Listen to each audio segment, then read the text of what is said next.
Chair.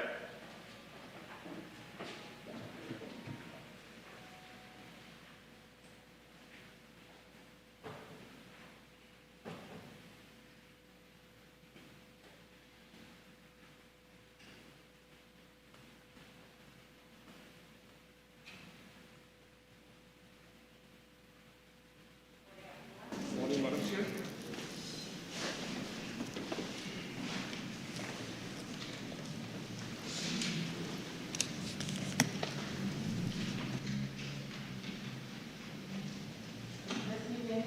This meeting of the Standing Finance Committee will resume. Head 22, Ministry of National Security. Head 22, Ministry of National Security, $2,202,016,400. I will now invite the Minister of National Security to make a brief opening statement for a maximum of 5 minutes. Minister. Thank you very warmly, Madam Chair, and a very good morning to you and all else in this honorable House, and to all of our citizens of Trinidad and Tobago who I know participate very eagerly in these important proceedings. Madam Chair, it is well recognized that the Ministry of National Security is among the largest and most complex public sector organizations in Trinidad and Tobago. The Ministry has primary responsibility for ensuring and maintaining security of the nation, our people, the territory, and all of the national interests. It is primarily responsible for the maintenance of law, order, public safety, and defense against aggression, management of disaster preparedness and relief, monitoring and control of the flow of persons into and out of Trinidad and Tobago. In order to fulfill this very diverse group of responsibilities that fall under the remit of the ministry, there are established divisions: General Administration, the Trinidad and Tobago Police Service, the Trinidad and Tobago Prison Service, the Trinidad and Tobago Fire Service, the Trinidad and Tobago Defense Force, which consists of the four formations: the Coast Guard, the Air Guard, the Regiment or Army, and the Volunteer Defense Force. The Trinidad and Tobago Cadet Force, Immigration Division, the Office of Disaster Preparedness and Management, Strategic Services Agency, the Lifeguard Service Division, the Probation Services, and the Forensic Services Divisions. I take this opportunity to thank sincerely and profusely all the men and women in and out of uniform who work in these divisions for their diligence to duty and for their efforts in making Trinidad and Tobago a safer and more secure place. It is important to note, Madam Chair, that this government for us, there's no greater role than the security, protection, and safety of our citizens. It is the foundation of our prosperity and the best assurance of future generations. Madam Chair, the Ministry of National Security has been allocated $5.7 billion between the ministry generally and the police in this year's fiscal package. I wish to assure members of this Standing Finance Committee and the public at large that this allocation will be prudently allocated, monitored with astute financial management for the benefit of our people.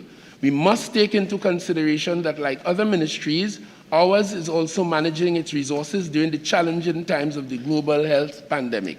We now recognize how important it is to account to our country's taxpayers for every cent and all of our activity in these divisions that consist of the ministry. Despite the country's decline in revenue and reality that things are more challenging financially, we will continue to work with the Ministry of Finance and other stakeholders to fulfill our mandate of public safety and security. I thank you, Madam Chair. Honorable members, the question is that the sum of $2,202,016,400 for Head 22, Ministry of National Security, stand part of the schedule. Honorable members, the sum of $2,202,016,400 for Head 22, Ministry of National Security, is comprised of monies proposed for expenditure under 6 subheads to be found in the draft estimates of recurrent expenditure and the draft estimates of development program. We shall now proceed to consider the draft estimates of recurrent expenditure. We are at page 123. Subhead 01, Personal Expenditure, Item 001, General Administration. Member for Barataria Sanwa. Good morning, Madam Chair. Thank you very much for recognizing me. Madam Chair, I'm on 01, Salaries and Cost of Living Allowances. Minister, in the 2021 estimate, there would have been an estimate of $19.4 million under this line item. And based on the revised estimates, that has been decreased to $17.3 million. Can you account for this decrease in expenditure for salaries and cost of living allowances? Is it that there's a lower number of employees at the ministry, or any alternative explanation? I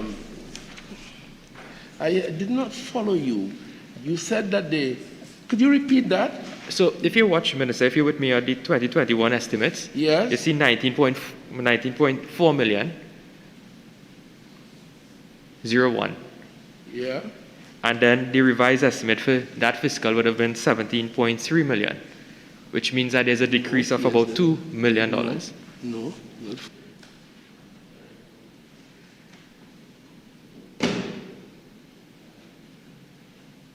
Well, I'm not following you from the figures you are quoting based on the record in front of me. However, there are a number of vacant posts, and they are not yet filled. So that might account for the discrepancy that you are alluding to, the difference that you might be alluding to. So basically, you would have anticipated to fill those vacancies in fiscal 2021, hence the high estimate. Some of them. Yeah. We have, for example, 237 posts. We have 92 filled. We have 145 vacant posts, but the number of vacant posts with bodies is 143, and without bodies, 2. So we are indeed endeavoring to sort some of that out in this fiscal. Well, Minister, I would anticipate that you would have had some challenges to fill those vacancies for the last fiscal year because the spend is actually lower than what was allocated. Well, there are always challenges, but it's a work in progress, as you know. So, as you said before, there are 145 vacant posts. Can you just, in writing, I know you may not be able to provide it now, can you provide this meeting with that subsequently? Yes, indeed. Are you true member for Barataria Sanwa? Yeah, on this line item. Yes, sure. Member for Naparima? No?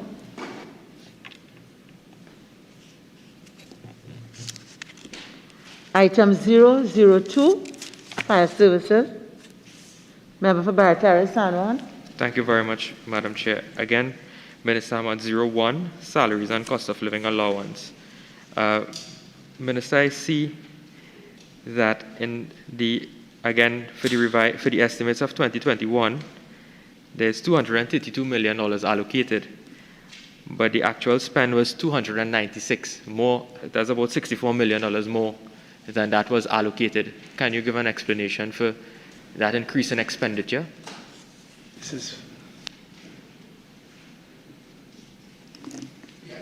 I am advised that that was as a result of a shortfall in the original estimate, so it is now being adjusted here. Okay. Member for Chaguanas West. Good morning, Madam Chair, and morning, Minister. Honorable Minister, on line item 1, in the last presentation of the fiscal package and Standing Finance Committee, for this item, we were told there were 239 vacant posts. Are you in a position to tell us how many vacant posts exist now?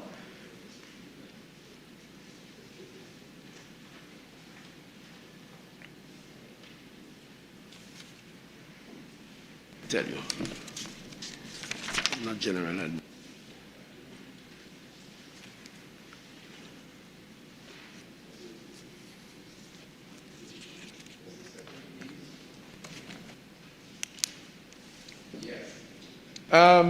Insofar as fire is concerned, there are, to answer your question, 2,723 posts.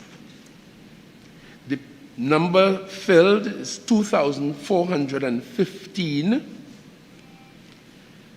vacant posts 308, vacant with bodies 232, without bodies 76, and the number of officers recruited in the difficult period of the pandemic, 0.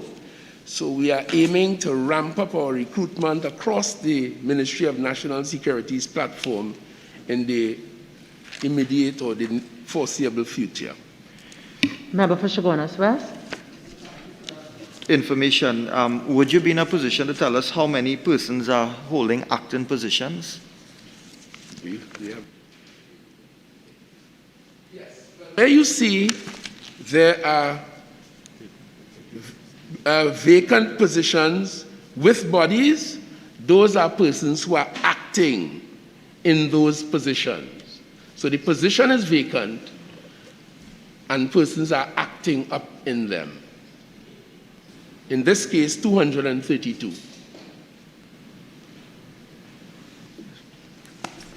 Member for Bachar-Sanwa. Minister, if your policy for this upcoming fiscal is to increase or to fill those vacancies that currently exist, do you think that this allocation would be sufficient, because it's almost the same allocation as last year, in order to carry out or execute this policy in terms of the filling of the vacancies?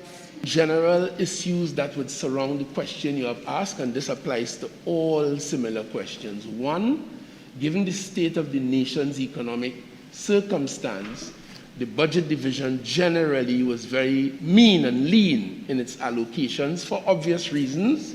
Don't want to displease you by ramping up expenditure when the revenue doesn't sufficiently match it. And secondly, the other issue is the question of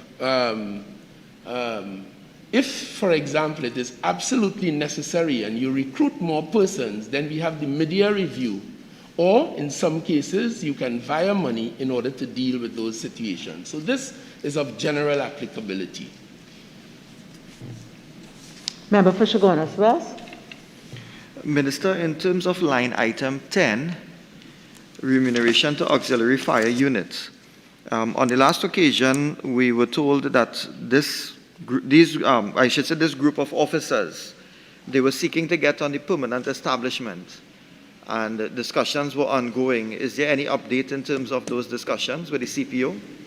Well, I came here to discuss the accounts, and discussions for the advancement of all the platforms in national security are always ongoing. And Minister, date in terms of is it that they are closer to getting onto the establishment since last year till now? I know we're in the pandemic, but as I said, since you know that, discussions are always ongoing to advance the work of the Ministry of National Security. And in terms of this line item, Minister, how many officers are we looking at to date? Insofar as auxiliary posts are concerned, there are 828 of them. The number of posts filled, 586. The number of vacant posts, 242. The number of vacant posts with bodies, 0. And the number of vacant posts without bodies, 242.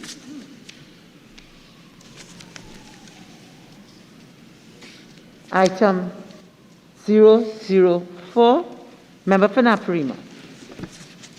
Thank you, Madam Chair. Looking at item 03, which speaks to overtime for monthly paid officers, and there is a decrease of $9.5 million. Now, could the Minister state, in the context of COVID, and I understand there are a number of officers that are on quarantine and whatnot, one would have anticipated that the overtime bill would have at least held or increased to cater for that. So the first question is, how many are there prison officers in quarantine arrangements at the moment? First question. Yes. Could you tell us how many? Across, I can't immediately tell you how many are in quarantine, but certainly there are officers in quarantine. And has this affected the overtime allocations in the existing year? I suspect that once men, as I've seen in other divisions, once men are unable to work by virtue of being in quarantine, those who are at work will be called upon to do more. Right. And consequently, it will affect their overtime arrangements. I thank you for that answer. So in that context, why would you decrease the overtime allocation by close to $10 million? Because we are trying, generally speaking, to make adjustments to our consumption of money, even through overtime across national security. And secondly, we know that where it becomes necessary, as I've just said to Barataria San Juan, your colleague, where it becomes necessary, we must be able to access that by way of the midterm review or by way of some other violence. So essentially you're saying that the budget doesn't take into consideration existing circumstances because you have the option later on of varying money from one allocation to another. I couldn't That's and what you're wouldn't saying. say that. I'm saying to you as a last stop, where we consume monies by virtue of overtime in the circumstances as you have described them, we can resolve the issue in the way I have described. Member for point, appear. Thank you, Madam Chair, and morning to you and the Minister. Minister, line item under prison services 01, salaries and cost of living allowances. 01, salaries and cost of living allowances. The budgeted amount in 2021 was $305 million. The revised estimate, and to use my colleagues' word, the actual spent was $413 million, an increase of $110 million. Could you state what was the reason for this drastic increase of $110 million?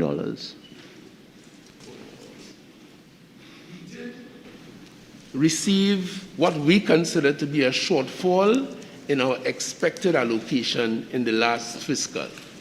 That's $110 million shortfall, approximately.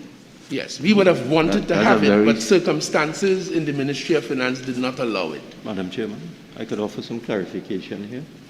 Members may remember in the mid-year review exercise, we supplemented the appropriation for this particular ministry in a substantial sum of money, several $100 million. And quite often when the estimates are prepared, not every supplementary appropriation is brought to book. In the closing of the accounts, which will take place in a couple of months, the final expenditure for 2021 fiscal will be reflected in those documents. But at this point in time, I can say that if you go back to the mid-year review, you will see we supplemented this ministry significantly in around June of this year. Question yes, to the Minister of Finance. Minister, based on this line item that you did during the mid-year review increase it to $110 million, when you originally budgeted back in 2020, you would have based your budget on a certain complement of physical prison officers at the time, so that number of 305 million should have been closer to what the reality is of 413 million. So I don't understand that drastic under budgeting. I explained that during the mid-year. I will explain it again, that it was an estimate at the time, and we saw the need to supplement it in the mid-year, and we supplemented it. Member Barataria San Juan. Thank you very much. I'm on 01, salaries and cost of living allowance. Minister, can you tell us how many posts there are on the establishment, those that are acting and those that are filled, and those that are vacant? The number of officers altogether is 4,219. The posts filled, 3,661. Vacant posts, 558. The number of posts with bodies, 86, and without bodies, 472. Minister, also in light of the high number of posts that are actually vacant, the ones without bodies, that's 472, will the ministry be taking steps in order to fill these vacancies? Steps will be taken, to fill these vacancies in terms of trying to get persons in these positions, especially in light of the state of the prisons? That is always the ambition and the work that is in progress, yes. Because we heard this last year that there were attempts that will be taken to fill those vacancies, and it's about the same, roughly the same amount of vacancies from last year to this year. So what different will take place from last year to this year in terms of the filling of the vacancies? Just to remind you that, as I said in my opening remarks, COVID-19, the onslaught of COVID-19 had massive implications on all of us in the world, including on the prison service. Yeah, you see, Minister, the problem with this is that a lot of the officers who contract the virus go into quarantine. So in addition to the existing vacancies of 472 officers, you then have a lower number of manpower in terms of those who are in quarantine. Therefore, steps should have been taken in order to fill these vacancies to increase the manpower at the prisons. Well, in the real world, while some go into quarantine, some are coming out. So it's not as acute as you might think. No, at every point in time, there must be a shortage of manpower at the prisons. We acknowledge that. We acknowledge that. And we make up for it by virtue of their extra work, some of them, and they are paid for that work. You see, it's difficult to understand that because there's a cut in the overtime budget also. That the member for Naparima raised, that if you're going to use the existing officers to increase their hours, there's now a cut in terms of the overtime according to line item 03. Well, as the Minister of Finance just explained, last year you would recall there was a supplementation of the monies allocated to the ministry, and that kind of thing happens routinely from time to time in the media review and otherwise. So it's not as acute as you might think. And it is not that they wouldn't be paid if they work. It will be. Thanks. Item 005, Regiment. Item, Member for Naparima. Thank you, Madam Chair. Item 23, salaries, direct charges. In 2020, 384 million was spent. It dropped by approximately $20 million last year in the revised estimates of 2021. And I'm seeing a further decrease of 20.3 million. Is it that you expect to reduce the numbers in the regiment, or you're not filling vacancies, or you're paying less to existing staff? Could you kindly explain the 20.3 million decrease?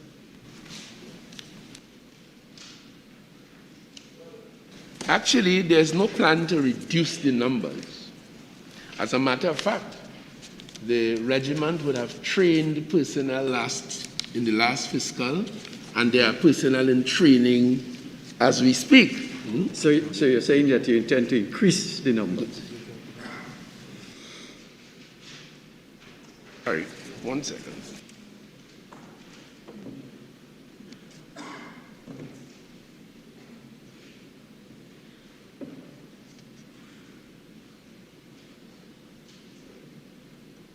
Yes. Yes.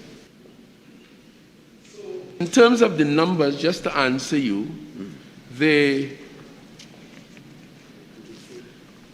in terms of, and you are talking of commissioned officers.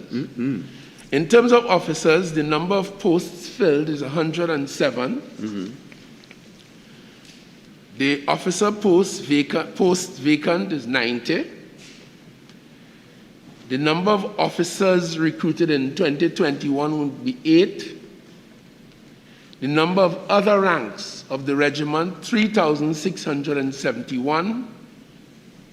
The number of other rank posts filled, 3,237. And therefore, the number of other rank posts vacant is 434. The number of other rank officers, not commissioned, other ranks, recruited in 2021 is 396 of them, and to be recruited in anticipation in 2022, 200 of them. All right. if you anticipate that you're going to recruit 200 additional officers, how do you explain a decreased allocation? Good point.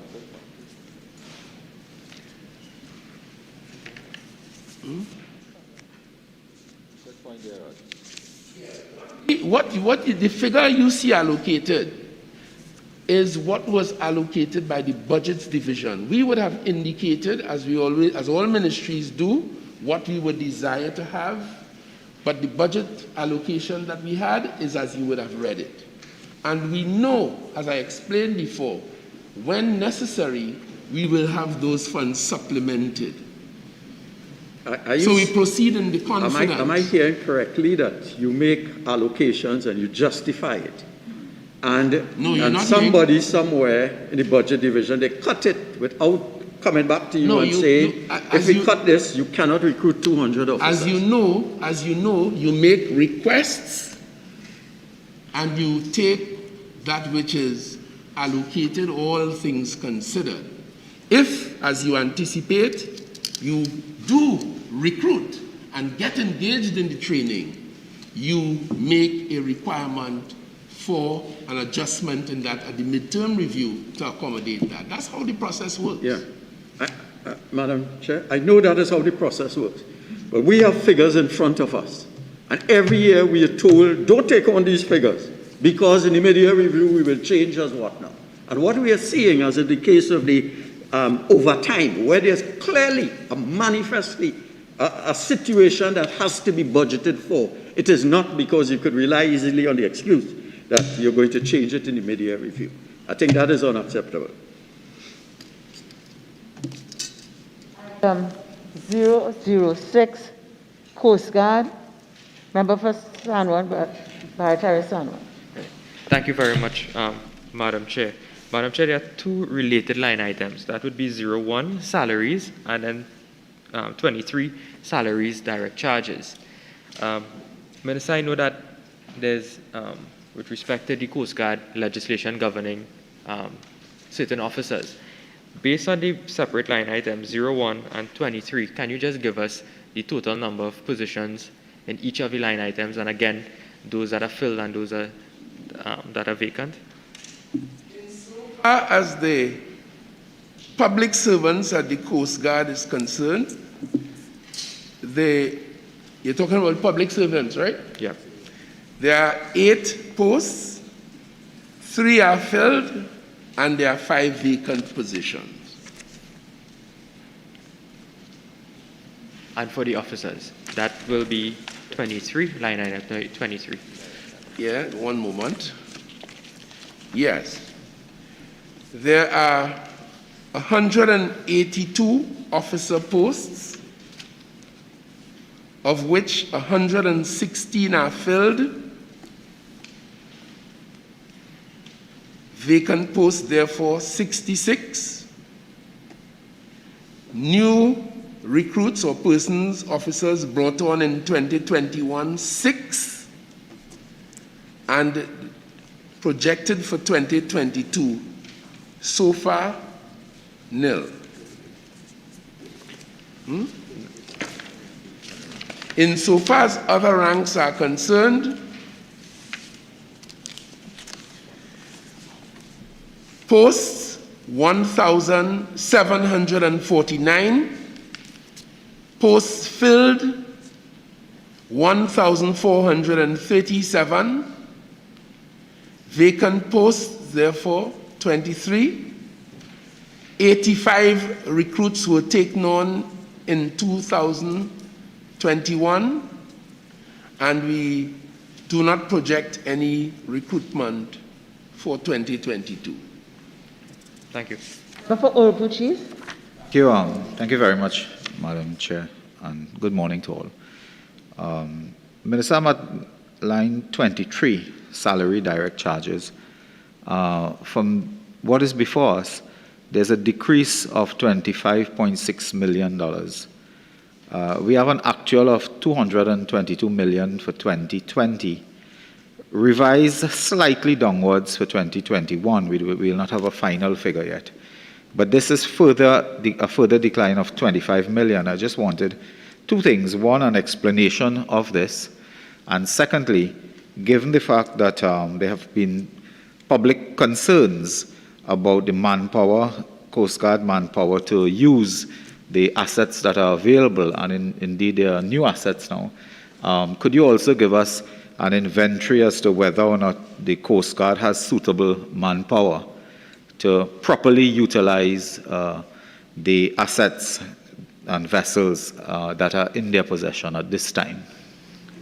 From the information through reports available to me, that is not an issue or problem that I have discerned as minister, but I'm confident, given the very proficient and professional posture of the Defense Force, if that emerges as an issue, the ministry will be very quickly advised, and as usual, we will respond very promptly to resolving that. So, Minister, as of now, you can state categorically that you're not aware of any manpower shortage to properly man and patrol and utilize the assets available to the Coast Guard. There are vacant positions, so I have conceded that, and that is quite clear. But insofar as that being directly related to unable to utilize assets and resources of the Coast Guard, I am not aware that that is an issue. And the first part of my question, would you want to respond? What was it, if you might? Oh, let me remind you. Huh? I'll remind you. The 25 million decrease in salaries, direct charges. Again, that is what was allocated to the ministry, and we content ourselves with that, knowing that once the circumstance warrants it, we will make that available to the Ministry of Finance. And as has happened routinely in many years past, since 1962, adjustments will be made in the midterm review or otherwise. Thank you. Member for Barataria, stand on. Thank you very much, Madam Chair.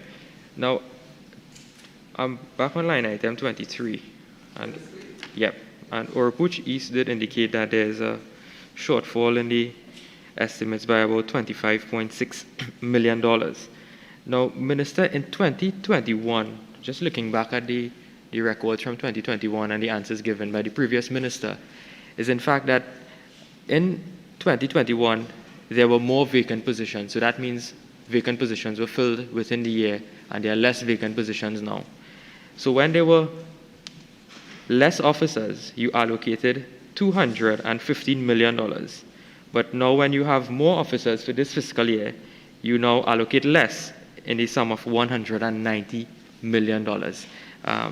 There was about 82 positions that were filled, and there's a $25.6 million reduction in the allocation.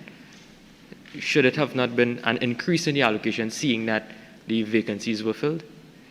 I think you are asking the same question a little differently to the way the member raised it, so the answer is still applicable. You see, Minister, the accounting is not making sense, because you can't have less officers and more officers and allocating less money, because this exercise we're doing here, it means that the books are not reflecting exactly what was mentioned in the budget, and it's not taking into account this exercise in a proper manner, because the figures should have been in line with the policy and what currently exists.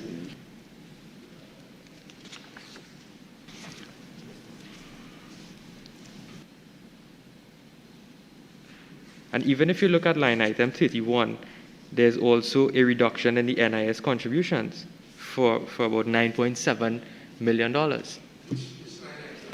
31, there's now a reduction in the NIS from 30.2 million to 20.4 million. So that's a total reduction of $9.7 million, which means that more officers and less NIS contributions. For the bad pay.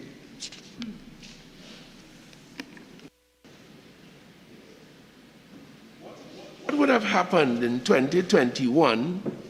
There would have been some outstanding monies owed to the NIS, and you might have seen provision for that. At the moment, I can tell you that we are allegedly indebted to the NIS in certain sums and for reasons I'm familiar with, and those figures are being audited as we speak in order to ensure that we arrive at the correct figure and the payment will continue to be made to the NIS. Can you provide that figure to this meeting in writing at a later date? Which figure? The audited figure that is owed to the NIB from the That's not a ministry. problem. That is well in keeping with the spirit of accountability. I'd be happy to do that. Thank you very much. Indeed. Member for Cubasau.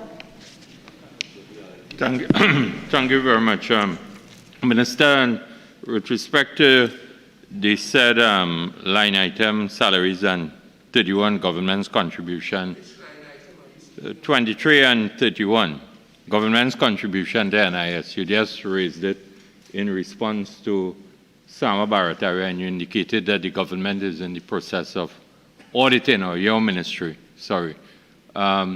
Is it in relation? Say that. What you said? I said that we are auditing the records to ensure that what is owed to the NIS balances with the history and the facts, and we will make good that payment to them. We are doing that. We are your ministry. The Defense Force is doing that. They have been asked to ensure that the figures are accurate. Okay.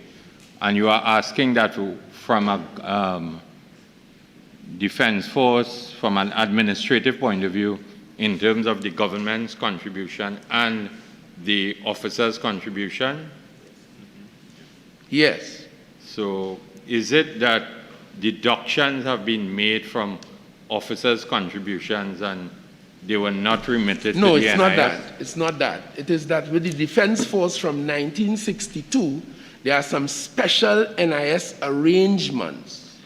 They pay, the officers pay a little less than ordinarily would be the case because they benefit less from the NIS program, in the sense that inside of the Defense Force, they get certain benefits like dental and medical and so on. And in that circumstance, they don't make a claim on the NIS. And as a result, Cabinet agreed way back in 1962, and it has continued through the years, that they pay a little less. So we are making sure that that is the case. We are making sure. Okay. When the NIS rates changed, we wanted to make sure that that change, in the last change in the NIS rates, would be reflected in what is owed to the NIS. And this exercise, I know you indicated in relation to the Coast Guard, is it taking place in relation to all arms? All the formations of the Defense Force, yes. Okay, I'm sure that we on this side would like to get the final, or what you would call the audited figures, yes, in terms of the sums owed. Because I know your Minister of Finance is paying very close attention to the financial state of the National Insurance Fund. And as well, you will also get a good example in terms of good governance. Well, I hope that you all have not deducted and not paid on behalf of the officers, the law enforcement officers of Trinidad and Tobago. I assure you that that was not the case. We await the audited findings. You're more than welcome. 007, Immigration.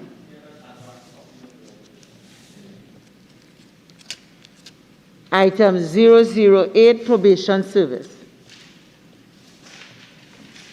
Item 009, Forensic Science Center. Member for Naparima. Thank you, Madam Chair. Item 01, Salaries and Cost of Living Allowances. I see an increase of $344,000. I want to know if this figure represents the optimum level of forensic pathologists. So the question is, what is the optimal level of forensic pathologists in the Forensic Science Center? And how many are there now? And how does this figure fit into that?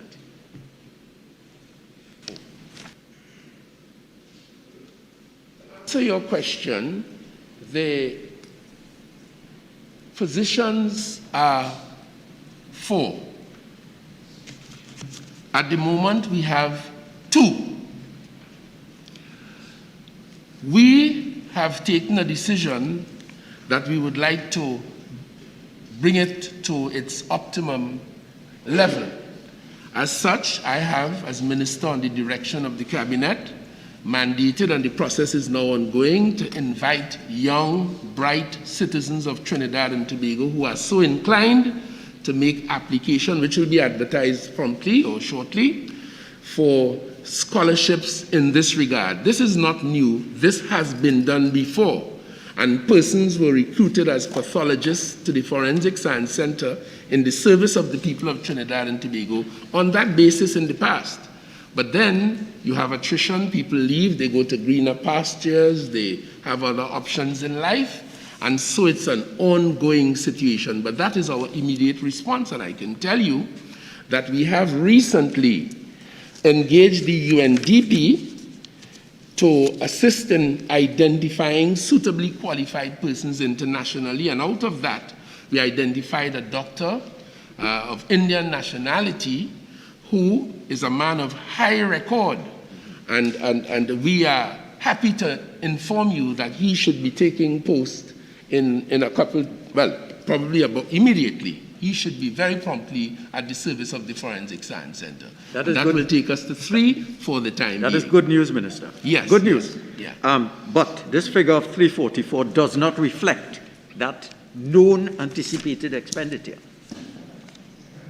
Well, again, as I indicated to you earlier, all that I have said in terms of what we request, what we are allocated, and the fact that we are able to make adjustments along the way to accommodate any anticipated arrangements. Because I'll tell you what happens, you know.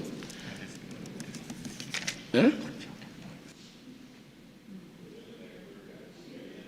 Let's say, you might tell the Budgets Division, the Ministry of Finance, you want to do so and so. And for some other reasons, not for want of money, it didn't happen. COVID and other things. So once you do that, then you are able to revert and get the matter adjusted, as we have said. Member for Chaguanas West.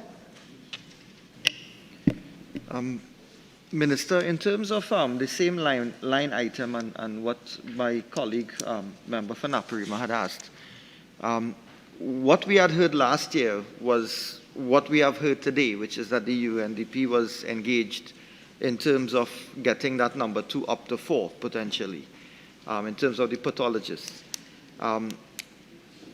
Is it that there are other issues other than COVID which is at play, thereby restricting the ministry somehow from employing 2 other pathologists?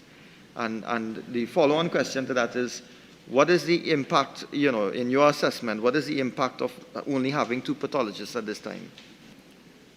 Well, I have no reports of any massive pile-up of autopsies outstanding in the current circumstances. I do know that those who are at the wicket, the 2 of them, they are called upon to perform, and to perform perhaps more than they ordinarily would had there been 4.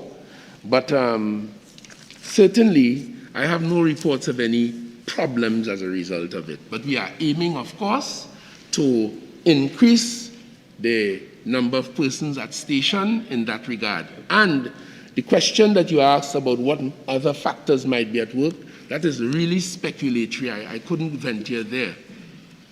All I know is that we have made efforts through the UNDP to deal with this matter, and we will continue.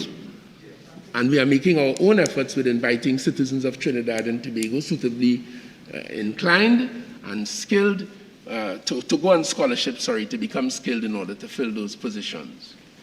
Minister, thank you for that. The question was really posed when I said if there are other factors at play, because as I said, the response we got today, no disrespect meant, is something that we heard last year in standing finance. So this is hence the reason why I asked the engagement of the UNDP the engagement of the UNDP was something that we heard, so that's why I asked the question if there was something else, because, I know we have been hearing that we are trying to move from the 2 to 4.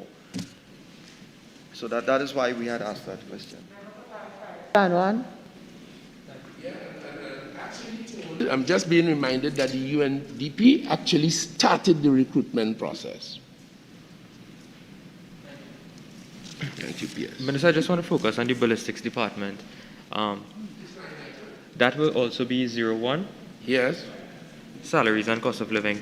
Minister, are there any vacancies currently at that ballistics department? Because we know that there's a backlog of firearms for testing in terms of ballistic reports for certificates of analysis from the courts. Can you indicate whether or not there's a shortfall of manpower at that department?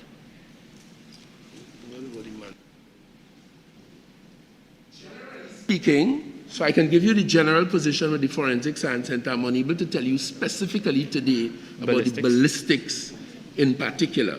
But generally speaking, there are 77 posts, 40 posts filled, 37 vacant posts, 11 vacant posts without bodies, 26 vacant posts with bodies, and of course, you have in addition to that contract.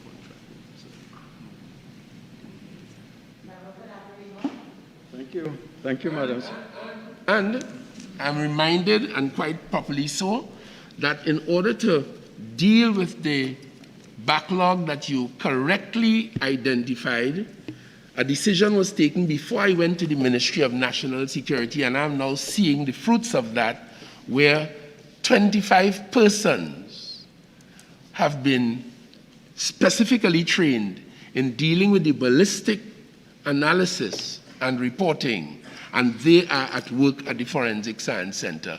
I, however, as minister, took note of all of the issues, including the backlog that you have identified, and I am assuring you that action is being taken internally to ensure that we get optimum efforts from the Forensic Science Center with a view to eliminating the backlog that you correctly identified. Prima? I go back to 01, salaries and cost of living allowances, and a comment by the minister that we have 2 forensic pathologists, and from time to time they may be required to do additional work. I wish to find out or ask the minister if he's aware that accrediting agencies indicate that there are limits placed on forensic pathologists in terms of the number of autopsies per year. And it may be that we are reaching a critical point where they may not be able to deliver as expected, and this will be shortchanging our efforts. I'm aware of the accreditation requirement as you described it, hence the reason for the very busy activity and the happy news that the UNDP has begun the recruitment process and the other actions I described we are taking, mindful of all of that.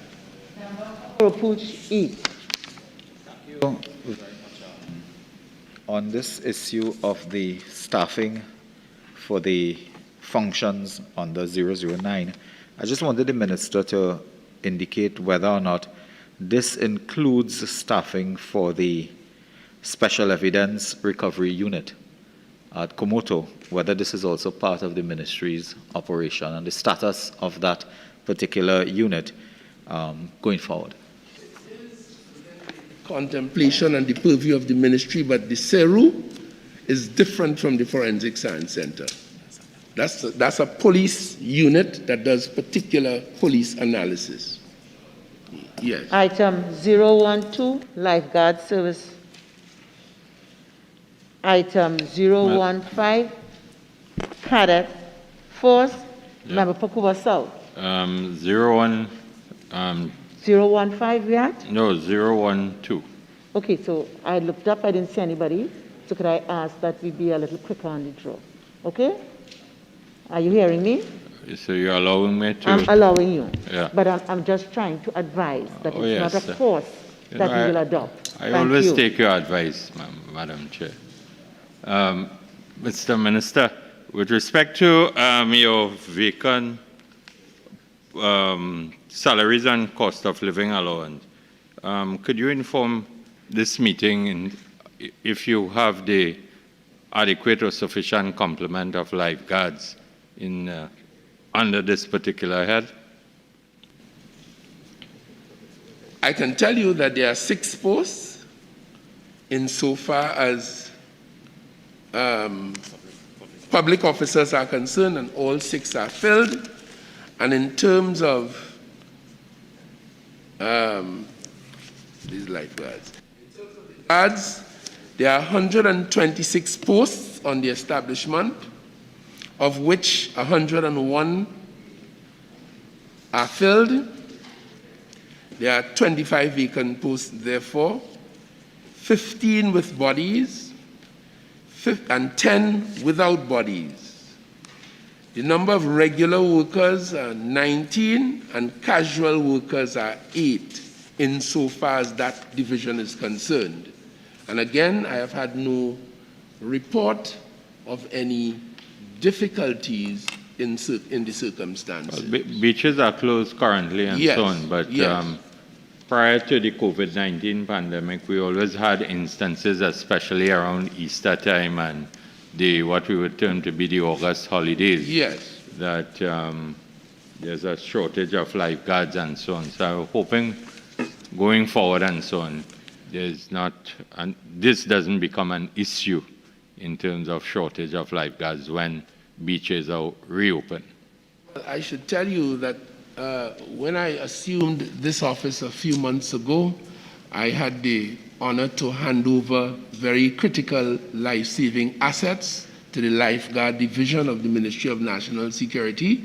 And I'm not only hoping, I'm taking action to ensure that they are optimally effective and that they can serve the public of Trinidad and Tobago to your satisfaction. Thank you very much, Minister. Member for St. Augustine. Thank you, Madam Chair. With regards to this item, Mr. Minister, I know you would have been aware of newspaper articles and so on where lifeguards were indicating that they were not being paid their salaries or not being paid on time. Has those arrears been addressed, and are they up to date with the payments thus far? Fortunately for me, I have the benefit of the advice and his presence, the permanent secretary who handles the financing for the ministry, as you would know, and other officials of the ministry. And it appears that you are the only person who is aware of that problem. It was widely reported in the newspaper. Well, I just it's want so to wide. ask if all the arrears have been addressed at this time. I can only repeat that it appears as though you are the only person who is aware of that problem. As I am advised by those who know and those who are responsible, there's no such issue that we can now identify. Is Is there another question under 012? I just want to ask the minister if he could check into it and say he could send it in writing. Well, It wasn't this week or last week. It was during the last financial year. I have checked with that the those permanent matters, secretary. Those matters is a matter of public record that I those have checked matters with the were permanent raised in secretary. the last financial year. Speak at a time. Thank you, Madam Chair. I don't know what I should put in writing. I've checked with the permanent secretary and I've checked with our if I may, it is a matter of public Director record. of Finance. Thank you. It is a matter of public record, Madam Chair, that during the last financial year, these issues came forward in the public domain. It was widely reported in the media as well. Okay. We are not in a position to know. Therefore, I'm asking if those arrears have been addressed, if that situation has been addressed. Suffice it to say that I am advised by our Director of Finance, who is present in the chamber here with me, and our PS, that as we speak, no such issue is present or arises. I'll also tell you, Thank you very much. I'm just being reminded that there was a period in time when lifeguards without authority did not appear for work at their stations, and they were not paid for that period. Okay. in the context of good governance. Member for St. Augustine, finished. Can we move on? Thank you very much, Madam Okay. Speaker. 015, Cadet Force. 016, Air Guard. Member for Barataria, San Juan. Thank you very much. Minister, under line item 23, salaries, direct charges, there has been a decrease in the allocation for salaries for the Air Guard in the sum of $13.7 million. Minister, can you provide an explanation to this meeting for this reduction?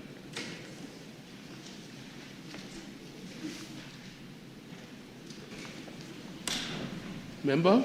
Yes. Could you just rehash, please? Sorry. Yes. So if you look at line item 23, there is a reduction in the allocation for salaries for members of the Air Guard.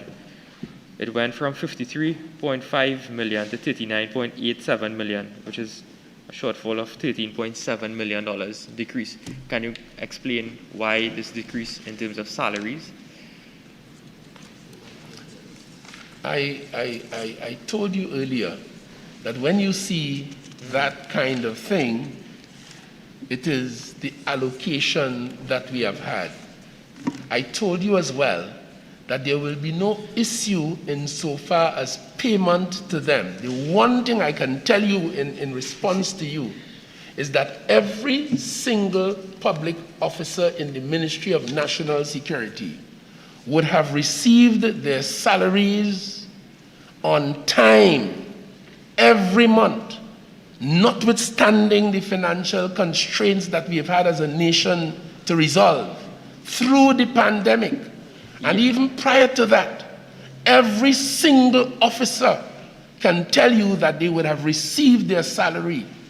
And it is on that basis, given that to whom much is given, much is expected, those of us who know that we must protect the citizens of this country expect that they would just perform as they do in the service of the people of Trinidad and Tobago. Minister, you're saying all of that, but what we have in front of us in terms of the book, the black and white and the yellow books here, I'm not disputing that. Is that it doesn't reflect what you're saying. And I'm saying to you, no, I'm saying to you, not one have not been paid. And I'm saying to you, every one would be paid for the foreseeable future. Any adjustments in salaries and wages and on the direct charges, allowances and so on, will be dealt with in the ways I have explained ad nauseum through this morning thus far. So I understand your concern, but I trust you will understand ours, and be assured that when these men and women, professional, contributory and hardworking as they are, do their business, they will and have been in the past paid. Thank you. Kapir? Thank you, Madam Chair. Minister, under Air Guard line item 31, government's contribution to NIS. In 2020, the actual was $5 million. 2021, the budgeted amount was $4.3 million. 2021 revised estimate, $9.9 million, more than 100% in the revised estimate. Is it fair to say that that $9.9 million was due to a major arrears owed to the NIS from previous years? I had explained earlier, in response to the question from my friend from Couva South, that all of the four formations of the Defense Force benefit from reduced NIS contributions because within the Defense Force they have a system to deal with some aspects of their well-being, their medical attention, dental, optical, and what have you.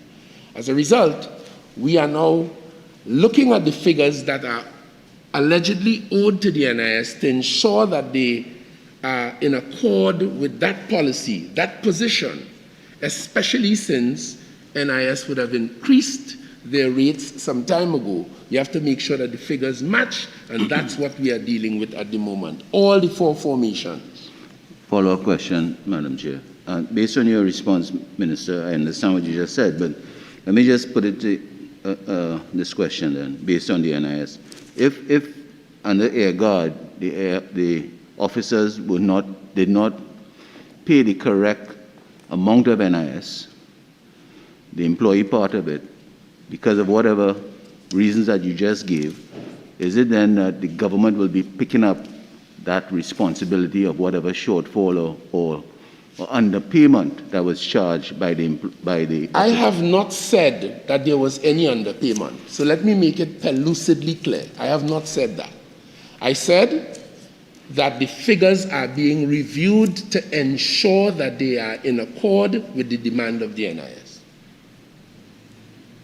Thank you. Member for Old Food West. Thank you, Madam Chair. Honourable Minister, same line item 31. What my colleague was focused on was, in fact, item estimate 2021, $4.4 million, revised estimate 2021, $9.9 million. This is in terms of contribution to NIS direct charges. Can the Minister indicate why, given that in every other year the average was close to $4 million, why in this year there was a doubling of the figure? Is this because of payment of arrears that was owed to NIS?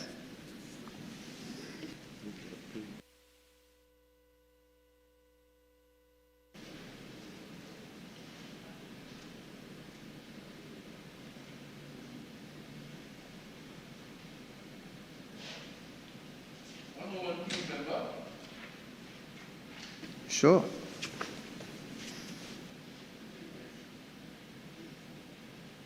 Since then, I'm being advised, since then, we actually paid in fiscal 21 $4.72 million, and that would have brought it up to the expectation that you share.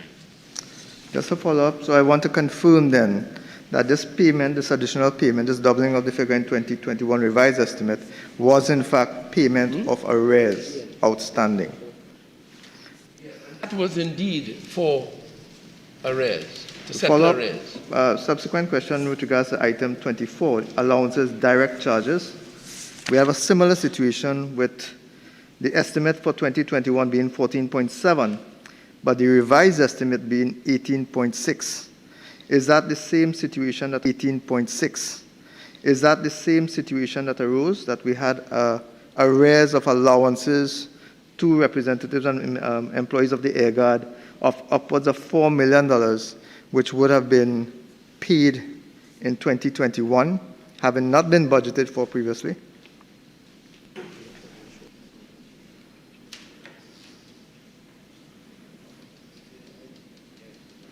And we did it. As you would have heard the Minister of Finance remind us that in the midterm review there was a supplementation. It included some of the shortfall that we had received, and we were able to pay that and settle that those arrears as well. Thank you, Honourable Minister. Can you then tell us and confirm that there are currently no arrears under any of these heads, either the allowances or NIS contributions, for this subhead, Air Guard? It would be unthinking of me to confirm that. All I can assure you is that we are constantly dealing with the NIS, settling any arrears that might accumulate, and as I have indicated, looking closely at the figures to ensure in the spirit of good governance that we pay what is owed. And you're saying that, Honourable Sir, in respect to the fact that we had on this one page, $8 million in arrears that was settled in 2021, arrears that would have accumulated over a period of time. Thank you, Minister. Member for Chaguanas West. Thank you, Madam Chair. Honourable Minister, I have heard the explanations given by you on a couple of occasions when we have been dealing with salaries and COLA and salary direct charges. But I want to return to line item 23. This is page 128, line item 23 under Air Guard. Minister, when we look at this, right, the figures, the actual amount of expenditure for 2019 was 55,465,110. That's 2019. Now, I did check that figure while we were having some discussions earlier. The 2020 actual is 54 million, 2021 49. The revised estimates for 2021, it goes up to 53. So in response to Barataria Sawa, Minister, I understood what you said, well, there may be the need, if there is a need, to return to the mid-year review and seek to supplement any shortfalls. But this is not a case of where we are dealing with potential adjustments. This is where we know for sure that 2019 it was 55 million, 2020 54, 2021 it is almost 54 million as well. So how is it when we know the actual estimate is going to be 50 million in excess, that we go with a reduction of over $12 million? And the point I want to make is, how is it at the beginning, if we know what the sum is going to be for expenditure, that we deliberately undervalue the amount that we are going to put on these figures? Okay, so Member for Chaguanas West, that question has engaged this meeting in the last hour in different configurations, and a consistent answer has been given with respect to that question. So if maybe you can use the time to move on to another aspect of whatever you might like to highlight. Thank you. Madam Chair, with your permission, the question I'm asking is that the reason given before was that if there's a need for adjustments, that it will be sorted out in the mid-year review. I'm saying that with respect to line item 23, this is not a case of where we are dealing with potential adjustments. This is where we actually know what the expenditure will be, and we come and we budget at a lesser sum. And I think I understood exactly what you asked. What you've repeated has showed that I understand what you've asked. The question has been asked and it has been answered on several occasions. I am guided, Madam Thank you Chair. very much. Subhead 02, Goods and Services, item 001, General Administration. Member for Naparima. Madam Chair. Item 06, Water and Sewage Rates. And I see it in 2020, 10 million. And in the revised estimates last year, it was 11 million. So it seems that the annual WASA rates are in the vicinity of 10 to 11 million. And we see it increase to 30,000, 300 times percent more. And I'm asking the question, given that the minister is loath to increase salaries, and given where he says that they could always via amounts, why would he increase it by 300%? Is this indicative that the water rates are going to increase by 300% to the citizens of Trinidad and Tobago? Or what is the reason? Just that the member look more closely at the figure and see whether he's getting it right. I'm looking. 10,687 and 11,040, and now the estimate is 30,000. That's clear.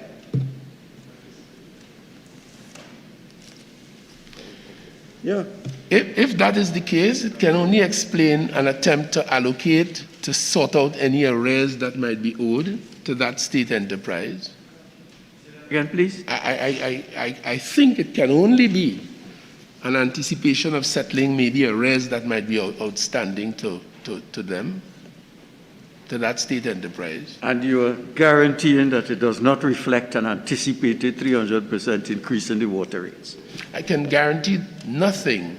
I can only tell you, if that be so, it is only likely that it would be to settle arrears owed to that enterprise. Minister of Public Utilities. Thank you very much, Madam Chair. Thank you very much for recognizing me. I don't know if the member across from Naparima, representing Naparima, is trying to make statements to grab headlines. But with respect to any review of the Water and Sewerage Authority rates, Madam Chair, that is a matter for the Regulated Industries Commission. There's a process. The government is not responsible in law to setting rates for electricity and water. The RIC will do its work. A recommendation will be made to the government of Trinidad and Tobago, and the government will decide what subsidy structure will be in place to protect the weak and the vulnerable people in the society. So I reject any attempt to create any narrative in the national community that there is an attempt to increase water rates by 300%. Minister? And yes, that is why, Madam Chair, I asked the member to look closely at what he was reading, because we had an allocation of $30,000 for 2022, and our expenditure as at September the 30th, 2021 was $38,708.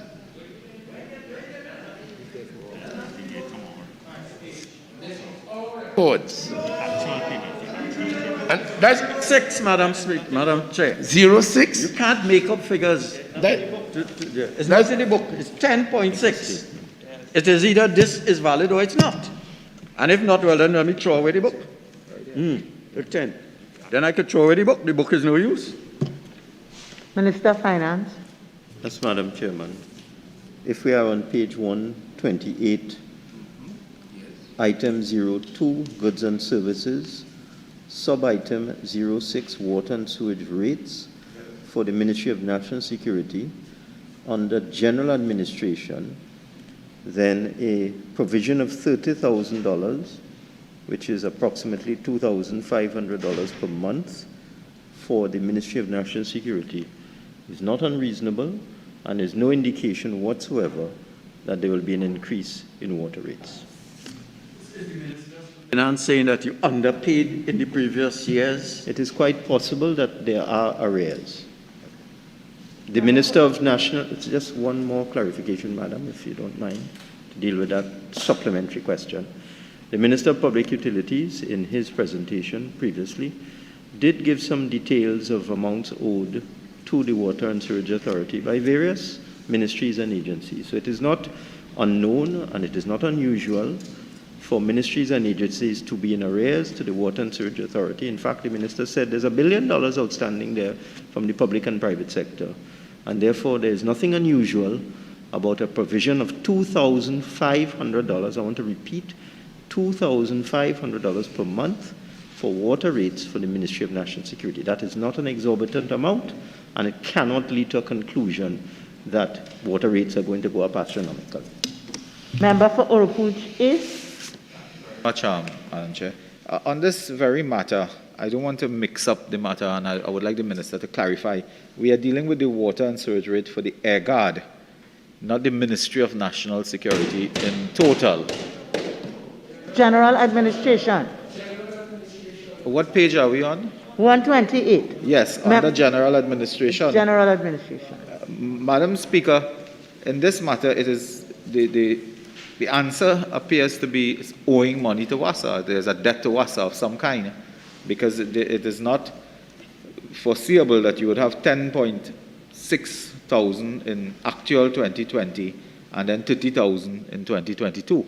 So could you confirm that? And secondly, a related question, could you confirm the ministry, how much money the ministry is owing to utility providers? I'm unable to confirm that at this time, but that can be made available beyond today. Insofar as general administration is concerned, the figures are in front of you, and there's nothing else I can usefully add. Minister of Finance. Thank you, Madam Chairman. I just want to make it crystal clear. This is not a provision for water rates for the Air Guard. The Air Guard is not under this sub-item. This is general administration, which is the entire administration of the Ministry of National Security. Yes, there are arrears, and I repeat that a provision of $2,500 per month for the administrative offices of the Ministry of National Security is not an unreasonable amount and cannot lead to the conclusions made by the members opposite. Member for Oropouche West. Thank you, Madam Chair. Same line item 06. I don't think that there's clarity with regards to the figures. Minister, repeat, it is 10.6. On average, this cost per year has been $11 million. You have now proposed an increase.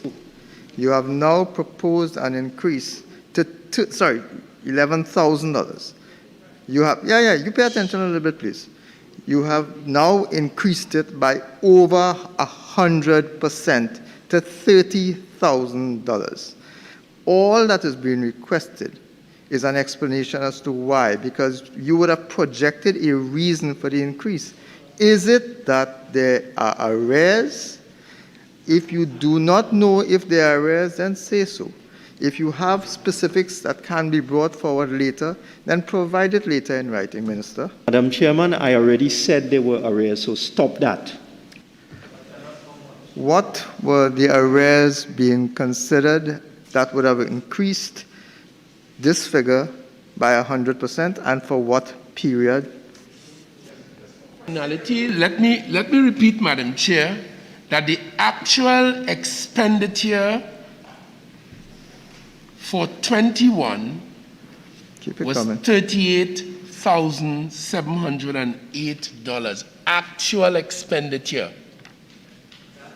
That is frightening, because what the minister is saying is for 2021, when he had an estimate of 12,000 and a revised estimate of lower, which is 11,000, he is now saying the actual spend is 3 times that, is $30-something thousand. And that is your way of explaining, sir. All we want to know is why.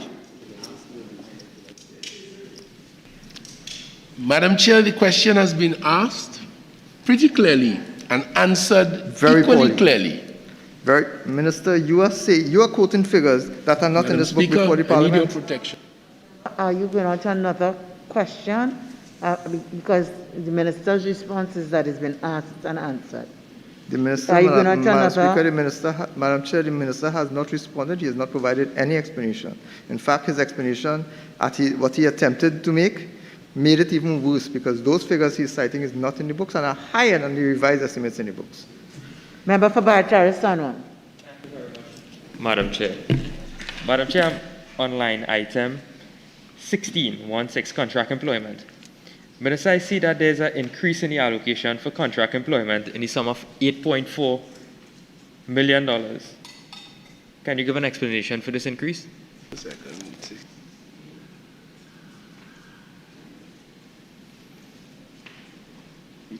It bring up every figure.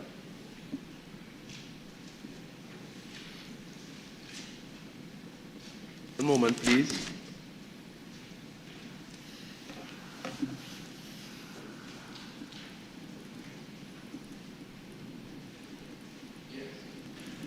Madam Chair, let me outline what the circumstances are insofar as contract employment is concerned. The number of posts, 596.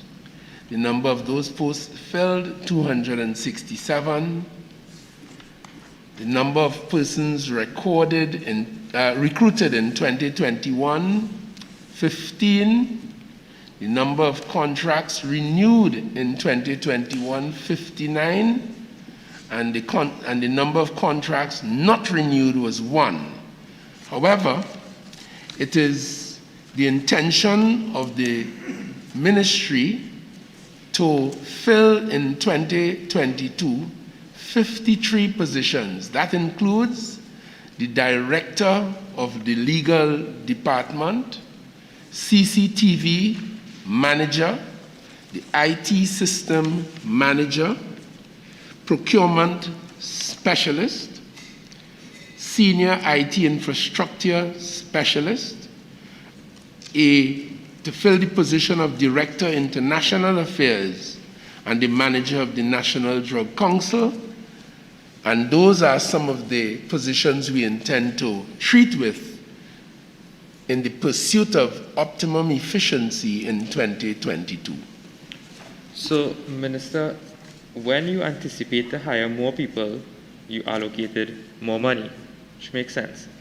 But when you had before items relating to persons who are already on the establishment and who are working, you allocate less. So that is why we're saying that what your explanation is not making much sense when you come to various line items. The other line item I'd like to move on to is 23, which is fees. Now, based on our previous discussions, this would also encapsulate software subscriptions, and other related fees relating to ICT. The Minister of Finance in the budget did announce government strategy for digitization. Is it that the Ministry of National Security is not moving in that direction? Because I see that there's a very small allocation for fees of $320,000, whereas other ministries were in the vicinity of millions of dollars for the digitization exercise.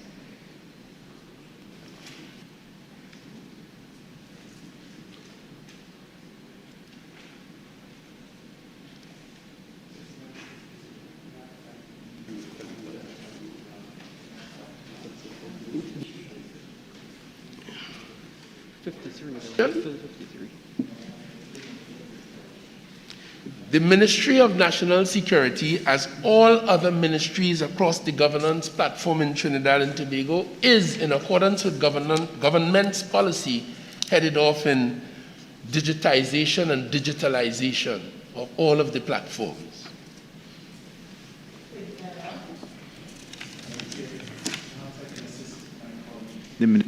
Perhaps I can assist my colleague, the Minister of National Security. The Ministry of Digitization has lead on this project, and members are reminded that there are significant digital assets inside the Ministry of National Security already. They are the ones that have the greatest amount of hardware and software already installed. What is missing is the process management. The process management includes, Madam Speaker, digitization of hard copy records, the use of existing software and other positions, and a lot of these structures are delivered into reality by the use of electronic payments, which are really a matter of financial instructions from the Ministry of Finance, pursuant to the precedent that the Attorney General's office has led on. It is important to note, Madam Speaker, that under the development program and under the IDB and other functions, which we are not dealing with right at this point, that is where you will find some of the materials to go, but that the Ministry of Planning has certain other aspects there. So it isn't that you just need to see a dollar figure for digitization. There are multiple ways in which the government is treating with this, and the lead comes from the Ministry of Digital Transformation. Naparima. No. The response that I provided to the member was in terms of line item 23, which is an item of digitization, if I may call it that, in respect of the legal department. And there we allocate to deal with like the search engine, Lexis, Nexus, that kind of thing, to pay for those. But we have a much more significant allocation under 04, other transfers, where we deal more frontally with the general ICTU issue. I was responding to line item 23, which is only in relation to the legal department. Member for Naparima? No? Member for Old-Fuchuas?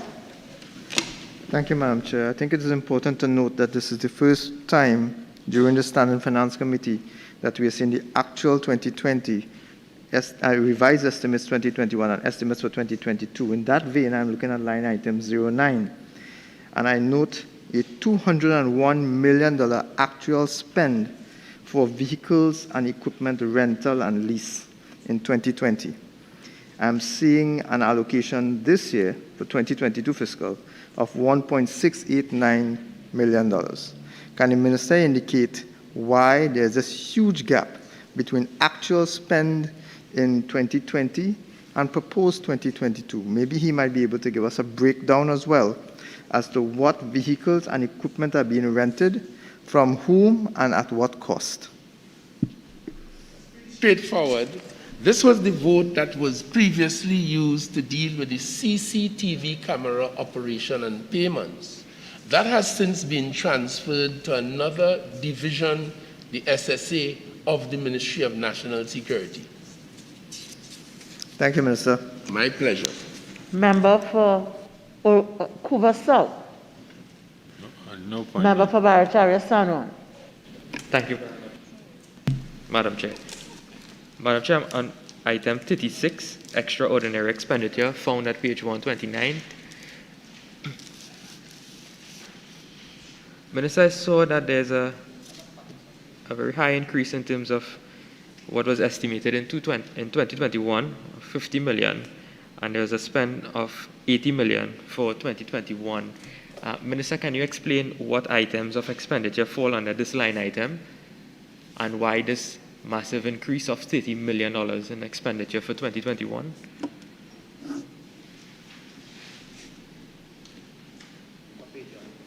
It's page 129, line item 36. 36. In this regard, we consider that the allocation that we had for 21 initially was not adequate. And we went in the midterm review and we got some of that adjusted. This item treats with some of the covert operations of the Ministry of National Security.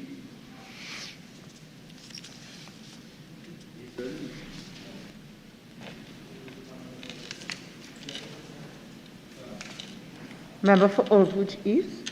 Thank you very much. Minister, could you confirm whether or not this item would also deal with payment to international organizations for technology and payment of professional and legal fees? No.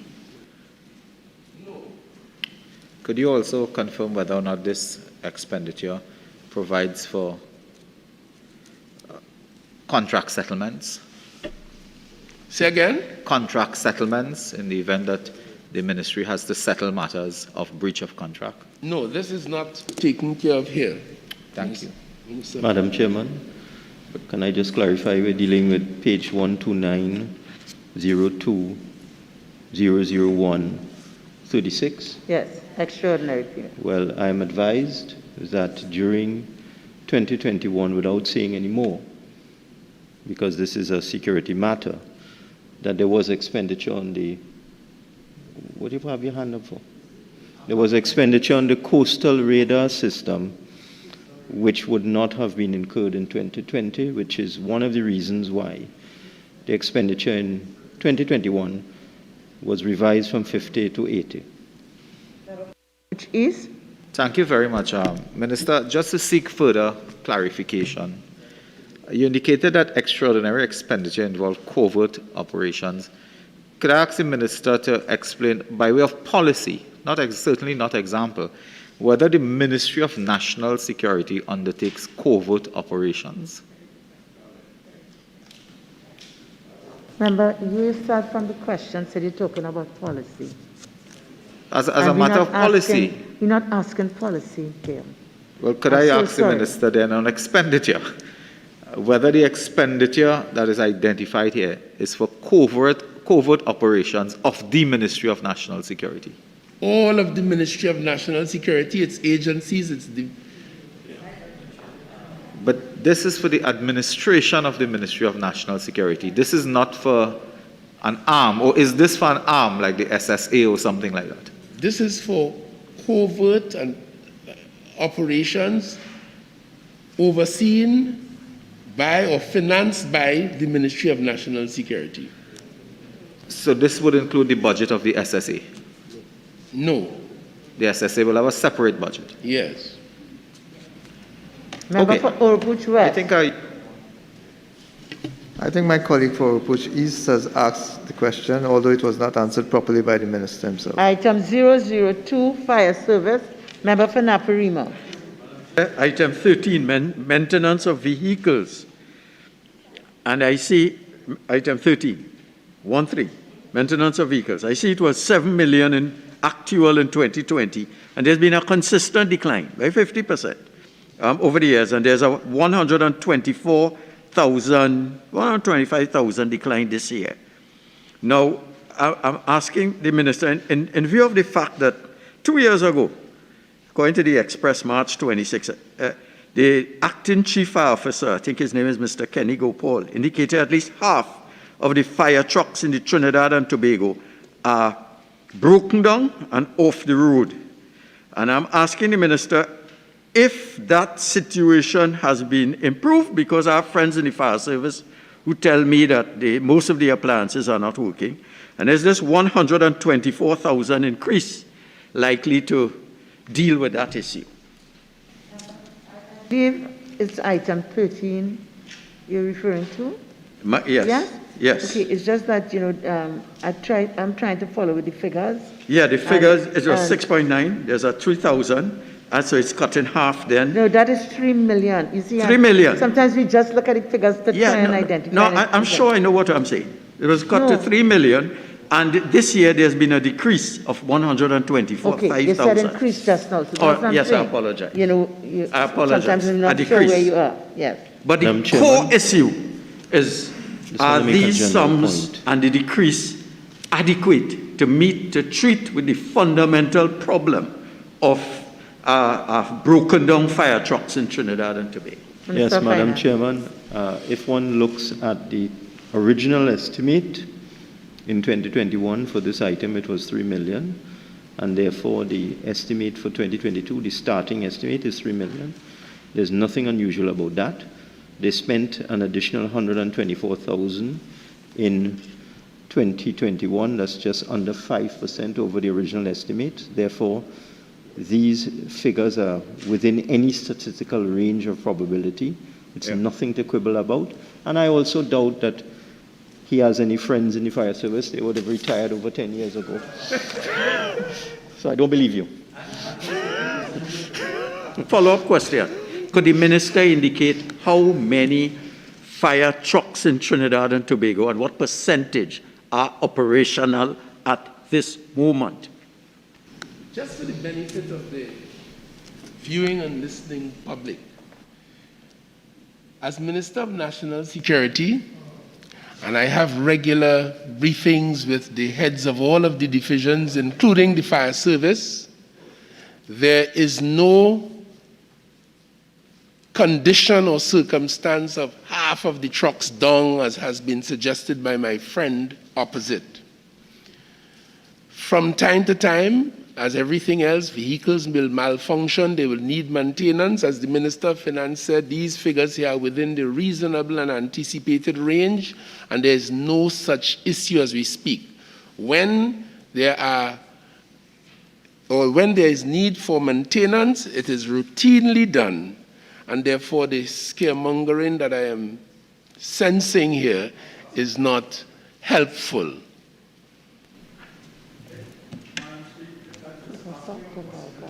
Comment made by a senior officer of the fire service some years ago. And I have just reported. Has the situation improved? And is this vote adequate to deal with it? So the gallery is unnecessary. I said that we think yes. And I also said to you that I am now listening to the current chief of the fire service, who gives me the other view that I have shared. I'll talk to the representative body. Thank you, Madam Chair. Minister, so you've undertaken to give us the number of fire vehicles that are operational at the moment at a later date? Because we're asking for specific numbers here. I appreciate that you may have had conversations. You are more than welcome. You would have that. Thank you. Unable to provide it immediately, obviously. No problem. We'll take it in writing. Thank you. Thank you very much.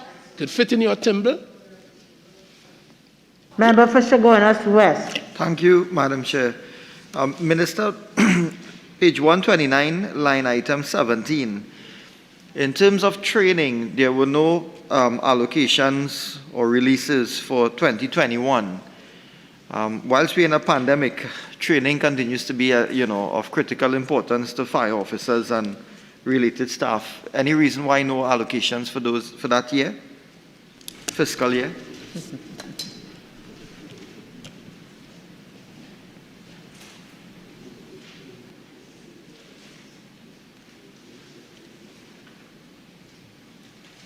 As far as I'm aware, there is an allocation of $1 million in this fiscal to facilitate training. Have you noticed that? Yeah, Minister, yes, I did notice that. Yes? Yes. Now, and I will get to that. If there is, the question I'm asking, is there a particular reason for no releases in 2021? Because of the COVID situation, other countries where they would frequent for the kind of training that is required in modern firefighting, they had border issues as well, and as a consequence, the training program in that regard was shut down. Yes, thank you, Minister. And in light of that, would 1 million be sufficient for bringing the officers up to date in terms of training in this fiscal year? We consider that it is, and if it is not, as I have indicated ad nauseum earlier, we can make adjustments to accommodate that as necessary. Sanwan. Thank you very much, Madam Chair. Minister, on line item 21, to be found at page 130. We're still under fire service. Repairs and maintenance buildings. Minister, I don't know if you're aware of the condition of the fire station in Sawa. It's really in need of some work, and I wonder whether or not this particular line item and this allocation, whether or not that some attention can be given to that particular fire station, because you will know how populated the area is and how closely located the buildings are next to each other, especially in a commercial zone. So I want to know whether or not some attention will be paid to the Sawa police station, fire station, sorry.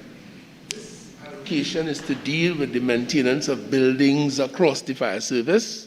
Insofar as the prioritization is concerned, that would largely be led by the Chief Fire Officer and Administrator, the leader. But this allocation is to deal with maintenance generally, and we consider that it is useful in this regard. What I'm asking is whether or not any attention will be paid to the Sawa fire station for this particular fiscal year from this allocation. I would, from my perspective as Minister of National Security, attention should be paid to all buildings. Well, I'm making a special plea for the Sawa You're more station. than welcome. And I invite you to visit and so that you can see the condition of the station. And it is noted. Notice that the Minister is, in his attempt to deliver a good line and length this morning, is bowling a lot of no balls. But more importantly, Minister, in your regular briefings with the Chief Fire Officer, I want you to give you the MP's view as it relates to maintenance of vehicles, and in your briefings and interactions with him, probably to pay some attention to the Savanetta Fire Station and the Couva Fire Station in the context of both stations and their proximity to the Point Lisas Industrial Estate as it relates to the maintenance of their respective fleets.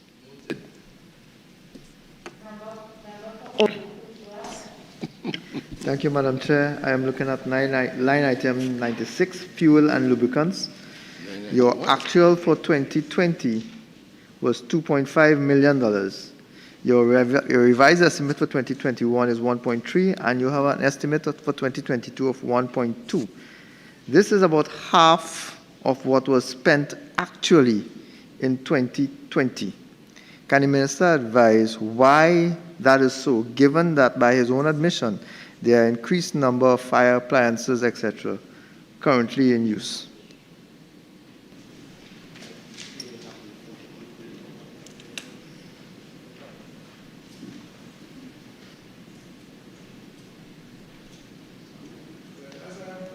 Said before, this is the allocation that we've had, and we are assured that by way of variance or through the midterm review, any other need would be addressed.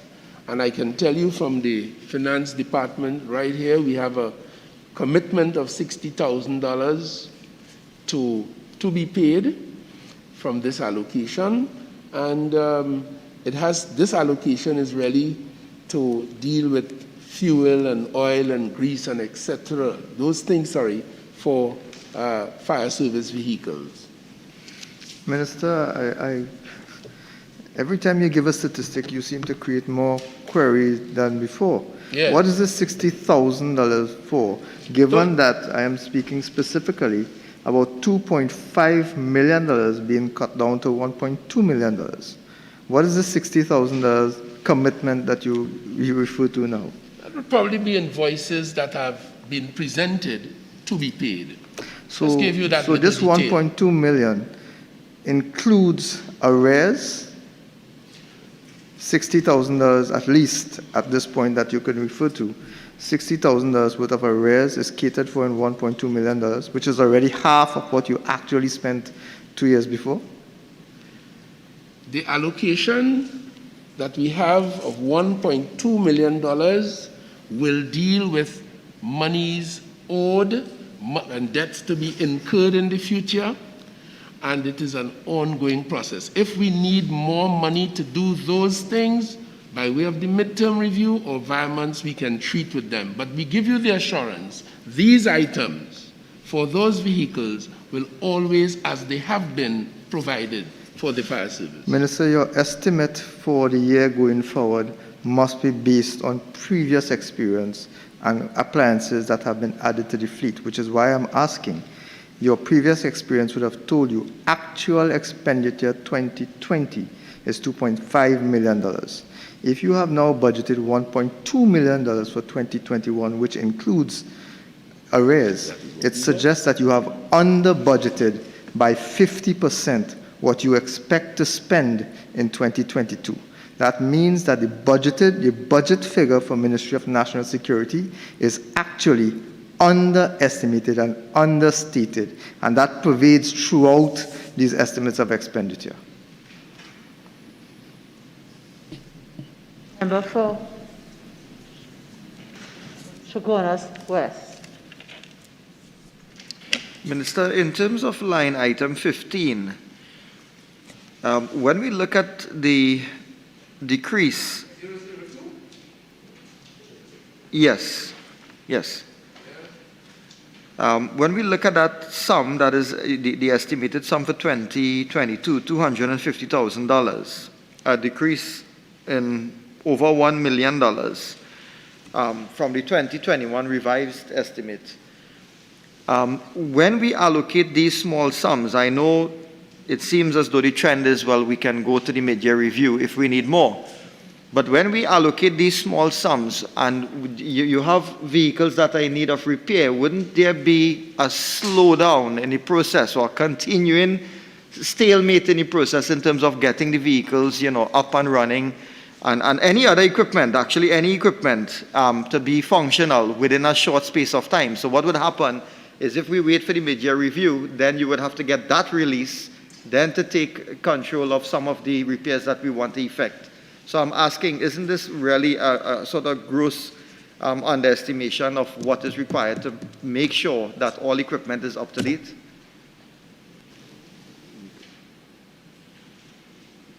It is also available to us, member, as has been happening from the beginning of the existence of this nation state, that there can be virements. If you have a need, the permanent secretary makes a request of the Ministry of Finance to vire money from one place where it is not immediately needed to another. So the problem that you have highlighted does not necessarily exist. Madam Chair, just, Minister, this is the point I'm making is that if we even have to go that route of viring the monies from elsewhere, doesn't these things slow down the process?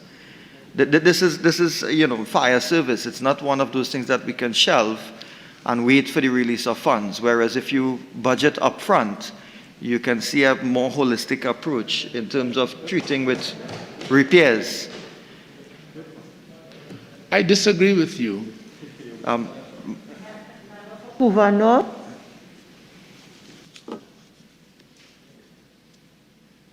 Thank you, Madam Chair. Madam Chair, I'd like to refer the Honourable Minister's attention to line item 22, short-term employment.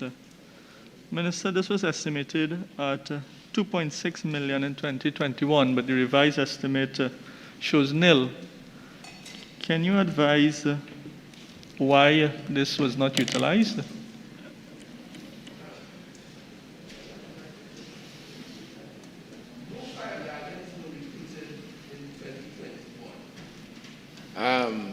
Due to The experts felt that the rainfall this year, as anticipated and actually occurred, did not warrant the recruitment of fire guardians in fiscal 2021, hence the reason for the circumstance you have described.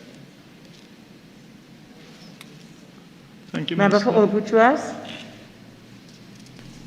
Madam Chair, if I am to be very clear with what the minister's explanation was, that basically we had enough rain to not have the need for fire guardians. So we had enough rain, so we did not need additional fire protection. Is that what the minister is saying?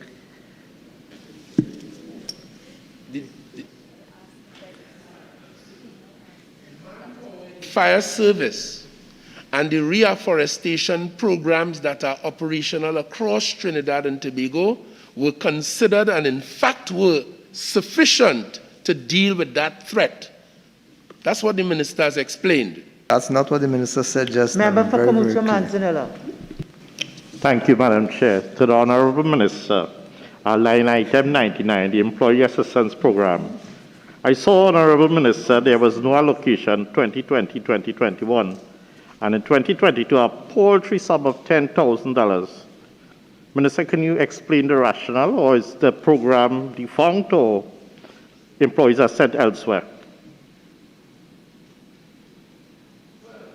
In my communications with the heads of the divisions of national security, I think they all understand the importance of the welfare of the men and women in their respective divisions and the need for the EAP arrangements, some of which are very effective, some not as effective, some needing to be ramped up from the information I have. And again, in terms of funding, it, once the programs are ramped up and activities taking place, money will be wired and adjusted to treat with it. So to a large extent, this is for the individual divisions to get on with it, recognizing the importance of the welfare of their personnel and the need for these programs. Funding will not be an issue for the reasons I've stated all along. Thank you. Thank you. Member for Chaguanas West. Thank you, Madam Chair. Honourable Minister, line item 17, I'm returning to it, but not to rehash what we had discussed before. But I just wanted to make the point that recently there was a situation where a fire officer was attempting to rescue someone from drowning. And he himself, unfortunately, would have drowned. And it would raise the question as to whether or not the fire officers needed, specific training, and in this case, swimming. Why I raise it, and this was borne out in articles in April of this year. Why I raise it is it that in arriving at the sum proposed, 1 million, that there would have been input from the chief fire officers to the specific training that they require moving forward this fiscal year? I can't say specifically, but consideration would be taken across the board in respect of the allocations that we sought. Member for Kuvano.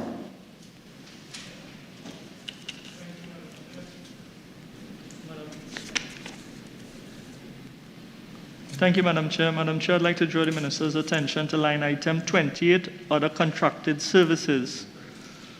Minister, for 2021, the estimate for this line item was nil.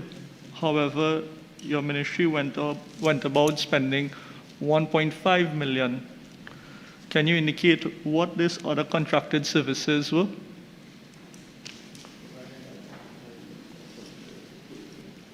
Line item 28.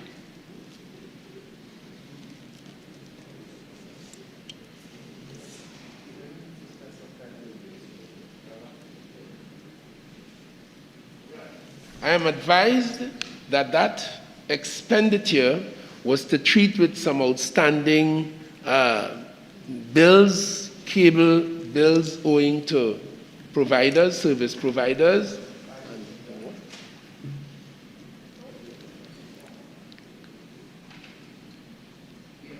So that is what you see reflected there across the system. And how long these outstanding bills were for what time period are we talking about? I'm being told that they would have been accumulated over about just over a year. Over a year, so and a half. So then if it was accumulated over a year, in working out our 2021 estimate, why did we not cater for it? Was it a matter of under budgeting last year again, like what we're seeing happening this year?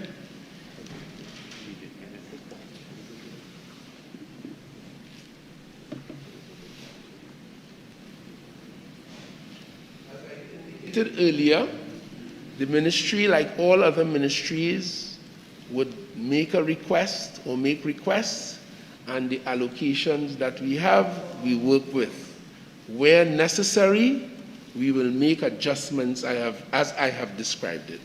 Thank you, Honorable Minister. However, for us, for the fire service to work with nil allocation for this line item and ask them to work with it is it's really unreasonable. However, for this line item, can the Honorable Minister provide us in writing a list of all the contracts that was paid with this 1.5 million and the sum for those contracts? Certainly. You. Member for Oropouche West. I think my colleague asked the question already and it was answered. Okay. Thank you. All right, so item 004, prison service. Member for Barataria Sanwan. Thank you very much, Madam Chair. Madam Chair, at line item 15, repairs and maintenance equipment.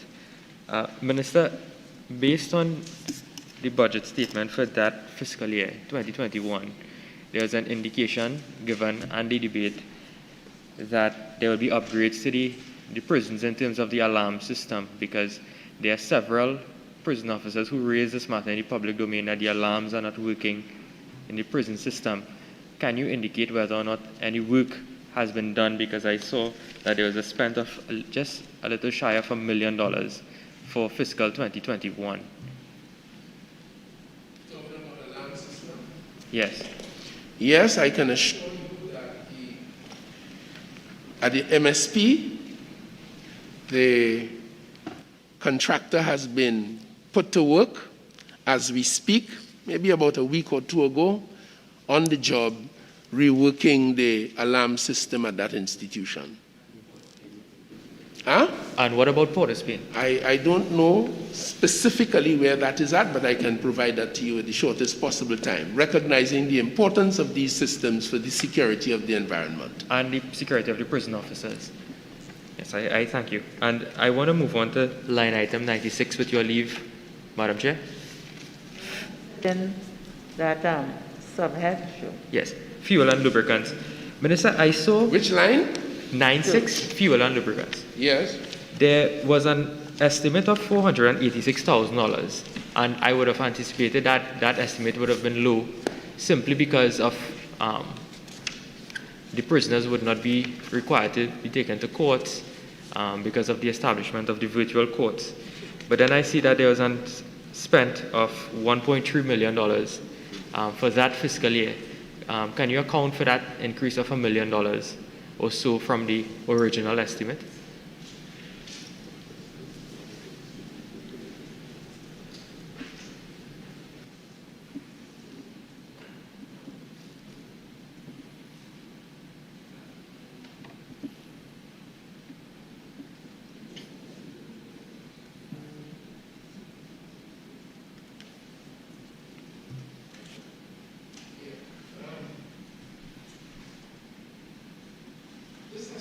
It appears is roughly for the first part of the year, and we, as necessary, will make requests or virements to treat with any other requests in this regard. No, Minister, I ask, why was there an increase of $1 million for fuel for the fiscal year 2021, in light of the fact that there would have been a decrease in prison transportation because of the establishment of the virtual courts through the COVID regulations? The prison still, notwithstanding the fact that they have courts now at the facility, and there has been courts online. The prisons still have transportation things to do to take people to the various posts, to take people to the hospital and various things. So it's their requirement, and we have reflected it in the allocation. Member for Chaguanas West. Thank you, Madam Chair.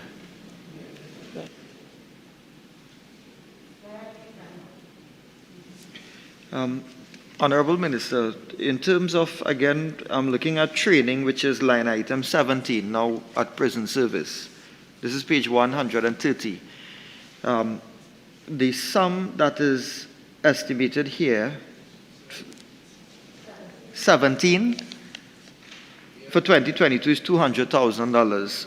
Would you not, would these prison officers not be required to engage in additional training now that we are moving more in the, into virtual courtrooms, and they may need special training to treat with these situations? And therefore $200,000, again, is a very low figure to put for training.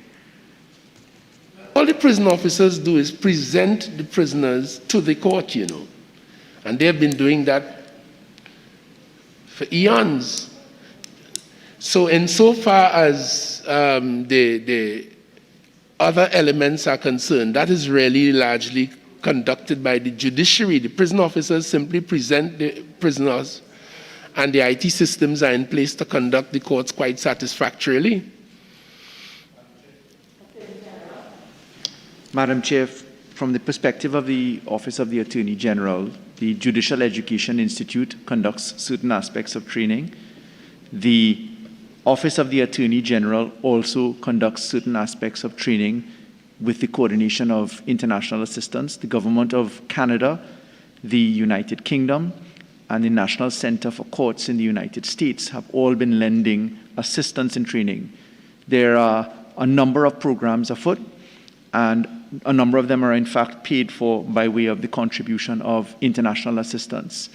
The aspect of the prisons officers in relation to their duties to the court are confined really to ensuring that there are security positions maintained, including, for instance, belly chains and other factors when you're in the virtual courts.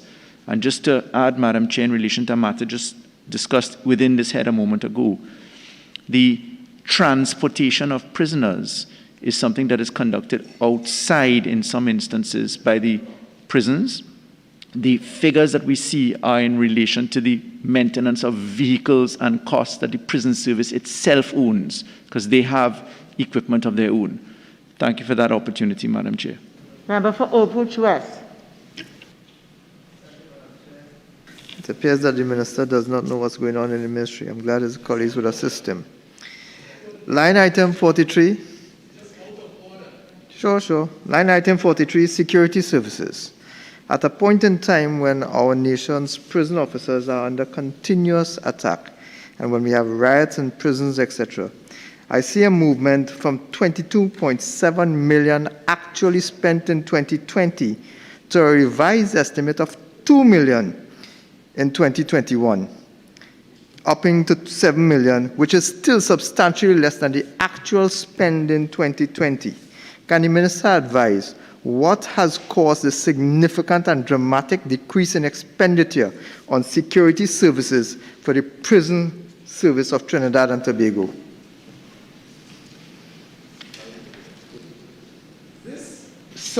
The increase of $4.5 million is for payment for prison transport, which is quite different and separate from prison vehicles, as was explained a moment ago.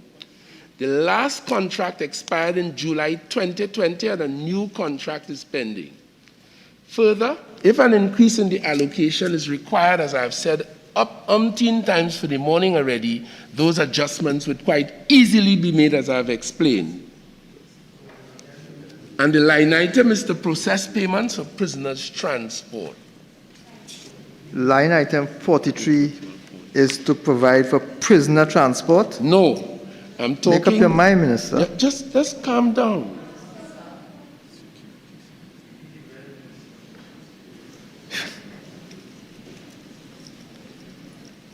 As I said, the contract expired in July of 2020, and a new contract is pending, and that sum that you see was to pay for that outstanding money in terms of prison transport. So then the decrease between the estimate of 2021 of $10 million to $2 million revised for 2021. That is in consideration of the virtual courts now. That's prison transport. We don't expect too much of that again because we have gone into a regime of virtual courts, and that's what explains it. So then why are we increasing to $7 million now? Those are I am speaking, just for clarification, I'm speaking, that would be Minister, to deal with security services. That would be to deal with further arrears. Of further arrears. So Yes. what are the current arrears then, Minister? I couldn't tell you exactly an offhand, Can but I I could expect provide that? Can I request, Honorable You're more Sir, that than you provide welcome. it in writing? Yes, you're more Thank than you, welcome. Minister.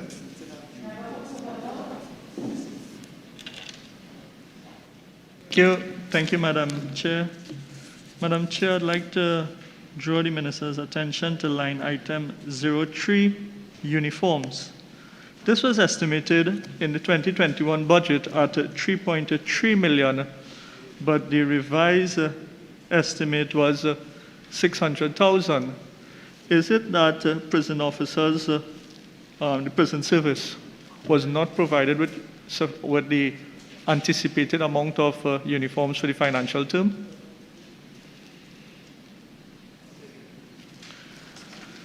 Minister, line item 03, uniform.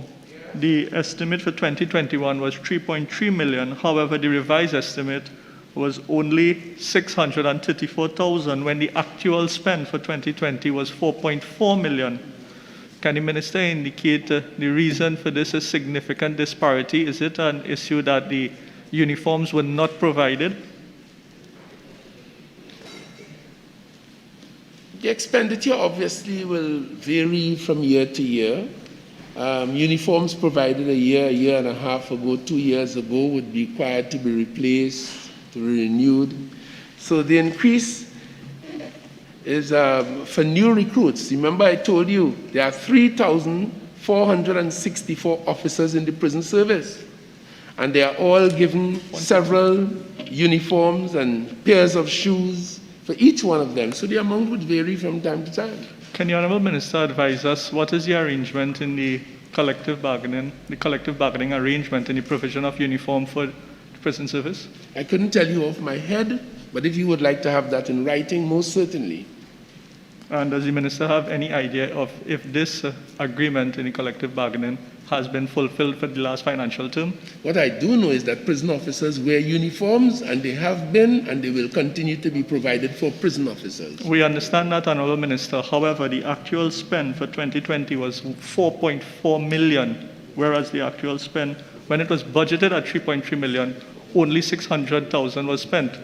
So I'm asking if it is that a disservice, if I may finish, I was asking if a disservice was provided to the prison service during the last financial term. No, if they got uniforms last year, it doesn't mean that they will need a replacement of them in this particular year. They may need them 2 years hence. But you cannot say if the collective agreement is being I just fulfilled or told not. you I don't have that particular detail off my head, but can provide that in writing. Thank you, Minister. Regiment. Item 006, Coast Guard. Member for Chaguanas West.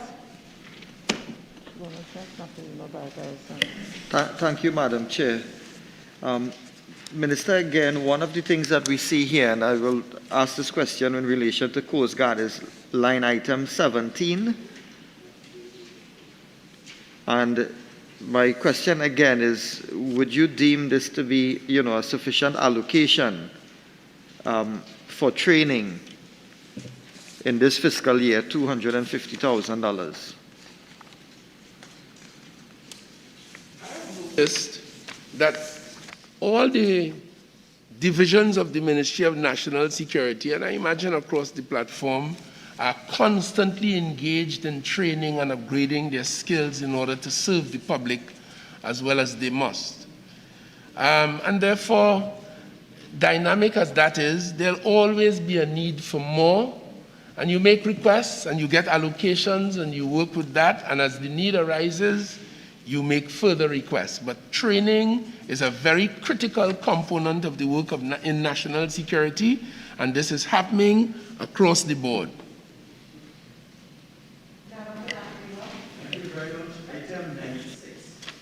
Fuel and lubricants. There's been a $6.3 million decrease. And I refer the Minister to the Express, September 30th, 2021, and I quote, "Fishermen posted a video of what they believed was a body on the beach, saying they had reported it to the Coast Guard officers, who said they had no vessels available because there was insufficient gas. And 4 months ago, when a fisherman was attacked at gunpoint by pirates and thrown overboard, the Coast Guard contacted for immediate assistance, but they did not have a vessel available. Relatives had to find a boat to assist in the search."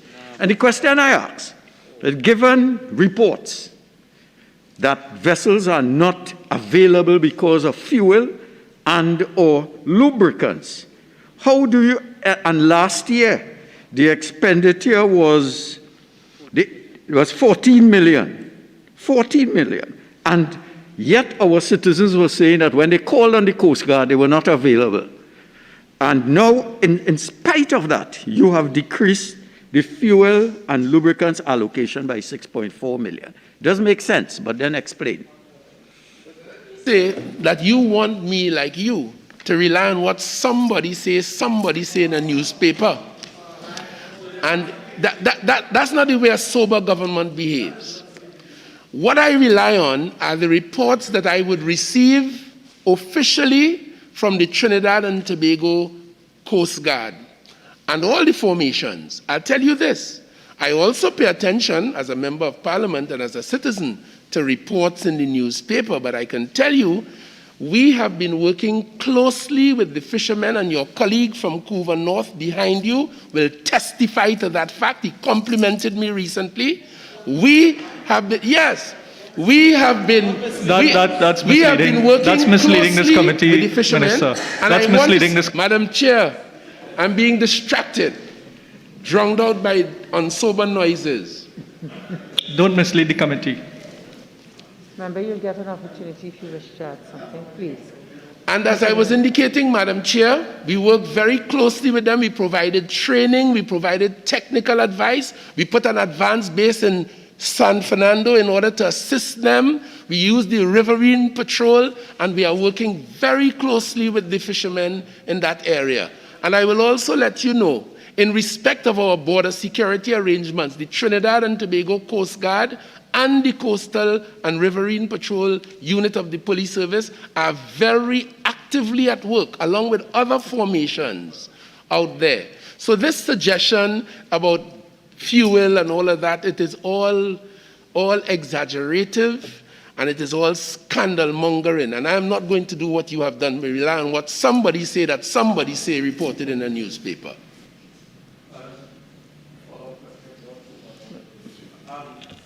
Question. Somebody didn't say, but 14 dead bodies arrived in Trinidad and Tobago, and nobody knew, and there was no Coast Guard vessel for the time, and it was said for fuel and lubricants. You are telling the population today that we have enough fuel and lubricants to ensure that we have a 24/7 patrol of our borders, Trinidad and Tobago. You are making that commitment today to the citizens of Trinidad and Tobago. Suggestion that the Coast Guard did not respond when reports of a boat with bodies flowed into Trinidad and Tobago. And of course it was seen by fishermen who happened to be in the zone where that happened outside of Tobago. And they would have made contact with the Coast Guard. And what is not known to a lot of people, part of the maritime safety regulations for all vessels, all shippers, is to lend assistance to another vessel in distress as you can. It has happened many times. So when the Coast Guard, and I am in possession of an official report on this, it had absolutely nothing to do with any lack of fuel. That is misleading, and the member should withdraw that.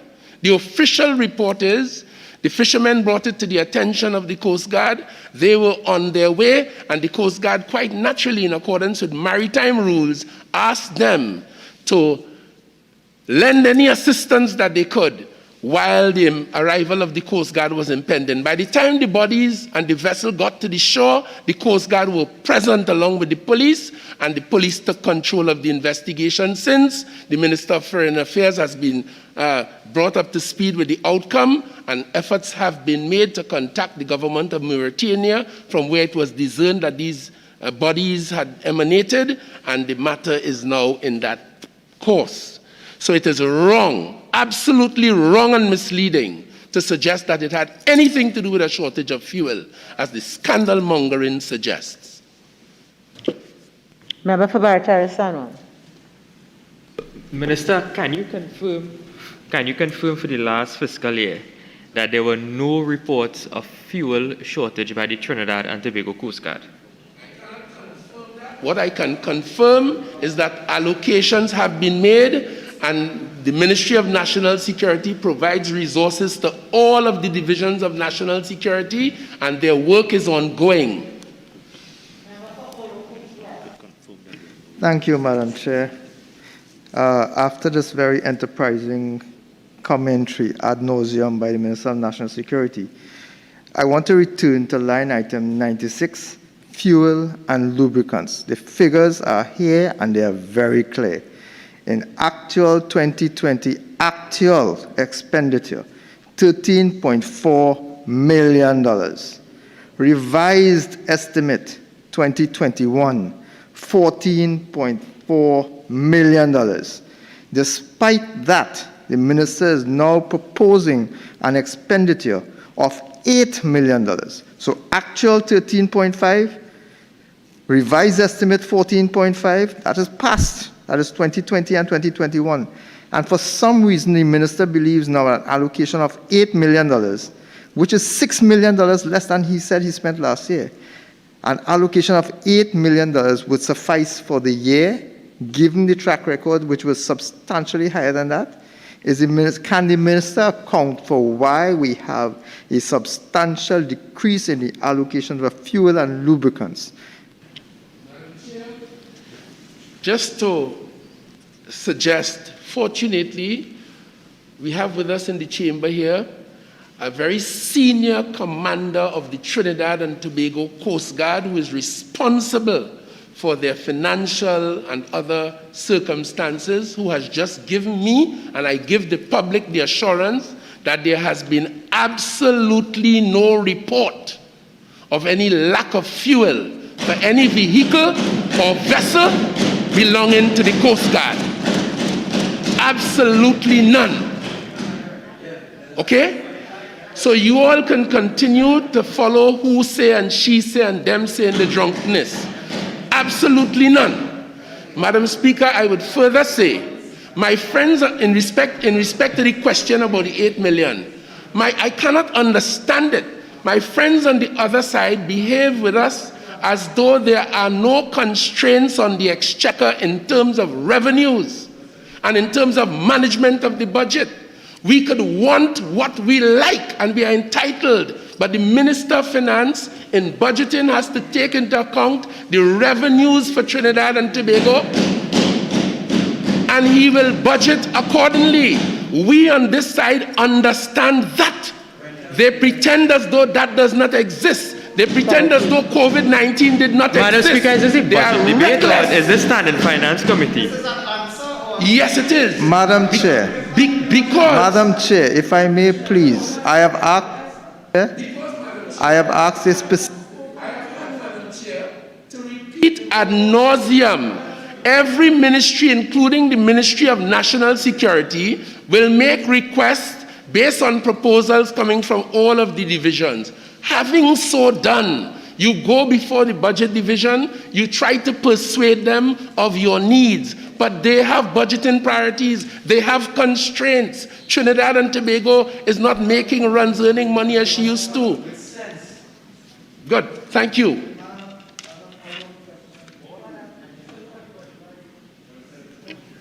Madam Chair, the Minister has still not explained the decrease. However, Madam Chair, if I may pursue, then this allocation in this book here provided by the Minister of Finance... One please, member for Oropouche West. We don't allow displays. All of us know the book we're looking at. Secondly, I think, and I want to suggest that sub-item 96, that line item, has been dealt with exhaustively on the same.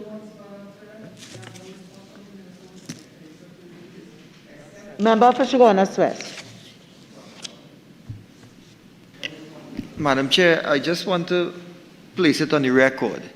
Is the Minister suggesting that the news reports and all of the social media videos is false? Member for Chaguanas West, we are here on a certain exercise. Either you're going to comply with the exercise or I will go on to somebody else.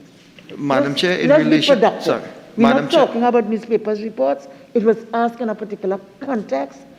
That has been going backward and forward. Do you want to ask another question? Madam Chair, I just wanted the Minister to state on the record in relation to line item 96, he made a statement on the record that he had information which suggested that what member for Naparima was saying is false. And we are going with the mainstream media as well as social media showing pictures of bodies, dead bodies. And I want to know if the Minister is saying that those are false. Well, I don't think we were talking about pictures of dead bodies. Member for Couva North. Thank you, Madam Chair. Madam Chair, I like to draw the Minister's attention to line item 96, fuel and lubricants, and the Minister went about at length to explain the constraints of revenue Member for Couva and North, the management. I ruled that we are no longer dealing with line item 96. Just is one. Is there another line item you'd like to deal with? Yes. Please. Yes. So I should not point out the question Member that for I had. Naparima. Line item 70. Just to show that this budget does not make sense. 17? 17. Training. Right. Does not make sense. In revised estimate, $236,970 was spent for training. And that is 2021. The estimate for 2022 is $250,000. In spite of the fact that we have 2 new Cape vessels. So it seems to me that we are acquiring equipment, buying new stuff, and not getting the human resources up to skill. And probably some of the problems we are having relate to the inadequate training budget for the Coast Guard of Trinidad and Tobago. Could you kindly explain the limited $250,000, which is one scholarship? Understand how my friend found himself down that very dusty road. I can't understand it. The arrangement for the 2 Cape class vessels which we ordered and delivered to the Trinidad and Tobago Coast Guard to assist in protecting our borders and our people and providing safety and security carried with it a training component, similar to the 3 OPVs that were purchased and were scuttled sometime after. It carried a training component. Some of our officers went there to the shipyards and oversaw the construction phase of the vessels. Once they were delivered, our personnel were supposed to have gone. Personnel from Australia were supposed to have come to Trinidad and Tobago. They did. And they have carried out successfully the training for the operation of those vessels.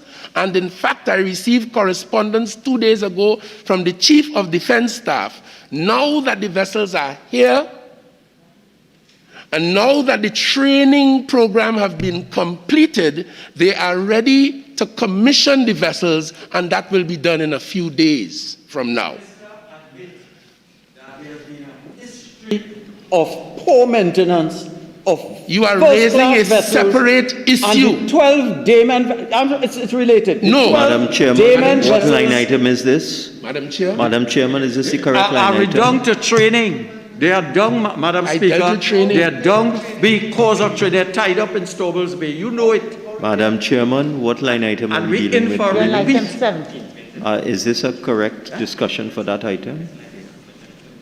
So now he moves from the ridiculous specific to the ridiculous speculatory. Madam Speaker, we are 13 and 17, and the allocations are inadequate to the manifest problem that the whole of Trinidad and Tobago is aware of.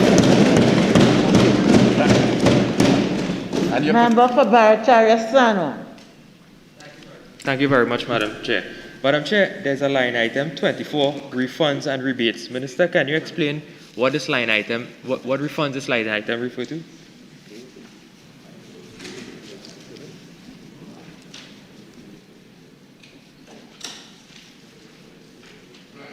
Madam Chair, this has to do with persons who would have been dismissed from these formations, and there is an agreement in terms of their terms and conditions that their pension contributions would be returned to them, and those are that's the allocation to treat with that particular issue. Member for Tabakit. You ruled that we could no longer ask any questions on that line item.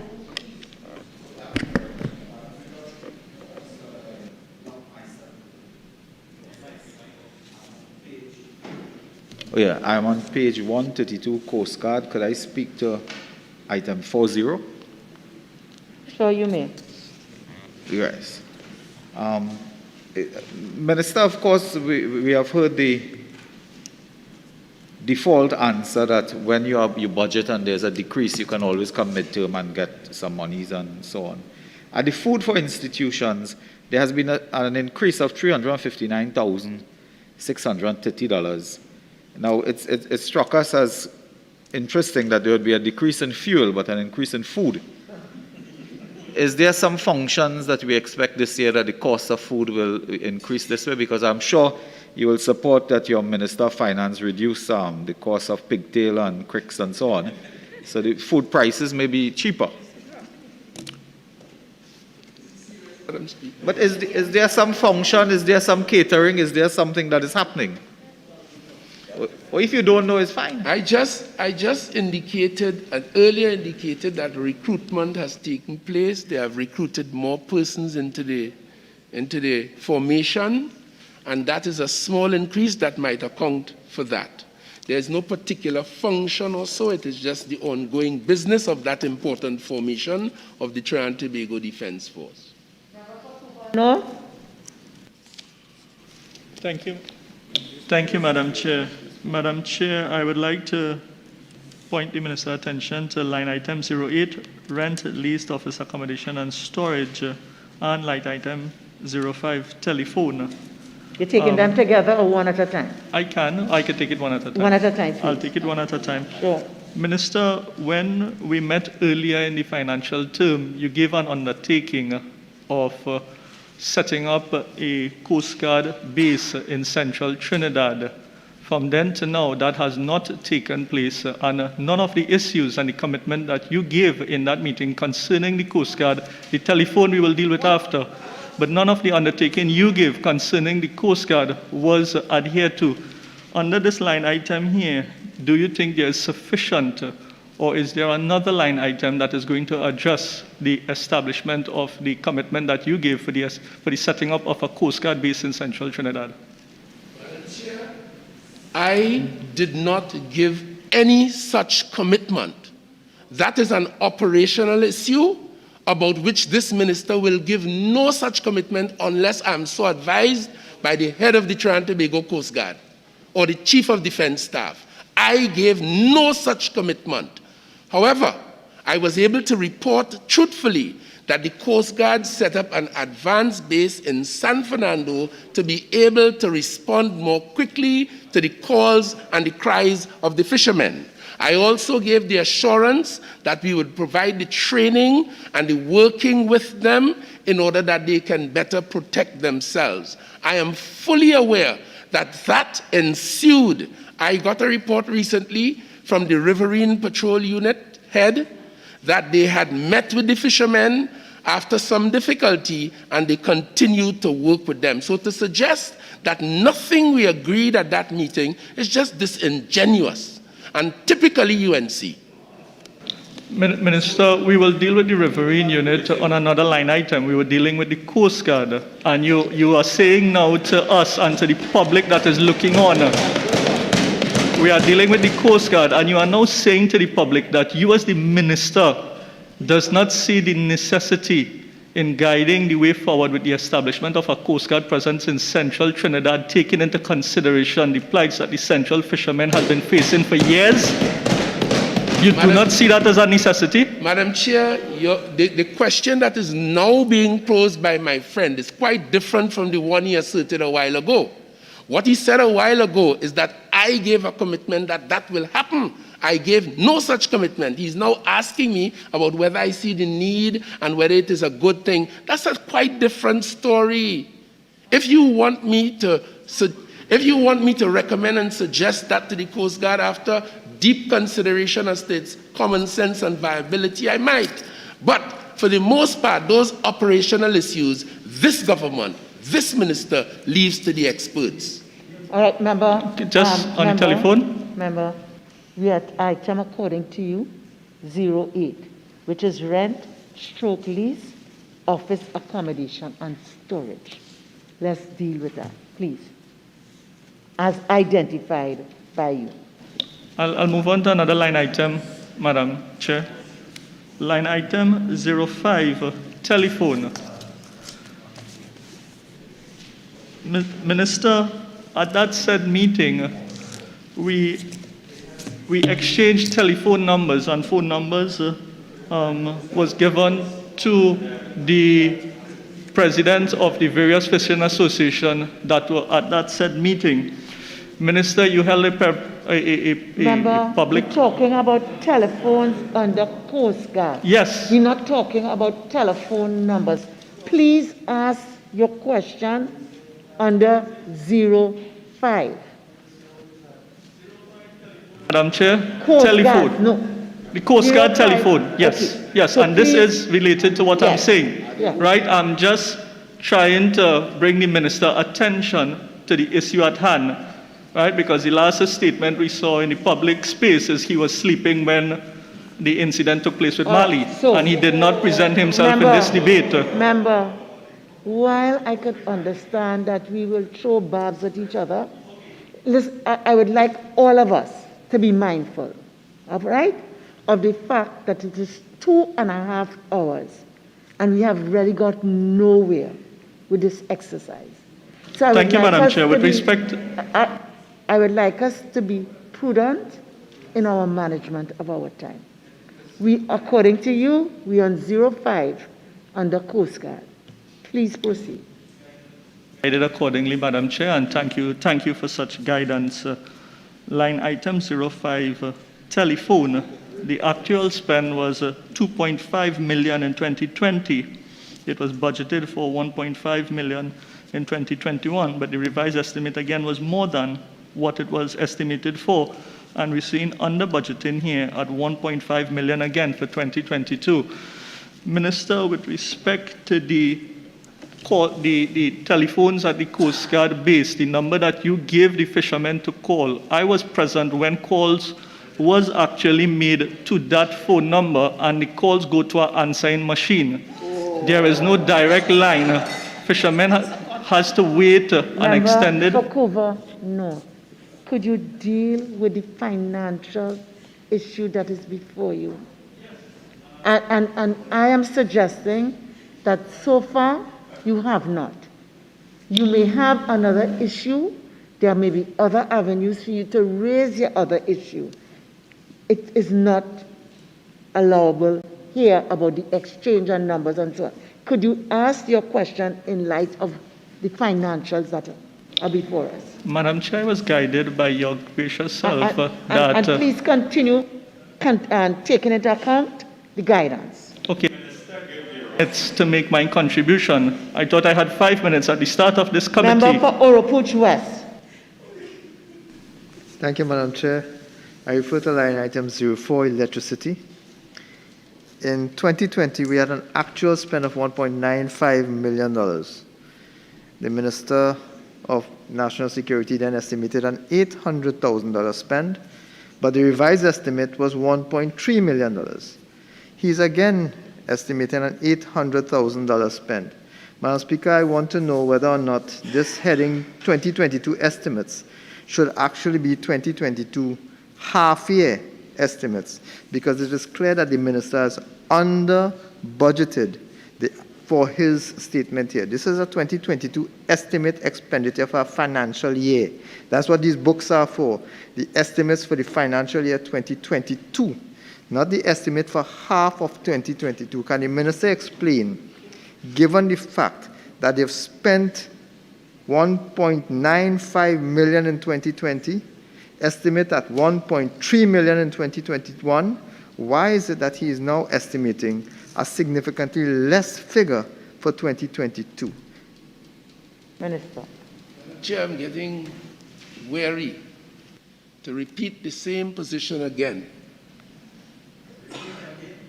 So the explanation I gave earlier in terms of what we request and what we get and how we will treat with any shortfall is repeated.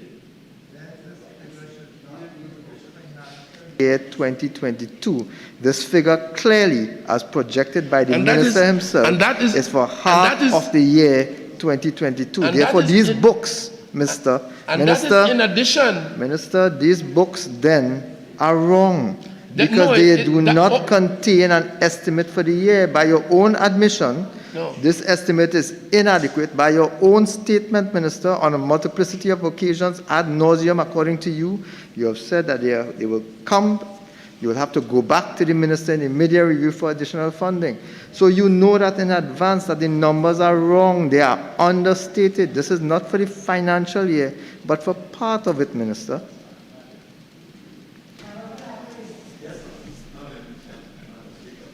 Item 13 and 15, maintenance of vehicles, and item 15, repairs and maintenance of equipment. And in that context, I wish to ask the Minister if he could indicate how many marine assets exist in the Trinidad and Tobago Coast Guard, how many are operational, and how many are down. With us, but we can make them available at the earliest opportunity in accordance with the standing orders. Thank you, sir.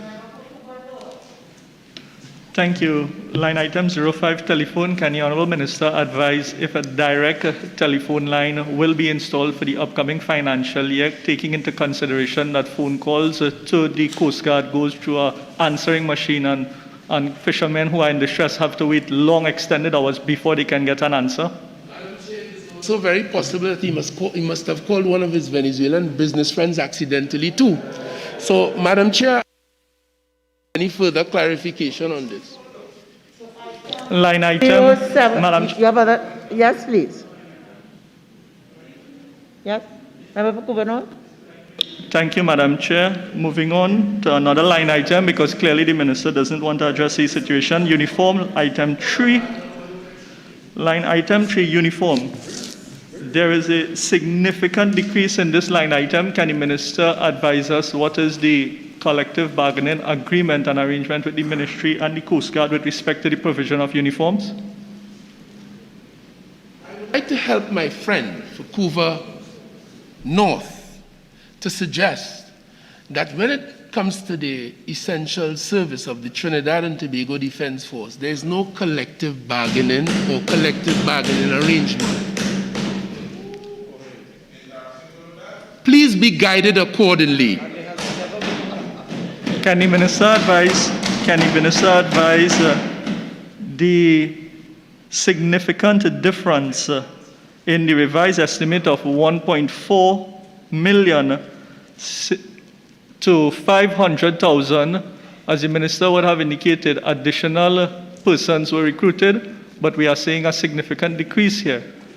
Can the minister explain this?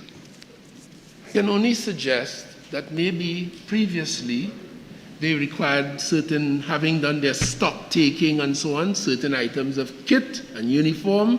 Those having been procured, it may not be so necessary in the upcoming fiscal period. The other details I can attempt to find out. So but Minister, it is as honest as that and sober as that. So, Minister, are you saying also, based on the previous answer you gave, that with respect to the provision of uniform for Coast Guard officers, that there is no arrangement in place with respect to their terms of reference for engagement with the provision of uniform? Terms of reference for engagement? Yes. What I can assure you, provision of uniforms. What I can assure you, notwithstanding the meanderings of your mind, every Coast Guard officer is outfitted with the kit and the uniforms that he or she should have to carry out their work. And where that is and not how so... often is that provided? How often? As often as... I don't know what the regulations inside of the Coast Guard are, but I suspect as often as necessary. Can you find out and provide us with that information in writing, please? I think as often as necessary should suffice. No, but you said you said you don't know. So can you find out specifically and provide us with the arrangement? I should try. Thank you. Thank you. Now, I am just being told by the very worthy commander in our presence, unfortunately, and for which I thank him, kit is provided to the personnel every 2 years. If that be the case, Mr. Minister, generally, what we are seeing in 2020 is spend of 3.2 million in the actual spend, 1.4 in 2021, but only 500,000 in 2022. Is this another piece of under budgeting that is happening within the ministry? Because kit is provided every 2 years, and they are given kit as necessary. Thank you. Thank you, Minister. 007, item 008. Member, I'm just asking everybody to pay extreme attention. All right? Okay? And this is the last such indulgence, because I looked up. Thank you for your indulgence, Madam Chair. Madam Chair, I'm on line item 12, material and supplies. Over the last fiscal year, Minister, I'm sure you would have been aware that many of the immigration officers would have been complaining about the lack of supplies in order to keep with respect to the COVID regulations. We reopened the border this year. The immigration officers that are housed at the airport, the Piaco International Airport, were complaining that sanitizers, face masks, even hazmat suits were not being provided to them, and they are actually the first in line for persons who travel, especially from foreign jurisdictions. Can you indicate whether or not this allocation is enough? Because there's a decrease of $2.7 million for material and supplies for immigration. So now they have moved from $2.9 million to just $187,000 for material and supplies for this financial year. Speak about, I can tell you now that I work very closely with the Chief Immigration Officer who is present in this chamber as head of that division today. And obviously, I work on a daily basis and very closely with the Permanent Secretary, and I have no reports of any issues around shortages of these items for sanitization and so on. No reports that makes it a problem that stops the Immigration Division from functioning and performing its duty to the people of Trinidad and Tobago and our visitors. So before you were appointed as Minister of National Security, the former minister did in fact indicate that he had to provide them with sanitizers and face masks. Many corporate citizens, including elements of the Chinese business community recently, would have made donations to national security. I've taken, since I'm there, at least on 3 occasions, corporate citizens provide stuff, and I'm aware that the government has provided as best as it must, equipment for sanitization and for cleansing and so on in the context of COVID, quite apart from the vaccines and everything available for every single citizen in this country. But the expenditure you see there, I am told that was for the purchase of passports, not necessarily for sanitization material as you are alluding to. So is there another line item where that money will come out from for sanitization? Line 10? Yes, line 10. Office, stationery and supplies? Yes. There's a cut there, Minister. I mean, we still have to adhere yes, to all of the might be a COVID cut, protocols. but I'm saying to you, I have no reports as Minister of any shortage which adversely affects or affected the proper functioning of the Immigration Division of the Ministry of National Security. Member for Chaguanas West. Minister, line item 43, security services. In light of the actual figures for 2020 and the estimate for 2021 having to be revised upwards, I'm looking at the decrease now in the 2022 estimate. Is there any particular reason for decreasing that allocation? Considerations, as I've explained all morning, apply. That we are not in a position, we are not in a phase, Trinidad and Tobago, where madly everything you want you just get. Trinidad and Tobago's circumstances are very different today than those days, those heady days between 2010 and 2010 and 15. Item 008. Item 009. Member for Chaguanas West, 009.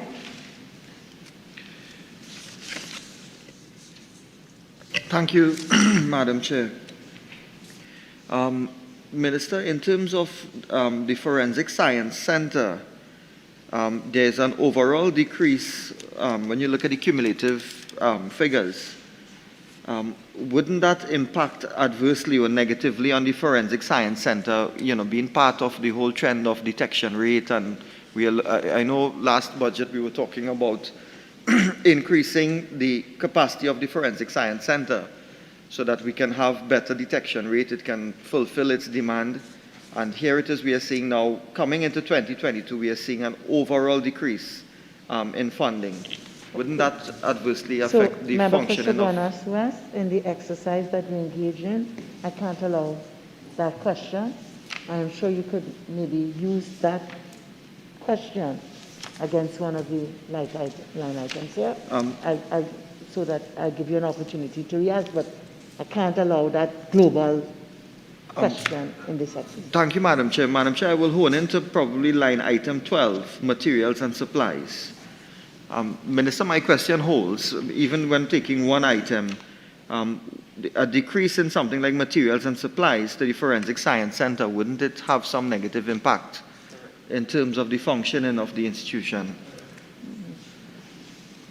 I have indicated earlier that we understand full well the critical contribution of the Forensic Science Center in terms of the criminal justice process and its impact on the sociology of Trinidad and Tobago. And action is being taken internally, that essential service.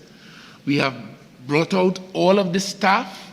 We have had the DNA equipment recalibrated recently, and casework is now taking place. We have brought 25 new persons under the previous minister that was arranged. They have now completed their training. They are at work, and all other actions are being taken to ensure that the Forensic Science Center makes its due and proper consideration to the efficacy and the efficiency of the criminal justice system insofar as its contribution is concerned. And I am not convinced, I am not of the belief that the allocation here would adversely affect that laudable and necessary objective.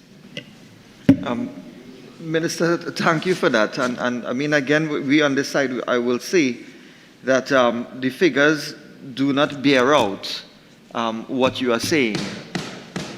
So I just put that on the record, Minister. I didn't wish to and fro, but. 0, item 011, item 012, item 013, item 014. Member Pushagona-Swiss. Thank you, Madam Chair. I was looking, Minister, at line item 36 as to what may be included or encapsulated under this extraordinary expenditure.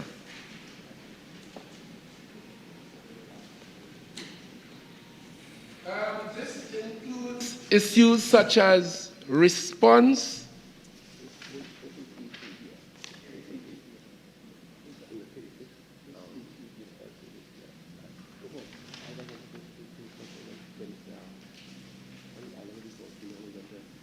yes. This will include things like payment of court orders, assistance to other CARICOM or brothers and sisters in CARICOM with disaster issues, and of course, military funerals and that sort of thing. Remember, we had some operations assisting other elements of the Caribbean. This is the kind of thing that is taken in this extraordinary expense. Thank you. Thank you, Madam Chair. Minister.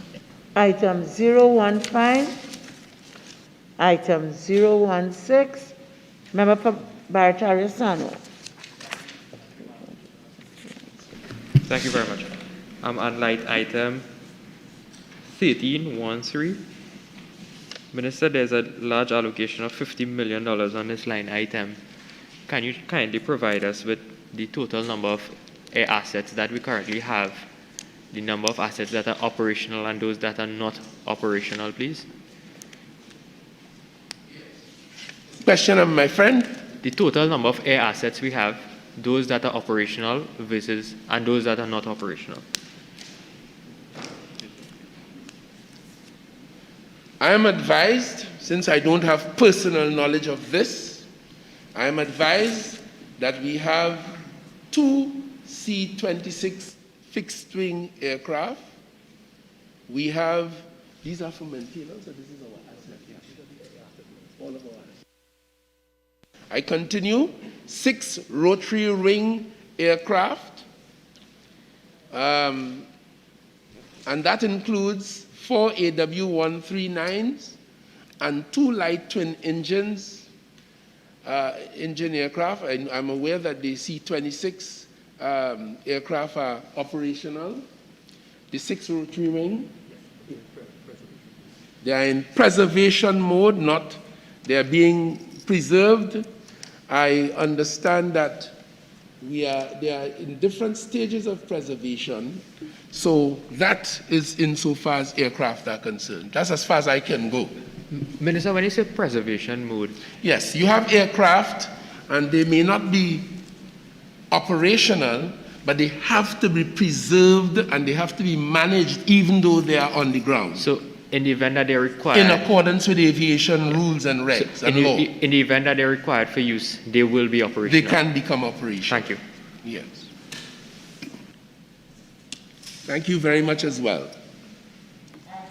017, item 018, subhead 03, minor equipment purchases, item 001,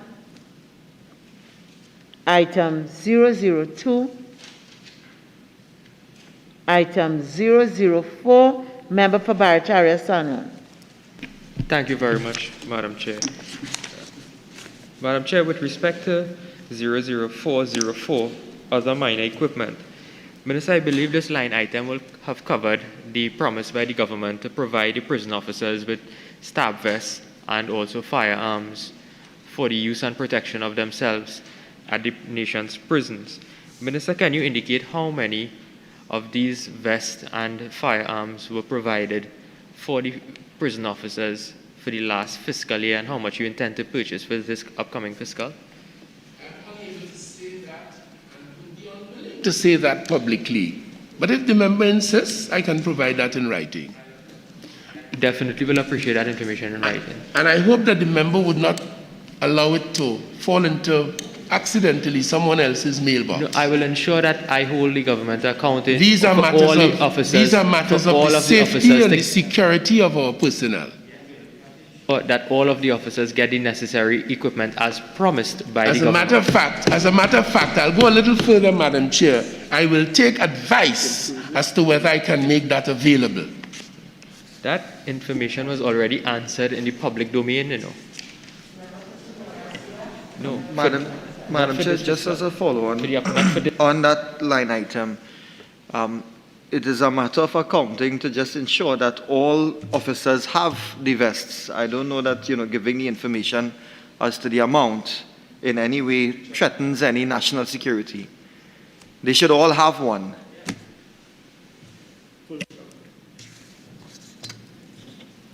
Minister, I don't know what advice you need on it. That is my point. They all require one. Item 005, item 006, item 007, item 008, item 009, item 010, item 012, item 014, item 015, item 016, item 017, item 018, subhead 04, current transfers and subsidies. We are at page 146. Item 001, item 004, item 005, item 007, item 009, item 01. Member for Samo Barataria. Thank you very much, Madam Chair. Madam Chair, on line item 02, the SSA.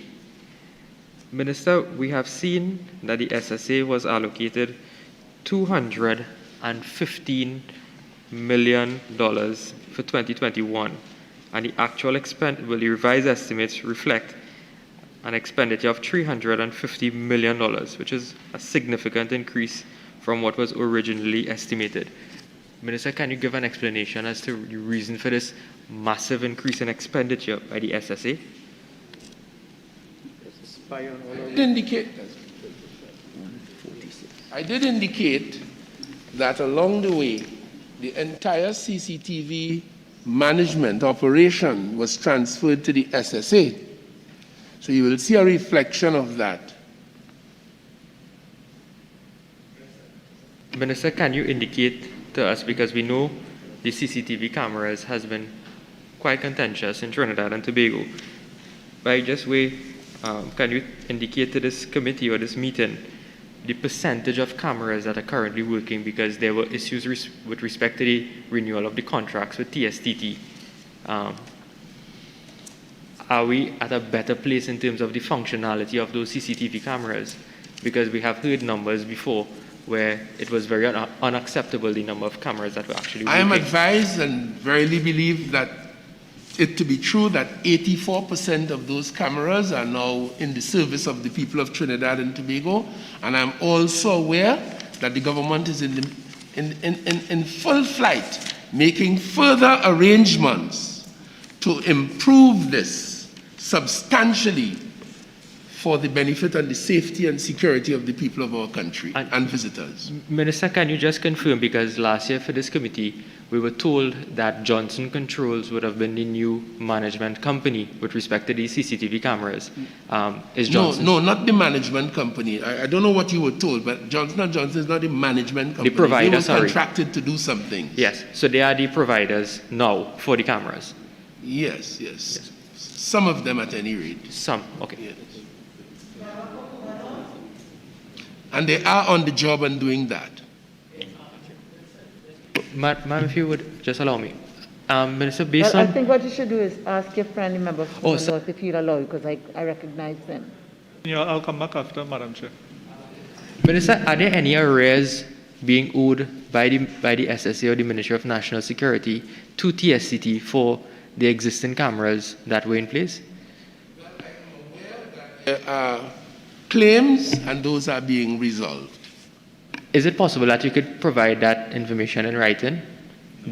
I don't think so. Those are business transactions which might defy the need for that kind of exposure. The arrears... TSTT is a commercial operation, and I'll have to seek advice on that before I can give any commitment in that regard. Thank you, Madam Chair. Madam Chair, line item 24, National Crime Prevention Program. 3 million was allocated in the 2021 estimate. However, only 474,000 was utilized. Can the Honourable Minister advise why such a significant decrease? Madam Speaker, I am advised that this program did serve the people of Trinidad and Tobago, but it is under review as we speak, since this business of soft management of crime and antisocial behavior is constantly under review, and it is being reviewed as we speak in that context. Member for Barataria, San Thank you very much. I'm on line item 27, the Migrant Registration Framework, Venezuela. Minister, based on the budget statement given by the Minister of Finance, where it was said that there's a re-registration process for Venezuelan nationals residing in TNT had been completed with 13,800 persons resubmitting their forms. The Minister said that the exercise has been extended to the end of October 2021 to allow for legal regularization and the protection of registered Venezuelans. Minister, I noticed that there's no allocation being made under this line item for that particular exercise. So that's one. The second question is really, what is the legal regularization that the Minister of Finance had alluded to in his budget statement? Minister of Finance, who is present, so you may direct that otherwise.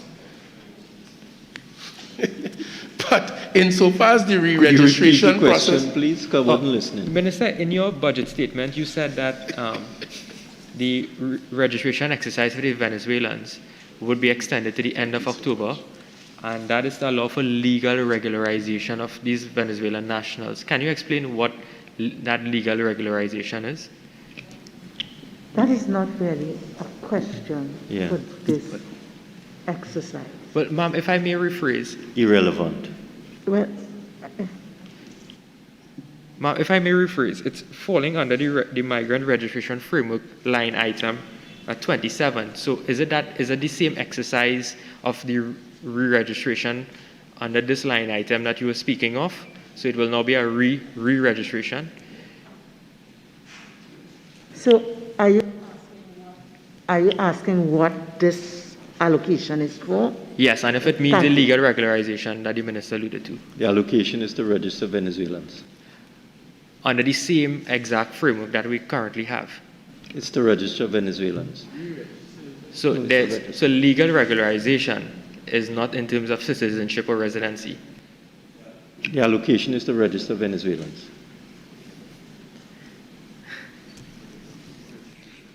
Right, Minister. Item 011, Member for Kumucha Mansanilla. Thank you, Madam Chair. Honourable Minister, line item 18. Just a curious note is, I'm wondering if this unit has been disbanded or this line item has been assigned elsewhere, Honourable Minister. Member, line item 18. 1 minute, please, member. Where are you? You are 009. Page 147.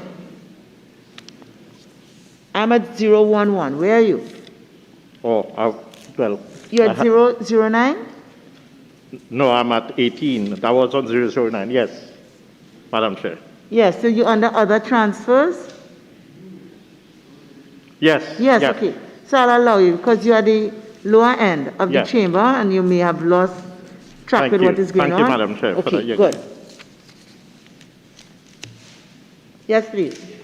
Yes. So, Honorable Minister, I'm just wondering, line item 18, if this unit has been disbanded or assigned elsewhere. Signed elsewhere. I thought as much. Office of the Attorney General and Legal Affairs. Thank you. Thank you. 011. Honorable members, we will now move on to the draft estimates of development program. Head 09, Development Program, Consolidated Fund, item 004, Social Infrastructure. Honorable members, this item 004 spans 4 pages. It spans pages 51 to 54. Therefore, I will announce the project groups. A, Coast Guard.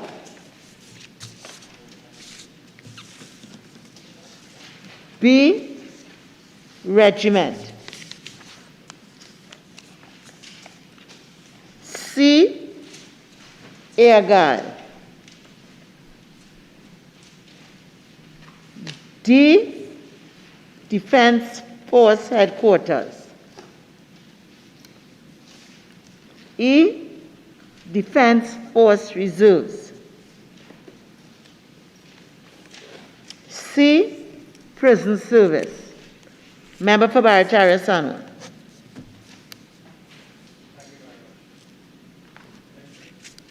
Minister, you could probably deal with a couple of these items because they're related. Item 31, acquisition of CCTV cameras for the prison service. 36, installation of CCTV cameras at YTC. And 37, CCTV cameras at Port of Spain Prison. Now, allocations were made for fiscal 2021 for all 3 centers. Minister, can you indicate the reason why there was no expenditure in the last fiscal year, all one allocation was made?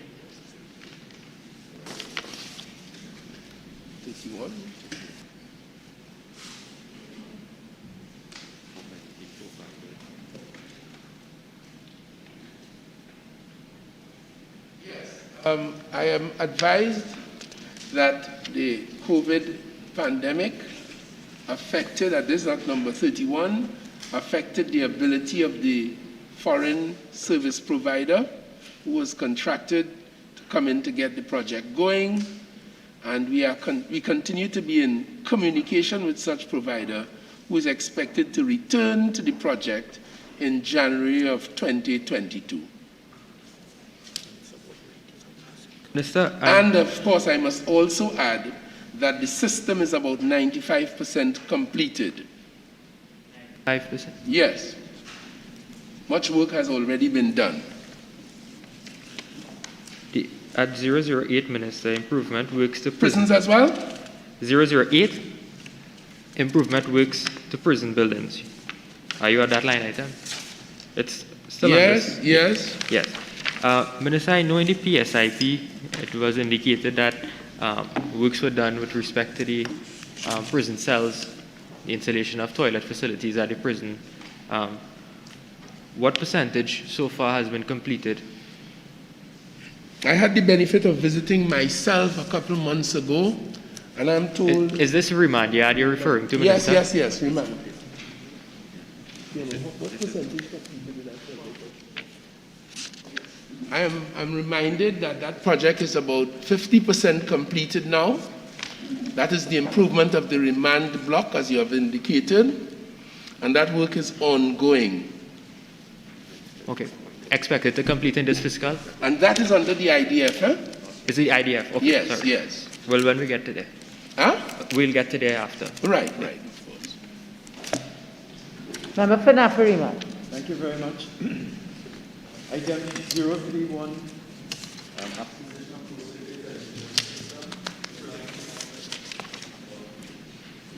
Yeah. Acquisition of closed-circuit television system for the prison service. I have a note here that in this budget speech we are told, and I quote, installation of security perimeter fencing and the installation of alarm systems and a CCTV system, end of quote, at our prisons. And in March it was reported that there's no alarm system at Golden Grove. The ministry assured after a year and 6 months that the prison would be equipped, but nothing has happened so far. In May this year, the president of the Prison Officers Association, Saran Richards, said the prison is a death trap. So the question I'm asking is what is the delay? I think you're given a reason, but what is the ideal in terms of closed-circuit television? Is this the ideal in terms of modern prison technology?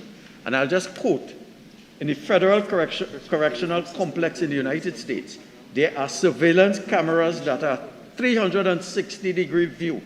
There are motion detector sensors located all over the prison and a face detection technology to help identify the inmates.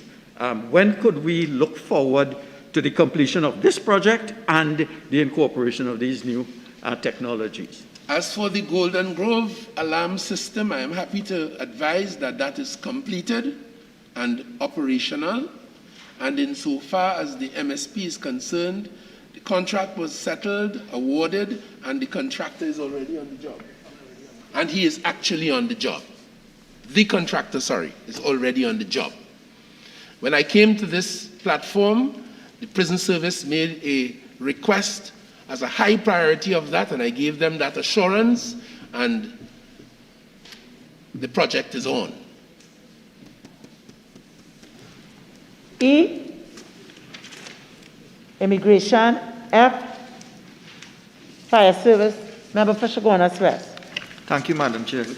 Honorable Minister, we sort of touched on fire services in previous line items. Under this is page 54. Yes, thank you. We had spoken about some of the problems. Minister, would it be possible to have, or for your ministry to provide, a listing of what the ministry deems to be priority in terms of repairs to fire equipment, purchase of vehicles and fire equipment to be rolled out in this fiscal year? Because my colleague from Sama Barataria spoke to some issues in his constituency. We are aware of in Mayaro that they have had one fire tender as well out of operation for some time, and we are hearing different reports. Now that we are seeing here a certain sum of money is to be expended in this fiscal year, can we see how it will be spent and the priority areas, please? So is it that you're addressing 156, the items 156 and 174? Yeah, Well, 156, 174. Yeah. Actually, this allocation is earmarked for a water tanker for the Mayaro Fire Station, the acquisition of a water tanker for the Penal Fire Station, acquisition of 2 ambulances, acquisition of 2 double cab pickups for use as general purpose utility vehicles. And as we speak, the fire service is preparing vehicle specifications. I will obviously have to approach the cabinet for its approval, and this allocation is geared towards all of that. Does that meet your taste and satisfaction, my friend? Yeah, Minister, as I said, yes, we have spoken about it under other items, but I was raising it in the context of this allocation, but you have indicated what this is for. Thank you very much. Yes. Item 005, multi-sectoral and other services. Page. Member for Point of Pale. Getting the general public services, Madam Chair, in page 55. Excuse me? Can I ask a line item in page 55 under general public services? On page 55? Once it's under 005, multi-sectoral and other services. Thank you. Sure.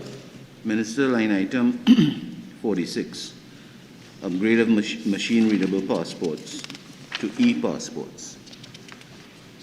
2021, we allocated $50 million for this project. Nothing was spent. And now you're allocating $11 million. Could you I think it's a very critical project. And could you give us what is the status of that, the last?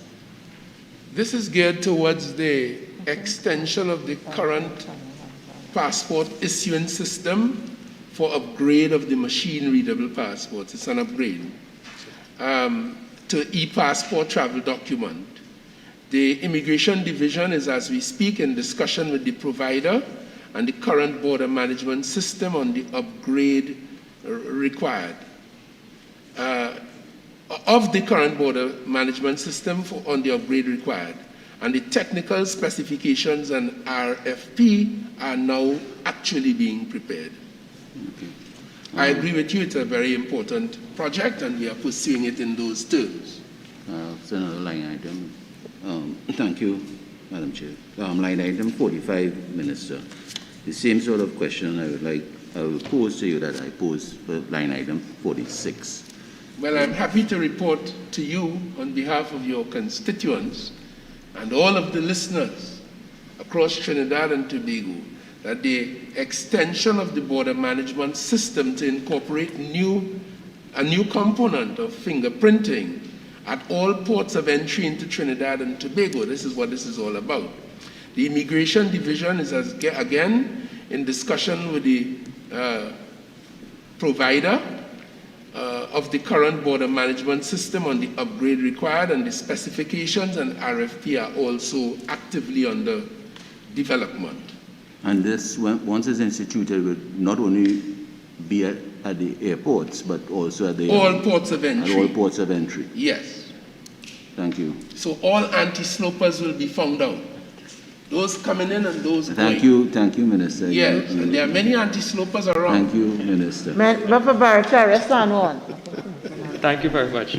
Ma'am, on page 56 at item 062, the construction of a media and conference center at the Ministry of National Security Head Office. Minister, can you explain to this committee why this project is costing $1 million for media and conference center at the Ministry's head office? Which page?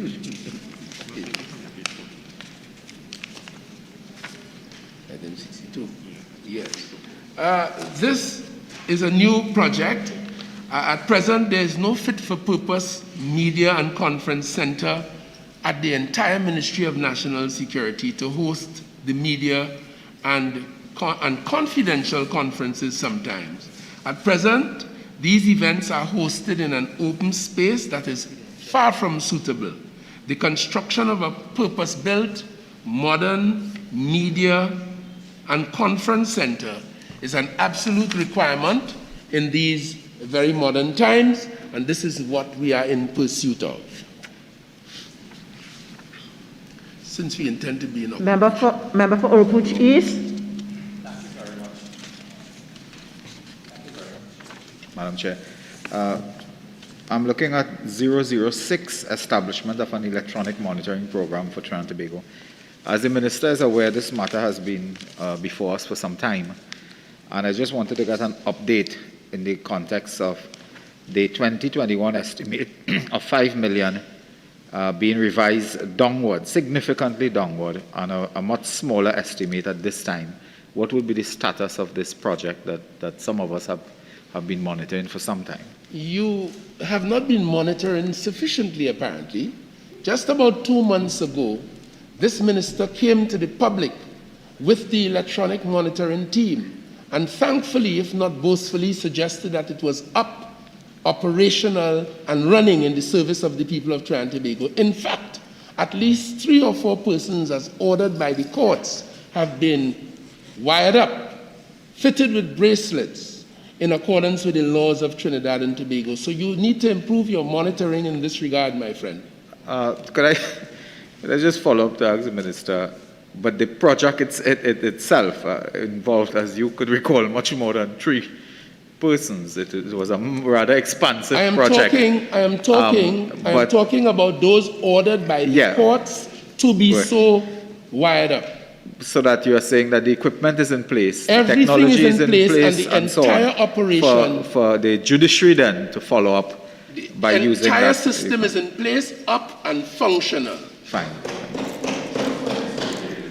And it cost this country just about $10 million with no suggestion of any untoward behavior or corruption. Then, could I indicate, could you indicate the 800,000 provided, it is for the recurrent, I imagine so, yes. supervising or so of the equipment and yes, so on? Yes, right, fine. Indeed. Member for Kamuta Manzanilla. Through you, Honorable Minister, there's a point on line item 065, Komoto Air Base, upgrade of ICT, which falls within my constituency. I know, Honorable Minister, when you talk about ICT, we talk about communication, intelligence, upgrade of software. My just point of observation is the 2022 estimate was $1 billion. I thought it would have cost actually quite much more looking at the strategic location of Komoto Air Base. Any comments? Yes, this of course is a new project as well, and the Air Guard recently gained an additional air station at Komoto Barracks. Previously, it was with the SSA. As a consequence, there's a need to expand the Air Guard's ICT infrastructure to incorporate this new site, and I have to approach the Cabinet for its approval in this regard. Thank you. I thank you as well. Member for Chaguanas West. Thank you, Madam Chair. Minister, in terms of the line item line item 6, I know you had said that it is fully operational. This is the electronic monitoring program. Would you be in a position to tell us how many devices have been acquired to date? Not off my head, but that can quite easily be made available to you. But I can give you the assurance that the number we have are adequate as at today. As the system expands, we'll obviously need more, but so far, so very, very good. And I'm proud of the people at the Electronic Monitoring Division unit. They've done the business. Thank you, Minister. Infrastructure Development Fund. We're at page 193. Item 004, Social Infrastructure. Honorable Member, this item 004 spans 3 pages. Therefore, I will also announce the project groups. A, Coast Guard. Member for Barataria Sana. Thank you. Through you, Madam Chair, to the Minister. Item 044, construction of an integrated logistics support facility at Heliport Base.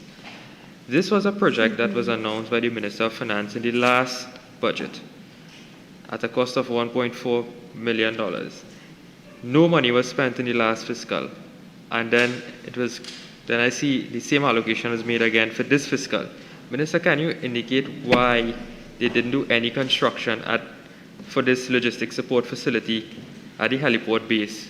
And I know you will say COVID, but government, throughout the time, the COVID regulations allowed for construction for government purposes.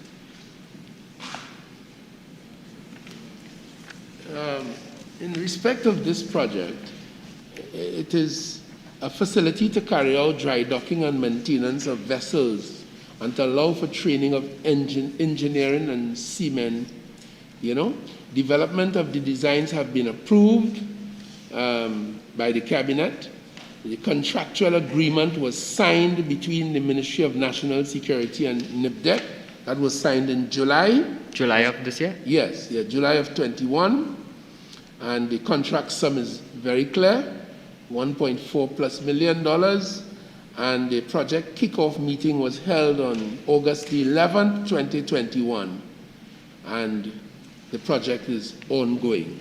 So we expect it to be completed in this fiscal? Yes, we're getting on with it. Thank you. Member for Orbuchis.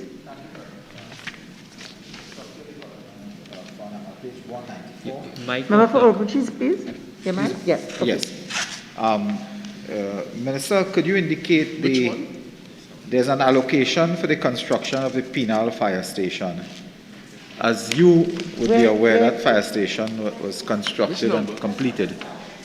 A, Coast Guard. All right, so if nobody else is at A, can we go on to B? Regiment. UNF. C, Air Guard. D, Defense Force Reserve. Member Shaw as well. Madam Chair, I was just looking to ask a You're question Air on Guard? C. At C, yes. Minister, in terms of the this particular project, line item 002 under Air Guard, what works, I know it's a new project, but what works is anticipated to take place in this coming fiscal year? I have to approach the Cabinet for its approval because this is a new project, and I will be doing so very promptly because the storage situation is not as it's undesirable, and we intend to improve on that. So I'm going to be approaching the Cabinet very shortly for its approval and get on with this project. Member for Cuba South. Prison Service. Okay, sure. E, Defense Force Reserves. C, Prison Service. Member for Cuba South. Thank you, Madam Chair. Minister, 007, construction of a correctional facility at Hope, Tobago. Has that project been abandoned by the government?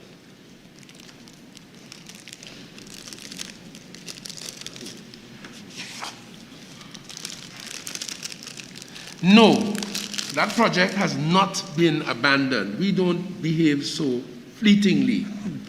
There are some issues in terms of the site, and that matter has generated some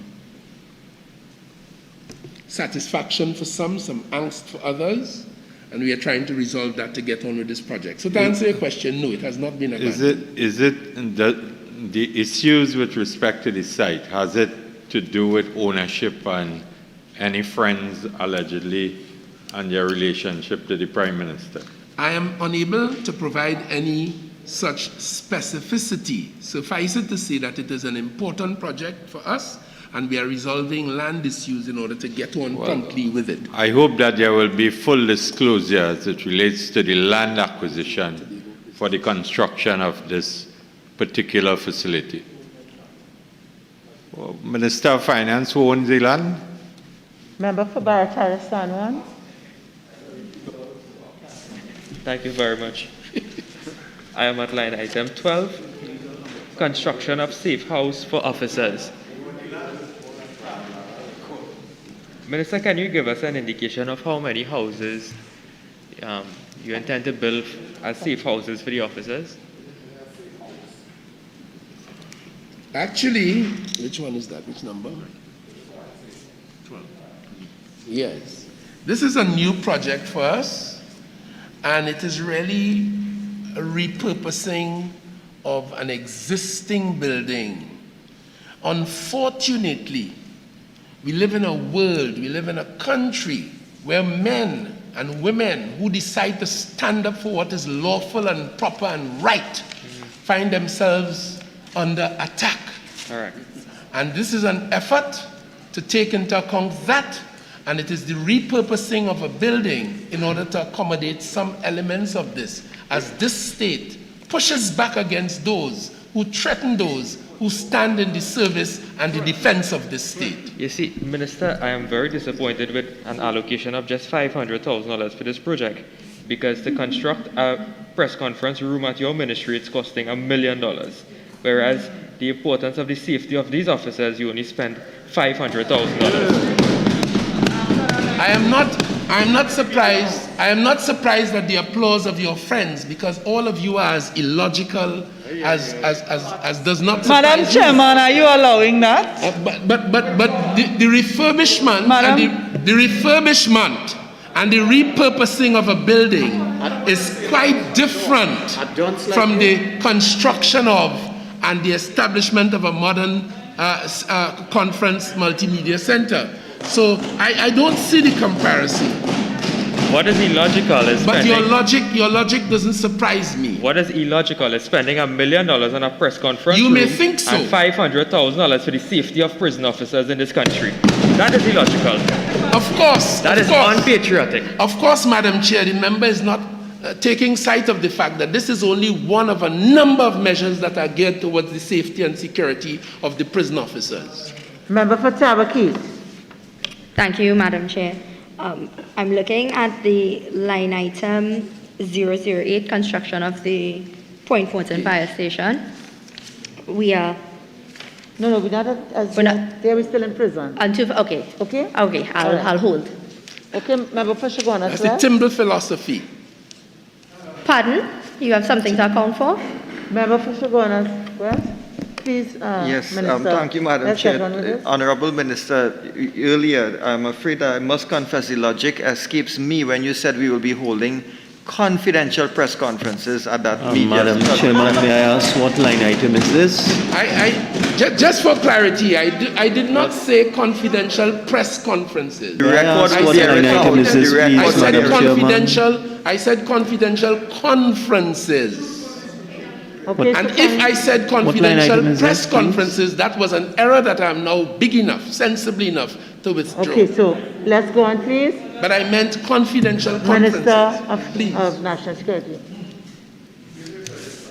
F, member for Oropuch East, and then we'll take member for Tabaki. Very much, Madam Chair. Just some clarification, Minister. We at Fire Service 009. To our knowledge, that penal fire station was completed. In fact, regrettably, I think the member for Portishead North had a bad experience there. But you're now budgeting $10 million for the penal fire station that was completed. Would you care to explain? Yeah, that I understand are some outstanding payments to be made good in this fiscal. Could I also ask for the Point Fortin fire station, whether that is outstanding as well, $18 million? Point Fortin. Yes, this one is under construction. That began on the 1st of August of 2019. And it is now about, from the report in front of me, about 25% completed. And we are... So that monies will be for ongoing work? Ongoing works, yes. Thank you very much. Member for Tabakit.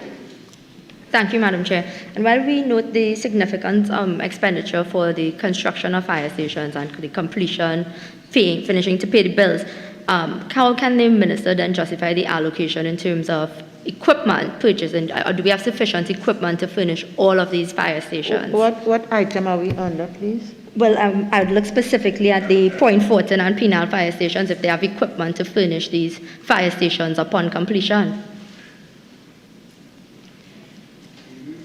Member, this item is really about construction. Correct. And therefore, I would suggest that your question could be asked in another forum. Okay, no problem. Okay? All right, so item... Member for Oropuch, I'm sorry. Thank you, Madam Chair. Returning to item 009, construction of the Penal Fire Station. Minister, you just advised my colleague, the member for Oropuch East, that this fire station was in fact completed, and this is monies that were in arrears. Can the Minister indicate, just for the clarification for the committee, when this fire station was completed, and why is it we have several years afterwards this outstanding arrears, and whether there are other arrears still due for the completion of this Penal fire station? Madam Speaker, the answer I gave about the sum that you see, it's for the settlement of outstanding payments, and that's where we are. Can the Minister then advise why we had such an extended delay between completion and settlement of arrears? I'm unable to say. All I know is that there are some outstanding payments, and they will be made in this allocation. Thank you, Minister. Item 005, multi-sectoral and other services. Member for Point of Peer. Thank you, Madam Chair.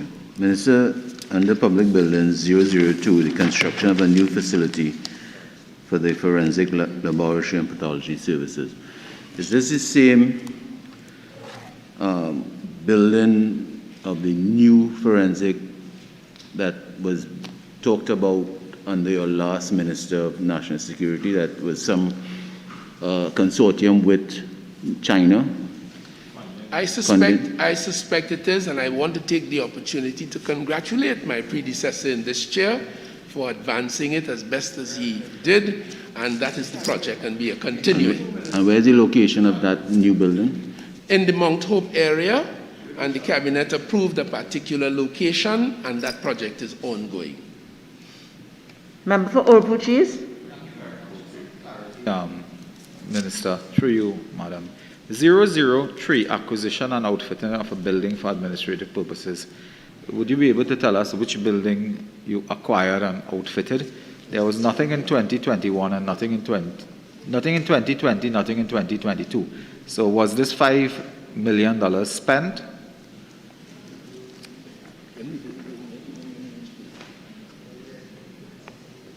Okay, I am told that we had made an attempt to acquire a particular building. That attempt was not successful. And so the project that was designed around it, when I say designed, intended for it, has now been deferred. So therefore the money that was allocated to it, was it vied? Was it used elsewhere?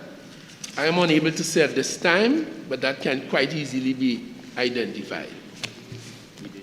Oh no, Madam Chair, I've just been advised by the man who knows, the permanent secretary, we did not use those funds for any other funds.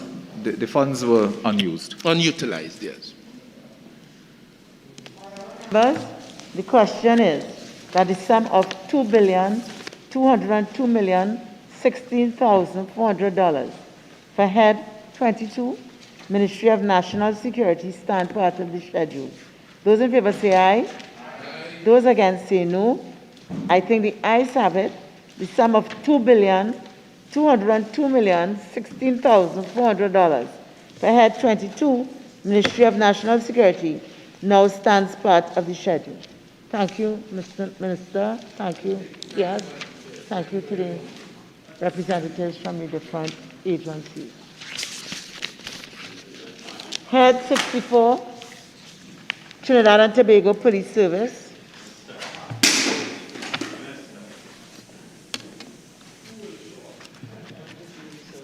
Head 64, Trinidad and Tobago Police Service, $2 billion.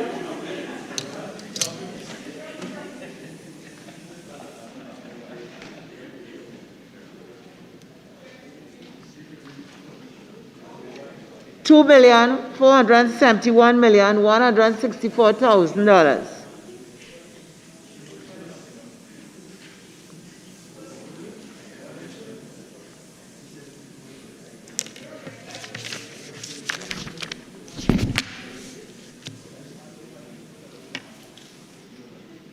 I see the deputy. He knows, right?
Head 64, Trinidad and Tobago Police Service, $2,471,164,000.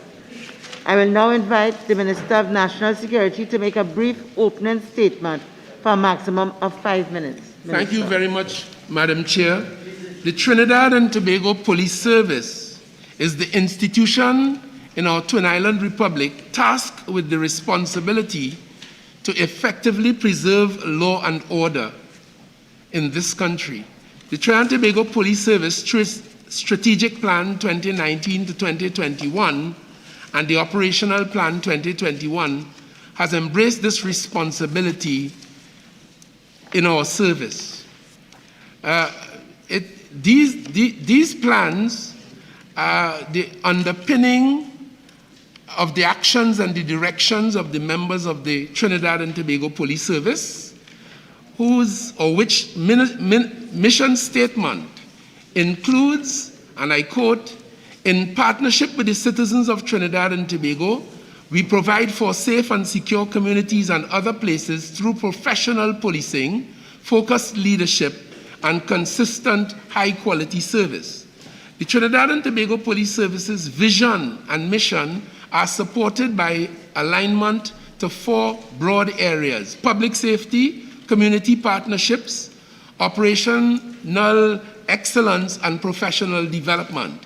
These areas encompass the strategic focus of the organization, utilizing modern policing strategies such as intelligence-led policing, community-oriented policing, and evidence-based policing, and is supported by utilizing the ComStat model, which platform is based on utilizing modern technology to support and manage crime and to exert crime control.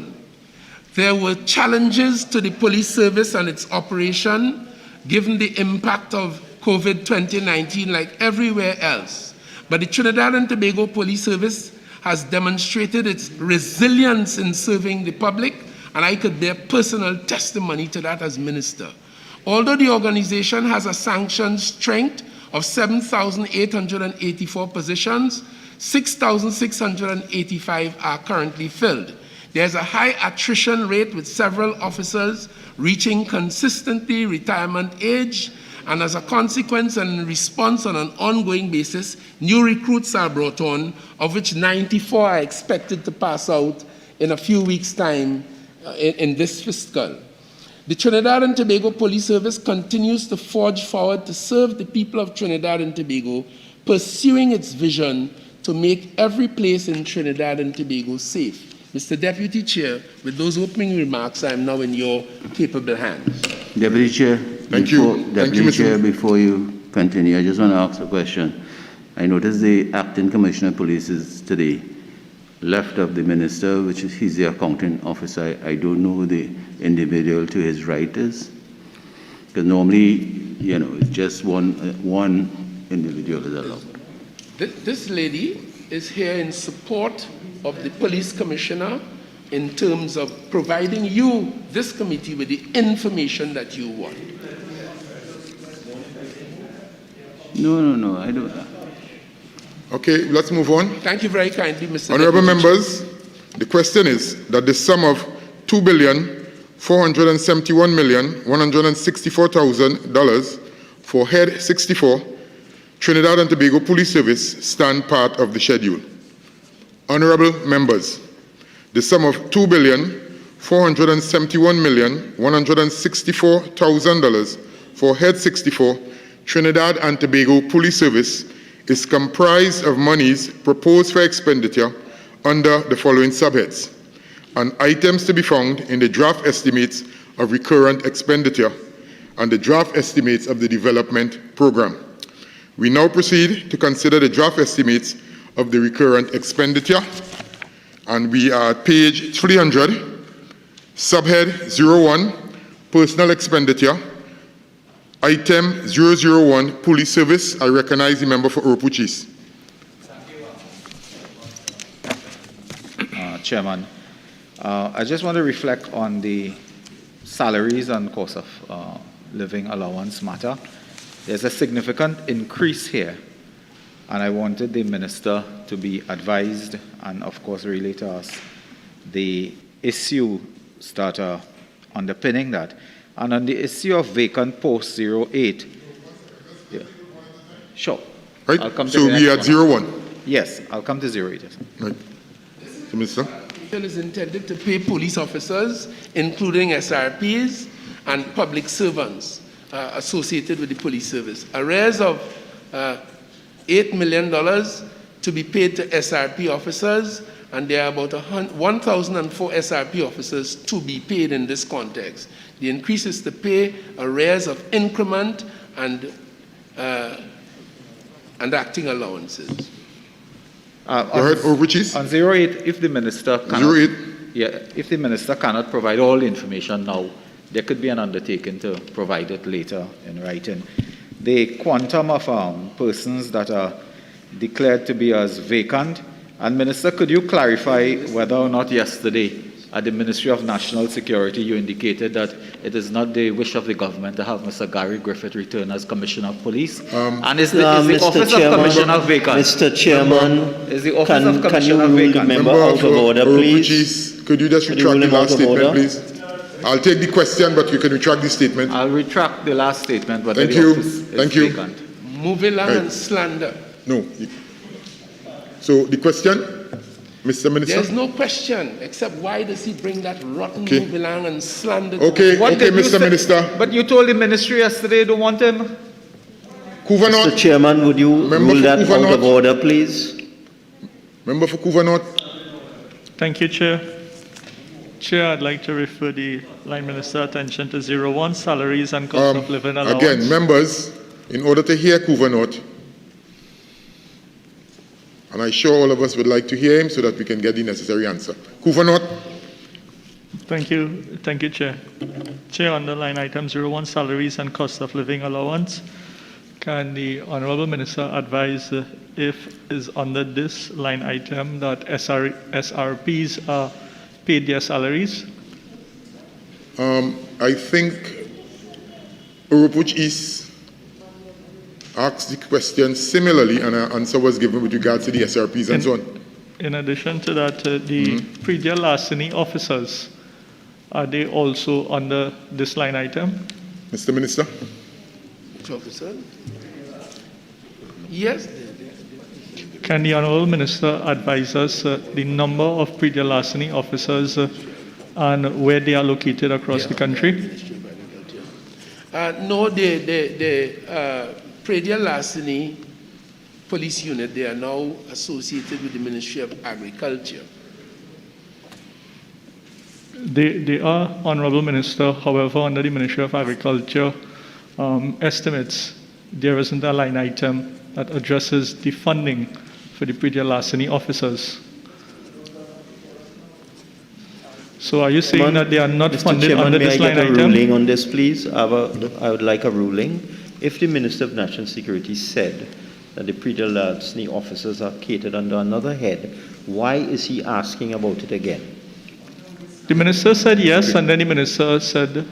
Okay, member, right. So, Mr. Minister? So, Mr. Yes. Minister, right, the pre-deal larceny division is now under the Ministry of Agriculture. Yes, but the officers are funded. Can the Minister confirm whether it's funded under the TTPS or under the Ministry This of Agriculture? allocation here does not take that group of officers into Okay, account. thank you. Okay, fine. Thank you. Subhead 02, Goods and Services, item 001, Police Service, Trinidad, pages 300 to 301. I recognize Barataria Sanwan. Thank you very much, Mr. Chair. I'm on line item 16, contract employment, where there's a total estimate for 2022 of $88 million. Yes, sir. Yeah, you with me, right? Go ahead. Yeah. Mr. Deputy Chair, I want to ask, if the SRPs are being paid out of the salaries and cost of living allowance line item, who are these persons who are being paid under this contract employment line item? Which item? Which line? Okay. 16, Minister. Page 301, page 16, contract employment. 216. One moment, please, Mr. Chair. Would you like the question again, or you? Yes, I'd like the question again. I think that should. Yes? Minister, what is the question? Who are the persons who are being paid under this line item if the SRPs are coming out of the salaries and cost of living allowance on 01 in the previous head? Just now, man. Say no question. Just a second, please. Just a second, please. 561 persons on contract throughout the police service, including at the academy. Duration range from 6 months to 2 years. Some vacancies will not be filled, and it has to do with the homicide and some of them, that division, and some of them at the police academy, and some contracts will not be renewed. This is what this allocation is for. Is this in relation to administrative support for the TTPS, these contract employment positions? Yes, some of them, yes. All right. And Minister, I want to take it to line item 23, fees. 0123? 3, fees. On page 301.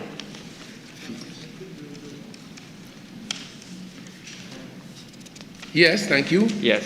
So there's an increase in fees by $16 million. So the total anticipated estimate for 2022 is $46 million. What accounts for this extra $16 million in expenditure for fees under this line item? Some of it involves like annual membership fees and fees for licenses in respect of some of the computer and the technology platforms that we use. Yeah, but there's an anticipated increase of 16 million from last year because I would imagine those subscriptions would roll over to this year. There's an anticipated spend of an additional 16 million. Some for the AFIS system, the automated fingerprint system, the criminal database, investigative tools that the police use, software applications and IT equipment and records management, and some technical support that we've had, annual renewal, wrecking and language, translation, forensic accounting and accounting services, legal services. The allocation in the previous year was not sufficient, and this allocation is intended to catch up. Minister, the fingerprint system that you mentioned, is that for the processing of certificate of characters? Because I remember earlier on you talked about the immigration department managing the fingerprints at the ports. No, that's a different system. This one is for the certificate of characters? Yes. Are persons now able to have their certificate of characters processed? I have had no recent noisy complaints. So the system is back up? I rather suspect that it is. In fact, it is. I'm being told that yes. Thank you. Mr. Chair, can we take a quick break?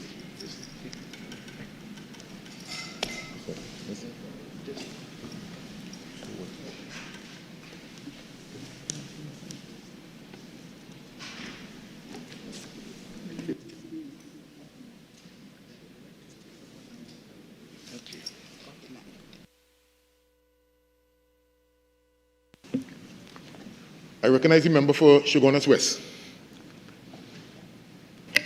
Shogunas West. Thank you, Mr. Chair. Minister, page 301, line item 58, medical expenses. We see an increase of almost $5 million. What I would like to find out from you, Minister, is what type of medical expenses is contemplated here?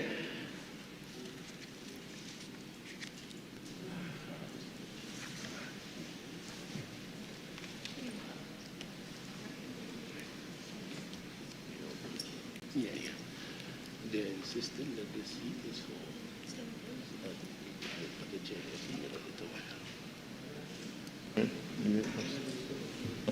Just making ones of the scandal, boy. Oh God.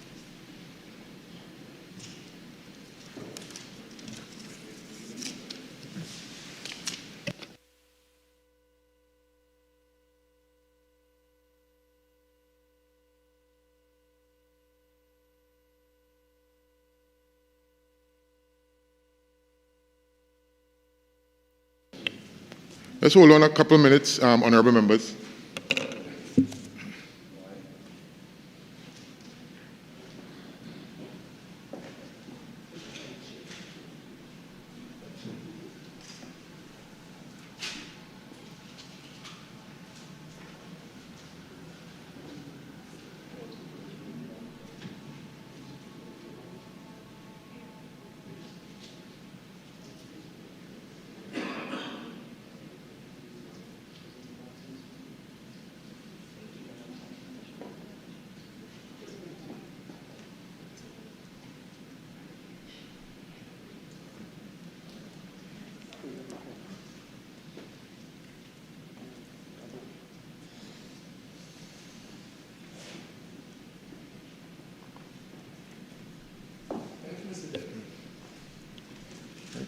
respect of...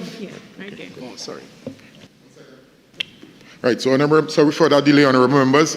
And Minister, over to you. In respect of this allocation, it involves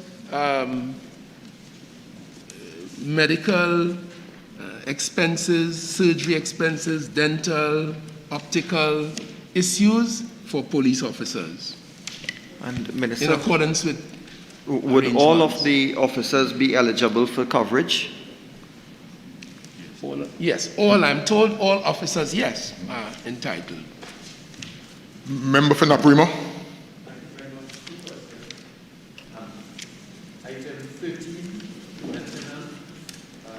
Maintenance of vehicles. Sure. Could the minister indicate the total number of motor vehicles in active use by police officers and the number of those vehicles that are operational and how many are down for repairs?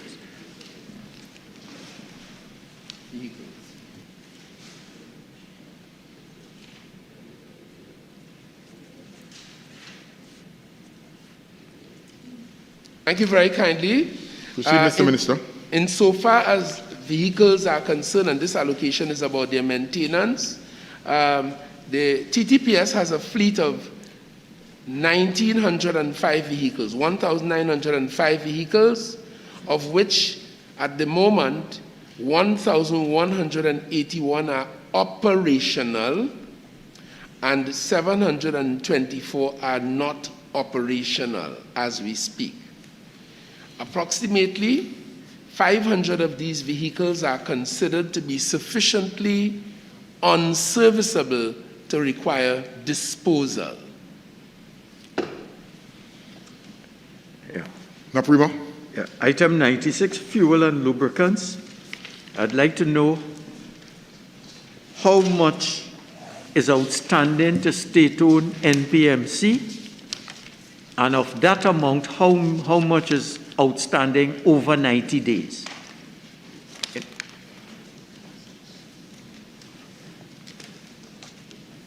Mr. Minister. Yes, just for information's sake, payments are made through what is called the fleet card system and therefore debited. But if you want exact figures, I can certainly provide that at a time later than now. All right, could you give a commitment to do so? Yes. Because, yeah. Yes. Yes, definitely. Yes. Right. No, I need to recognize Kuva North first, Baratara Sanwan. Kuva North. Okay, all right. Baratara Sanwan, your turn. Thank you very much, Mr. Deputy Chair. I'm on line item 58, medical expenses. Minister, I know you earlier indicated that all officers will be eligible for dental, medical, and optical coverage. Eligible. Eligible. I said eligible. Yes. Yes. And then I'm asking whether or not what is the total, what is the cap in which an officer can claim under this particular line item? Is there a cap for the officer to claim in terms of medical and so on? I can provide that in writing. Can't say what those caps Also, are if indicate, they exist. Can you indicate whether or not the coverage was in fact reduced? The total coverage was reduced? That too I can produce in writing. Item 002, Police Service, Tobago, page 302. Subhead 03, minor equipment purchases. Item 001, Police Service, Trinidad, member for Chaguanas West. Thank you, Mr. Chair. Minister, in terms of the vehicles, how many vehicles is it that we contemplate acquiring, and the type of vehicles, if you're able to give us some details of that?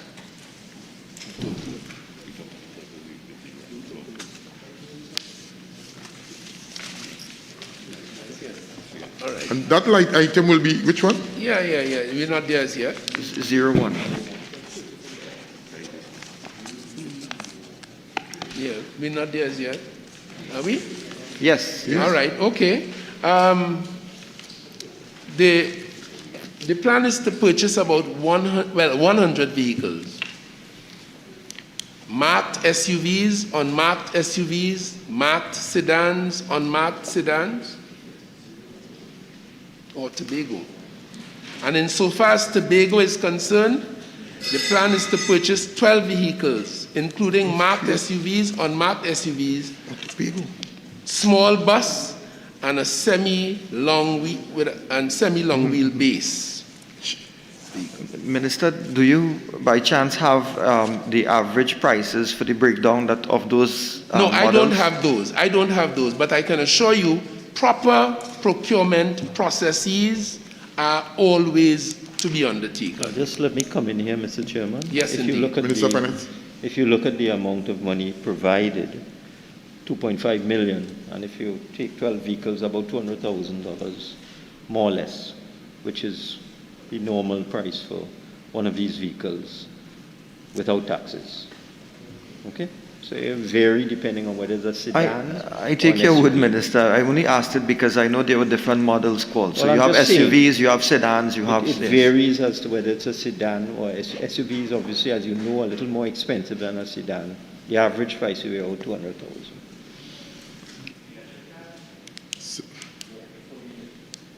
Subhead. You with Minister of Finance over here? No, 001. Touring with the member for Barataria. Barataria Sound. Thank you. 04, other minor equipment. Minister, does this include the drones that were promised by the TTPS? This is Tobago? No. We're on 002, other minor equipment. We're on 001, Minister of Finance. You're You not going following. back You're to studying the band. No, we're on 002. Mr. Chairman, we had reached 002. No, Mr. Chairman, we are on 001. Yes, Trinidad. Honorable Minister of Finance. You are not following. One second. Hold on. We just dealt with 002, Police Service Tobago, 01 vehicles, where the question was last raised. All right, and now the honorable member is talking about using 004, which is supposed to be what? Other minor equipment? Barataria San Juan under Tobago. Chair. Right, that's where we are. Go ahead. Yeah, we're under minor equipment purchases. Tobago. No. Mr. Chair. Yes. We under minor equipment. Listen, members, we are on 002 Police Service Tobago. Right, we just dealt with 01 vehicles, and now we're on 04 other minor equipment as Barataria San Juan just draw to our attention. Mr. Deputy question? Chair, Mr. Deputy Chair, if you look, 01 vehicle is under minor equipment purchases. Yes, which is the same 2.5 million that the Honourable Minister just spoke about. 25 million, yes. So I'm asking on the line item now 04 other minor equipment. And are we not on 002 Police Service Tobago 04? Page 303. Yeah, you just want to go back. You're wasting time. Mr. Chair. Listen, members, listen. Barataria San Juan, do you have a question there, or shall I move on? Yes, sir, I have a question on 04 minor equipment. Right, page 303. Is this allocation for drones that were promised to the TTPS? In Tobago? Minister of Finance, he asked the question, we'll get the answer.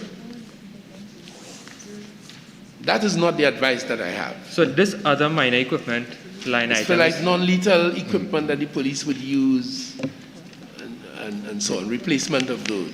Subhead 04, current transfers and subsidies. Item 001, regional bodies. Item 004, international bodies. Item 005, non-profit institutions. Who do I have first? Naparima. Member for Naparima. 01, police youth clubs. Could the minister indicate why of an allocation of estimates 2.7 million, only 200,000 was spent, and although an allocation of 2 million has been estimated, could we anticipate that this will be spent? And the reason why I say so, Mr. Deputy Speaker, is the fact that when you do the math and you look at youth programs across ministries, the total is 466 million, right? And which is 0.8% of the total budget. I'm talking about CCC, MyLat, MyPart, Serval, Cadets, Mr. Chairman, are we talking so about the question 01 in this police context, sir, I'm making a point. Yeah, you go ahead. In this context, is this sufficient to deal with the kind of problems and challenges that young males face in Trinidad and Tobago at this time? That's a very good question, unusually good question. The government has taken to this matter a whole of government approach. You would notice that the government has established a ministry, standalone, of youth development and national service, which I had the honor to lead and to shape. And you will find youth programs all across the platform of government activity, a lot geared towards youth. Just a moment. And you seem to have continually ignored the fact that in the existing or coming to an end fiscal 21, we, the country, all elements of the country were adversely affected by the COVID-19 challenge. And these youth programs suffered as a consequence of that.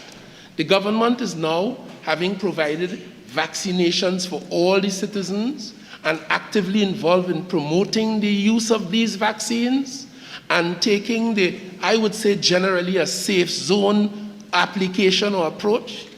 The government is confident that we'll be able in those circumstances, particularly since the Pfizer vaccine is available to those as young as 12 years, we are confident that we'll be able in these new circumstances to ramp up some of these youth programs as important and necessary as we see them to be. Yeah.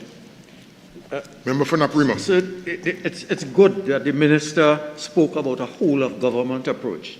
I have done the math of the entire budget, and it is... Chairman, we are dealing with 01. How does the whole budget come into play here? I'm contextualizing. He's continuously doing that. I have 5 Mr. minutes Chairman, to... I'm asking you, let I us object. deal with 01. I object. I have not 5 the whole minutes. budget. Yes, and Minister of Finance, the honourable member has a couple minutes in order to come to his question. But this is the second time he's taken a couple minutes. Yeah. Proceed, member. Thank you. The rude reply from the minister. Proceed, member. Yes. Okay. The minister spoke about an all of government, and that is commendable. But I did the math, and the all of government, it is only 1% of the allocations Chairman, are to I'm young asking people. for us to And deal with 01. I'm asking if not this, the whole of government, not the only youth. Okay, Mr. Minister. Okay, Mr. Minister. Go ahead, yes, member. I'm asking if your comments on the all of government are not reflected in the allocations, as reflected here today, 1.8 million. Well, you don't expect an allocation in the police service to reflect the whole of government, do you? I said it's 466 million. Chairman, could we deal Member with for 01, Kumutu, please? Thank you, Mr. Deputy Chair. To the Honourable Minister, just to add to my colleague from Naparima, 01, I'm wondering if the ministry has some formula for the allocation of funds to the different youth clubs across the country. Mr. Chairman, this is not a ministry, this is the police service. It's not a ministry matter. Member, kindly rephrase your question, please. Well, I was wondering if there was a formula for distribution of funds from the ministry for the police service. This is not a ministry. From the police service. For the police service. Right. In addition, he said he would add to the member for Naparima. He said he would add to the member for Naparima. I too did the math. 0 plus 0 equals 0.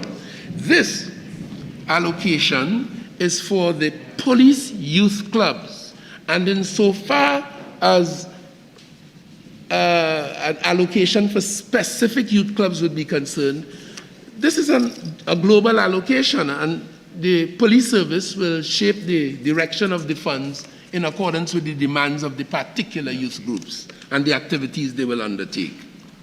Member for Couva North. Thank you, Chairman.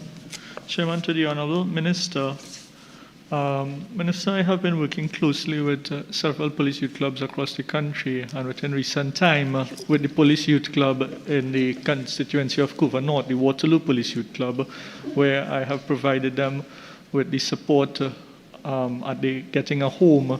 The Empowerment Center in Bank Village is scheduled for some upcoming activities with the Police Youth Club in Bank Village there.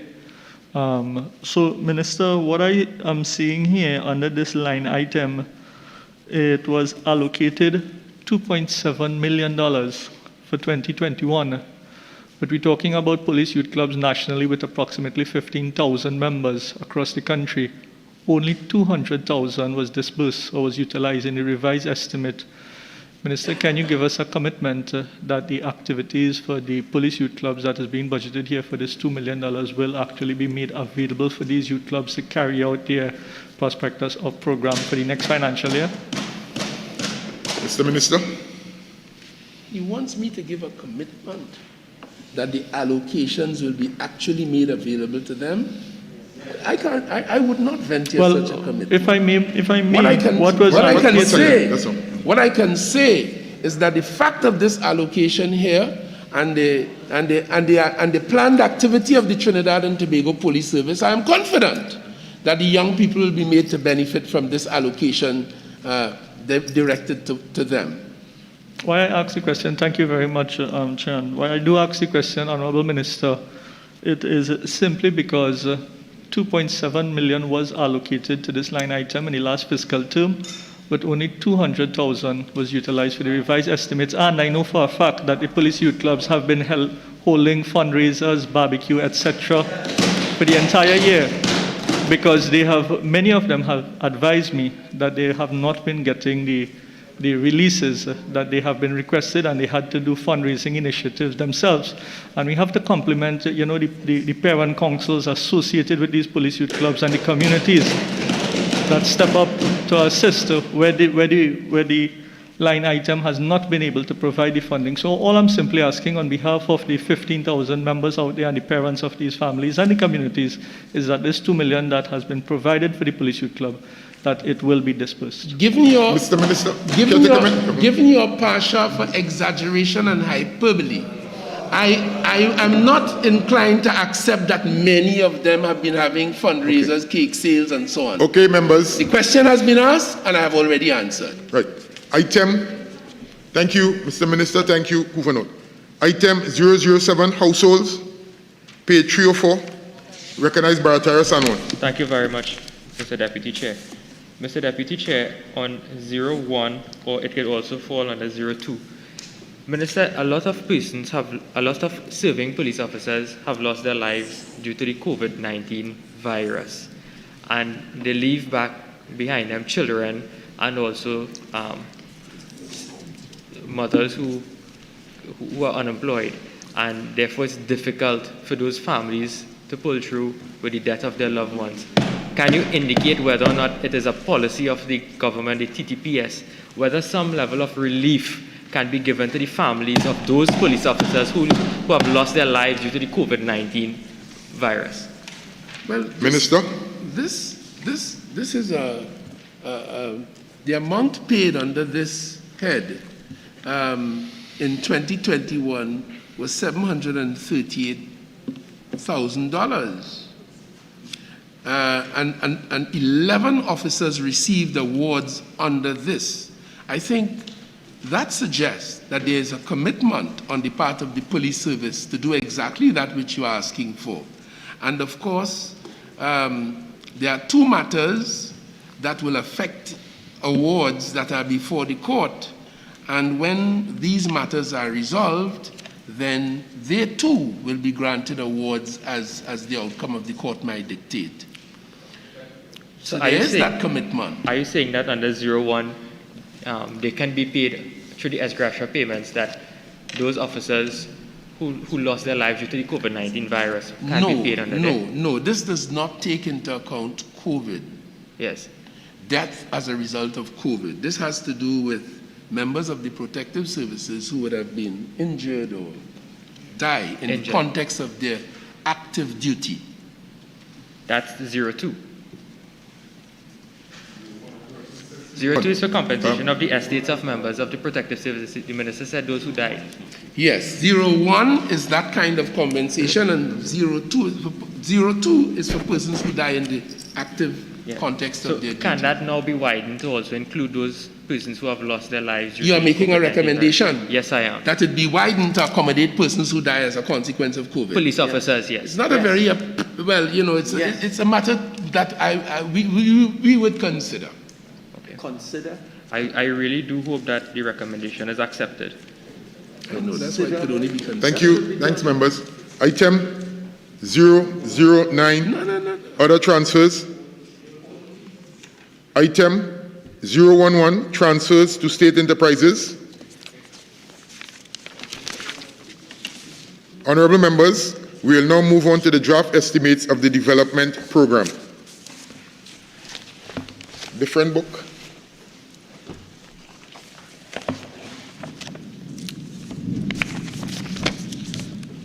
And we are on page 130 of the development program booklet. Subhead 09, Development Program Consolidated Fund. Item 004, Social Infrastructure, pages 130 to 131. I will recognize Shogunas West, and then I'll go to Bartara Sanwan. Thank you, Mr. Chairman. Minister, again, line item 46, if you could advise us as to the type and number of vehicles being suggested here to be acquired.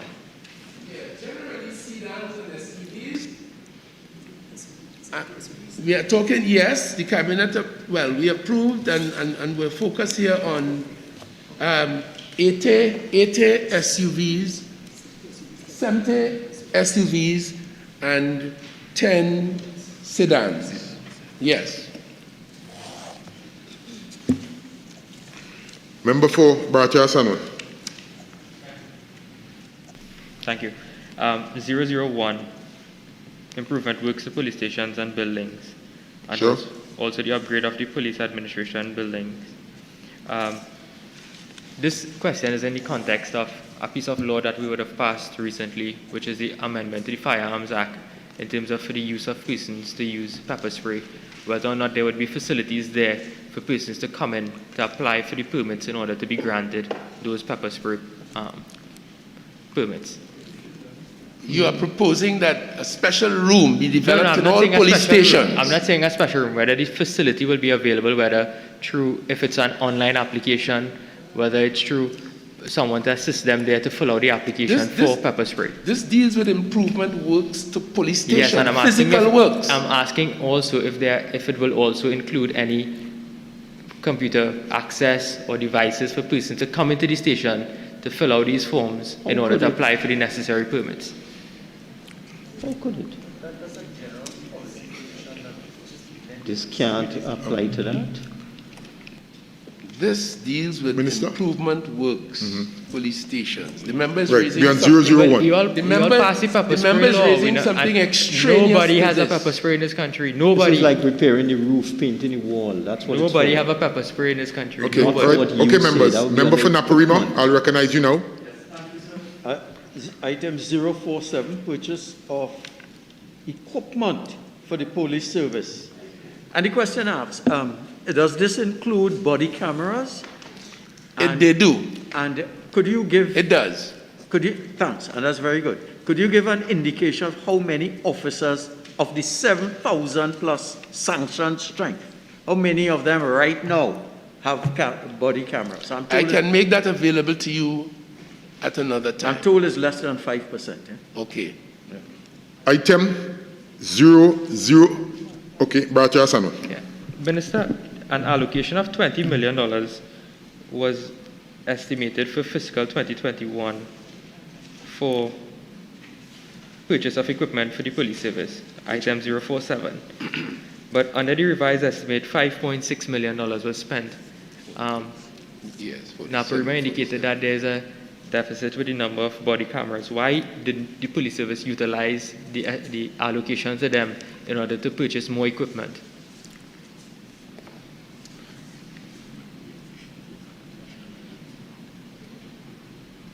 Mr. Minister? I am told that there are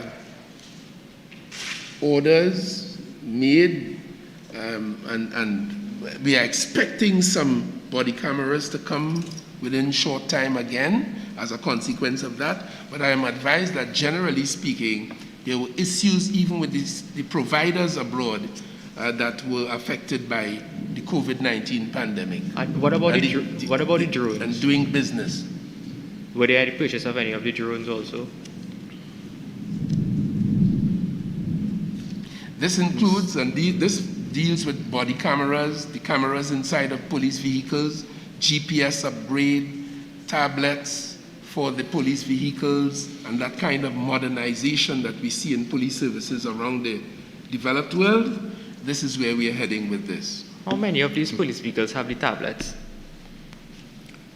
Do they have tablets in the vehicles already operational? We just have a few, and this is what this allocation is designed. This head is designed to facilitate. Can you give us the number in writing? Huh? Can you give us the total number in writing? Yes, of course. Item, Ropuch West on this same line item? No, when I say, yeah. The same head. Item 004. That's where we are. Yes, please. Sure, proceed. Sub-item 051, supplemental works, phase 1, police stations. Sure. I note, Mr. Minister, that in 2021, we had an allocation of $15 million. But none of that was spent, and there's no allocation for 2022. You with us, Mr. Minister? 051. Yes, I'm with you, right. Mr. Deputy. So go ahead, Ropuch West. My question, Minister, is it was deemed very important to undertake these works in 2021, but there was no spend in 2021 and no subsequent estimate for 2022. Can the Minister advise what specifically this allocation was initially designed for and why it is we no longer have requirement for it? This was transferred to the IDF in any event, but this has to do with a significant problem with air conditioning at many of our police stations. This began, as for those of us who've been around here a long time ago, in the 90s, where we went for an HVAC system, even for the schools. They turned out to be very, very problematic. Back between 2010 and 2015, with a new government, they revisited the same HVAC system and put them in the police stations. There are no end to the problems that system of air conditioning is generating. And I'm told that it is affecting the police operations because condensation taking place over station, gypsum mashing up. It's just totally unworkable, inappropriate. And now we find that we have to expend money in order to revamp the system to make it wholesome so that the police could get on with their work. I don't want to go into the origins of these contracts and how and why and who. But these stations are affected by this. As I speak to you, Madam Speaker, Arima Station is affected by this. Maloney, Piaco, Kamuto, Brasso, Maruga, Labre, and Orapuch. It has cost the police service, and by extension, the government and the people of this country, millions of dollars and hundreds, thousands of hours in lost productive police time because of a bad decision repeated in 2010 to 2015 in the context of police stations. Minister, if I may, just as a follow-up question. Yes, Member for Ropuch West. Thank you, Minister. Thank you, Vice Chair. As a follow-up, Minister, this is a 2021 estimate. Yes. This is not 2015, this is not 16, this is not 2010. Your ministry made this estimate for the police service. This figure was provided by you. This figure was not spent in 2015. So if it was so important and of so much concern to you in 2015, why was it not done in 2015 so that you can come now and speak ad nauseum about your failure to implement whatever plans you had here now? We are living with the sins of those who were sinful in times recent past. Member for Naparima. This is a straightforward question. Member for Are you finished? I give up. All right. 062, establishment of a coastal and riverine patrol unit. I see only 29,000 estimated, allocated in the 2022. My understanding is that the problem is significant. I mean, we have endless reports from international reports about human trafficking, drugs, illegal immigrants, etc. The question I'll ask, how many vessels are there in this coastal and riverine patrol unit? What are the optimal numbers of vehicles, and is this figure in any way adequate to the challenge that we face? Just for the record, to answer my friend, just for the public record, permit me, Mr. Deputy Speaker, just to say in respect of the HVAC systems, major works have been done, complete replacement is required, designs and approvals have already been had, all ready for execution. Thank you very much. In respect of item 62, line 62, there are, is it 62? Yes. 62, there are 2 riverine patrol vessels and 2 coastal patrol vessels in this brand new, recently put in place unit to assist in the border security for Trinidad and Tobago. That has to be a joke. 2 vessels and 2 others for all of Trinidad and Tobago, with all the I am talking about the one at a time. All the access points. When the Coast Guard is saying that they're responsible for all those and the 67 access points. So question. Yes. Question now. Does he think 4 vessels can deal with the kind of problem we face with human trafficking, etc., especially in the southwest peninsula? Mr. Minister. Apparently the member didn't know the answer to that before the public chased them out of office. Before the public chased them out, there was no coastal. Member for Chaguanas West. There was no coastal and riverine patrol. We have now implemented it and stopped it with 4 vessels. Right. Okay, members, I recognize the member for Chaguanas West. And then yes. Chaguanas West first. I never see that. Thank you, Mr. Chairman. Minister, line item 71 on page 131. Are you aware of the scope of works for this particular project? This is line item 71. 71. Yes. I am not personally aware of the scope of works. I am aware, however, that action has been planned to improve the dormitory facilities at the police academy, to create more dormitory space so that more recruits can be injected into the police service at any one time. And that is alongside some other development plans that are now being reviewed before we contemplate further action. Thank you, Minister. Member for Barataria San Juan. I'm at line item 63, establishment of virtual courts.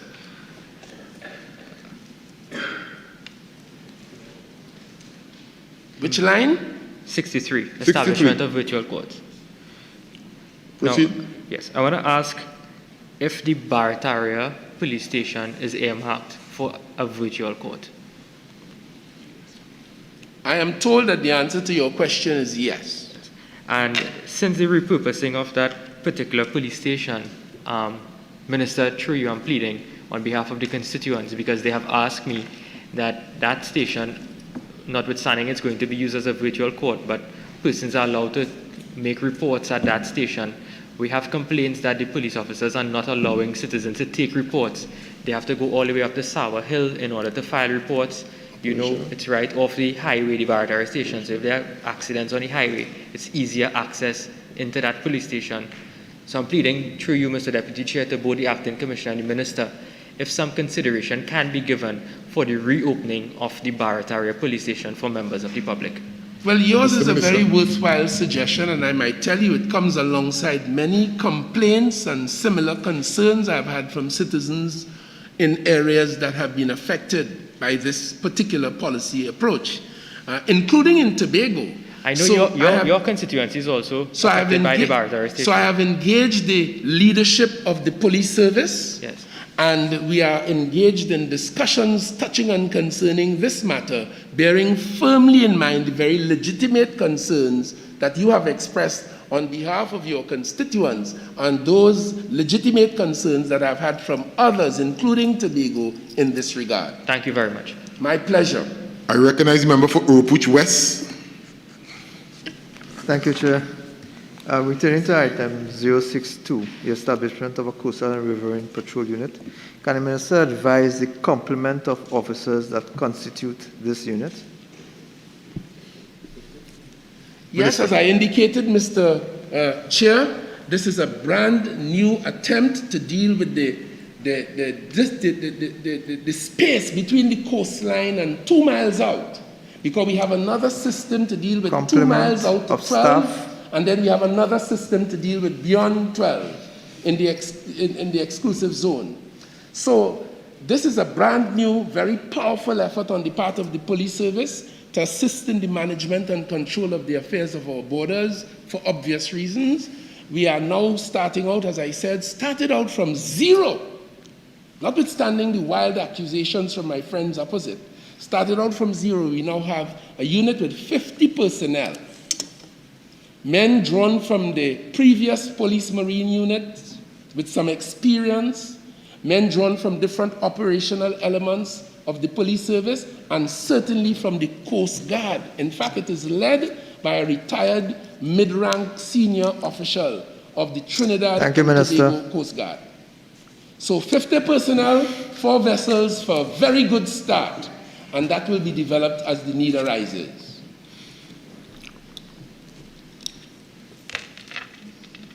Kuvanot.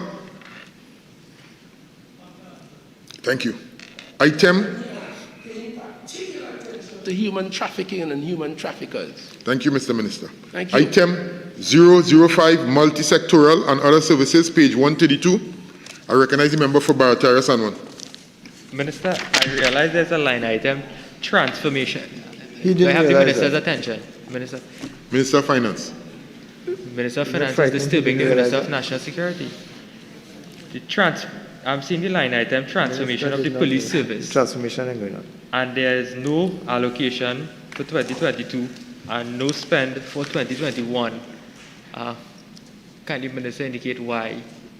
Mr. Minister. Which we on page 132, yeah. 003, transformation of the police service. 00? 008. 3, sorry. Transformation of the police service, no allocations. Reason why? 003.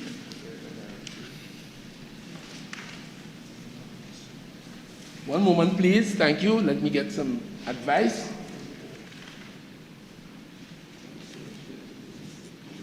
Suffice it to say that the police service must of necessity be a very dynamic organization. The police service's main function is to treat with crime and antisocial behavior, and therefore transformation of those behaviors and the mores of the society and the affairs of the world affect what the police service in Trinidad and Tobago must constantly be doing.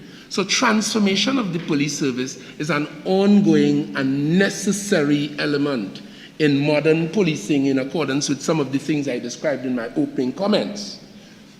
But there's no spent.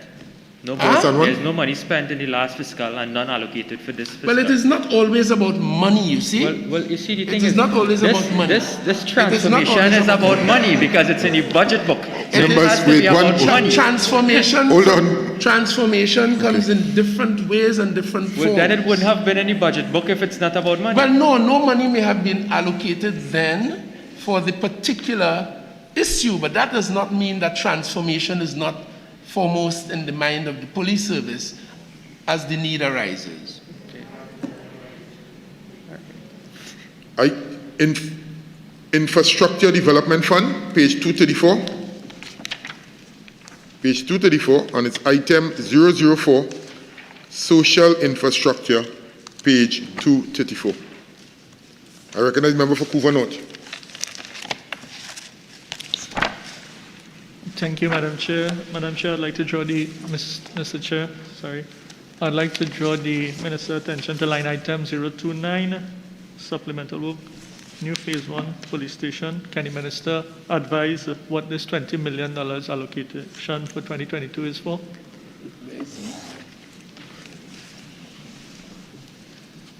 Mr. Which line item, Mr.? 029, supplemental works. Yes. New phase 1 police station. What is that? What is?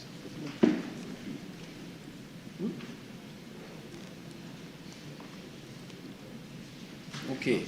Yes. This is exactly what we were talking about earlier. I am advised in respect of the necessary work in terms of improving those 8 police stations, which I named. So, Honorable Minister, this line item existed last year, even though there's no funding here under the IDF, under the development program. This line item was funded $15 million on line item 051 under the development program social infrastructure, but none of that $15 million was utilized.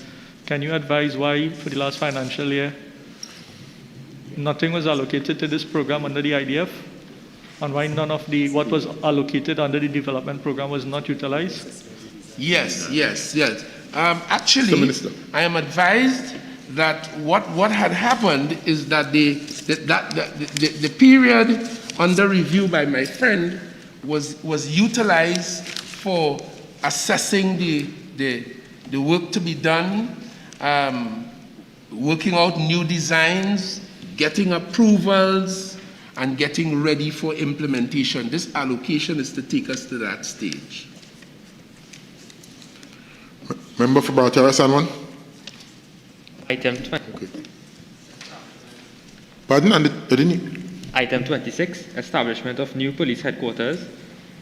Minister, I saw that there was an allocation of 15 million non-spent in 2021 and an allocation of 1 million for the next fiscal. Can you advise us where this new police headquarters will be established?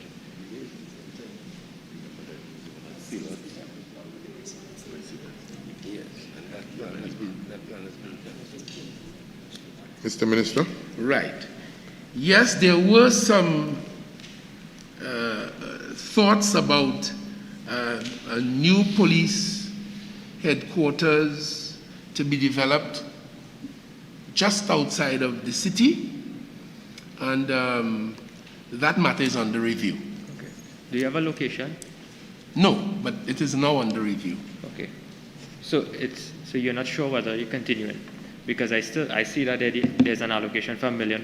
Yes, but so the matter is under review, and once a settlement is arrived at in that regard, then this allocation is to deal with preliminary works, quantity surveyor, getting surveys done, and planning process, and that sort of thing. So by next year, you'll be able to advise us of the location. Thank you very much, Mr. Deputy Chair. Oropouche West, member. Thank you, Deputy Chair. Line item 008, construction of the Oropouche Police Station. I see you have an estimate and a revised estimate of $1.5 million. Can the Minister indicate the current status of the Oropouche Police Station's construction?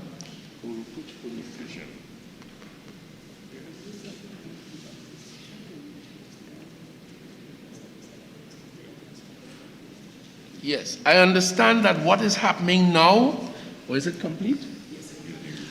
Work was done to reinforce the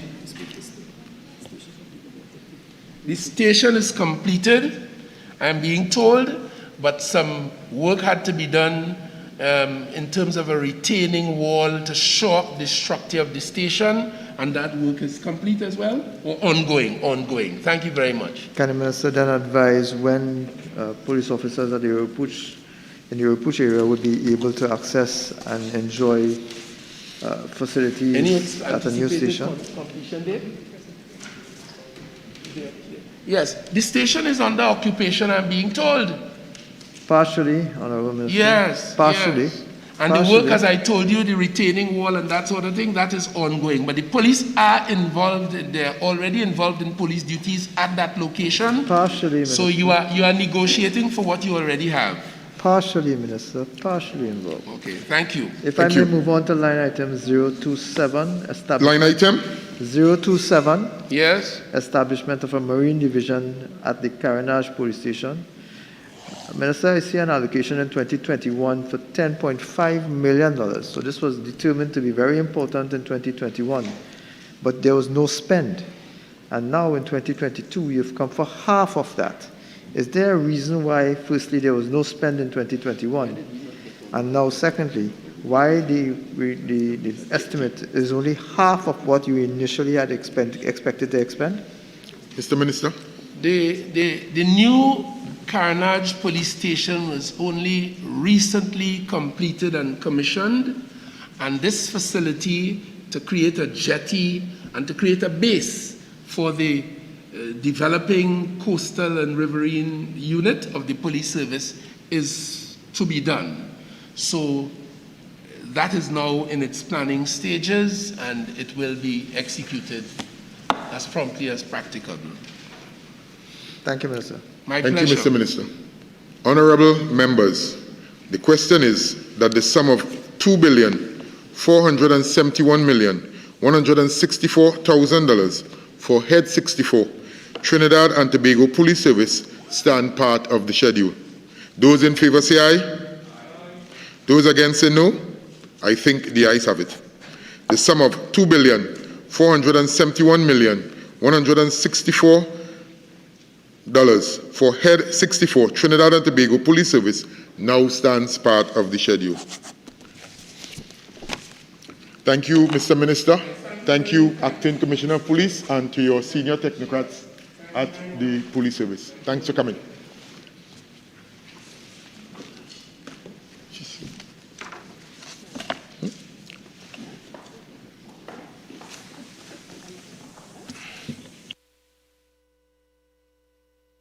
Just bear with us as we make the changeover to the next ministry, Head 18, Ministry of Finance.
Head 18, Ministry of Finance.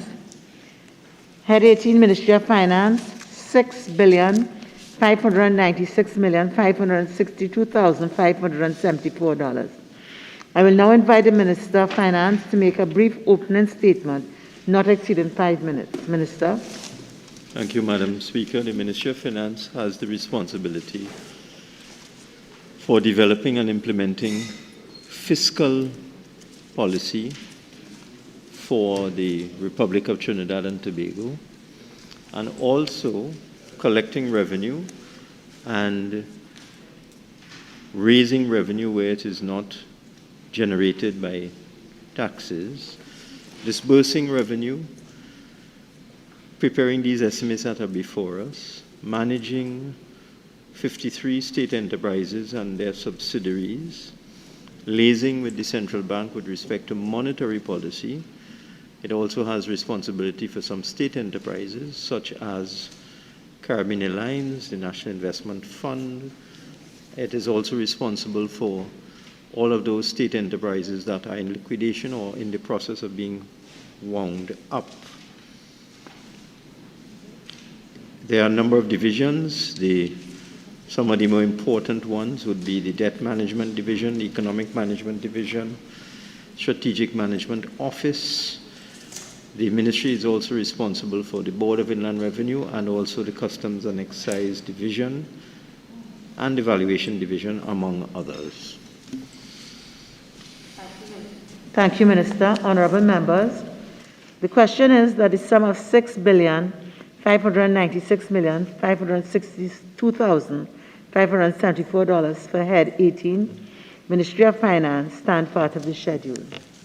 Honorable members, the sum of $6,596,562,574 for Head 18, Ministry of Finance, is comprised of monies proposed for expenditure under the following subheads and items to be found in the draft estimates of recurrent expenditure, the draft estimates of revenue and expenditure of the statutory boards and similar bodies and of the Tobago House of Assembly, and the draft estimates of development program.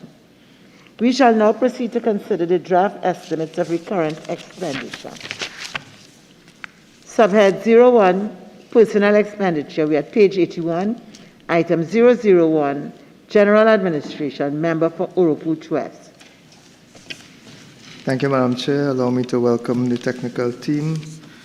Mr. Minister, I have noticed under salaries and cost of living allowance, that's sub-item 01, that there's a $2 million increase in the expected spend for 2022 over the revised estimates for 2021. Can the Minister advise what caused this increase? On what basis do we have a $2 million increase? It's a provision for acting allowances. Item 08, vacant post salaries and COLA without incumbents. I see that the Minister has now budgeted a figure of $750,000 for fiscal 2022. Is that an indication, Minister, that you are going to hire persons in those current vacant positions without incumbents? Madam Chairman, I dealt with this matter already in a previous head in the Standing Finance Committee. I don't propose to go over it again. It's already been reported in the newspapers as well. Minister, if you may place the other mic on so that we can hear your responses clearly. I was just going to ask, Chair, I didn't hear the Minister on the filling of vacancies. If he could just reiterate it, if he would be so kind. I will respond to any request made of me by the Chairman. Minister of Finance, apparently your response wasn't heard. So thank you very much. Please, thank you. I have already dealt with this matter in this Finance Committee, and my response was reported widely in the newspapers, as was the question posed to me by the member for Couva South on this matter. I don't propose to belabor the point again. Member for Oropuch West. Line item 14, remuneration to members of cabinet appointed committees. Minister, you had an estimate of $60,000 in 2021, but no spend in 2021. And yet you have returned to the House to ask for an additional expend of $60,000. Is it that this cabinet appointed committee did not function in 2021? No. Can the Minister advise what is this cabinet-appointed committee, who it comprises of, and what their function is? There wasn't any. Minister, you are asking this committee for $60,000 in fiscal 2022.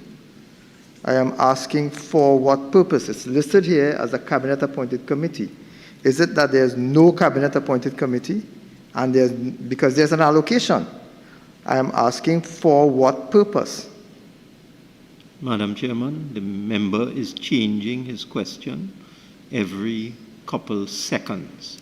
The Minister, question to was, repeat my question, Madam Minister. Chairman, may I respond? I didn't interrupt him. The question was, why was there a zero expenditure in 2021? I answered that. There was no committee. So I answered that question.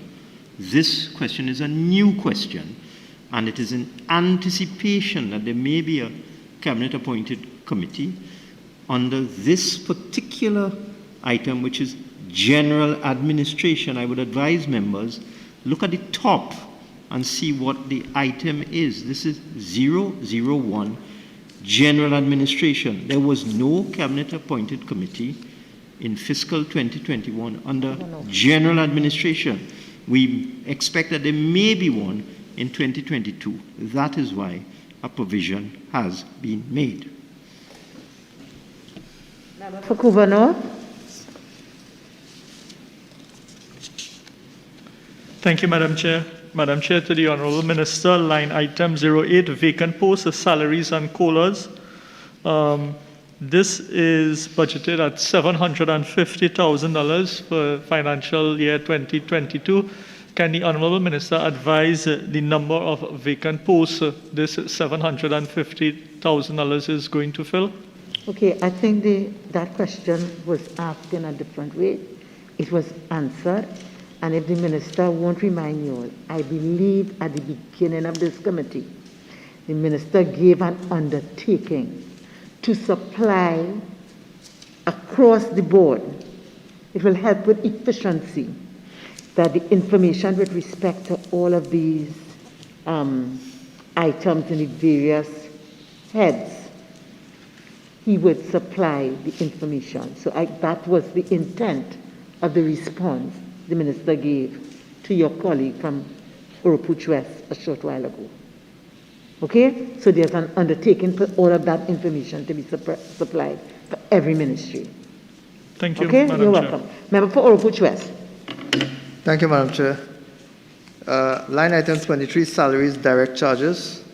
We have an actual spend in 2020 of $586,000.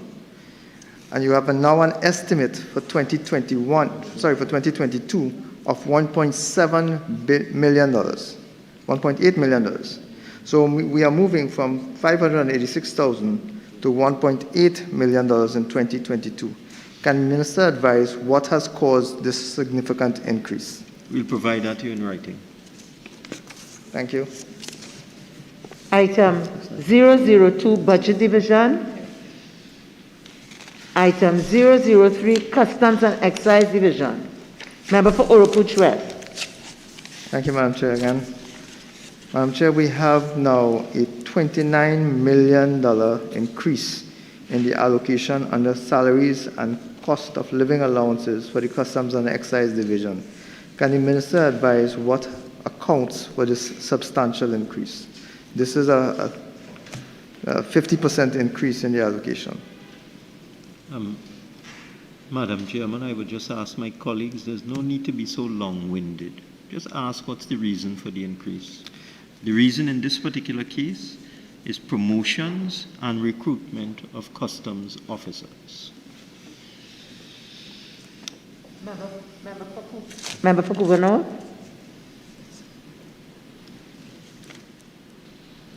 Can the Honourable Minister, same line item, identify the number of persons to be recruited?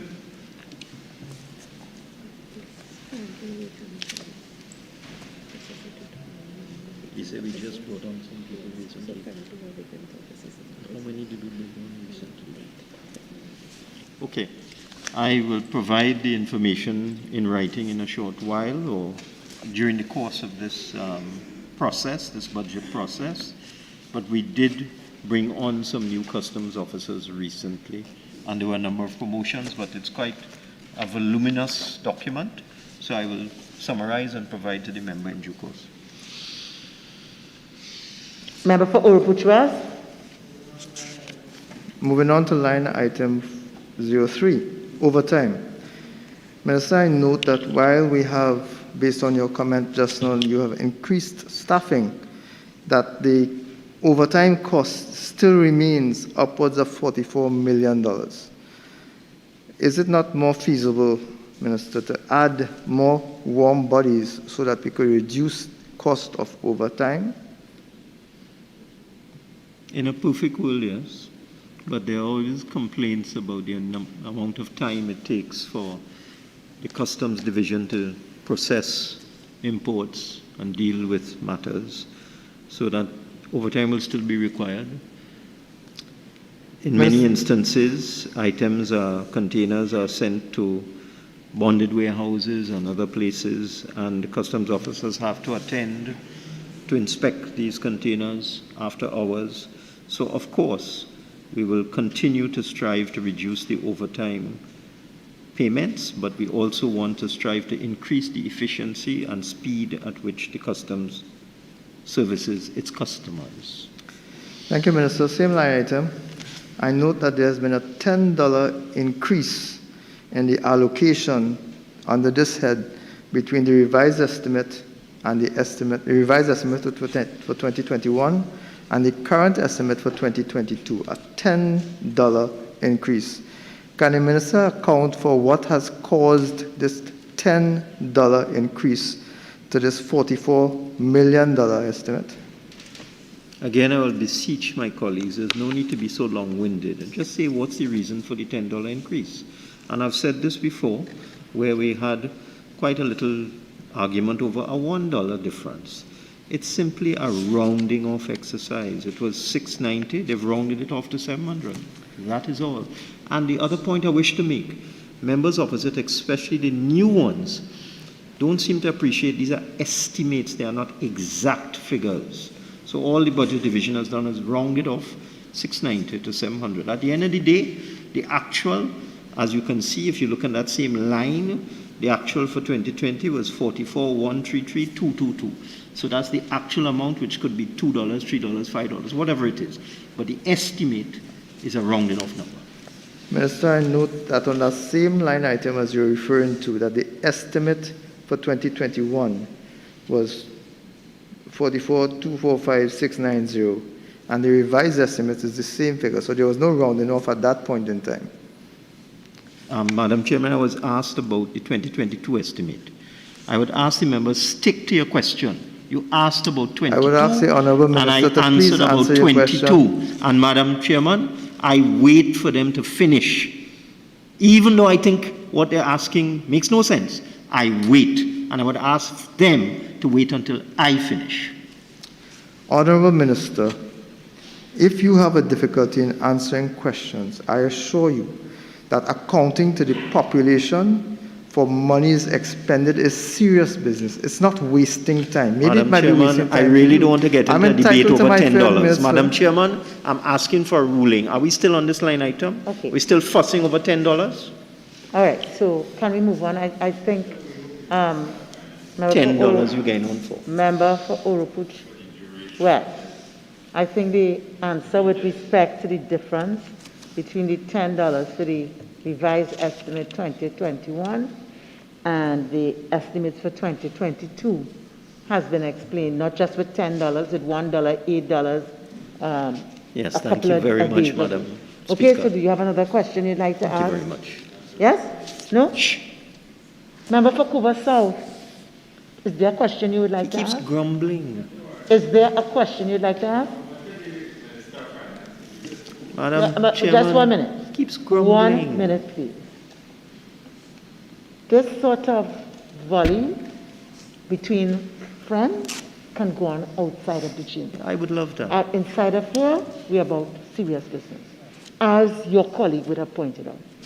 Member for Oropouche West. Thank you, Madam Chair. I refer to line item 05, government's contribution to the NIS. I note a $1.4 million increase in the allocation between the estimate for 2022 and the revised estimate for 2021. Can the Minister advise whether this constitutes arrears or on the basis of the increased proposed hiring? The latter. Thank you. Member for Couva North. Thank you, Madam Chair. Madam Chair, I'd like to draw the Minister's attention to line item 21, government's contribution to group pension. This was budgeted at $28,000 for 2021. However, no contributions were made for any revised estimate. Can the Minister explain why? Because it's not finalized. Sorry, I didn't hear the answer. I answered. Okay. Madam Chair, I didn't hear the Minister's answer. Can he kindly repeat? Madam Chairman, if this is going to continue for the whole afternoon, No, I give a perfectly solid answer, and they say they can't hear, I will have to shout. No. Minister, 1 minute. Yes, ma'am. I think in all fairness to all of us, right, there are times that we do sound a bit muted, even though the mics are on. And we do know that you have a capacity when you're ready to speak at a higher level. And we also realize you could speak at lower tones. So the fact that a member hasn't heard, I think we should give them the benefit of the doubt. I don't. Okay? I'm sorry, ma'am. Yes. Okay, so could you kindly, Minister, please? Okay? Ma'am, Can you kindly repeat your I would answer? most certainly repeat. Thank you very much. I think they're playing games. There's no pension plan finalized yet. Member for Couva North? Yes, Minister. Well, this was budgeted at the beginning of 2021 for the entire year. Are you on the same item? On the same line item, Yes. because for 2022, it's been budgeted again for 20,000. Can the Minister indicate when this will be finalized, when this will be completed? That's in the budget statement. Okay. Can we go on? Item 004, Inland Revenue Division. Member for Oropouche West. Thank you, Member. Madam Chair, sorry. Again, item 01, salaries and cost of living allowances. I see that there's a $2 million increase in the allocation for staffing for the Inland Revenue Division. Can the Minister advise whether there are going to be new members of staff, what rank they are coming at, what is his proposal for additional staffing, given that he is proposing to migrate to the Revenue Authority? Madam Chairman, I see my pleas are falling on deaf ears. Just ask what it is for. It is for acting allowances. Minister, if I may be allowed to ask the questions in my way. Minister of Finance, a member has 5 minutes. That's unfortunate. We need to change that standing order. And Minister of Finance, you yourself have referred before to the standing order. We need to change it. And until we do, that's what we operate by. I will suffer. Okay, so could you kindly just answer the question? I did. You can take less than 5 minutes if you wish. I answered, madam. I said it's for acting allowances. Okay. Member for Oropouche West. Thank you, Madam Chair. I understand that the Minister has grave difficulty Here accounting we to go the again. country. Okay, 1 minute. Wasting time. This is not only a question of wasting time. Okay? I sometimes used to say that Mr. Gandhi said, an eye for an eye will make everybody blind. Okay? So let's stop all of this crosstalk and let's get to the meat of the matter. All right? I guess we are all tired after 3 days, but we have 2 more days to go. Duly guided, Right? Madam Chair. Yes, let's go. What's the Item question? 08. Yes. Vacant post salaries and COLA without incumbents. There was no allocation in 2020, no estimate in 2021, no revised estimate in 2021. There's an allocation proposed now of $13.9 million for vacant post salaries and COLA without incumbents. Can the Minister advise what exactly he intends to spend this money on specifically? Numbers of positions, numbers of warm bodies.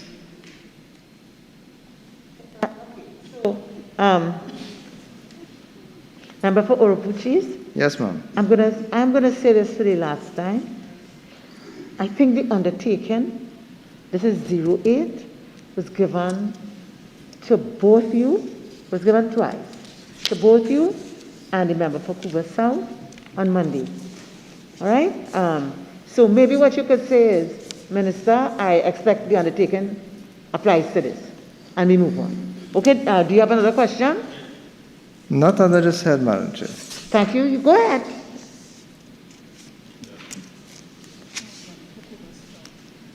Madam Chair, just to confirm, because there are multiple heads and subheads under salaries and cost of living allowances. Is the minister committed to provide in writing an indication of all these increases, why, what, when, and how? Because these directly also relate to the vacant post salaries and COLA. Because if he will tell me what line item we're on, I'll answer. Madam Chair. As far as 01 and 08, an undertaking was given. That's my at understanding. The commencement. Yeah. I think after you would ask it on 3 various subheads, it was given in the interest of time. Thank you, Madam Chair. With respect to all to come. All right? Thank you, Madam Chair. So I'll Moving give you on. an opportunity for member for Cuba South to ask a question, and we could come back to you. Cuba North, you have a question? Yes?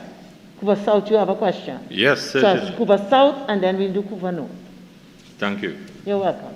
Minister, with respect to 08 vacant posts and that allocation of $13.8 million, in your statement you indicated that I think the Board of Inland Revenue, you will move to recruit 100 tax officers. Will that recruitment be under this line item? Well, I will simply repeat what Madam Chairman has said, that I gave an undertaking, and this is to clarify a question asked by one of your colleagues, that with respect to vacant posts, I would provide the necessary information. Vacant posts in all ministries, I will provide the necessary information.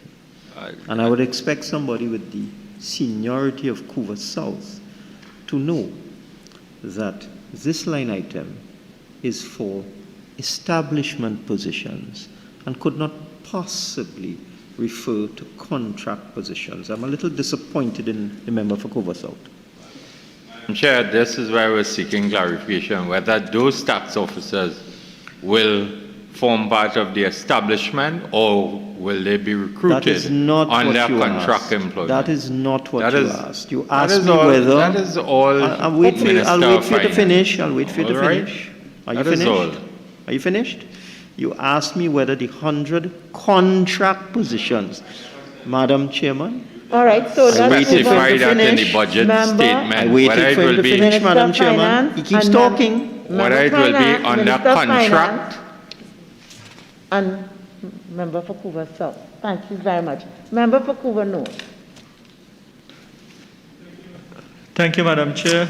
Madam Chair, refer the Minister's attention to line item 05, government contribution to NIS. The 2021 estimate was 9 million. However, the revised estimate is 7 million, and the 2022 estimate of 10.1 million. Can the Minister indicate if this 2022 estimate facilitate arrears in the contribution to NIS? No. Can the Minister advise what the increase of 3.19 million is for? Increase in salaries due to acting allowances and promotions. Item 005, Treasury Division. Item 008, Investment Division. Member for Oropuch West. Thank you, Madam Chair. Line item 14, remuneration to members of cabinet-appointed committees. In 2020, we had an actual spend of 44,200 and a revised estimate of 50,000 in 2021. But in 2022, there's now been a 78 $78,000 increase. Can the minister advise, firstly, what is this cabinet appointed committee assigned to do? What is their terms of reference? Who are the members of that committee? And why is it that we now have such a significant increase, a $78,000 increase in the allocation for that committee? Madam Chairman, could I first, before I answer, can I get a ruling? Since the members jumped all the way to 008, will anybody be allowed to go back to 007? Well, I don't see 007 here. Or The minister is not paying attention? Or 005? We have 008, yes, Investments Division. Would anybody be allowed to go back to 005? No. Thank you so much. This is for all the cabinet-appointed committees within the Investments Division, which is in charge of the 53 state enterprises. These cabinet committees are ad hoc, and they occur from time to time, and it is anticipated that in the coming year there may be the need for additional ad hoc cabinet-appointed committees to deal with one matter or another that is associated with the 53 state enterprises.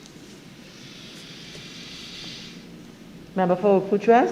Madam Chair, I initially had no intention of going back to 05. It's in the same, but it's in the same block. No. It's in the exact same block. Wait, please. We cannot go back to 005, which is Treasury. No, I'm not going back to 005, Madam Chair. I'm going back to line item 05. On the same block, under the Investments Division 008, Government's contribution to NIS, I am asking the same question that was asked before, whether this includes allowances for arrears to the National Insurance Board. Madam Chairman, the discussion we just had was about 005, 2 zeros, and it is the same answer to this as I gave to a previous item, sub-item. It is for increased salaries, and naturally, when people go into a different pay scale, the NIS contribution may go up. So that's why there's an increase. Thank you, Minister. Item 009, Member for Oropuchua. Thank you, Madam Chair. I have referred the Minister to line item 06, remuneration to board members. In 2020, you had an actual of $25,733. In 2021, you had budgeted, Minister, $565,200, which is a substantial jump. But there's zero revised. There's nothing that was spent according to you, Minister. You return now for the same allocation in 2022 as you had initially allocated for 2021. Can the Minister advise whether there was no board at the Central Tenders Board functioning, which is why there's no allocation for them as a revised estimate for 2021? There is a board. So why is there no allocation, Minister? We'll get back to you in writing. The Minister is committed to get back in writing. Minister, at the last Standing Finance Committee, which would have been the mid-year review, you did commit to provide in writing. Can I get the commitment in writing before the end of the Standing Finance Committee? Could you summarize what you just asked? The member has asked. I have asked the question. You should pay attention rather than speak. The member has asked if the information can be available before Friday. If you could get it now.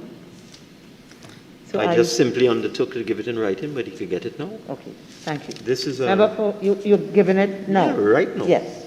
This is for provision for non-public officers. There weren't any last year. There may be some next year. This is a provision for non-public officers. Minister, the question is strictly with regards to remuneration for these board members. Were there no board members functioning? This is for board members. Were there no board members functioning in 2021? Remember, that question was answered. Because you asked if there was no board. The minister answered, there is a board. And I asked, Madam Chair, why there was no allocation. The minister indicated that he would put that in writing. He then said that he would provide it now. Madam Chairman, in a hope that I'll put an end to this unusual line of questioning, I said this is an allocation for non-public officers on the Central Tenders Board. In fiscal 2021, there were no non-public officers on the Central Tenders Board, but there were public officers who are not paid because they are paid through their public service remuneration. There may be non-public officers on the board in fiscal 2022. That's why there's a provision. I said that already, and I really don't want to continue on this point, Madam Speaker. Thank you, this is Minister. a waste of time. Accounting is not a waste of time. Item 010, Valuation Division. Member for Couva North. Thank you, Madam Chair. Madam Chair, I'd like to draw the Minister's attention to line item 01, Salaries and Cost of Living Allowance. The 2021 estimate was 9.5 million. Can the Minister account for the increase of 3.26 million in the revised estimate?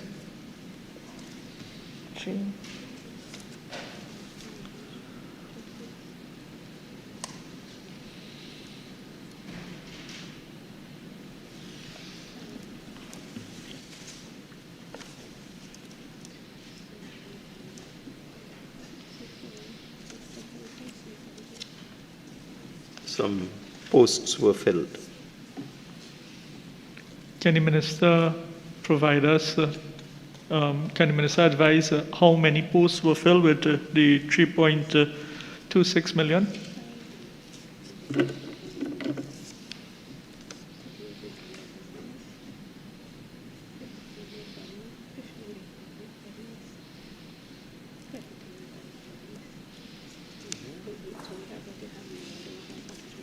We'll get back to you in writing on that.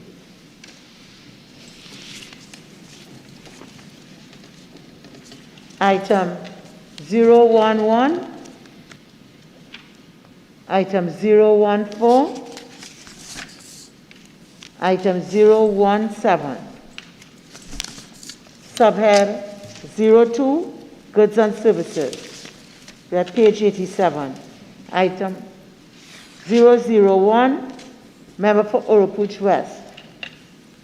Thank you, Madam Chair. I refer to item 01, Traveling and Subsistence. I note that there's been close to 100% increase in the allocation between the revised estimate of 2021 and the proposed for 2022. Can the Minister indicate why? COVID.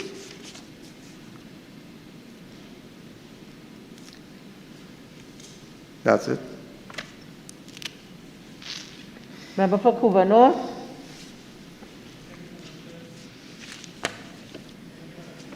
Thank you, Madam Chair. Madam Chair, line item 05, telephones. This was estimated at $4.5 million. The revised estimate is $2.5. $2 million wasn't utilized. Can the Minister advise if there's outstanding arrears in this line item? Yes. Member for Couva South. Item 002. Item 003. Item 004. Member for Oropouche West. Madam Chair, I think you passed a whole lot of these things very quickly. You're at item 004. What's he on about? What are you carrying on about? Madam Chair, can you direct me to what page you're on now, please?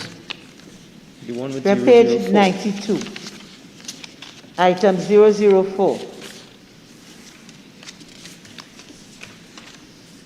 Member for Couva North.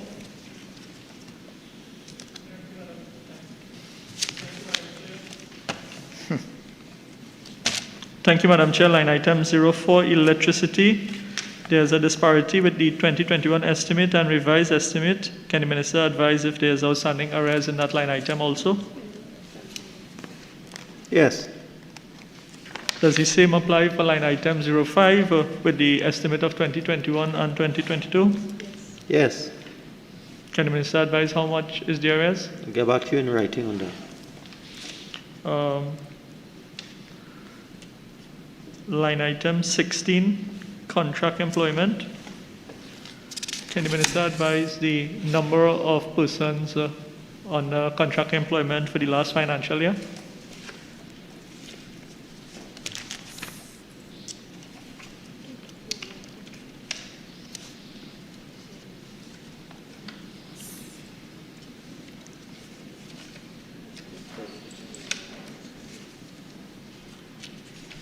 I'm advised we have it enumerated by division. We don't have a total, so we can get back to you on that. Member for Oropouche West. I refer to line item 15, repairs and maintenance equipment. I note that we have a $10 million increase in the allocation. Can the Minister provide a listing of what items, what type of repairs this specifically deals with outside of simply equipment? Yes, I can. This provision has been made for GenTax maintenance for GenTax versions 9 and e-services module, production support, Inland Revenue Tower Data Center annual maintenance,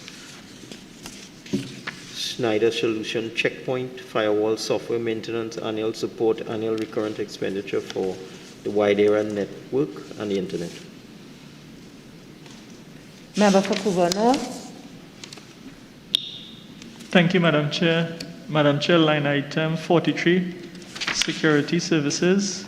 There's an increase of $2.3 million in security services. Can the Minister advise why this significant increase?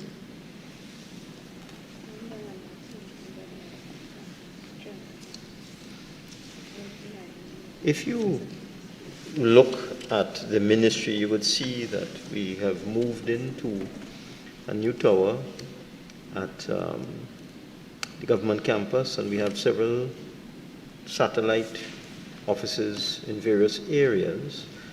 And this provision is for armed and unarmed security services at the Inland Revenue Tower, unarmed services at Trinidad House. We had recently vacated Trinidad House, but we still have to provide some level of security. Armed and unarmed security services at the various district revenue offices. Armed security services for out-of-hours work, planned and unplanned, at district revenue offices. Armed monitoring and response at the Bim Bim Trace Warehouse. Armed security services for the VAT office in San Fernando, and the armed monitoring and response for all district offices. So it's an estimate based on the requirements of the ministry. Thank you, Minister. Minister, line item 22, short-term employment. Can the Minister advise the number of persons that had been recruited during the last financial year under this line item?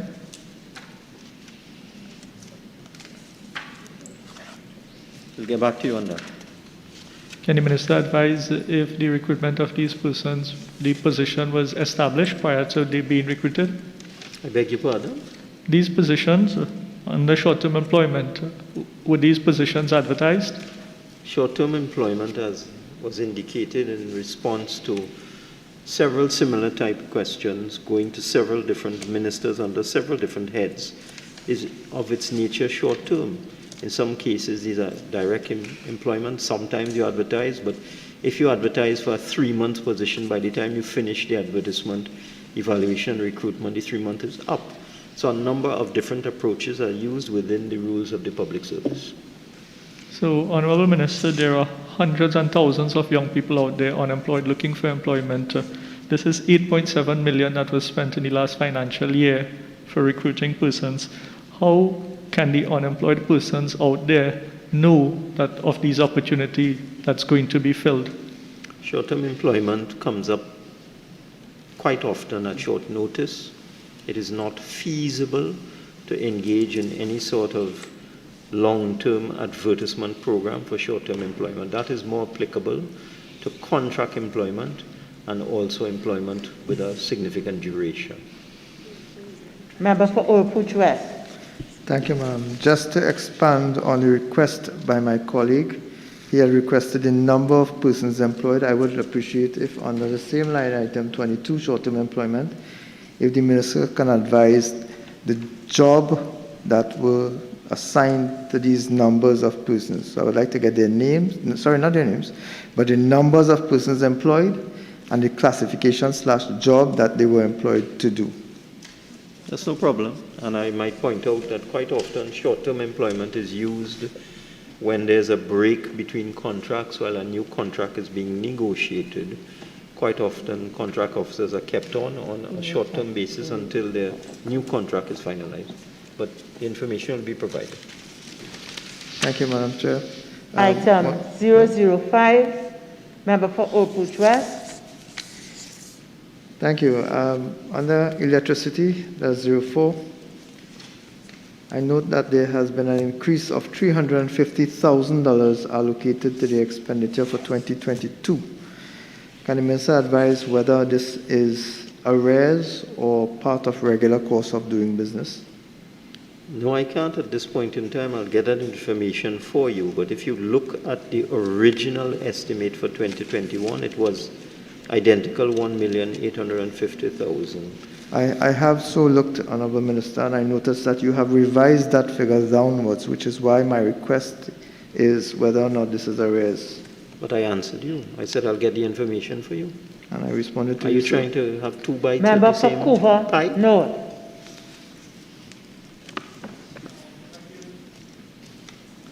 Thank you, Madam Chair. Line item 05, telephone. There's a 500 increase there in telephone. Minister, can you advise if this is also to pay arrears in this division? Again, if you look at the estimate for 2021, it was 1.95 million. It's now 2 million. There's no substantial difference. If there are arrears, that information will be provided.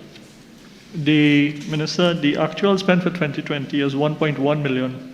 The revised estimate for 2021 was 1.5 million. That is now being increased from what to $2 million.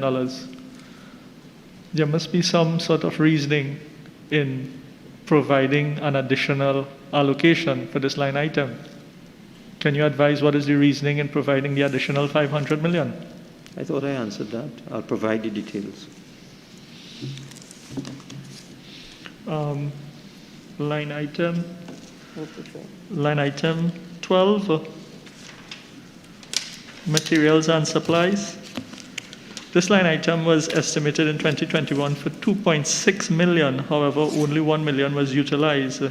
Is it, can the minister advise on the significant difference of 1.6 million that was not utilized in materials and supplies for the Treasury Division? This includes the purchase of cleaning supplies as a result of regular sanitization due to COVID-19 protocols. It is not something that you can estimate exactly. So 1.6 million was not utilized. Are you saying that less cleaning supplies that was anticipated to be purchased was purchased? That should be obvious. So are you saying that the Treasury Division did not receive the expected amount of cleaning material for the year in which the employees was exposed to COVID-19, Honourable Minister? I'm saying no such thing. Member for Oropouche West. If I may move, Madam Chair, to item 28, other contracted services. We have migrated from 2020 actual of 518,000 to a proposed $1.96 million in 2022. Can the minister advise what type of contracted services are being considered under this head for this substantial increase, how they are going to be procured? Well, it's not substantial, but the information will be provided. If I may continue, line item 29, losses on foreign currency conversion.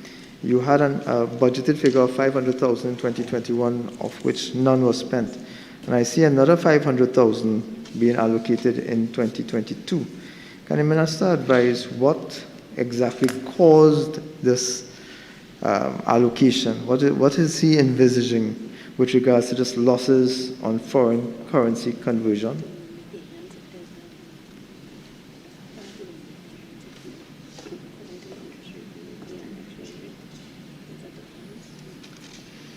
It all depends on the exchange rate used for the particular transaction.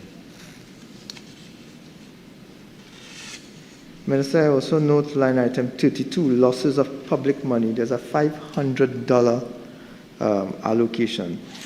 Can you kindly advise what exactly you're looking at under that subhead, loss of public money? I further go down to line item 56, loss of public monies on payment of pensioners through banks.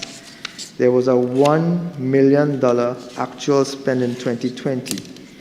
You have an estimate of 500,000, a revised estimate of 500,000, and now an estimate for 2022 of the same 500,000. Can the Minister advise what measures have been put in place to ensure that we do not experience this loss of public monies on payment of pensioners through banks? Well, I think you'd have to bring back the dead, because this is when a check has been issued to somebody and they die before they get the check. So if you want me to raise the dead, no problem. And the Minister thinks that's funny.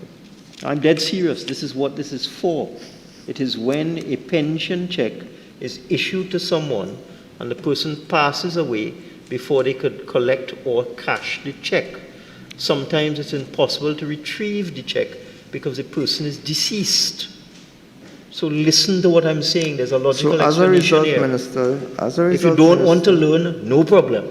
As a result, Minister, you're saying that this check is to be cancelled.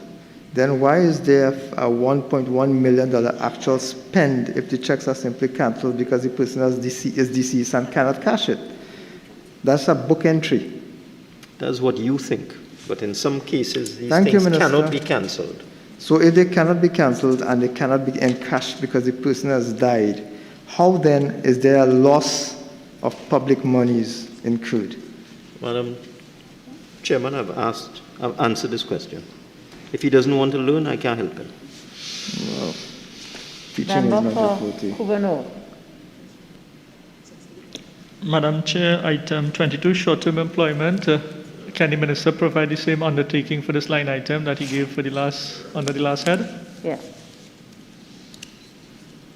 Short-term employment, it applies to all. Yes.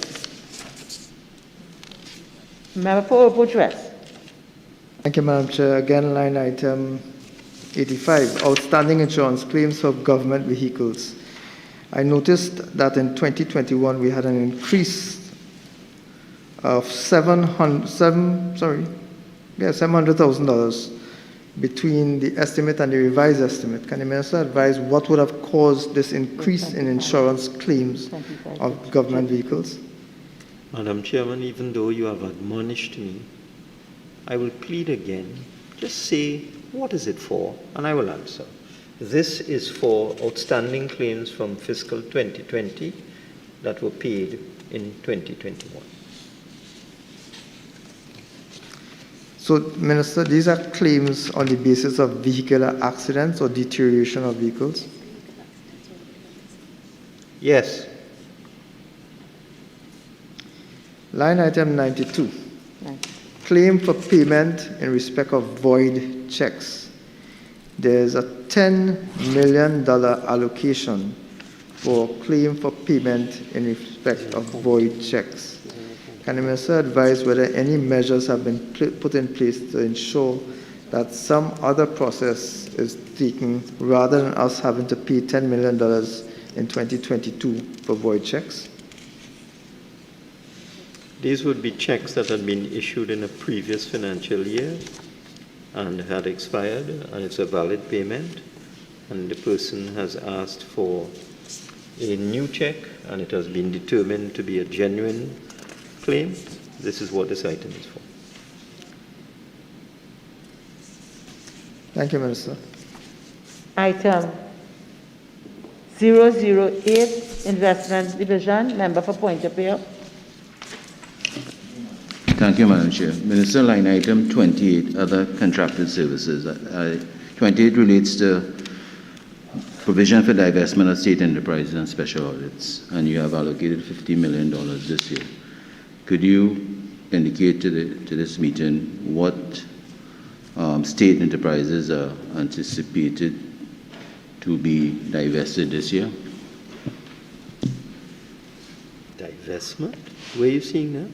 In item 28, other contracted services, 28 means according to the book. Also refers to special audits, eh? Correct. So that the only divestment we are doing this year, as I indicated in the budget, was the sale of approximately 10 million shares, well, putting onto the market, offering for sale, 10 million shares in FCB.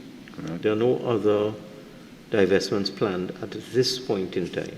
So this allocation is essentially for special audits, special audits of state enterprises, which are very, very important, Correct. as you will appreciate. Do you have a list of that you could provide in writing? We can give you the planned work program for the year, but it is subject to change. Thank you. Item 009. Item 010. Member for Oropuch West. Thank you again, Madam Chair. I refer to line item 08, rent, lease, office accommodation and storage.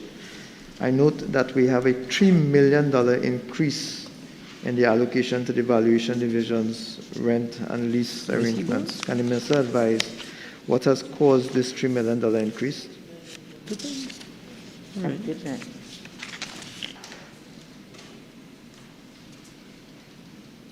You are asking why there's an increase? Yes. To rent more offices, obviously. Minister, you had an allocation before. Is it that there are new offices? This is like pulling teeth, Minister. I don't know what you're talking about. Clearly. Ask the question. There's an increased allocation. Can the Minister advise what caused the increased allocation now above what existed in what your revised for 2021 is? I answered you. I said to rent more offices. If you want to know what these more offices are, ask that. Thank you very much for the opportunity, Minister. Thank you very much. Can the Minister provide a listing? The information will be provided. Member for Couva North. I'm not giving him that. Thank you, Madam Chair. Madam Chair, line item 01, traveling and subsistence. There's an increase in traveling and subsistence under the valuation division from 2 million revised estimates to 6 million in 2022. Can the Minister advise what this increase is for? In the same way that in 2022, we are going to be renting additional office space for the valuation division in several parts of the country, we also expect more traveling in 2022. Line item 16, contract employment. Minister, this actual spend in 2020 was 44 million. It was estimated at 62 million in 2021, but only 35 million was utilized in the revised estimate. Can the Minister indicate why the decrease from 62 million to 35 million? COVID. So is it that persons who were to be employed under contract wasn't, or is it that the establishment reduced the number of persons employed under contract? I think I answered the question, but if you want to know what COVID is, it's a virus that creates social distancing and lockdowns and reduces activity. So COVID caused a reduction in activity, causing a reduction in expenditure. In terms of the number of persons employed under this line item, can the minister provide us in writing? Yes. Member for Oakwood West. Thank you, Minister. Thank you, Madam Chair. Can the Minister provide a list of the number of persons and the positions in which they are employed under sub-item 22, short-term employment? Sure, but again, as I indicated previously, this item, sub-item, is often used for persons who are between contracts. So it would be quite logical to assume that most of the expenditure is for persons moving from one contract to another. But we'll provide the information. Thank you, Minister. Item 011. Item 014. Member for Oakwood West. Can the Minister give an undertaking to do similarly for contract employment line item 16 under Financial Intelligence Unit to provide a listing of the positions and the a listing of the positions and the number of persons under whom are now considered this contract employment? Yes. Similarly, Madam, for item 22, short-term employment? Yes. Madam Speaker, Madam Chair, sorry, if I may proceed to item 23, fees. Can the Minister advise what exactly constitutes the fees being identified here, given that in 2020 we had an actual spend of $428,000, but in 2022 there's an estimate of $1 million, which is double the amount that we had before? It's not double. In 2021, the original estimate was 1.8. We've put 1 million for 2022, and it's simply an estimate. Can the Minister confirm that the actual spend in 2020 was $428,911, and that the estimate for 2022 is 1 million? That's exactly what I said, is a double between 2020 and 2022. Why are we asking for confirmation when that is there in the book? It's in black and white.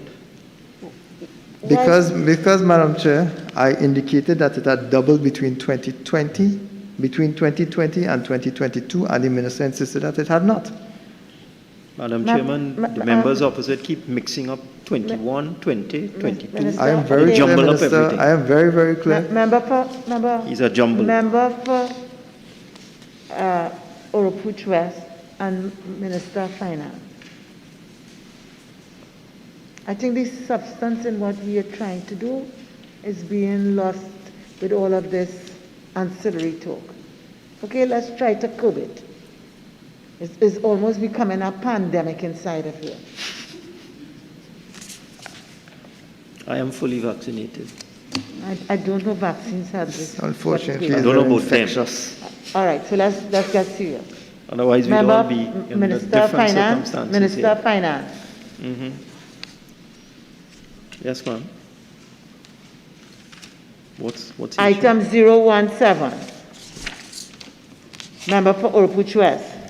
Can the Minister provide a listing of the constituent parts of other contracted services, line item 28, for which there's a current $3.5 million estimate? I can tell you right now.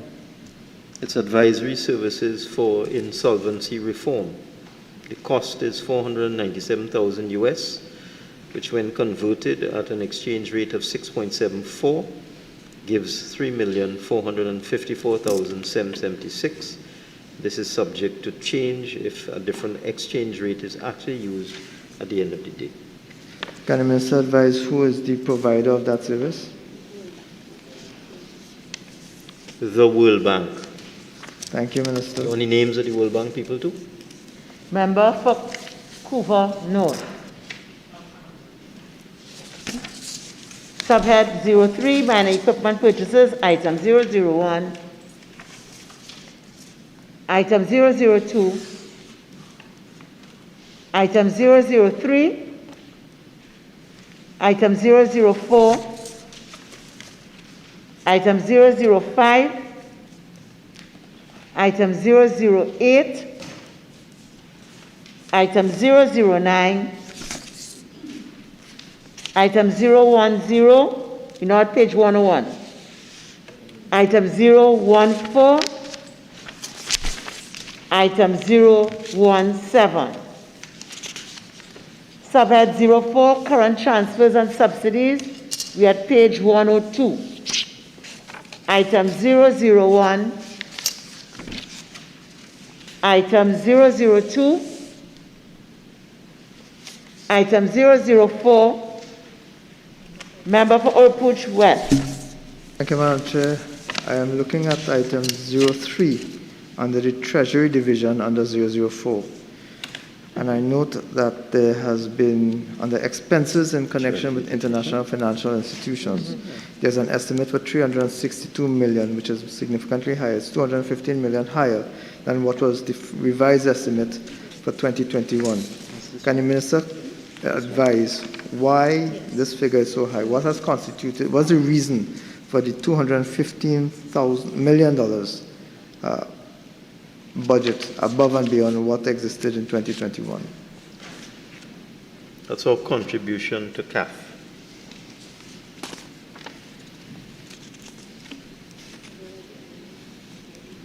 IMF and IDB. Item 005, item 007, member for Oropouche West. Thank you, Madam Chair. I'm looking at line item 06, Food Price Support Program. This constituted a significant part of the Minister's budget presentation previously. Can the Minister clearly advise? Can the Minister clearly advise the number of each class of food price support provided and the number of, the value of each class of food price support provided and the number of recipients by geographic location or by constituency? Madam Chairman, the member is sorely mistaken. This is the substantive food card program in the Ministry of Social Development. The Ministry of Finance just provides the funding, and therefore the information cannot be provided because it's based on a false premise. Then can the Minister advise why we have had a significant drop between 2020 actual of 314 million to your 2022 estimate of 220 million? Most certainly. One of the policy objectives of this government is to continuously eliminate fraud, waste, and mismanagement. This program, this food card program, was riddled with fraud as a legacy from the former UNC government.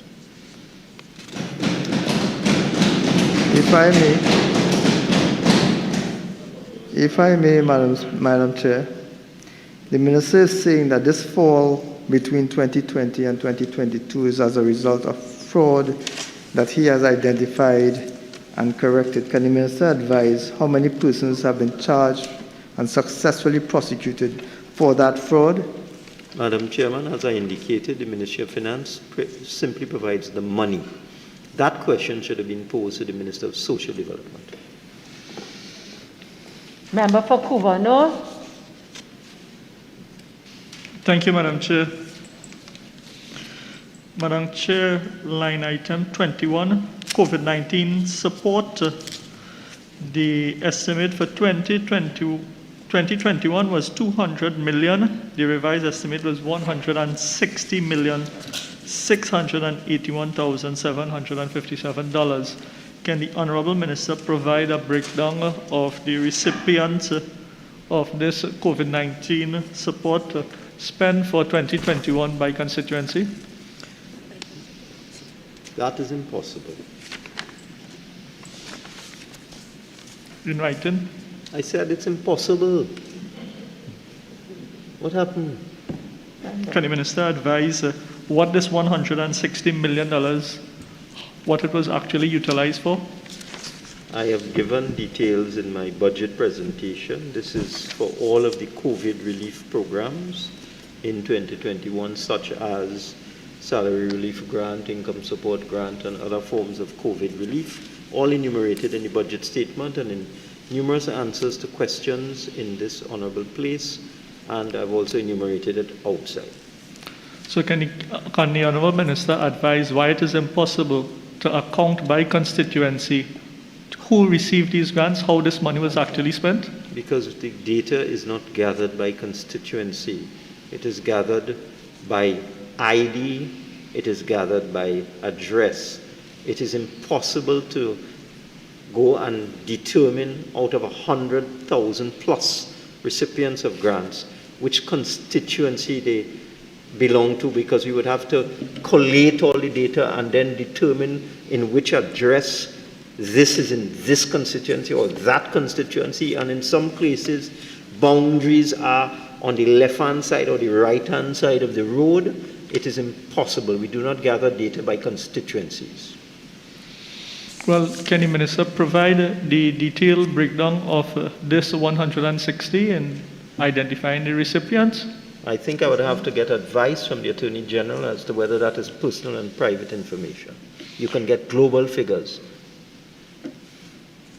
Can the Minister advise why $40 million was not utilized, considering the number of persons out there who have applied and have not received any COVID-19 support to date?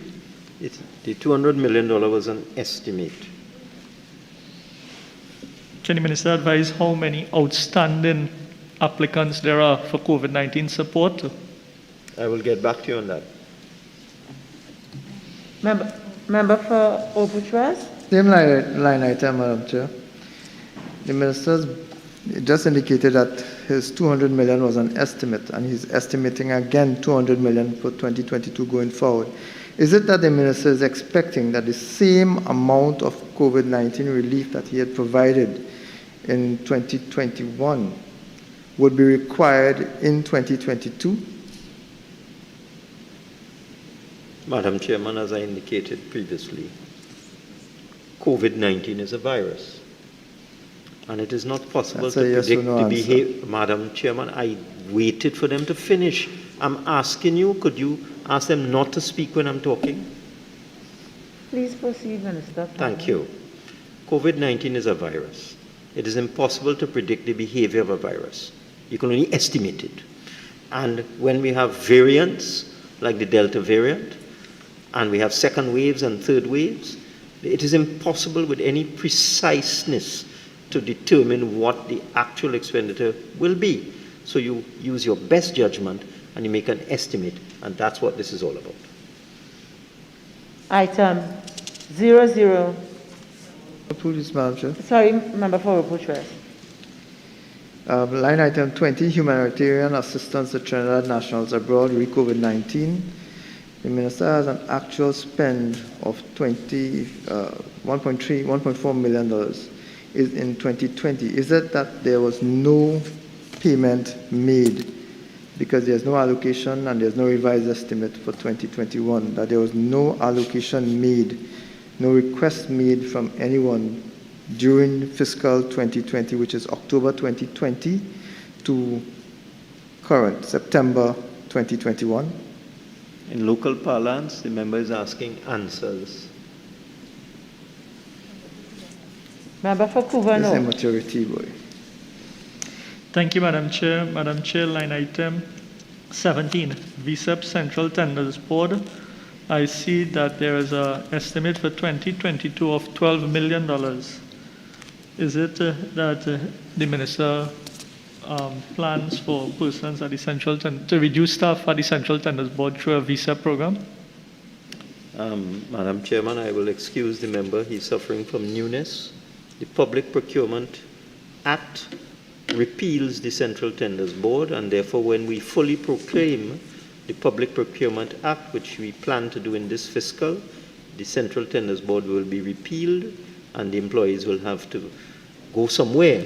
They'll either retire, take voluntary separation, go to another post within the public service, move to the Public Procurement Office, or some other option. So that's what this is for. Can the Minister advise the number of employees that this will impact on? Not at this time, but that information can be provided because it's impossible. Again, it's a voluntary separation. You don't know how many people will voluntarily separate. Some may opt to remain in the public service, but we'll give you the basis for this estimate. Point of order. Thank you, Madam Chair. Minister, I just want to get some clarification you on line item 20, the humanitarian assistance to Trinidad. Just a follow-up to the member for Obuch West. I distinctly remember, I stand to be corrected, that in the budget statement by the Minister of Foreign Affairs, he did mention that there was some humanitarian assistance given to nationals during the last fiscal year, 21. And I'm not seeing it in this line item here of any distributions made. Based on the only distribution here was in 2020 fiscal. So I'm asking, was there any humanitarian aid made from this line item of households? Madam Speaker, I can't go on the imperfect memory of the member for point of order. No, not hearing you, Minister. I said your memory is imperfect. I cannot use your imperfect memory that you think you heard the Minister of Foreign Affairs say something, but you ain't sure. I cannot use that as a basis to answer your question. There was no provision and no expenditure recorded. If at the end, the closing of the accounts, new information comes to light, then we can deal with it at that time. But there was no provision for it and no expenditures recorded. I can't go on what you think. Member for Cubano.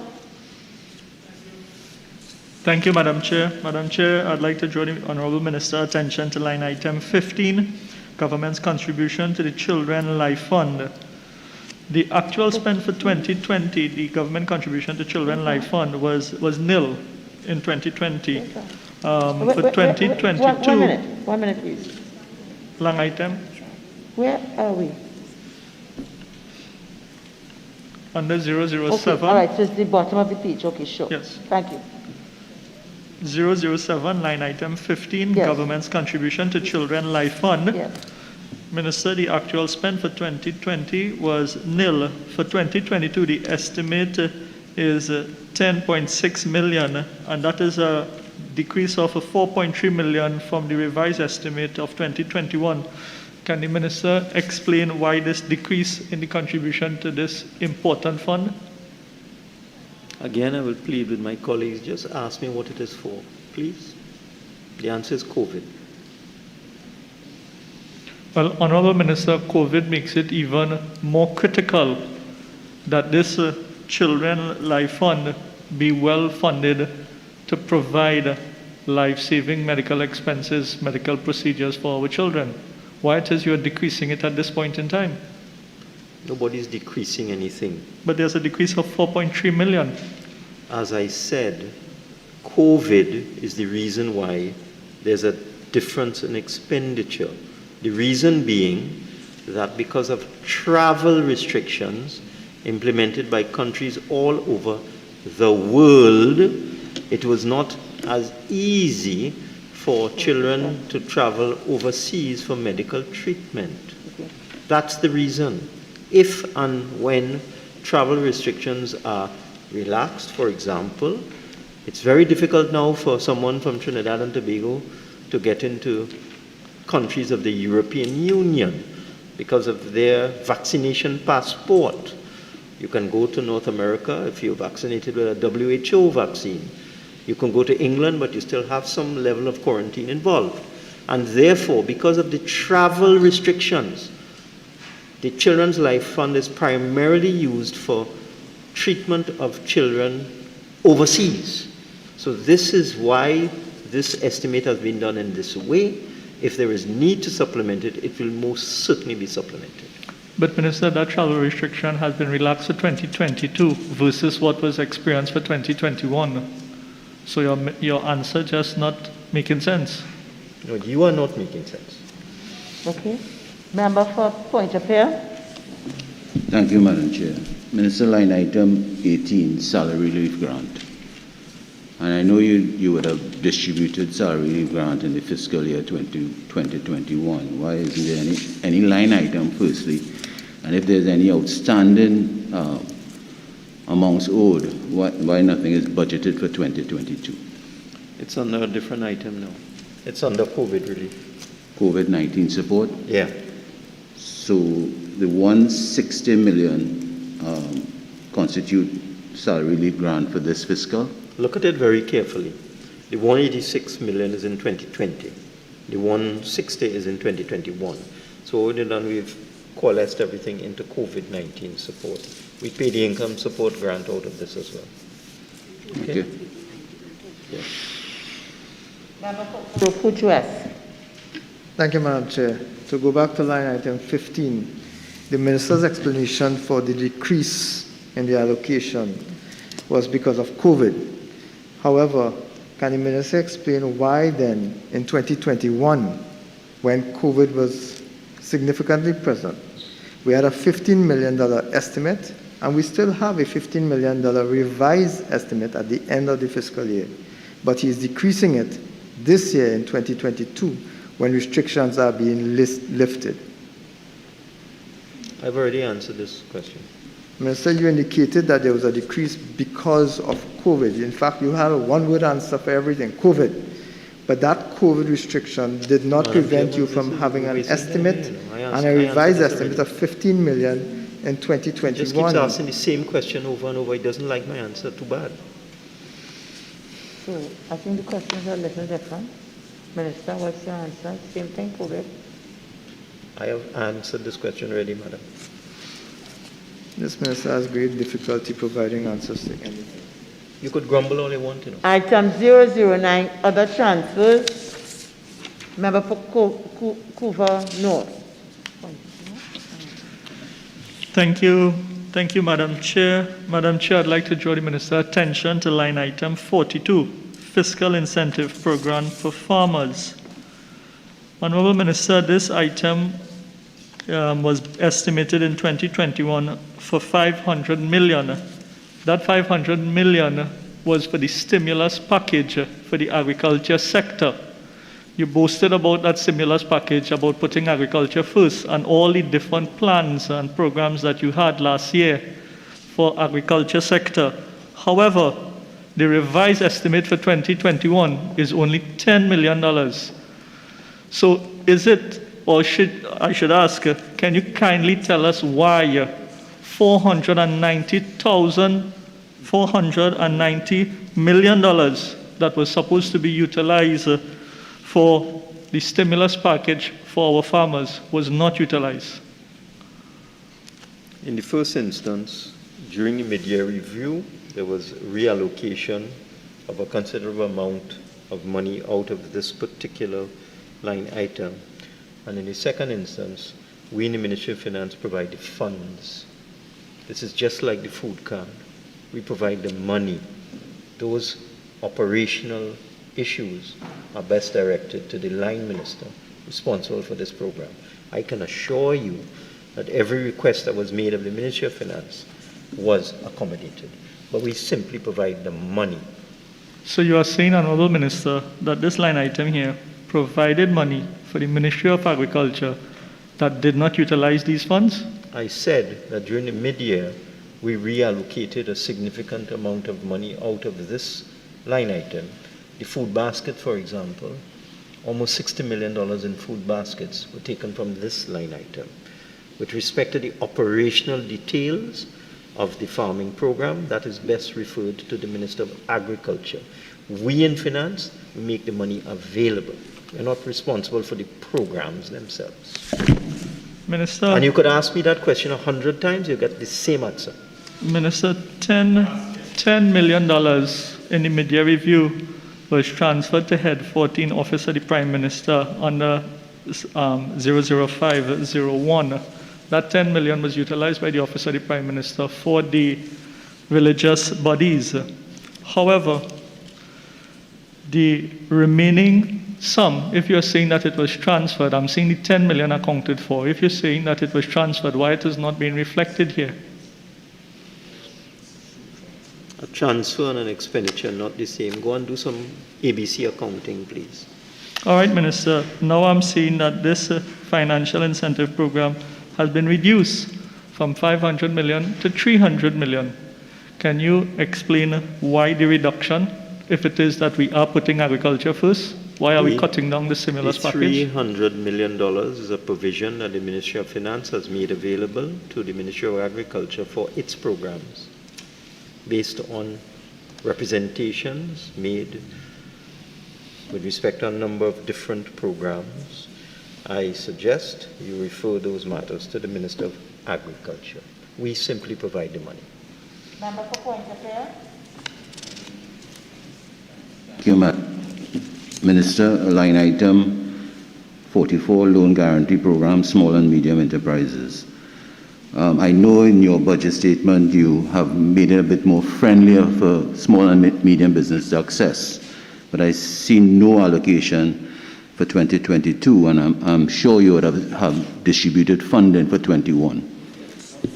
Done. With this program, we have made a fund available to the 4 commercial banks that are managing the SME loan facility: First Citizens, Republic, Royal, and Scotia.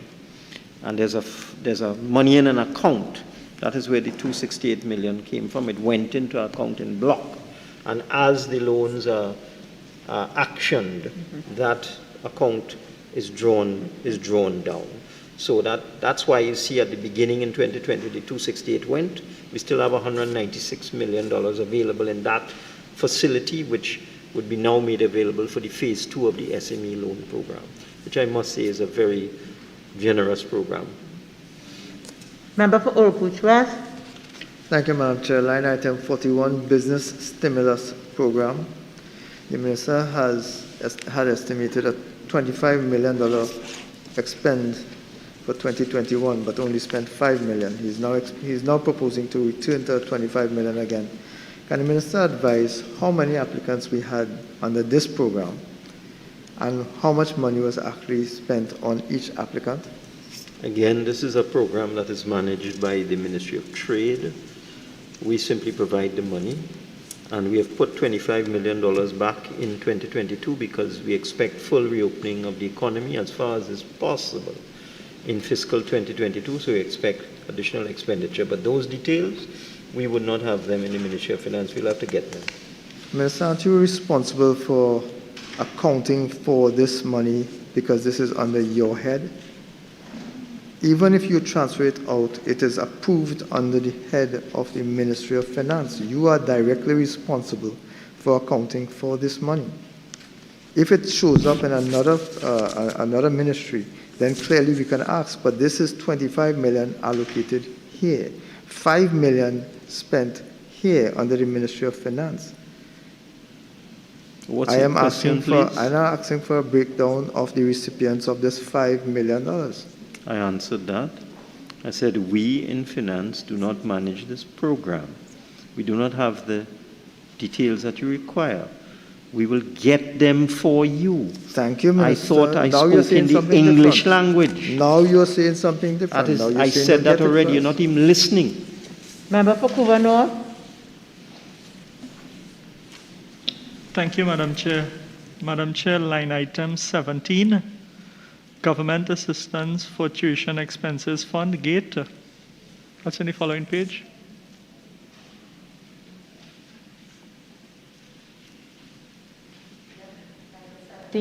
Yes. Yes. Page 106.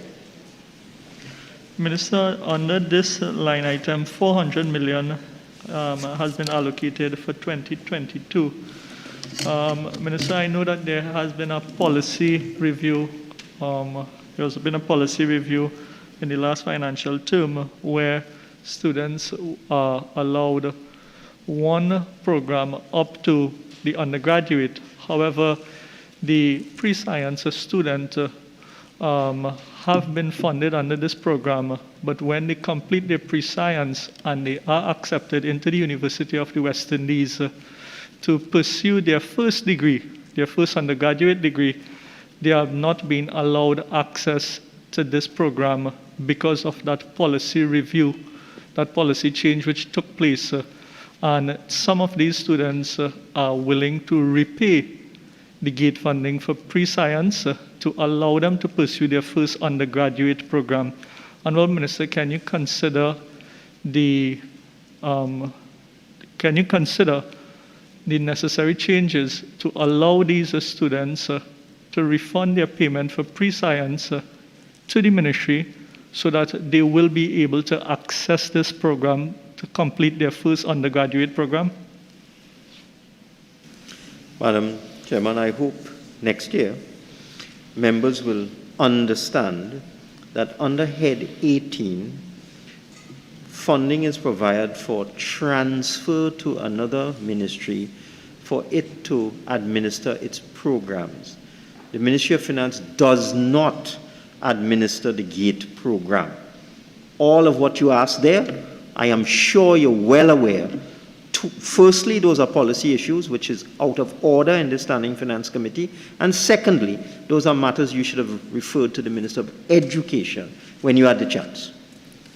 Honourable Minister, there isn't a line item under that ministry that dealt with this, this allocation here of the 400 million. I've said what I had to say. Item 011, transfers to state enterprises. Member for Orubuchuas.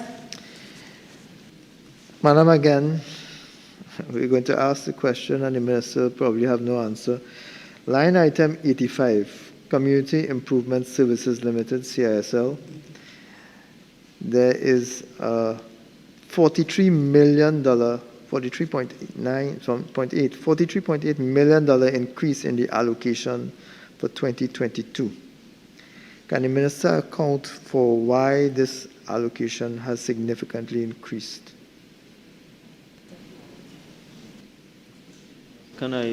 This is something managed by the ministry.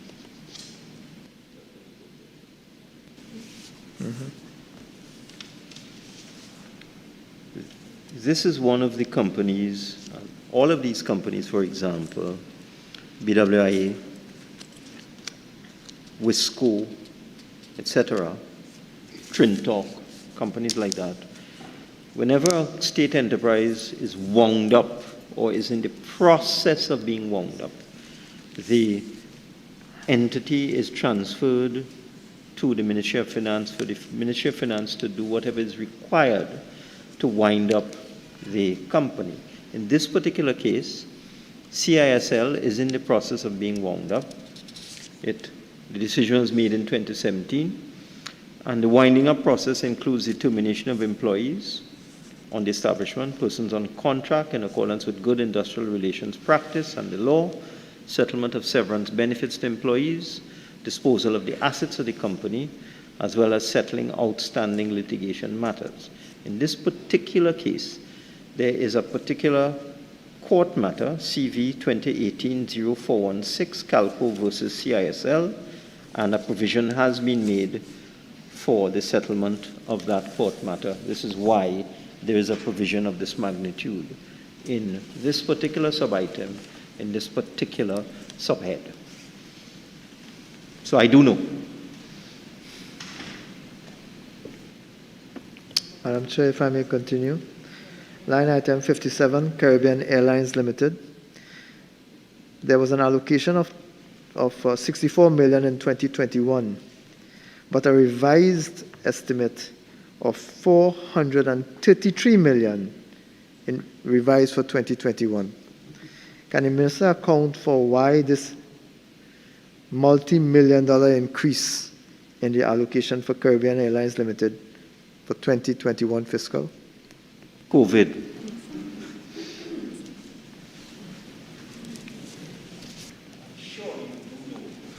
I mean, it's been all over the press that Caribbean Airlines has not been able to fly as it should, but has expenses. So COVID severely affected Caribbean Airlines, and Caribbean Airlines had to be subsidized by the government.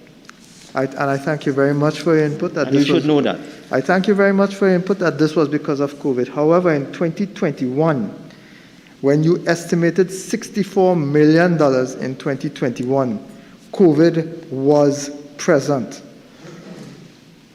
So your estimate during COVID, when you made this estimate, was 64 million. Still during COVID, you are proposing to spend 433 million. Was this an oversight on your part? Did you not cater for COVID? No, it was not an oversight. As I've said twice already, COVID is a virus. And COVID has developed variants. It is impossible. Not even the mighty United States can predict what is going on with COVID. Developed countries can't predict what's going on with COVID. All of us thought that we would see the end of COVID in 2021. We did not. We are now into 2022. We don't know. I'm talking about everybody in the world. We don't know what is going to happen with COVID in 2022. We don't know what's going to happen with COVID in 2023.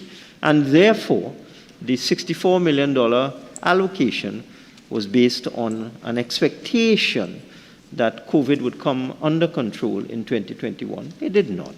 And we made a decision to keep our national airline. And therefore, we made a decision to bail out our national airline. And that's why we spent this money here. Member for Oropouche West.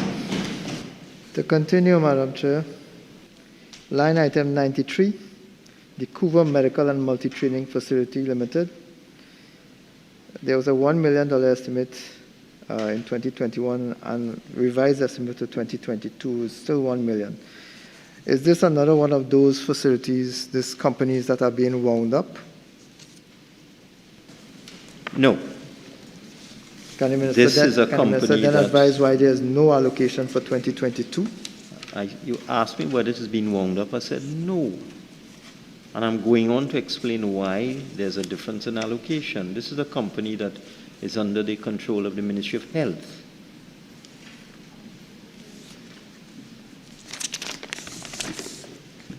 Subhead 07, debt servicing. Item 001. Member for Oropouche West. I'm sorry, I will hold until we get to 09. Item 009. Member for Oropouche West. Thank you. Madam Chair, I've noticed a significant increase in the interest on the overdraft allocation. Can the Minister advise what is the current value of the overdraft, which is attracting this interest of $750 million for the year? What is the current value of the overdraft? I am unable to give you that information. Do you want it down to the last cent? It changes every minute, eh? So you want it down to the last cent? I would appreciate, Madam Chair, if the Minister can provide the value of the overdraft as at end of September 2021, on the basis of which we can determine and we can look at the interest that is being attracted under this head. Madam if the Chairman, Minister is able to provide it down Madam to the last Chairman, cent, I'd be very grateful member for that. to clarify? You want to get the overdraft at the end of September 2021. This is with respect to which one of these? Every single overdraft that is listed as the basis on which we have an interest on overdraft, every single account that attracts this level of interest, Madam Chair, I would appreciate if the Minister could provide those line items, those accounts, and the level of the overdraft at each of those accounts. There's only one. Thank you. So can the Minister, I'm going right back to my original question, can the Minister advise what is the value of the overdraft? Could I ask what's the relevance of that in which one of these items you're talking about? 20, 21, I am dealing 22? with item 01. I have asked specifically for the value of the overdraft as at end of September this year. I'll wait for him to finish. Are you finished? I am, well, apparently I am. Are you finished? Minister, I have asked a straightforward question. Can you please answer it? I don't understand the question, so I want him to finish. Please proceed, Minister. Are you referring to the estimate for 2022? Because we have a line item here. Madam Chair, we have listed here actual estimates, revised estimates, and estimates for going forward. On the basis of those estimates for going forward, madam, we have interest laid out. I have asked for the Honourable Minister to provide the value of the overdraft as at now, which would have affected fiscal, which would be September, that would be fiscal 2021. Fiscal 2021, in case the Minister does not know, the interest at fiscal 2021, based on his figures, is $1.15 billion. That is what I'm referring to, Minister. I am asking for what is the value of the overdraft as at September, which is at the end of fiscal 2021. And that question has been asked in the context of these numbers here? Yes, Minister, The because overdraft these are the changes. interests. This is the interest being paid on the overdraft. Okay. This is the interest paid on an account. Won't stop, you know. I'm trying to get information so I can answer you. So you are asking for the level of the overdraft as at the 30th of September 2021 in order for you to understand these estimates here? Minister, just to translate, can you provide the value of the overdraft as at September 2021, which attracted $1.15 billion in interest? Member to finish his question, and I will now explain, hopefully without interruption, that the overdraft changes every single day. And therefore, if you get the overdraft amount on 1 out of 365 days, it's irrelevant. So can I get a question with respect to these numbers here, please? Madam Chair, the Minister's figures advised that at the end of September 2021, the interest paid on the overdraft was $1.15 million. Going forward from that period, he is estimating a $750 million payment on interest going forward. I am asking, that is $750 on the current value of the overdraft going forward into 2022. I am asking for the Minister to advise the value of the overdraft which would have attracted interest at the end of September 2021. I don't understand why the Minister cannot seem to figure that figure out. I don't see the difficulty, Madam Speaker. There's a number that exists in an account. Man, I hope he's finished. Let me now explain. The overdraft on the 1st of October 2020 could have been $5 billion. And on the 2nd of October, it could have been $7 billion. And then on the 20th of October, it could have been $3 billion. And then on the 1st of November, it could have been $8 billion. It changes every single day. And the $1.15 billion here is the aggregate of the charge on the overdraft account on each day added up for every single day. And therefore, what the overdraft was at the 30th of September is irrelevant. So I would like a question in the context of these numbers here, because if you ask an irrelevant question, I can't answer you. Madam Chair, if the Minister is unwilling to provide the value of the overdraft as at September 30th, 2021, then that's a matter for him and his failure to account to the population of Trinidad and Member Tobago. for Point Appeal. Thank you, Madam Chair. Can I ask the Minister in this, the same follow-up question to my colleague? 2022, we estimate interest of $750 million. Could you provide this House, what is the rolling average that you would have utilized to come up with $750 million? At last, a sensible question. That will be provided.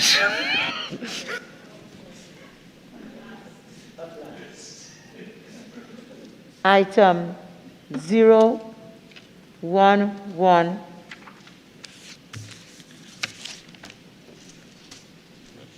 Subhead 06, current transfers to statutory boards and similar bodies.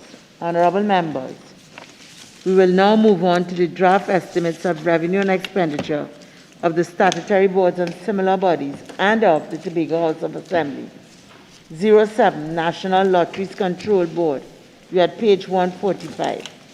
Subhead 01, Personal Expenditure. Item 001. Member for Oropuch West. Thank you, Madam Chair. Remuneration to board members, item 06. There has been an increase in the number in the allocation to remuneration. Can the Minister advise why?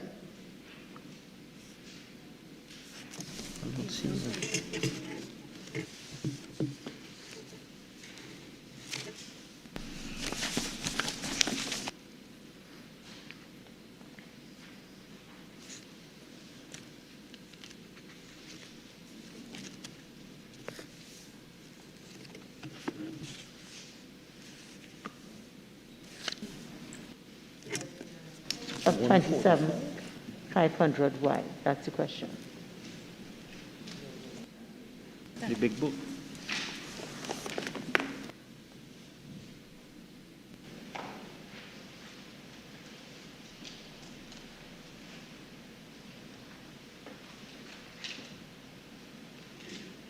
Asking why there's an increase? Because we increased the size of the board. I thought he was here when we did that. Can the Minister advise the number of persons... Wasn't he in Parliament when we did that? Can the Minister advise the number of persons that have been added? Can you tell me how many more persons have been added to the board? None.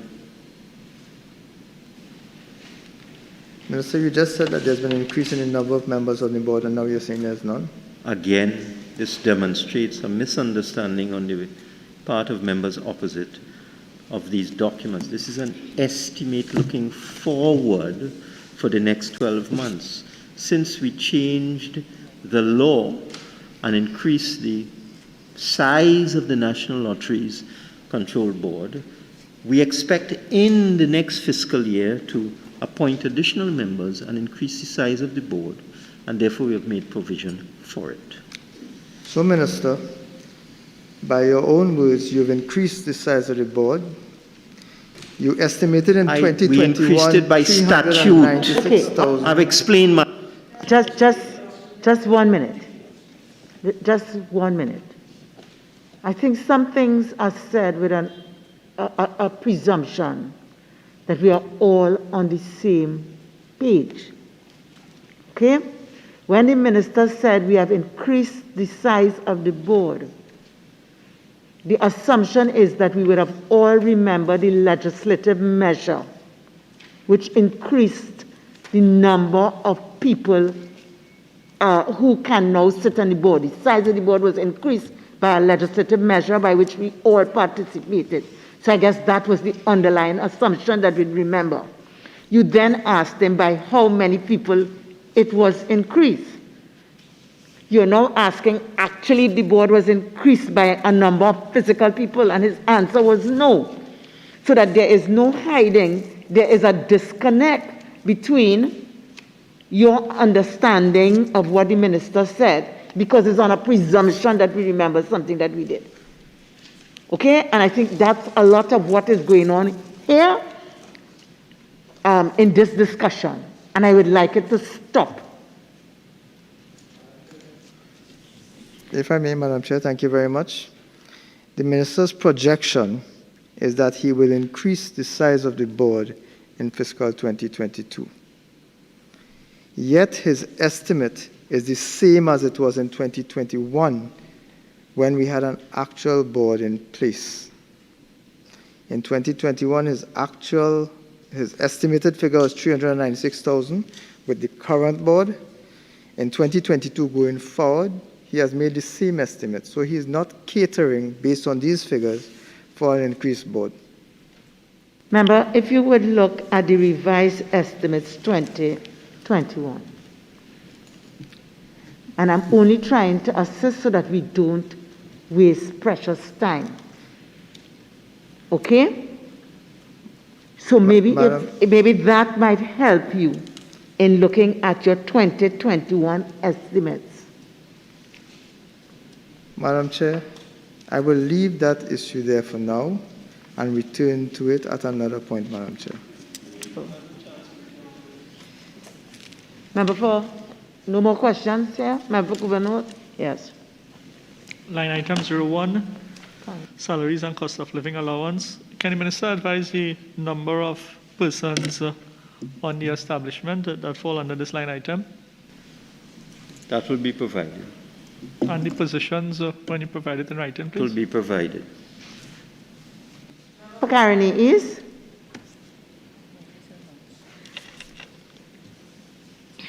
Subhead 02, goods and services. Member for Cuba North. Thank you.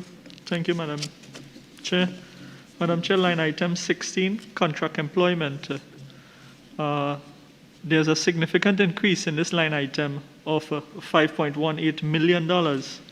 Can the minister identify the number of persons currently in the organization under this line item and the proposed number of persons expected to be recruited with this $5.1 million?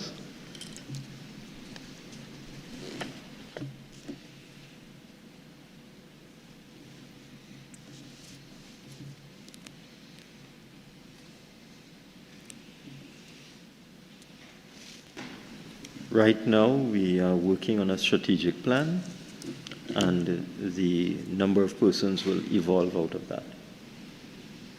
Thank you, Minister. Minister, line item 22, would the same undertaking previously given commit to this line item 22? Well, remember this is a statutory board, eh? So it's not directly managed by the Ministry of Finance. So we will have to ask them what they contemplate in terms of short-term employment.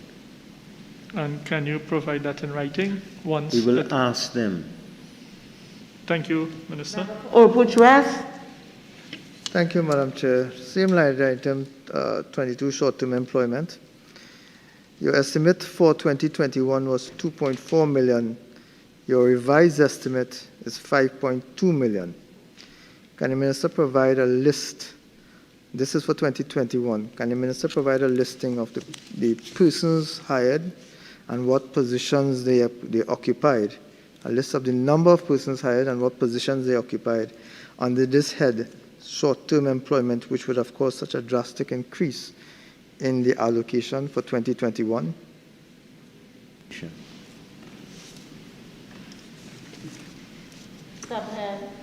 One more, Madam Chair. One more question, yes.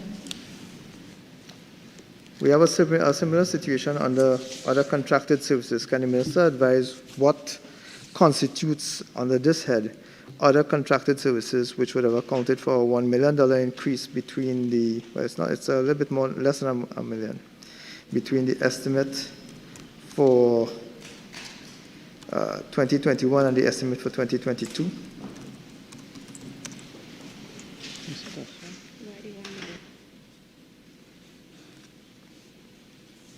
We'll obtain that information from the NLCB for you. Member for Cuba. Thank you, Madam Chair. Madam Chair, line item 62, promotion, publicity, and printing. There's an increase of $17 million there for financial year 2022. It was in 2021, the revised estimate was 17 million. Can the minister provide us in writing breakdown of this 17 million, what it was utilized for, who the service providers were, and the cost associated with those services, and also an explanation why the additional 17 million for this line item? We'll get the information for you. Also, line item 66, hosting of conferences, seminar, and other function. Can the minister provide us with a breakdown for the spend in 2021 and an explanation for the increase of $875,000 for 2022?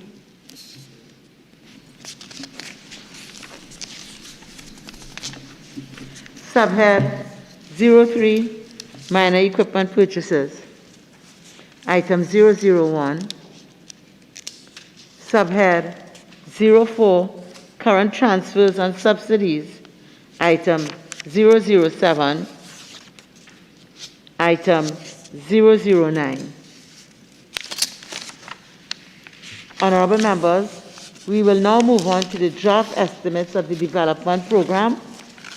Subhead 09, Development Program, Consolidated Fund, Item 005, Multi-sectoral and Other Services. Honorable members, Item 5 spans 2 pages, which are pages 48 and 49.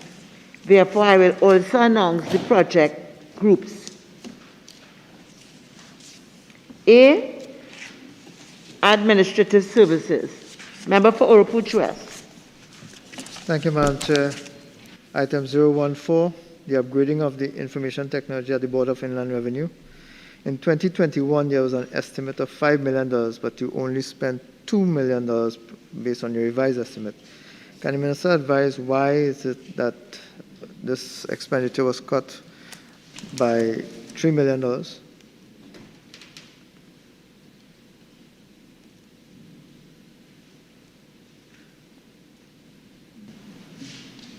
This was a project that it was hoped would be fully completed in fiscal 2021 because of issues with respect to supply of services and goods as a result of COVID. The project was not implemented as quickly as one would have hoped, as has happened throughout the country. Can the Minister advise the status then? Is this project now going to be completed at the end of fiscal 2022 with this allocation? Expect so. So, Minister, you would have completed the project in 2021 with a $5 million that you will now be completing the project with a $7 million cost?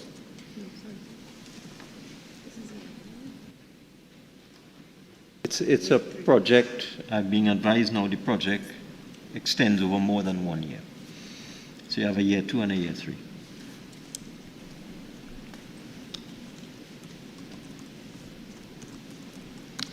Member for Oropouche West. I refer now to line item 048, Electronic Document Management System, Ministry of Finance, Head Office. You had an actual spend of $556,832 in 2020, but no allocation estimated and no revised estimate for 2021. Can the Minister advise why? Because you had an allocation of $500,000 for 2022. Can the Minister advise why is it that there was no allocation and no spend in 2021? This was simply converting paper files into digital format, and there was no requirement for expenditure. A similar question for the upgrade of the information technology, item 050. Upgrade of the information technology infrastructure. Actual spend 2020 was $585,725, but no spend for 2021. It appears that both items 048 and 050 were abandoned for the year 2021, but restarted in 2022.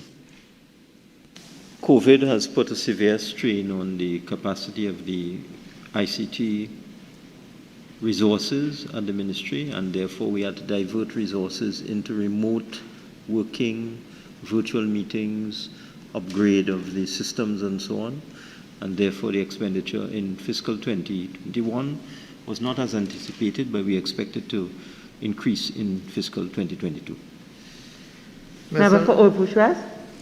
Thank you, Madam Chair. Minister, line item 57, the establishment of the Trinidad and Tobago Revenue Authority. You actually had a spend of $2 million in 2020, another $2 million revised estimate for 2021, with a projected $4 million for 2022 going forward. So just within these books that we have here, between 2020 and 2021, you would have spent $4 million on the establishment of the Trinidad and Tobago Revenue Authority, which has not yet been established. Can the Minister advise what that money was spent on? In a project as complex as that, you must have proper planning. So over the last couple of years, the ministry has been engaged in determining the establishment for the new authority, a business plan, strategic plan, looking at the job specifications for each person, looking at all of the necessary planning work required to establish the authority. And therefore consultants were hired to look at human resource practices, look at business practices, establish rules and regulations, protocols, etc. That is what that money was spent on. Can the Minister undertake to provide a list of the expenditure items under this head that would have been taken, that would account for the $2 million spent in 2021? We'll provide general information. Minister, I turn now to line item 059, the implementation of the property tax regime. In 2020, you had an actual expenditure of 1.5 million, with a projected expenditure estimated for revenue for 2021 of 1 million and 2022 of 1 million. Can the Minister advise, well, firstly, the property tax regime has not been implemented, so therefore I'm not sure what the Minister spent 1.5 million in 2020 on. But can the Minister advise whether this allocation that he's described here is sufficient, given that in his estimate of revenue, he estimated $100 million for financial 2022. But you are estimating here $1 million to implement the property tax regime? Madam Chairman, I would like to educate the member. This is the development program. Expenditure comes in two ways: recurrent expenditure, capital expenditure.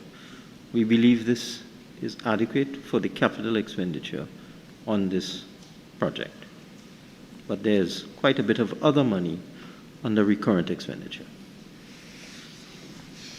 Member for Kuvanaur. Thank you, Madam Chair. Madam Chair, line item 58, upgrade of integrated global payroll system and integrated human resource information system. Madam Chair, this line item was allocated $10 million for 2021, but only $5 million was utilized, and there's no allocation for 2022. Can the Minister advise if this project is completed?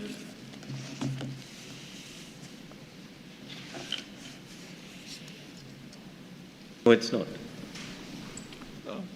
If it's not completed, Minister, why there's no funding for this project in this financial year? It has been transferred to another head. Line item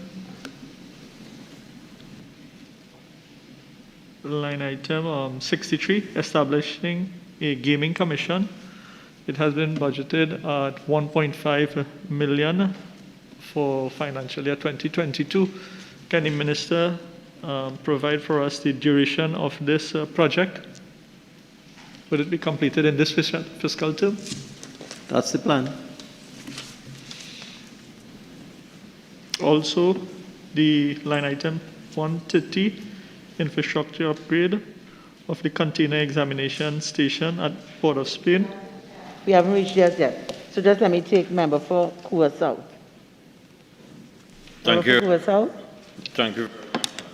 Minister, you have allocated $63 million for the inspection scanners, Customs and Excise Division as a new project. Could you provide this meeting with a breakdown of how this $63 million will be spent and for what? The money is to procure new scanners, but we could give you some more details in due course.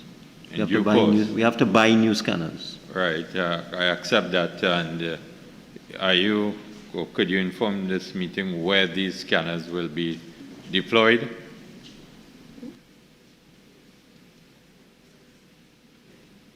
Port of Spain, as is the case now, and in Point Lisas, as is the case now.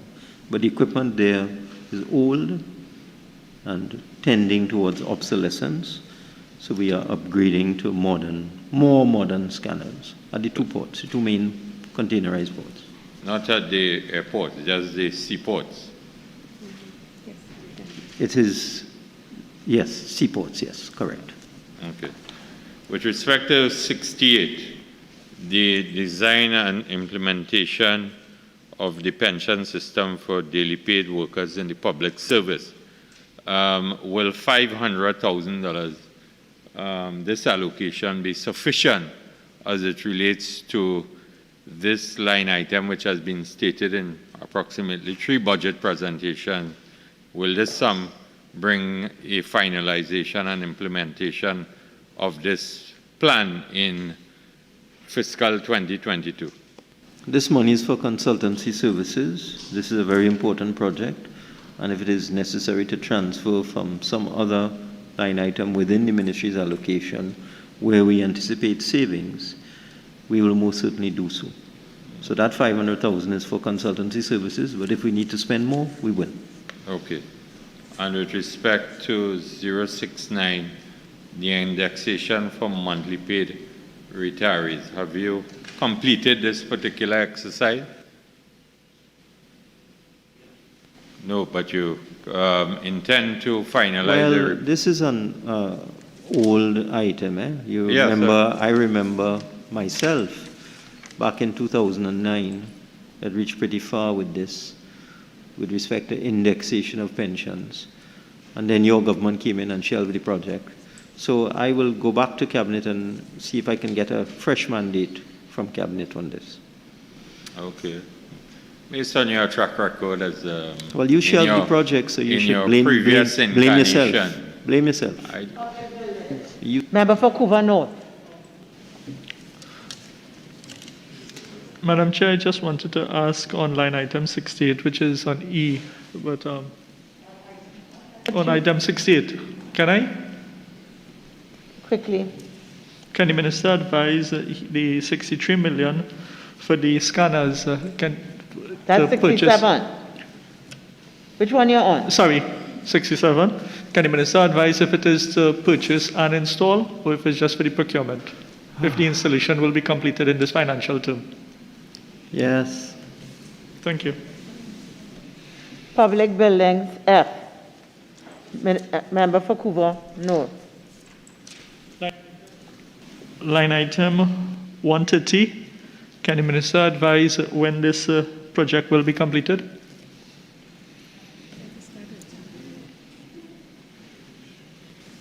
When you think you'll finish? The plan is to start and finish in the fiscal year coming.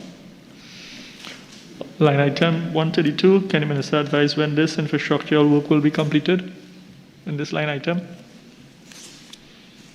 When we started that. A 2-year project, it will begin in fiscal 2022. Infrastructure Development Fund, page 191, item 003, Economic Infrastructure. Honorable members, the question is that the sum of $6,596,562,574 for head 18, Ministry of Finance, stand part of the schedule. Those in favor say aye. Those against say no. I think the ayes have it. The sum of $6,596,562,574 for head 18, Ministry of Finance, now stands part of the schedule.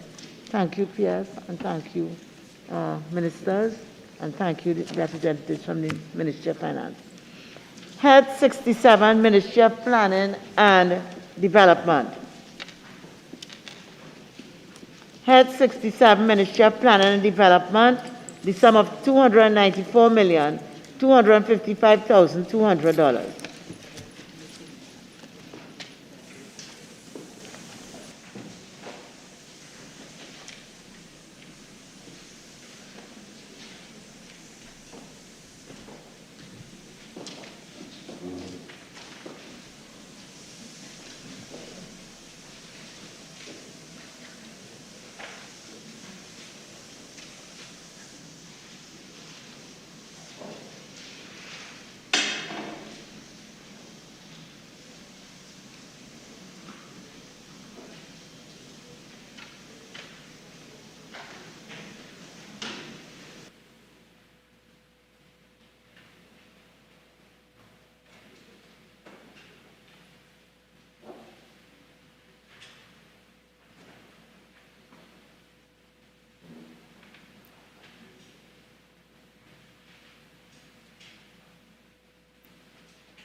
I will now invite the Minister of Planning and Development to make a brief opening statement, not exceeding 5 minutes. Minister.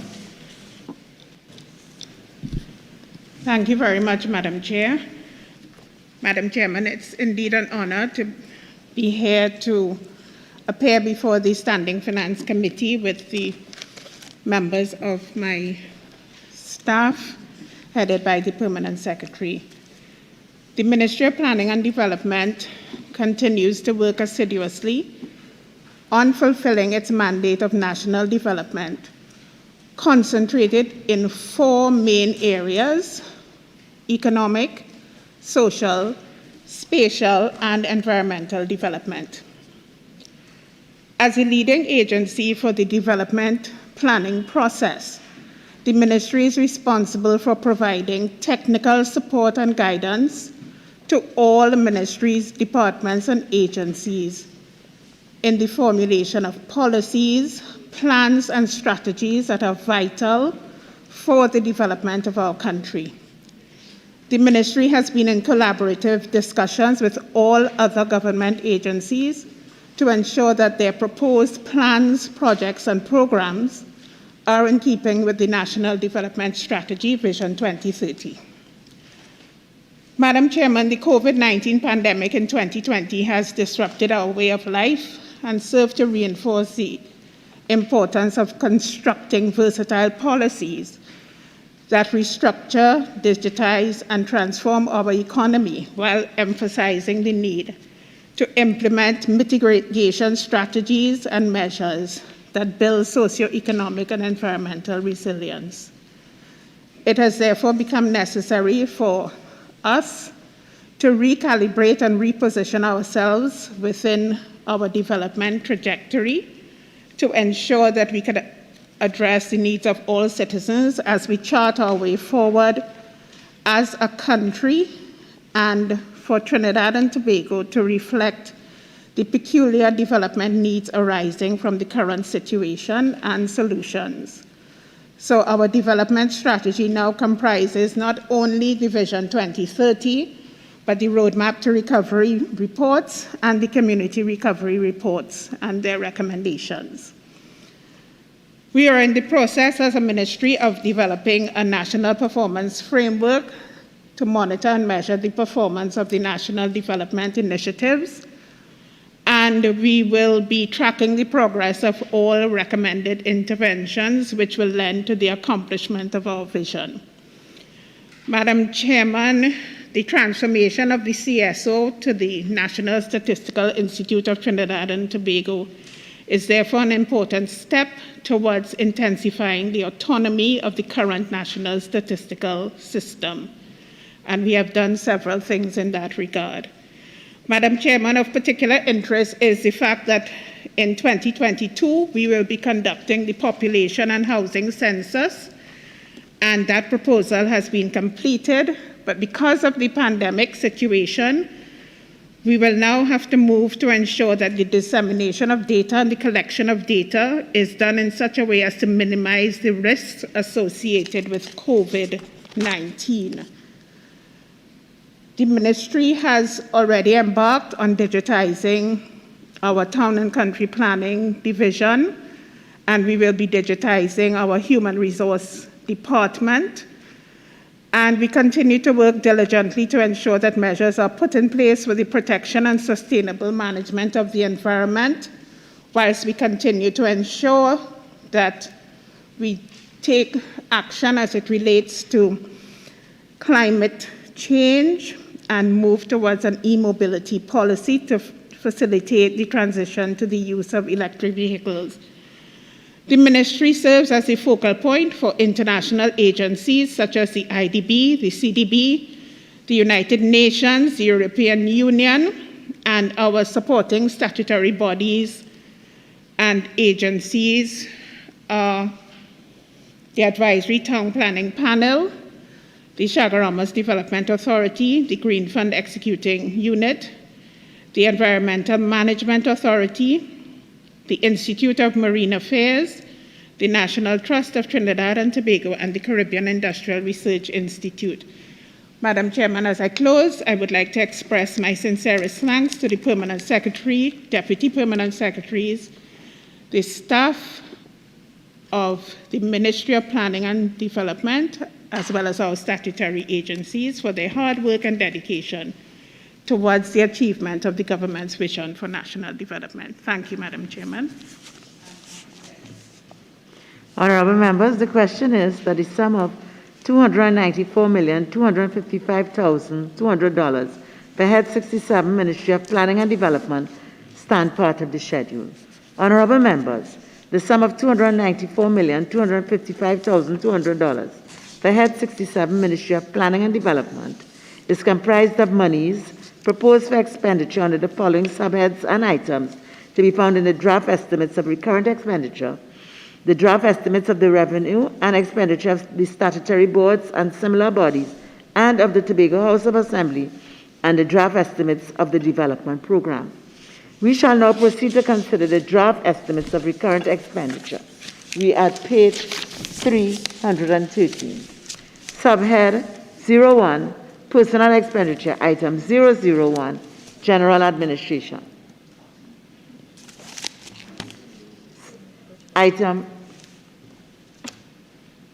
Member for Urupuchwest.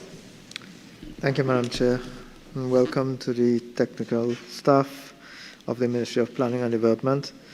Madam Chair, I am at line item 04, allowances for monthly paid officers. I note that the Ministry had an actual spend of $610,000 in 2020, a revised estimate for 2021 of $600,000. But you're now proposing to increase almost to double that figure. Can the Minister advise what would have constituted that need to increase to almost double the allocation for allowances? Thank you for the question. Madam Chairman, this is to facilitate the payment of acting arrears for Deputy Permanent Secretaries, and we are waiting approval from the DPA. Member for Urupuchwest. Thank you, Madam Chair. Again, line item 08, vacant post salaries COLA without incumbents. Can the Minister advise the number and classifications of the various posts and positions being considered for this variation for 2020, for this allocation, for 2022? The number you said, Member for Urupuchwest. Thank you. Did you say the number of posts? Yes, ma'am. Number and classification, if possible. Okay.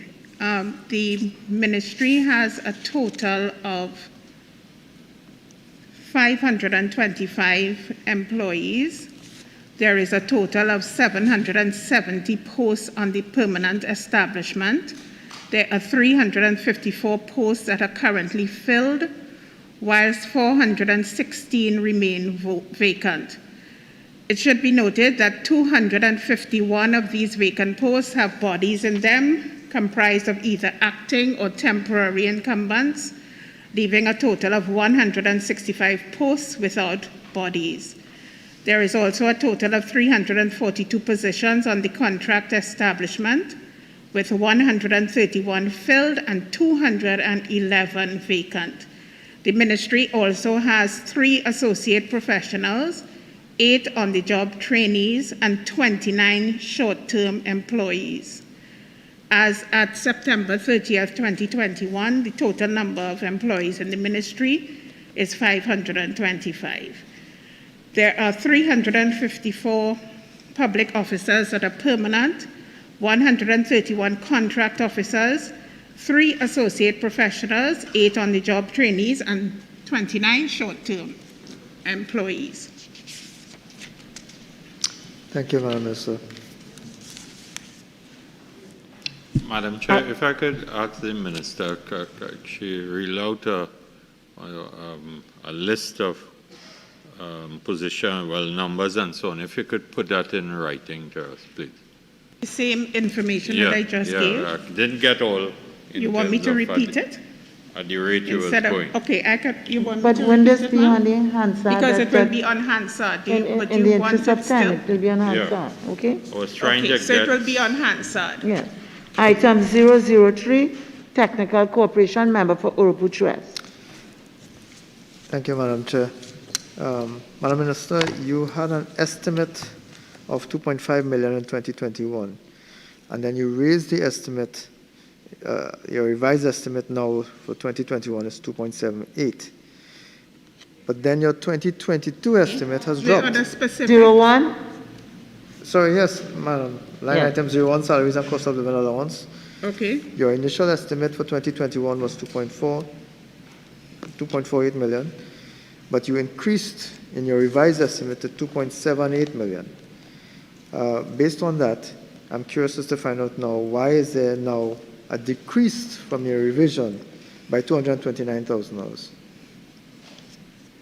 At the time, we had arrears of acting to public officers. This was paid in 2021, and so it is no longer needed in 2022.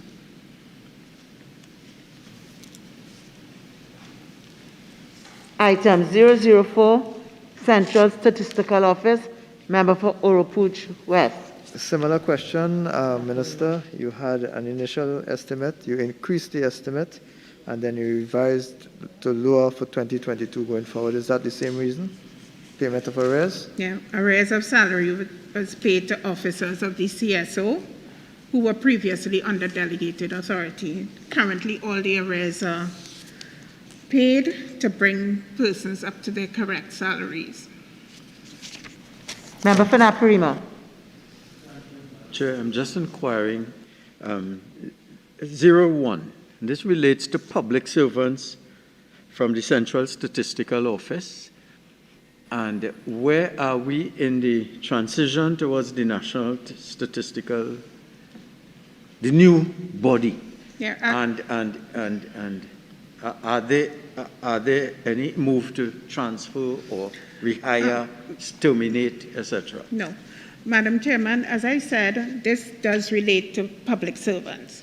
With regard to the new organization, the member for Naparima will recall that we did bring the National Statistical Institute bill to the Parliament during the 11th Parliament.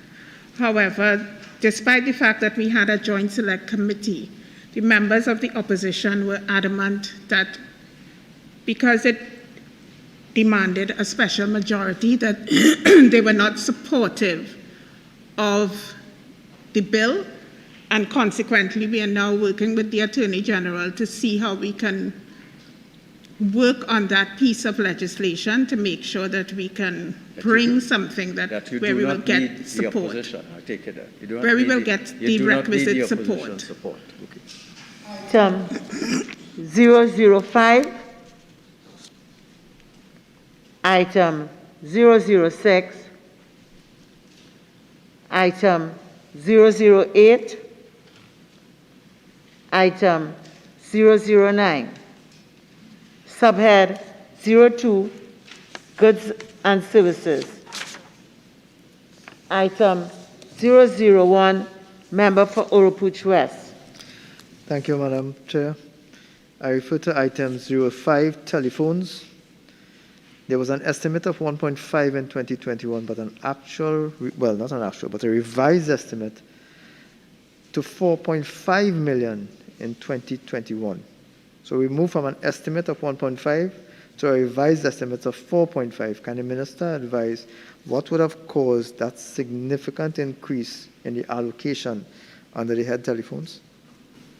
Certainly, Madam Chairman. Madam Chairman, between 2017 and 2020, we owed money to TSTT and Flow, and we have been able to pay off the amount that was owed.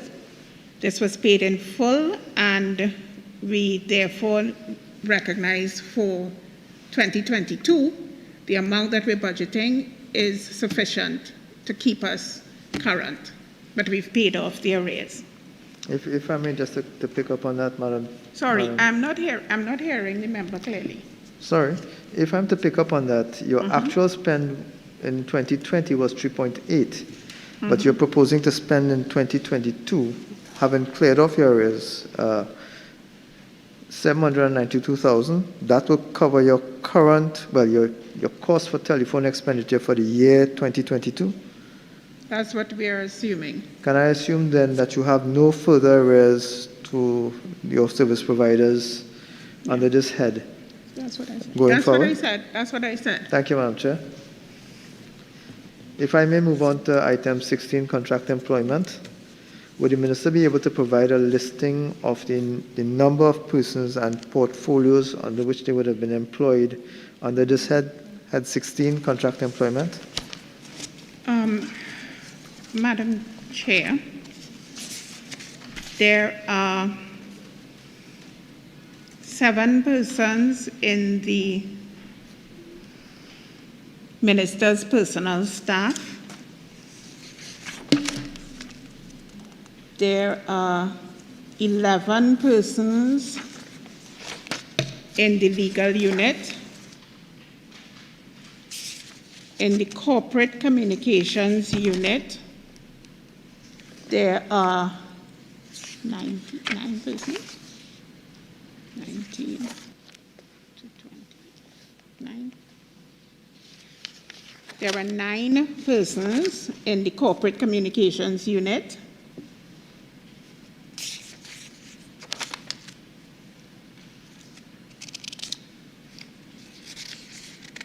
There are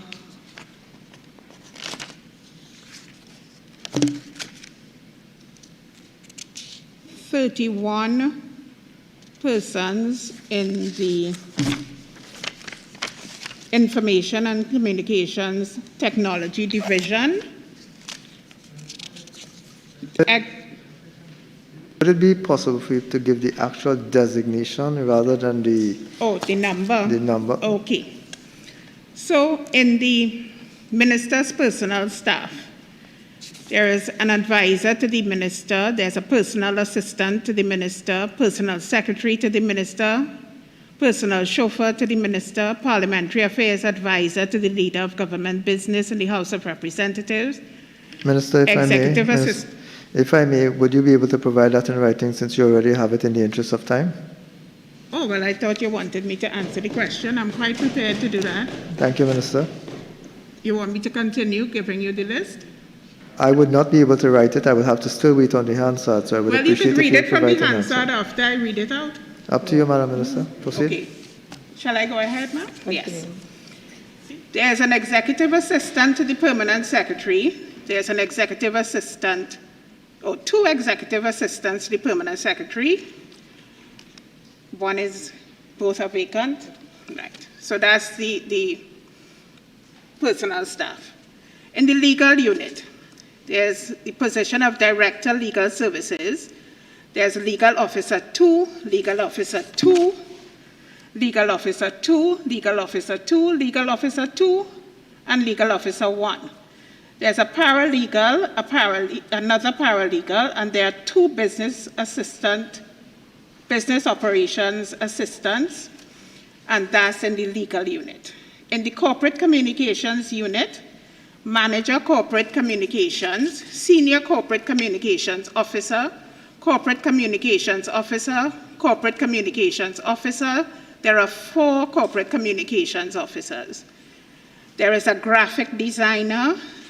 There are 3 business operations assistants. 2 are at the level of a 2 and 1 at the level of a 1. In the Information and Communications Technology Division, there is an Information Technology Director. There's a Manager, Solutions Development and Implementation, which was formerly the IT Manager. There's another Manager, Networks and Infrastructure, which was formerly an IT Manager. There's a Senior Information Systems Specialist. There's an ICT Security Specialist. There's an IT Analyst Programmer, which was formerly Business Analyst Programmer. There's an IT Analyst Programmer, another one. And there is another IT Analyst Programmer. There is a Database Specialist, a Network Specialist, 2 Network Specialists. There are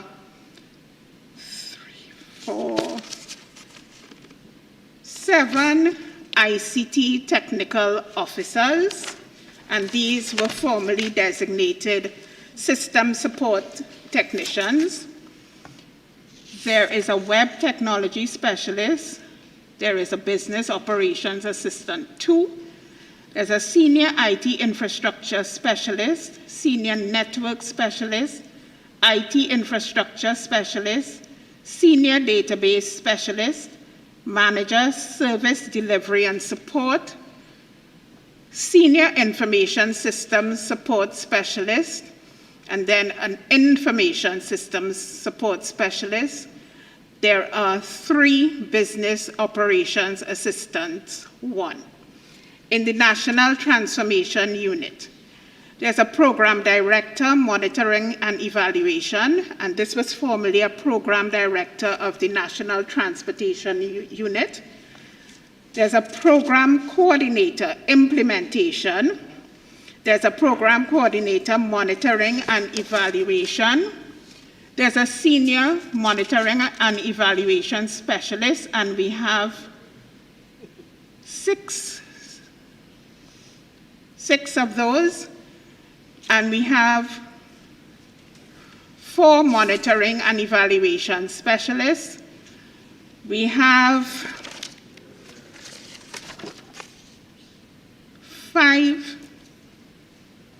5 implementation coordinators. We have a business operations coordinator, and that was formerly an administrative support officer. We have 2 business operations assistants, and they were grade 2. They were formerly executive administrative assistants. Sorry, we have 4 business operations assistants, and we have 4 business operations assistants 1. We have 1 driver courier, 1 hospitality attendant, 1 office support assistant. In the Town and Country Planning Division, we have an assistant coordinator. We have 2 assistant coordinators. We have 5 senior land use planners. We have a development control specialist.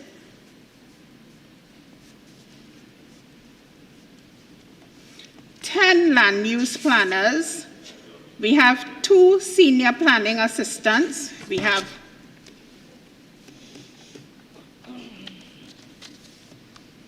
11 planning assistants. We have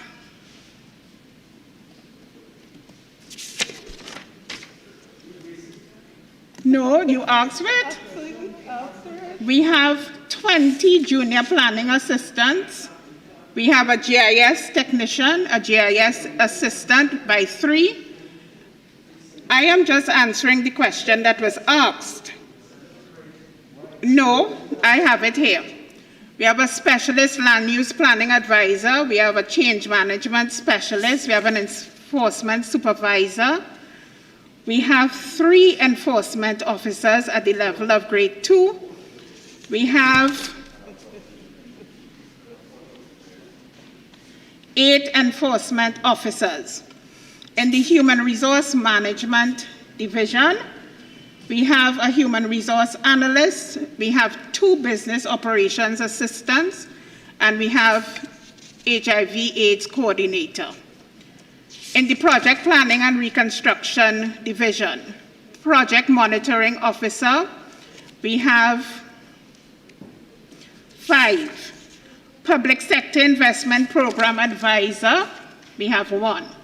In the Pension and Leave Division, we have a Business Operations Coordinator and 3 Business Operations Assistant, grade 2. We have 1 Business Operations Assistant, grade 1.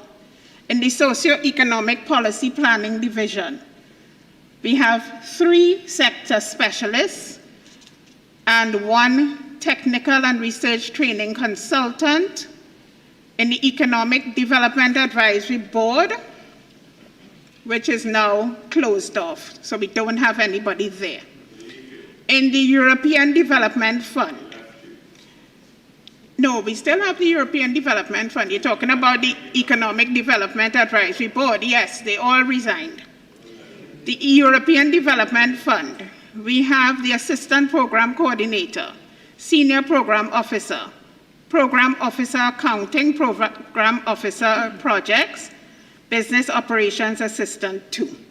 Technical Cooperation Unit, we have a Project Manager, Research and Policy Specialist, we have a Monitoring and Evaluation Specialist, Statistical Analyst, and 2 Project Support Officers. In the Project Execution Unit, Coastal Zone Management Program, Project Coordinator. In the National Spatial Data Infrastructure Unit, we have an Executive Director, we have an Administrative Director, Geographic Information Systems Analyst, Geographic Information Systems Analyst, and in our CSO, we have the Senior Statistical Analyst 2. Okay, so Minister, I really have to intervene now in terms of there's 5 minutes really speaking time. Oh, sorry, ma'am. So, my 5 minutes is up? yes, it is. Oh, okay. The rest I'll give in writing. Regrettably.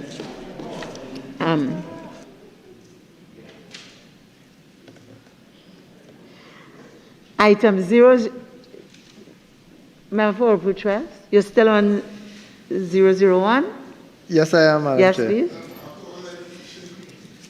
Apparently the entire ministry is on contract. But however, Madam, line item 22, short-term employment.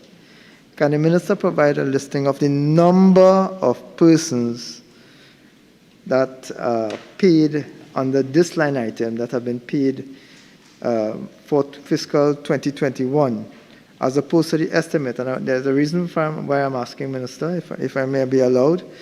Your estimate for 2021 was $1.8 million, but your revised estimate is 4.7. So you've gone from 1.76 million to 4.7 million. Can the Honourable Minister explain why the significant jump in contract employment and what heads they fall under? You want me to go through the heads that they fall under? If possible, if you could provide it in writing again in the interest of time, Madam Chair. That's your colleague in the party didn't get. Member for Nimaro, sorry, Member for Naparima. Thank you, Madam Chair. Item 08, together with 17 and 22. I cannot for the life of me understand why in these times when the economy is in a tailspin, buildings are free, that rent will go up by 418, there's an increase, 418,000. But training which is significantly important, you only increase it by 37,000. And short-term employment, you reduce it by $1 million. Why is priority being given to paying rents to friends, family, and financiers, and cutting is things like short-term employment and training, which deals with capacity building and moving us into a first world? Madam Speaker, first of all, I have none of us here have any friends, family, and whatever the member might be talking about who we are giving money for rent. Secondly, our staff must be properly housed, and as a consequence of that, we do pay rent. We were in arrears with some of the rent. We've been able to pay off quite a lot of the arrears, and our staff, we insist that our staff is properly housed. We do have some issues with regard to housing staff, but in the main, we have tried to house our staff as effectively and as comfortably as possible.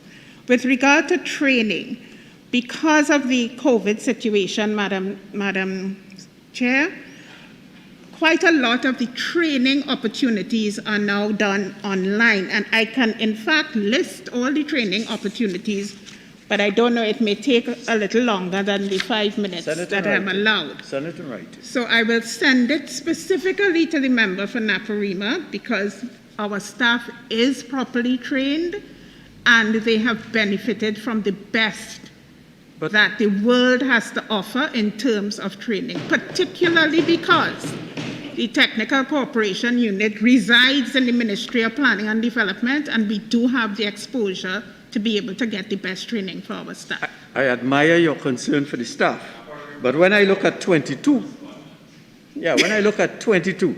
I do not get the evidence of that concern. Because if you move from 5.1 million in 2020 to 3.7 million, it means you're sending people home or you're employing less. So your concern for staff doesn't extend to employing them and keeping them happy. No, as a matter of fact, our Green Fund staff, which is where you're looking at, they were on short term. A number of the members of staff were on short term. And because of our concern for their welfare, they are now on full contracts, no longer on short term. And that is why you see that change in the figures. Item 002, Library Service Unit. Item 003, Technical Cooperation. Item 004, Central Statistical Office, member for Oropouche West. Thank you, Madam Chair.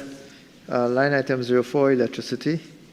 I'm noticing an increase between the estimates and the revised estimates for 2021 from 948,800 to $1.3 million.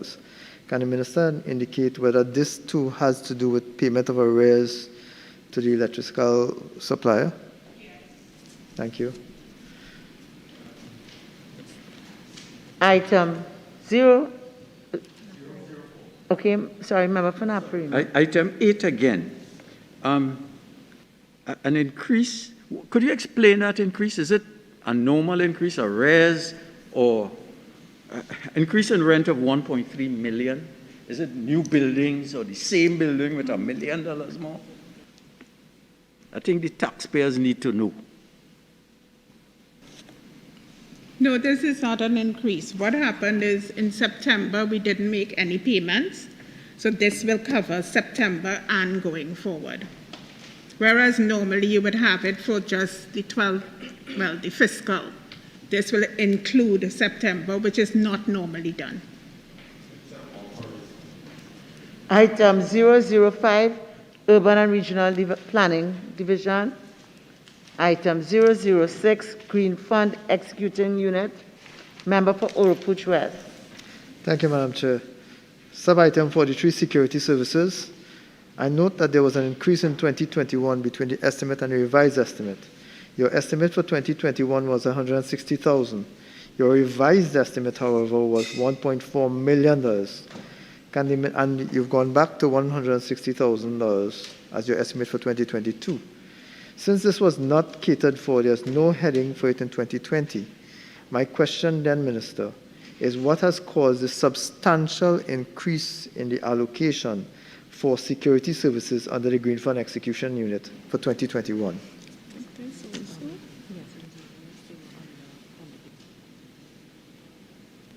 Okay, previously they were under public utilities, but now we meet the costs directly. So we also have arrears, and we also have to provide unarmed security services for the Tobago Regional Office. Thank you, Madam. You're welcome. Item 008, Project Planning and Reconstruction Division. Item 009, Environmental Policy and Planning Division. Subhead 03, Minor Equipment Purchases. Item 001, General Administration. Item 002, Library Service Unit. Item 003, Technical Cooperation. Item 004, Central Statistical Office. Item 005, Urban and Regional Planning Division. Item 006, Green Fund Executing Unit. Item 008, Project Planning and Reconstruction Division. Item 009, Environmental Policy and Planning Division. Subhead 04, Current Transfers and Subsidies. Item 001, Regional Bodies. Item 002, Commonwealth Bodies. Item 003, United Nations Organizations. Item 004, International Bodies. Item 005, Non-Profit Institutions, member for Oropouche West. Thank you, Madam Chair. Well, there's only one sub-item here, that's the National Trust Council. But I note that there was an estimate of $2.6 million in 2021, but you revised the estimate upwards of $1 million for 2021. Can the Minister advise what would have caused this $1 million increase in the allocation for 2021? Sure. Certainly, Member. In fiscal 2020 to 2021, we made an allocation of $995,000, and that was to cover maintenance for the Millfleur building, which the National Trust would be occupying in the future, and that was for a 6-month period. And we also paid a raise to former and current elected council members of the trust. Thank you. Item 006, Educational Institutions, member for Oropouche West. Similar sort of question here. I note your estimate for 01 Caribbean Industrial Research Institute. The initial estimate was $28 million, which seems to be consistent across from your actual to 2022. So your initial estimate was $22 million. Your revised estimate was $43 million. Can the Minister advise what caused that increase? After 2021, we had retroactive payments to staff, which was arising from the period 2014 to 2016. And it was also agreed that from January 2021, there would be the monthly subvention to CARICOM would be increased to allow for the payment of these increased salaries. And with the agreement to make that increase, it would facilitate the actual payment, and so the amount received was $29.48 million. And now the decrease represents the deduction of the amount allocated for the retroactive payment, and that amount was $13.55 million at the time, and there's a further decrease of $1.48 million. Thank you, Minister. You're welcome. Member for South. Thank you, Madam Chair. The Minister responded to my colleague on that particular item.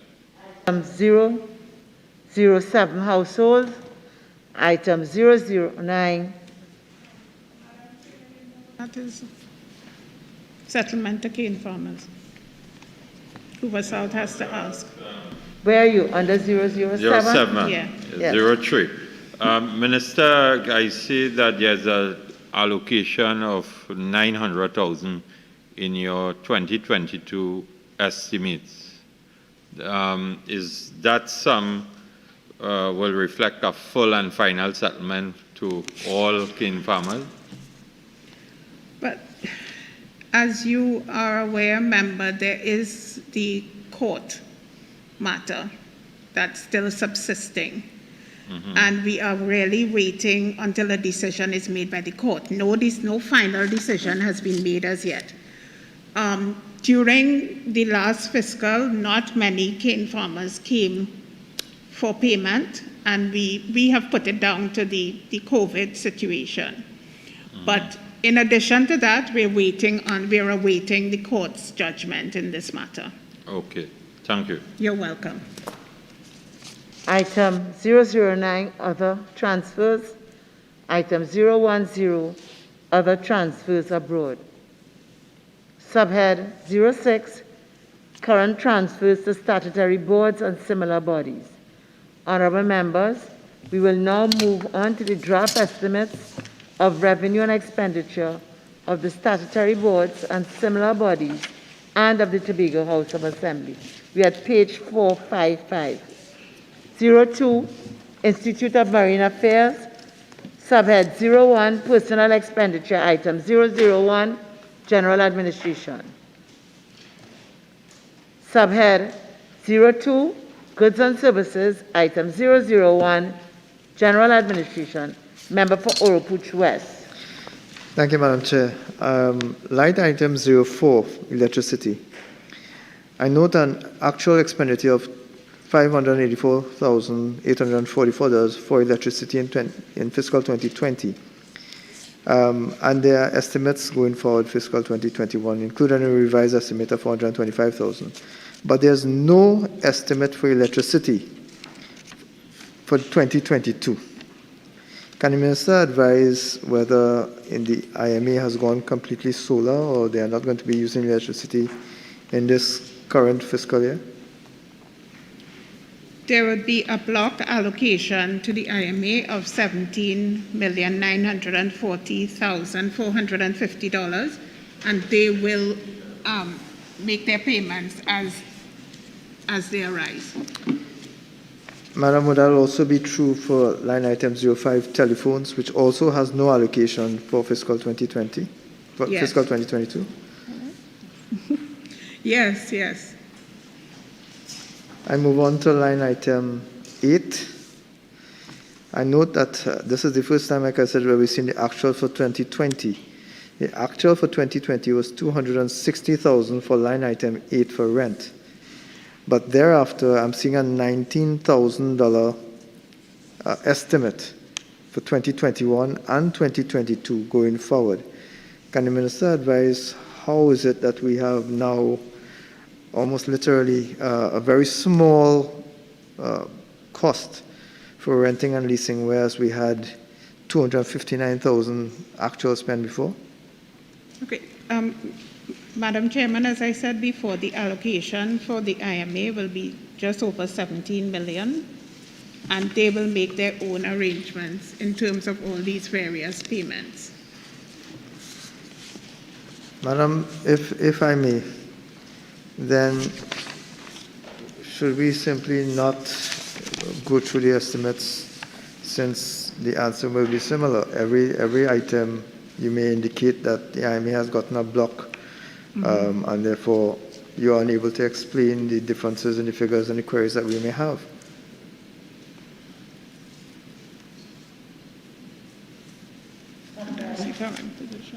Zero 03, minor equipment purchases. Item 001, general administration. Subhead 04, current transfers and subsidies. Item 007, households. 49, Chaguaramas Development Authority. Subhead 01, personal expenditure. Item 001, general administration. Subhead 02, goods and services. Item 001, general administration. Member for Oropouche West. Madam, I'm looking at an increase in the allocation by $675,000 between revised estimate 2021 and the estimate for 2022. Can the Minister advise? Member, can you give me the line item, please? Sorry, my apologies. 01, salaries and COLA. 01. So $675,000 increase. I'm just asking if the Minister can advise why. What was the basis on which there has been an increase? Just 1 minute. Are we at subhead 02, goods and services? No, I'm at 01. But I will take your guidance if we want to stick with 02. I believe I've long past that. Okay, madam. Sub-item 04, electricity. I know that we have moved from an actual $328,000 in 2020 to an estimate and a revised estimate of $1 million in 2021 and $1.3 million in 2022. Can the Minister indicate what has caused this movement, drastic movement upwards between 2020, 2021 and 2022? Madam Chairman, I think it would help if I just indicate how the CDA operates. the Ministry of Planning and Development, even though the CDA falls within the remit of the ministry does not give the CDA a subvention as such. The CDA raises its funds. What we have here is an indication of what they intend to do with the money, because remember, they're a landlord, so they collect rentals, they do various other things to raise funds.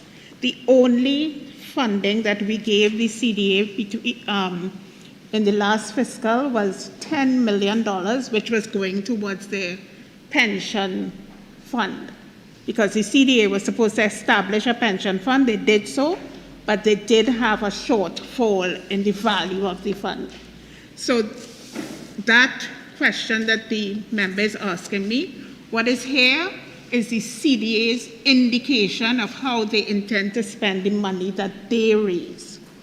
So it is really not to the ministry's account. I thank you for your guidance, Minister, but that means that we have no accounting for, what's this figure? We have no accounting for a proposed $40 million expenditure under the Chaguaramas Development Authority, except for the documents that we have here, which we except are not. What? Sorry? Except for the document which we have here, which we are not able to develop. We are not able to get explanations for. I think what we do get, Madam Chairman, apart from the board's minutes and so on, we also get audited statements from the CDA. But that has always been how the CDA operates. Madam, allow me to express my concern, though, that the committee is being asked to approve expenditure without being able to get answers to questions on how that expenditure has been incurred. Well, I think if my friend would understand how the Parliament works, there's also the Public Accounts Enterprises Committee, there's the Public Accounts Committee. Yes. All of those committees can question the CDA's work. And all of that is after the fact, ma'am. All of that happens after the fact. You know, that really became an issue for us, Madam Chairman, when we came into government and the last government had tried to give out all the land that was under the CDA. Well, yes, I have to mention it. But we are not like that. And Madam Chairman, that is all I can say in response to that question. The CDA sends their audited accounts. If the member has issues at that time, he would really have to raise it at that time, because there's nothing more, no more information I can give, except to say that we of the Ministry of Planning and Development, we maintain oversight over what the CDA does, and this is an indication of what they plan to do with the money that they raise. I thank you, Madam Minister. However, then it makes no sense going through this item either, because it's a done deal.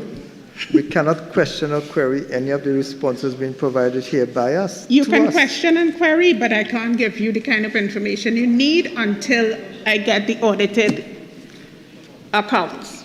And at that time, they are laid in the Parliament, and you will have them, and you can go through them, and you can ask any questions. So we are proposing expenditure, but not being able to challenge the expenditure, not being able to get an explanation for expenditure going forward. 03, minor equipment purchases. Item 001, general administration. Subhead 04, current transfers and subsidies. Item 007, households. Item 009, transfers. Honorable members, we will now move on to the draft estimates of the development program. Subhead 09, development program, consolidated fund. We are at page 136. Item 001, pre-investment. Item 004, social infrastructure. Member for Point of Peer. Thank you, Madam Chair. Minister, line item 057, population and housing census, conducted of 2022 population and housing census. Allocation of $12 million. That's a new project. Could you give this this meeting, the time frame for that census to be done, and when will it start? As I said when I opened, the census would be a little different from what we know a census to entail. However, in 2021, we did undertake the following activities, which was to ensure that we have approval to hire a census administrator and a business operations coordinator. We have a census proposal that has been submitted for approval. We have a special listing exercise, which is currently ongoing, and that is the preparation of maps, hiring and training of field enumerators, and this will be to enumerate all the households and the electoral districts within Trinidad and Tobago. And we have been developing the census manuals, finalizing the census questionnaire and the visitation record. Also, this sum that of 12 million will facilitate the purchase of IT equipment, including servers and census software, and the purchase of over 3,500 tablets, as a lot of the information we will have to do digitally. We have received assistance from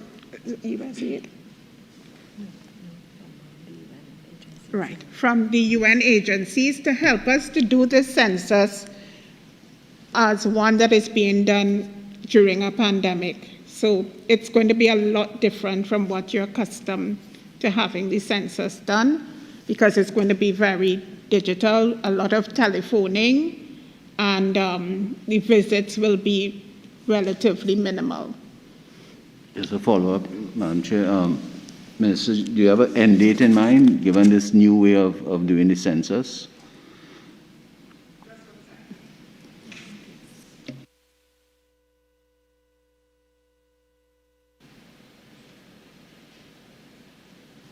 The collection of data should take us in the region of 2 months. But then after we do the collection, then we have to do the analysis and so on, and that sometimes takes up to a year.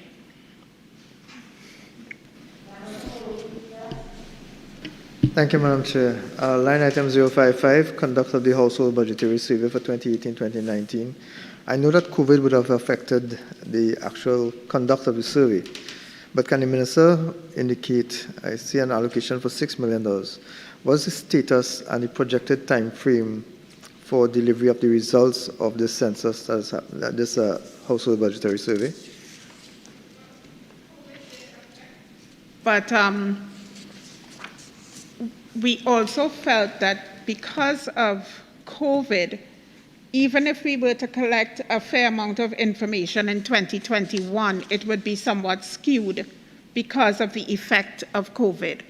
So in 2022, we'll be spending the funding on the listing. As I had indicated, it's a similar kind of listing as with the national census, and also on IT equipment, because still, because of the effect of the pandemic, we'll have to do quite a lot of the work digitally, but we will be having field staff and they will be going out into the field, but we're trying to make sure that people are as safe as possible.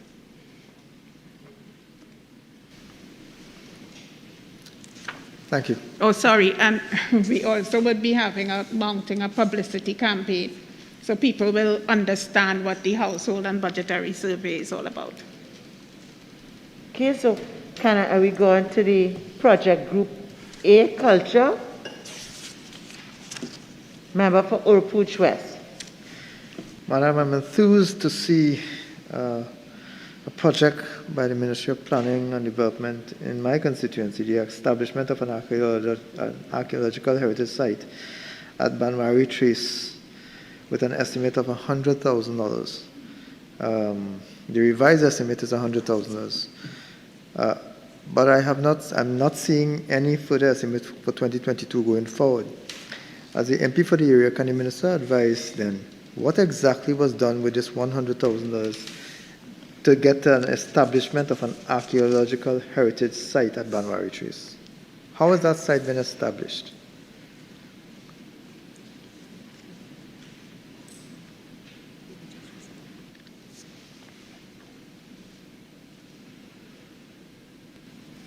Okay. If I'd known it was in your constituency, I would have just moved it out and brought it to mine. But no, the answer is unfortunately, the site is a heritage site for a reason. I'm not sure what was found in your constituency, but I'm sure that you're aware that we have a bones and so heritage on site in found our constituency too. But this is the archaeological heritage site at Banwari Trace. Yeah, we have already done quite a bit of work there, as you probably know.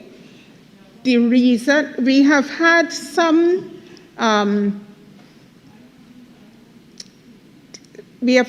input from international agencies like the UN and so on, and we have been able to get to a certain point. At this point, because of the fact that we have said that the National Trust is moving now toward being able to have corporate citizens invest in sites of this nature and in buildings and so on, this will move forward in that way. Madam, I just want to advise you that the only thing that is in existence at that site is what is in fact toilets and fencing. There's nothing else on that site that marks it as a proper archaeological site. And I'm hoping that you will reconsider and put some more funding toward that development of that site. About 2 years ago, archaeological tours. And the toilets are locked, and the fencing area is locked. Approximately 2 years ago, we had an archaeological team that actually came here to make sure of what the site entailed, what was the value of what we found, and that is all still being processed by the National Trust. So it's not that we're not doing anything, it's just that on the site itself, the information that we needed, we were able to access, and further work will be done. Thank you, madam, but I'm still not sure what this $100,000 was spent on. I have seen no change between 2021 when I took office, 2020 when I took office and current. There's been no change on the site. Okay.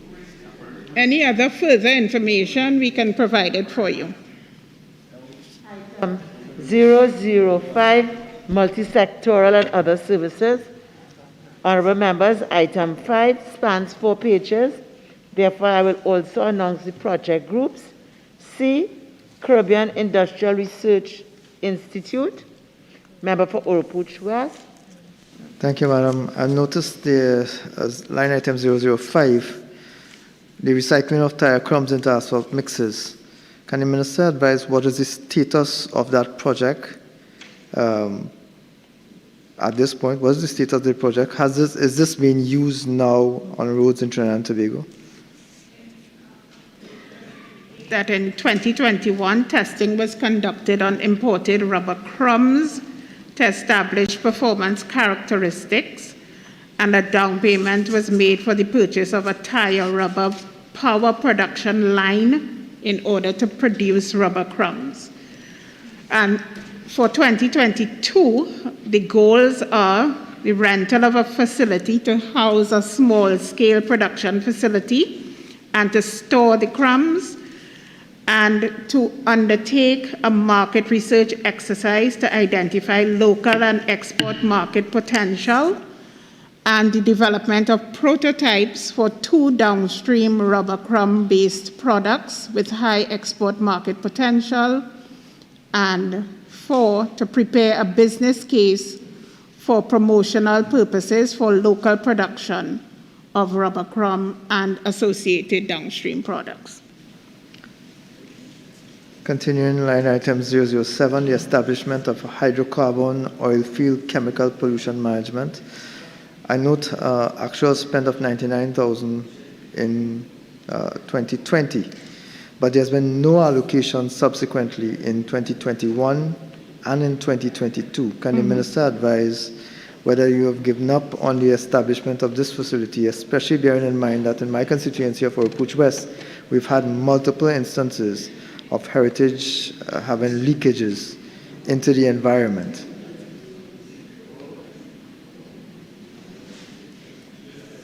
In 2020, we did disbursement effectiveness testing, and we have also done toxicological investigations and fingerprinting investigations.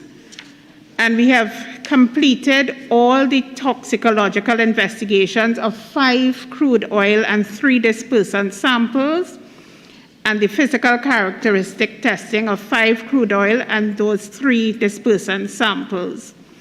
For 2021, we did complete developmental work for the dispersant effectiveness and the conduct of analysis for crude oil and dispersant samples. You would understand that with regard to the IMA in particular, the IMA has a mechanism for fingerprinting oil leaks. But they have been very effective in that in particular. So what this project is intended to do is increase the effectiveness and to ensure that we are able to deal with identifying the location of these oil leaks more effectively. So really speaking, this will be continued in 2023. But at the moment, the IMA is quite effective in getting this done. Thank you. Member for Naparima.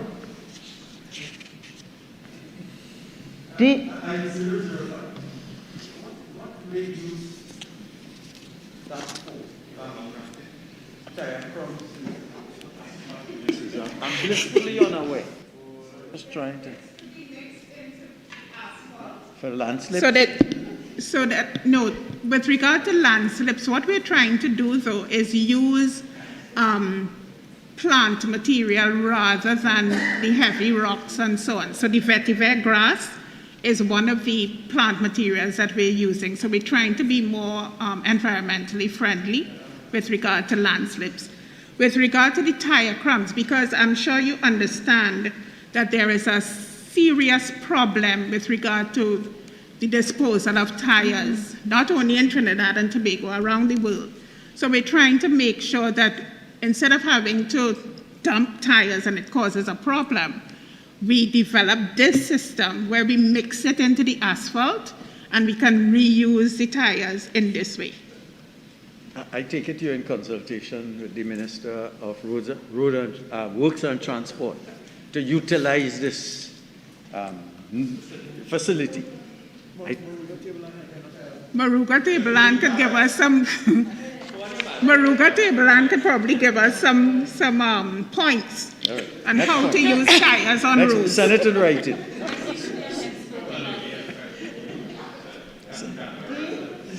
Chaguaramas Area Development. Member for Barataria Sanwan. Thank you very much, Madam Chair. Item 036, upgrade of Chaguaramas Golf Course Phase 1. Minister, I'm seeing that there's an allocation of $950,000 being used here, and I'll ask the question in this context. I'm seeing that there's no allocation for the development of nature trails and parks, which is number 37, and you would realize that a lot of persons actually utilize the tracking station more than the golf course, I would say. And I see that there's no allocation for the tracking station trail, but rather almost $1 million allocation for the golf course. Any explanation for that, please? Two things. First of all, the golf course refurbishment is practically complete. It's about 95% complete. So this $1 million would be to pay off whatever debts there are and to complete it, because it's already at 95%. The CDA didn't request any funding for the development, under the development of nature trails and parks, what they had been doing was a sewer lift station, and that has been completed. In terms of actually keeping those parks and trails clear and available, they have been doing that. But what happened recently, there was such a large turnout of people that we had to close off some of those trails because we're in a state of emergency, and so we have to keep the numbers down. But the CDA has been doing quite a good job in making sure that the parks and trails are kept in a way that people can enjoy them. Yeah, I could say, Minister, I go up there a couple of times, and the trails are normally kept, the grass is cut and things like that, but sometimes the grass is overgrown at times, so maybe the CDA could even look at that for a bit more routine upkeep of the area. Frequency, we've talked about that, and they will be doing it more frequently. Okay, thank you.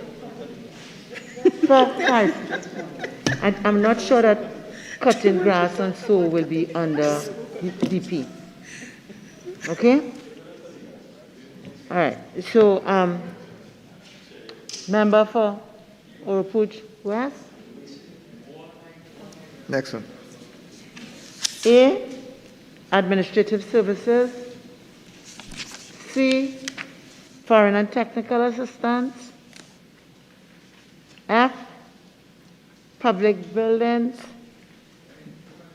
Member for Oropouche West.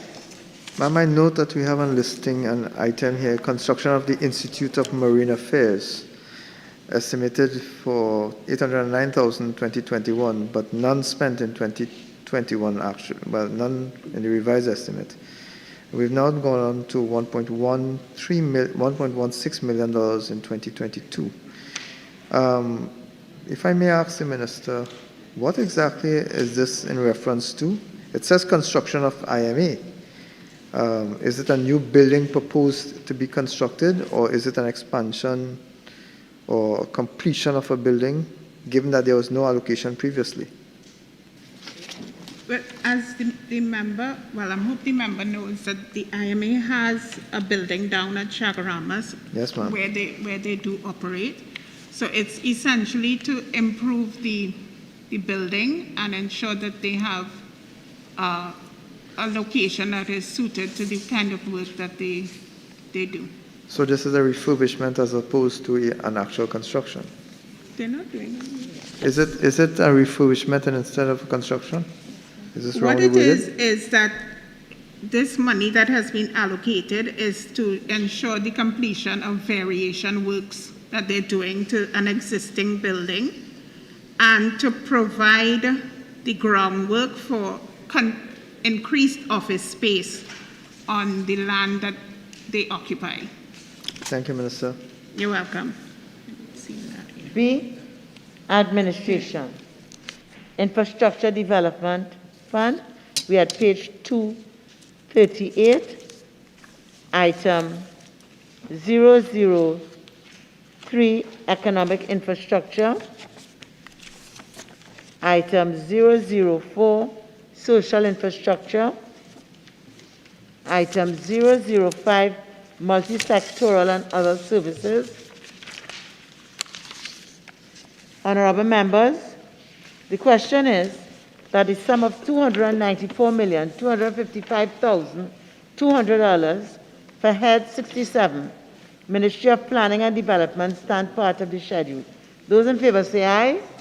Those against say no. I think the ayes have it.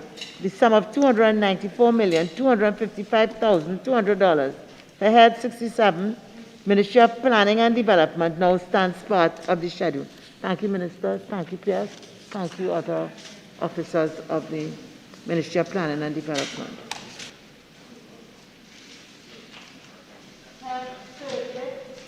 Head 30, Ministry of Labor. And for the guidance of members, we are starting at page 195 on the estimates for recurrent expenditure, page 185 on the draft estimates of revenue and expenditure for statutory boards and similar bodies. And on page 72 for the development program.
Help 30, Ministry of Labor, $414,688,000.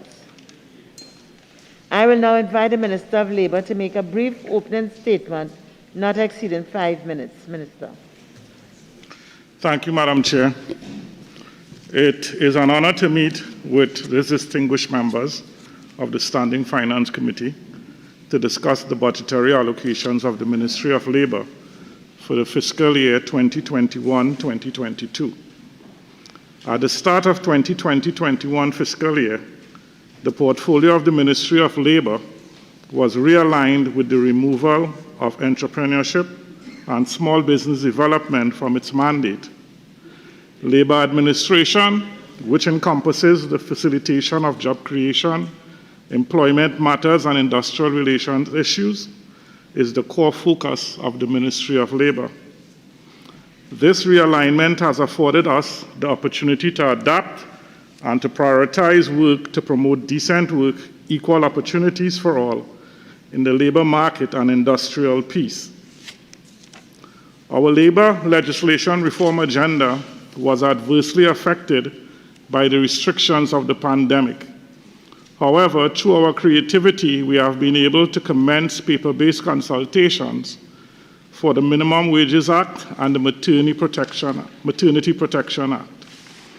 Paper-based consultations will continue in fiscal 2022 for other pieces of legislation, including legislation to govern HIV and AIDS in the workplace, legislation for the prevention and elimination of the worst form of child labor, the Employment Standard Bills, and the Workmen Compensation Transfer of Funds Act. Additionally, in fiscal 2021, the Ministry was able to tender for consultants to undertake a study on the determination of minimum wage on the economy, a national baseline survey on knowledge, attitudes, benefits, and practices on HIV in the workplace, and to conduct a private sector vacancy survey. These initiatives will be pursued further in fiscal 2022. Madam Chair, the Ministry was able to continue operating, serving its stakeholders during the course of this pandemic by harnessing information and communication technology in the course of our daily work. The Cipriani College of Labor and Cooperative Studies, for example, was able to transform fully to online teaching and learning, which has proven to be quite successful. In fiscal 2022, we intend to effect our digital transformation plan and redesign of the official website of the Ministry of Labor as critical components to our trust to improve accessibility of the Ministry's services to the public and enhancing service delivery. The Ministry continues to be innovative in implementing its initiatives geared towards modernization and the labor legislative and policy frameworks. We will continue on this strategy through from 2016 we started, and it is likely we will complete our full complement by the year 2030. the National Performance Framework, the Roadmap to Recovery of Trinidad and Tobago, and our core policy documents are all being used in the best interests of our citizens. In closing, Madam Chair, we are prepared to participate in an informative and productive session and look forward to discussions and recommendations of the committee. I would also like to thank my staff at the Ministry of Labour and all the ancillary agencies for their hard work, dedication, and welcome them. Thank you, Madam Chair. Thank you, Minister. Honourable members, the question is that the sum of $414,688,000 for Head 30, Ministry of Labour, stand part of the schedule. Honourable members, the sum of $414,688,000 for Head 30, Ministry of Labour, is comprised of monies proposed for expenditure under the following subheads and items to be found in the draft estimates of recurrent expenditure, the draft estimates of the revenue and expenditure of the statutory boards and similar bodies and of the Tobago House of Assembly, and the draft estimates of development program. We now proceed to consider the draft estimates of recurrent expenditure. Subhead 01, personal expenditure, item 001, general administration. Member for Couva South. Thank you very much. Minister, very quickly, with respect to vacant posts under salaries and cost of living, could you inform this meeting how many vacant posts currently exist within your ministry? 08? Yeah, well, 08.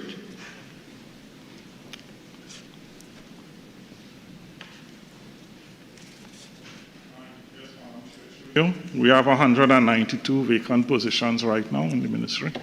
And do you foresee filling of these vacant posts in the coming financial year? We have 108 bodies in place, and we are working assiduously to get our, not full complement, but given how we are operating, to strike an equilibrium of what we actually need. You would appreciate that in the COVID pandemic that we are still rotating, and therefore we are not back to full capacity. So we will play that as we go along, play that by ear. Okay, Minister, with respect to 06 remuneration to board members, I see that your expenditure, projected expenditure for 2022 will increase by $980,425. Have you increased the complement of members on your respective boards under your purview? No, there were several boards in 2021 that were not functional.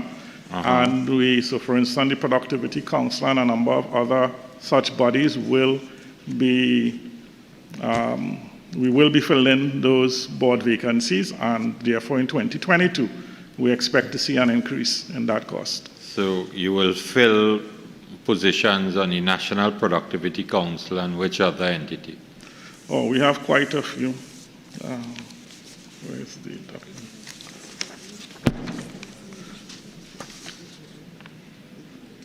Right.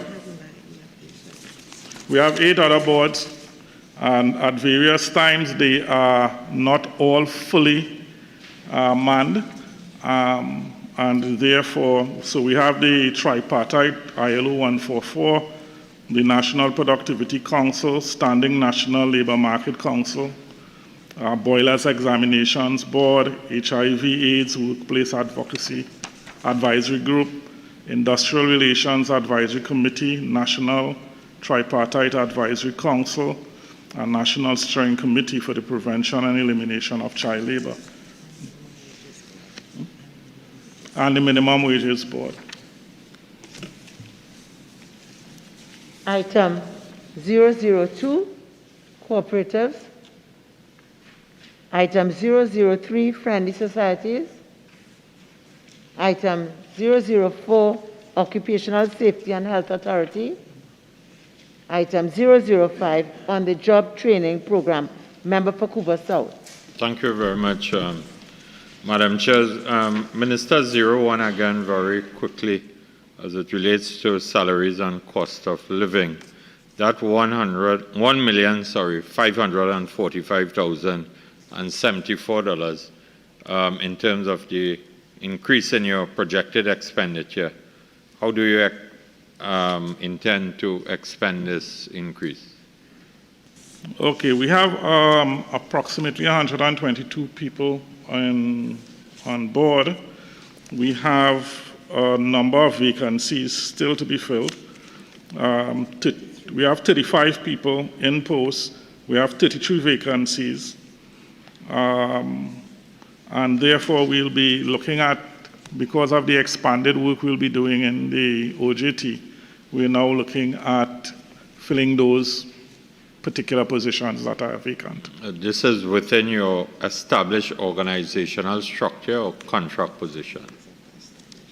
This is established. Established. Okay. Thank you. Subhead 02, Goods and Services, item 001, General Administration.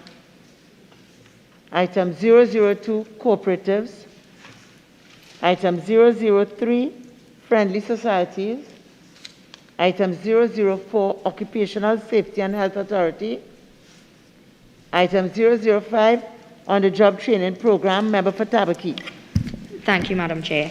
I'm looking at line item 17, training. I assume that this $300 million estimate for 2021, that covers the trainees in the OJT program, that's correct? Right.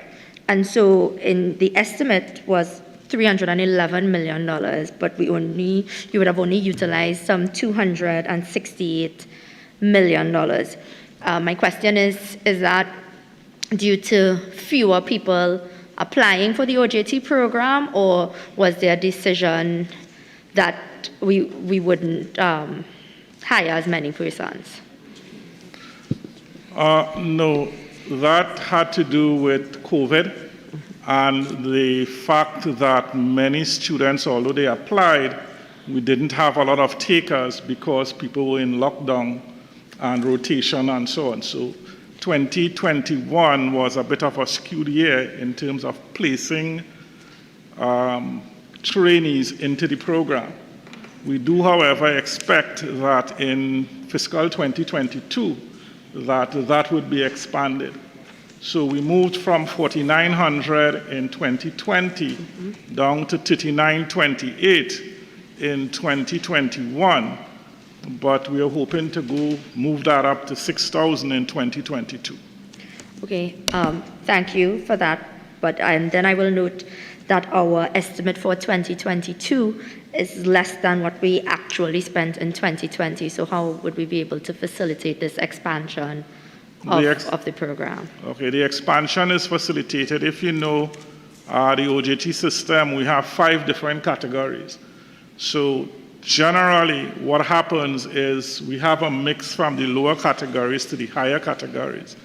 So depending on where the emphasis is placed in placing people, you can actually expand on the number of people entering into the program. So a person with a master's degree is somewhere in is level 5 and is somewhere in like the 9,000 range. Yeah. But somebody who is an O-level graduate or a technician or something might be 3 or 4, might be around 4,000. So if we double up and we mix and match, we can in fact increase the numbers of people in the program. Okay. Thank you for that, Minister. But I think we should also have some consideration that as we emerge as best as we can from the pandemic, we would have a number of students graduating from university and at different levels who are unable to find work. So that's just a point for consideration as we enter fiscal 2022. Okay. Member for Cuba South. Thank you, Madam Chair. I think that the Minister has responded to a lot of the concerns I had on the OJT program. Minister, also take into consideration not only university level, but at the secondary level, children will emerge into the job market. And in addition to that, you could provide that in writing to us in relation to the different levels, how many persons or bodies you have at the respective levels within the program. Yeah.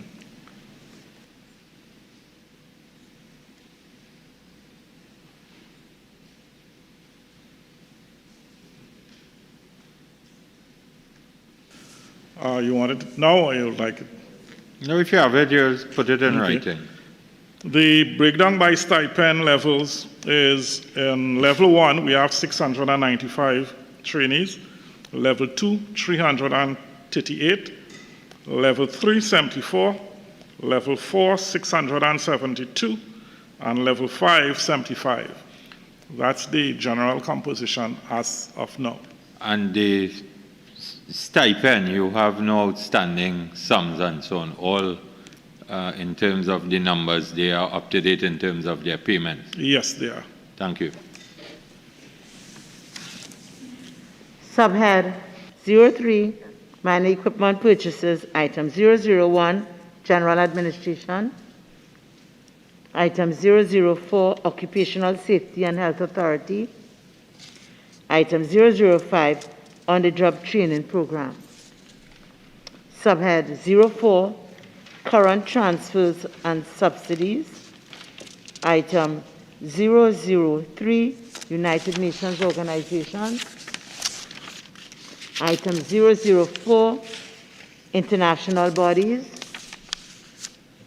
Item 005, non-profit institutions.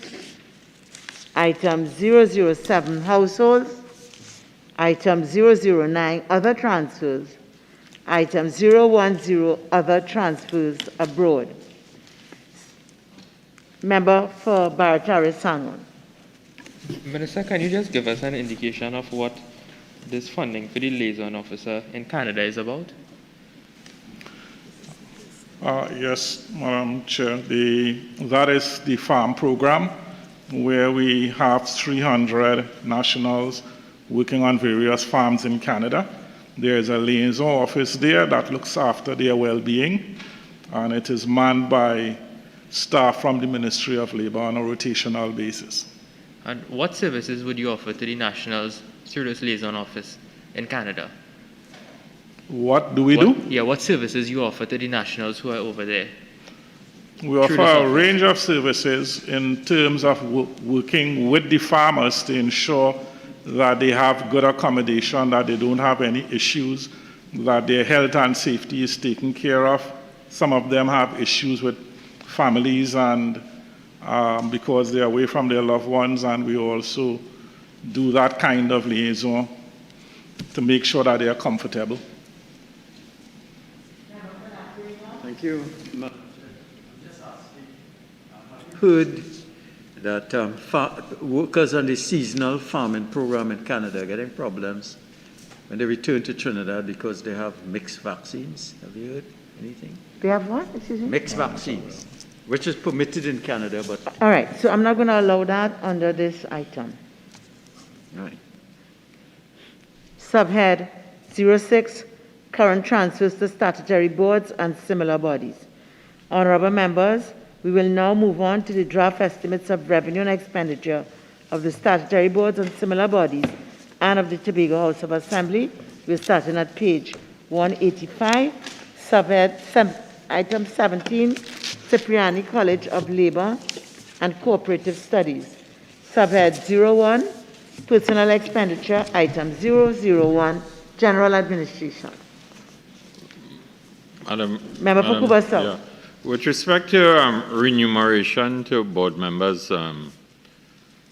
Minister, I know that this is a tripartite board. You have a full complement of members of the different sectors on the board? Yes, we do. Okay, no problem. Subhead 02, goods and services, item 001, general administration. Subhead 03, minor equipment purchases. Item 001, general administration. Subhead 04, current transfers and subsidies. Item 007, households. Honorable members, we will now move on to the draft estimates of the development program. Subhead 09, development program, consolidated fund. We starting at page 72. Item 003, economic infrastructure. Item 005, multi-sectoral and other services. Honorable members, item 005 spans 3 pages. Therefore, I will announce the project groups. We're starting at M, which is Cipriani College of Labor and Cooperative Services Studies. Member for Cuba South. Just for the benefit of this meeting, I know that you indicated that the college has gone virtually, fully virtual in terms of its teaching and so on. This $2 million that you, or the facility will spend in relation to the upgrade of its ICT, could you give some further details on how it will be expended? Okay, the university, maybe I'm prophetic, but the Cipriani College is using this money to enhance their ICT program. Because of the pandemic, they actually are now streaming content to the wider Caribbean, and they have in fact increased their enrollment even in the pandemic because of that. So that's an opportunity that we see that we need to pursue, and therefore that money would help in buying the servers and the infrastructure and hardware and software to make the experience a much better one for the students.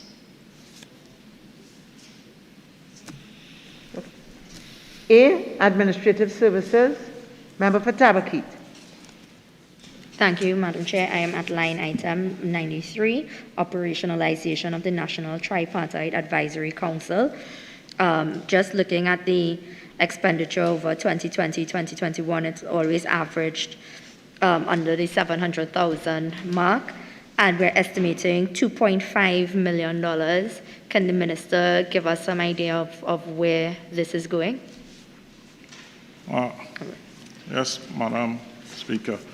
The National Tripartite operationalization is we have already identified a building, and we're working with Presby with regards to obtaining that building to house the NTAC Secretariat.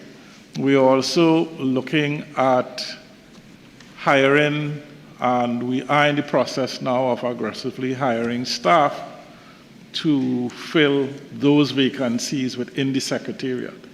So that money really would be for payment of rentals, salaries, goods and services, and so on, to make that particular body operational.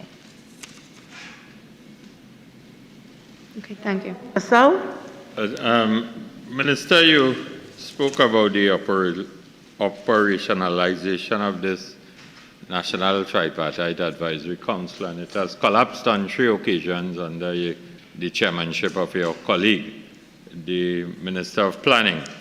How many staff members do you intend to recruit with this allocation? 9. 9. And given the state of collapse, is the committee actually, or the council actually functioning in terms of meetings with the respective stakeholders and the government? We are meeting. As you know, the trade union has pulled out, but we are very hopeful and that 2022 will be a different year and that they would return to the table.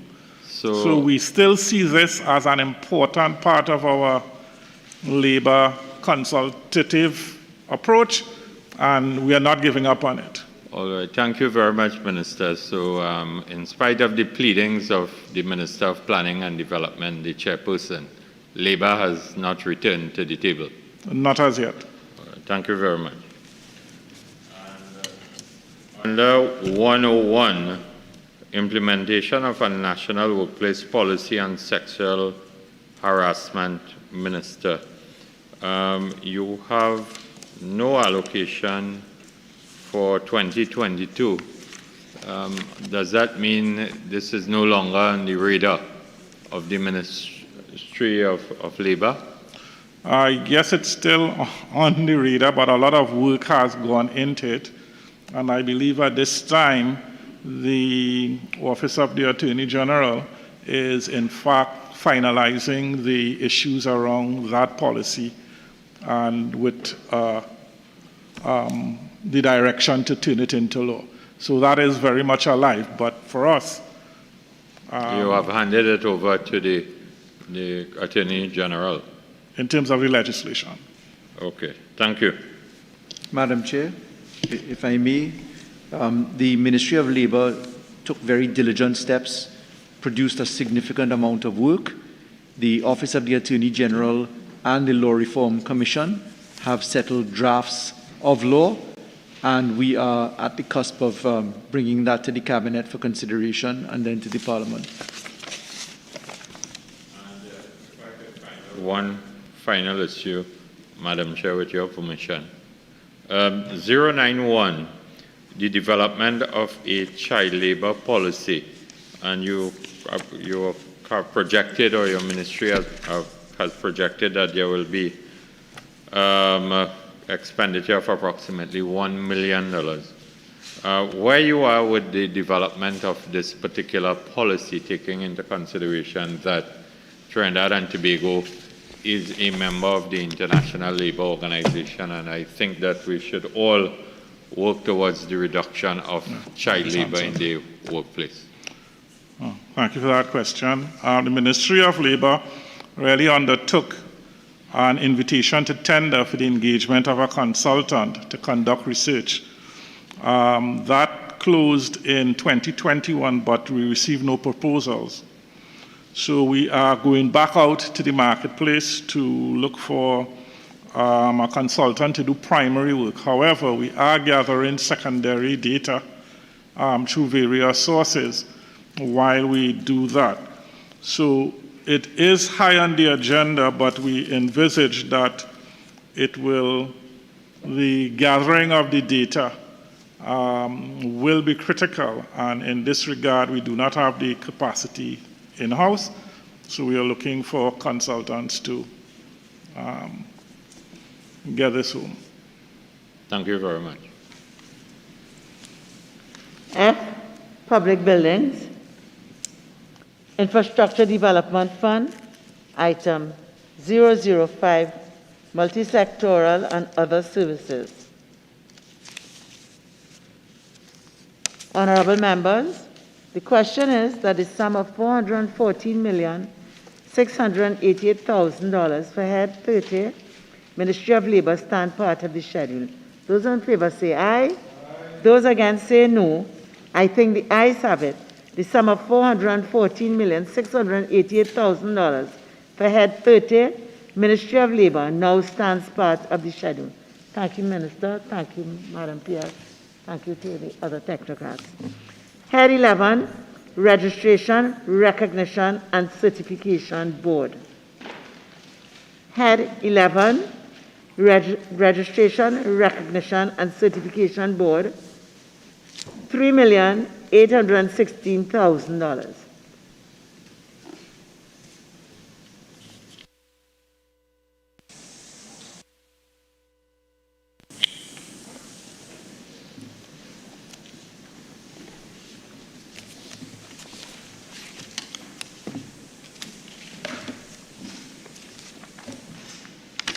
So while we wait, members, we are starting at page 48 of the draft estimates of recurrent expenditure.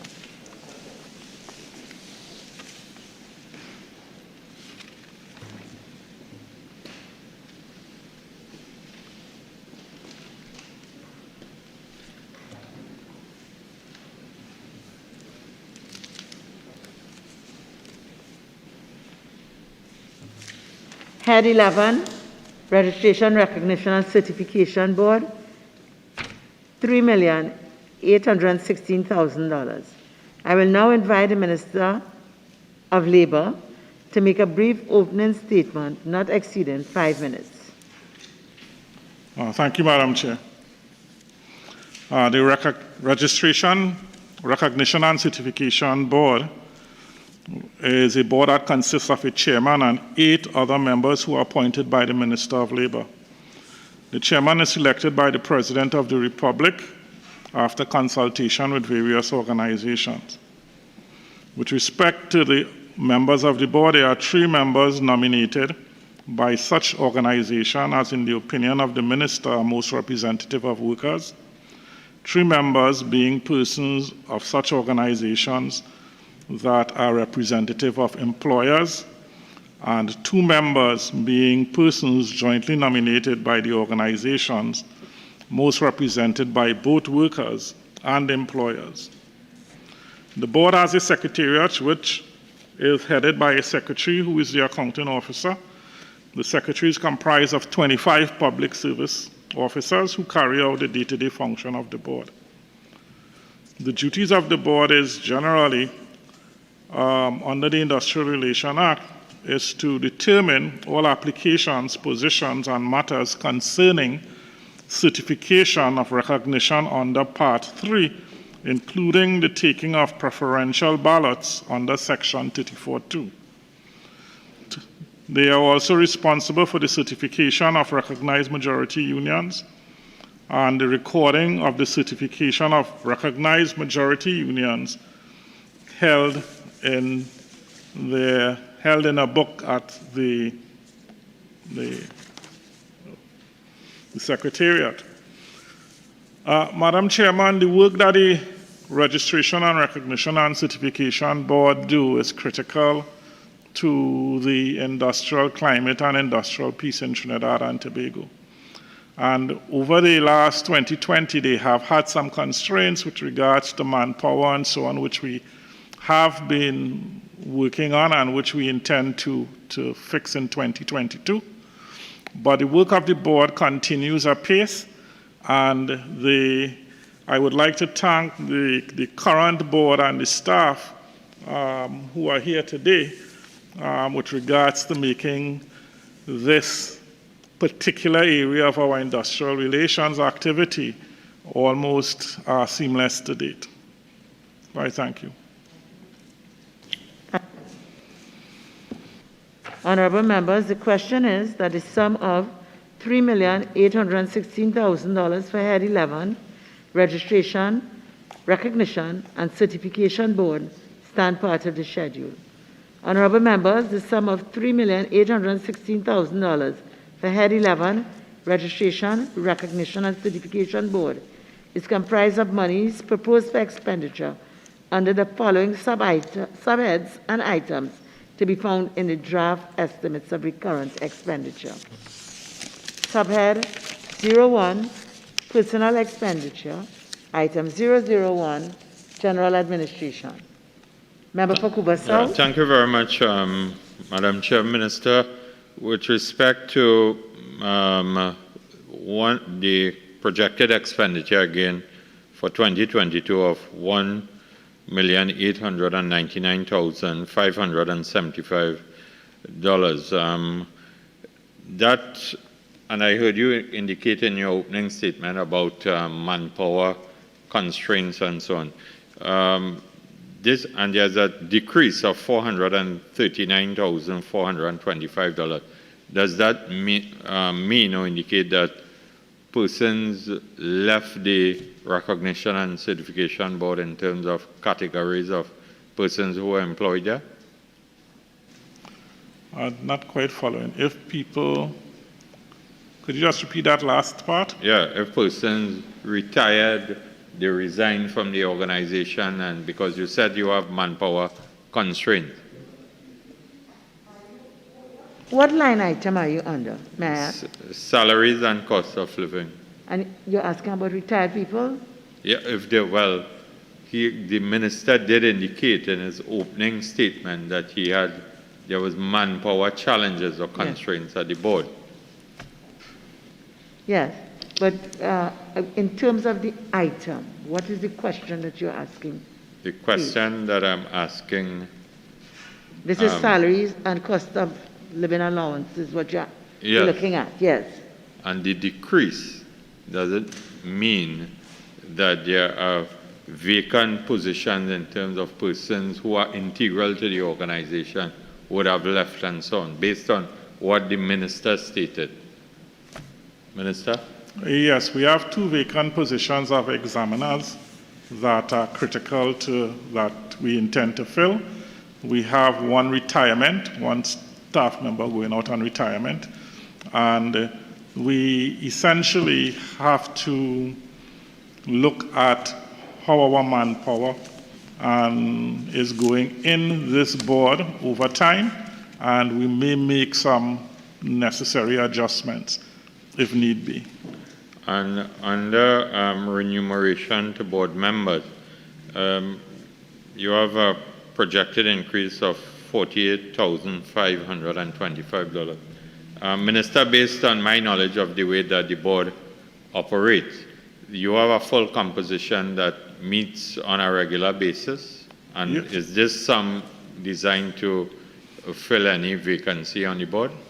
Yes, we have a new board that was in place that we put in place in 2021.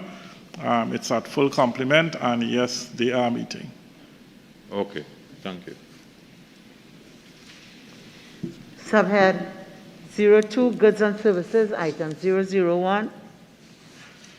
Subhead 03, Minor Equipment Purchases, item 001. Subhead 04, Current Transfers and Subsidies, item 007, Households. Honorable members, the question is that the sum of $3,816,000 for Head 11, Registration, Recognition and Certification Board, stand part of the schedule. Those in favor say aye. Those against say no. I think the ayes have it.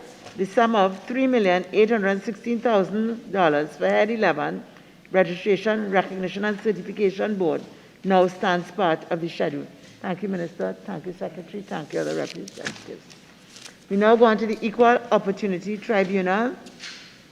Head 75, Equal Opportunity Tribunal, $2,045,300.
I will now invite the Attorney General to make a brief opening statement, not exceeding 5 minutes.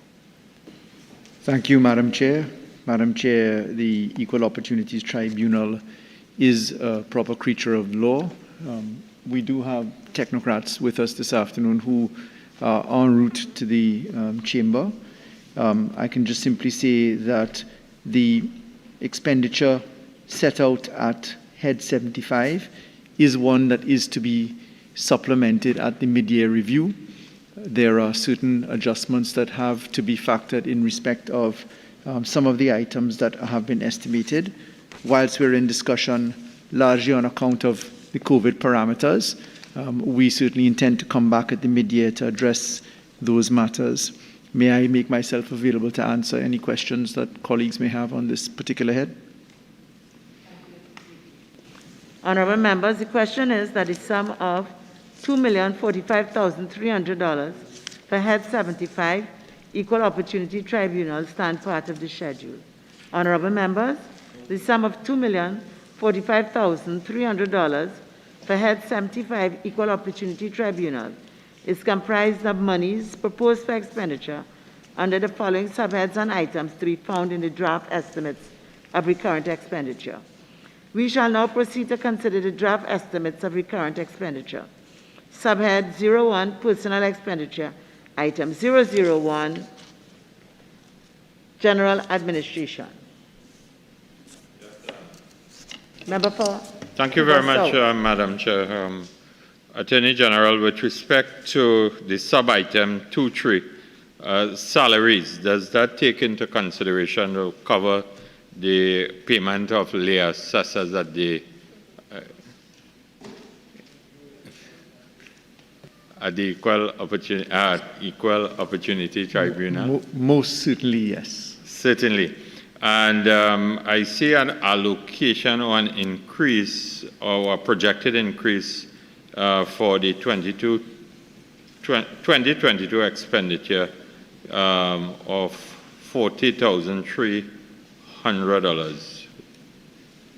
Could you elaborate whether this will take into consideration the recruitment of or the appointment of an additional assessor?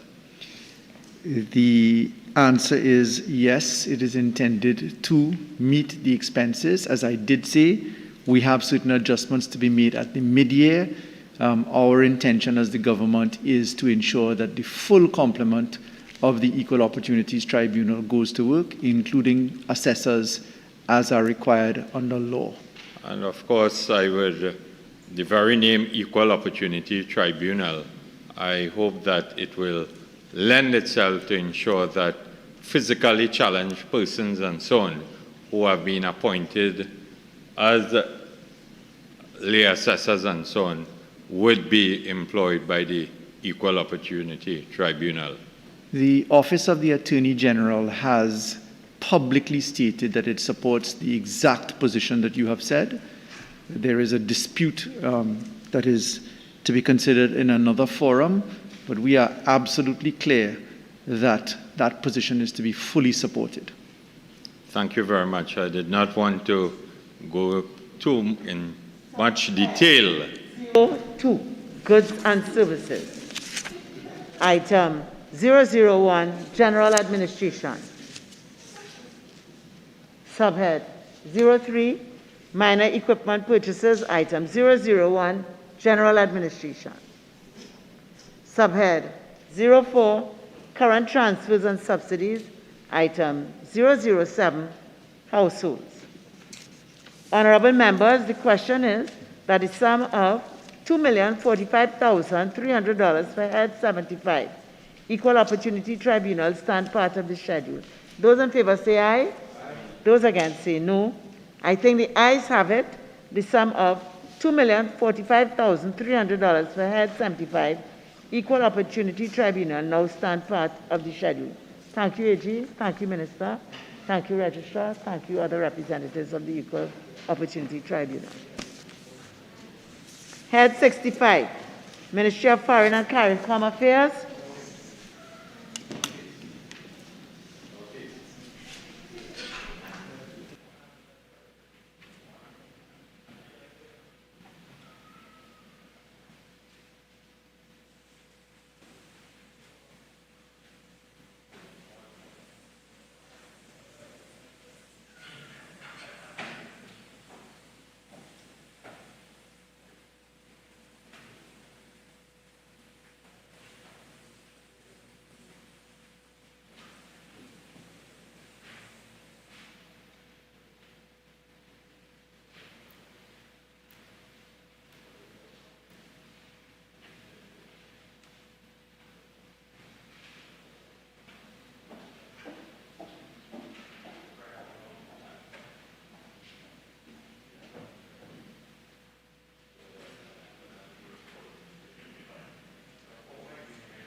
Honorable members, as we continue the session, we are at Head 65, Ministry of Foreign and CARICOM Affairs.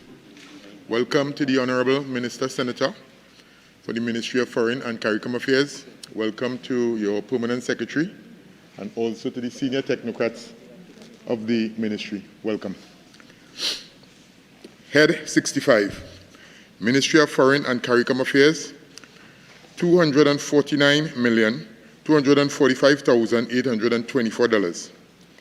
I will now invite the Minister of Foreign and CARICOM Affairs to make a brief opening statement, not exceeding 5 minutes. Over to you, Mr. Minister. Thank you, Mr. Chair. Good evening to you and all members of the Standing Finance Committee. When last I appeared before this committee in October 2020, I gave the assurance that the Ministry of Foreign and CARICOM Affairs is keenly aware of the need for the stringent management of the financial resources allocated for the 2021 fiscal year. I am pleased to report that despite the challenges of the last year and the economic constraints occasioned and exacerbated by the COVID-19 pandemic, the Ministry rose to the occasion, managing not only to do more with less, but also significantly to fulfill our mandate. In view of the reduced allocation for fiscal 2022 and the imperative for even more prudent management of increasingly scarce resources, I assure the esteemed members of this committee, through you, Mr. Chair, that the Ministry is always ready to step into the breach to maintain and expand this country's regional and international footprint. This is a critical pillar of our national development goals to improve the quality of life of all our citizens. Indeed, the Ministry's unique role as a primary interlocutor between this country and other states and international entities was proven to be invaluable in the last year, when we played a pivotal role in mobilizing and facilitating support from our international partners at the bilateral and multilateral levels in acquisition of vaccines, materials, and supplies, such as oximeters and ventilators, to bolster the capacity of our public health system. The Ministry also identifies and pursues opportunities in the regional and international sphere for all other government ministries and a wide range of stakeholders in Trinidad and Tobago. So we are serious about improving our efficiency and improving the quality of service to our clients, particularly through the digitization of key services. Mr. Chair, I take this opportunity to thank the Permanent Secretary and her team, as well as all the caring, patriotic, and hardworking members of our staff at headquarters and overseas, as well as our partners in the diplomatic corps and the wider society. This is Team TNT, within which we are proud to serve. Thank you, Mr. Chair, and I'm available to assist with any questions that members may wish to share. Thank you, Mr. Minister. Honorable members, the question is that the sum of $249,245,824 for Head 65, Ministry of Foreign and CARICOM Affairs, stand part of the schedule. Honorable members, the sum of $249,245,824 for Head 65, Ministry of Foreign and CARICOM Affairs, is comprised of monies proposed for expenditure under the following subheads, and items to be found in the draft estimates of recurrent expenditure and the draft estimates of the development program. We shall now proceed to consider the draft estimates of the recurrent expenditure. And members, we are in recurrent expenditure booklet, page 306, subhead 01, personal expenditure, item 001, general administration, item 002, overseas missions. Member for Naparima, I recognize you. Thank you, Chairman. Item 01, salaries and cost of living. Could the Minister just give us an idea of the reasoning behind the $12 million increase? Is this the new appointments of ambassadors and high commissioners? Thank you for the question, member. Through you, Mr. Deputy Chair. There has been some increase in salary of staff posted in the United States of America, in Canada.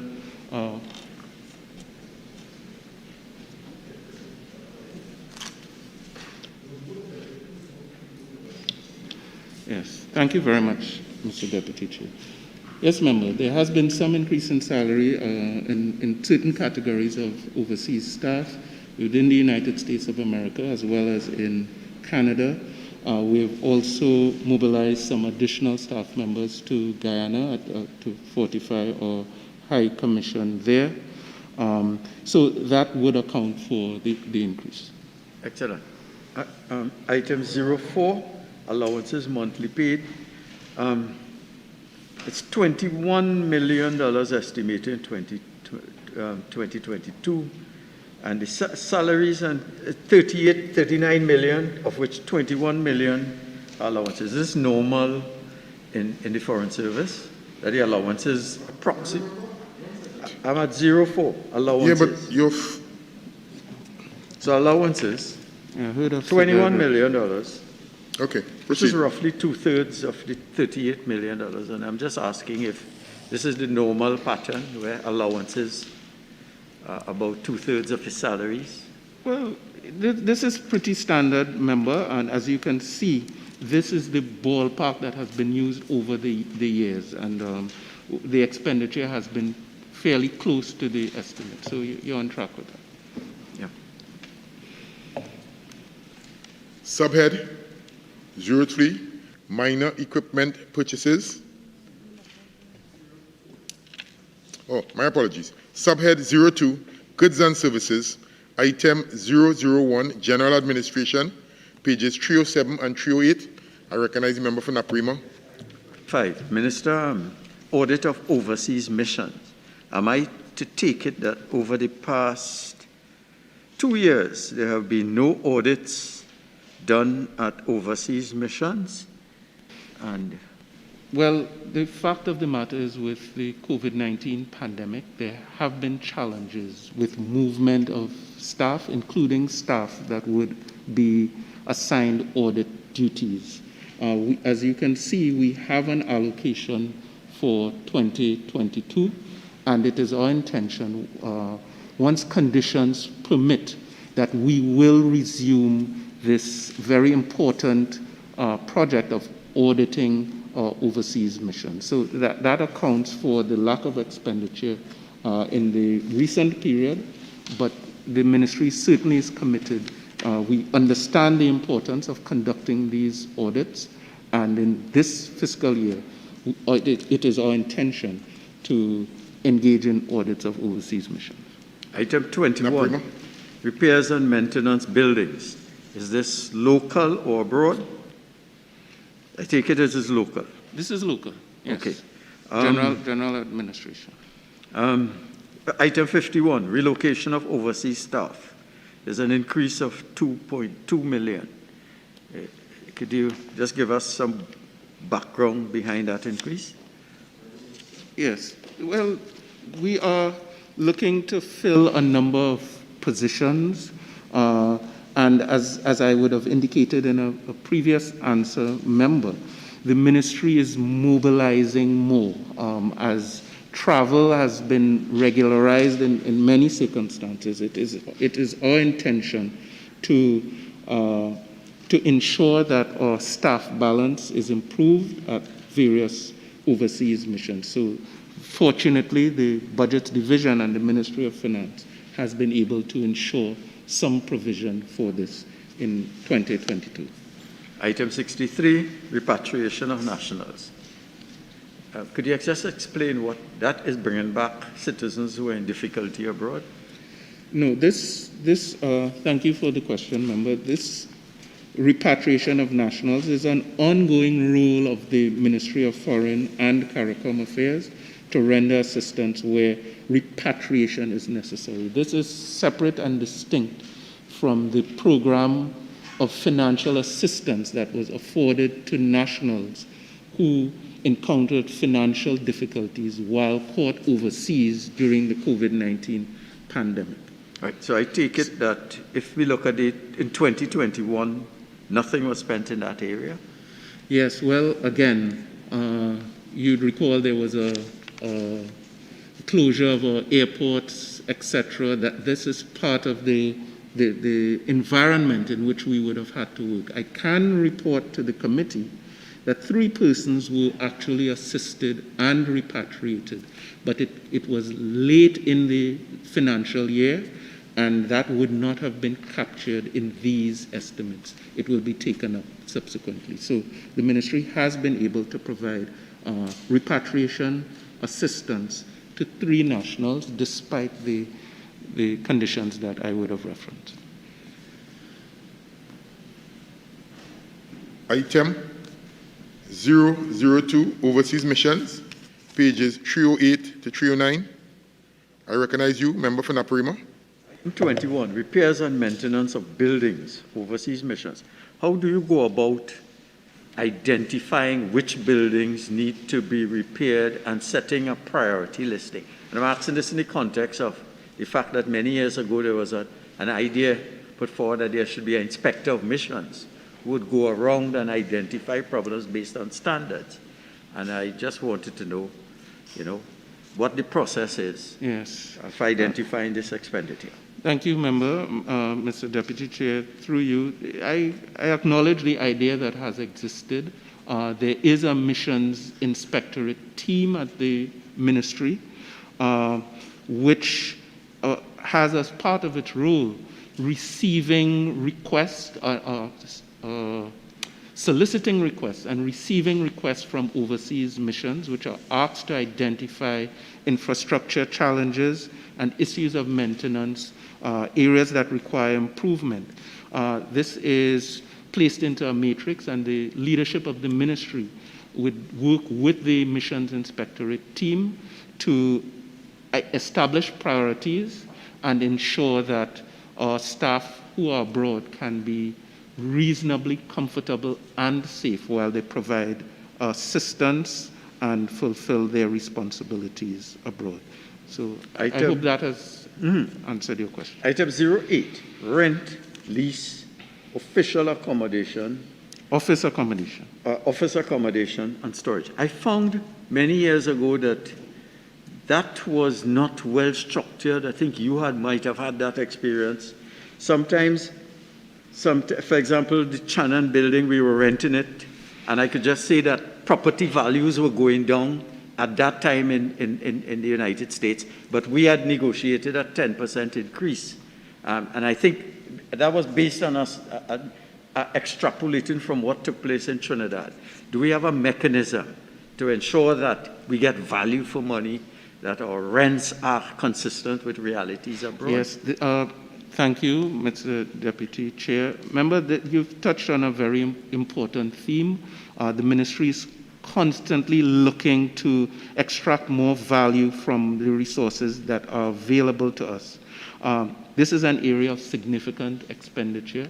What we saw during the pandemic is that costs would have fluctuated a bit. Sadly, in the United States and other jurisdictions, those rates are going back up again.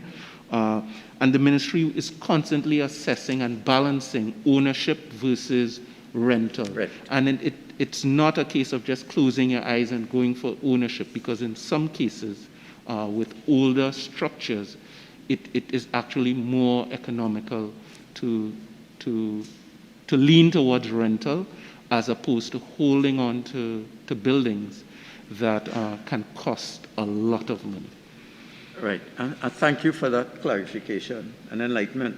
Again, on 08 rent, what is the position at Prune where I take it that a segment of that building is rented out?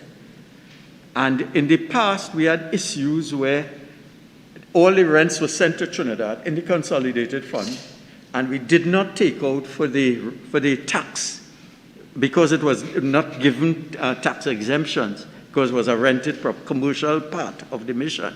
And what we found out, it grew and there were penalties, and it became significant, and it made the rent not as beneficial to the citizens as it should be. What we did then, and I'm just asking if that is being done now, we insisted that we pull out the tax part, the tax part of the rent that we got. So if we got $40,000 US a month, we took out the $10,000 tax, paid that to the New York City, and sent $30,000 down.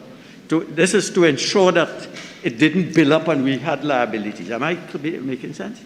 And therefore, I just want to make sure that we are not exposing the Trinidad taxpayer to penalties that are not.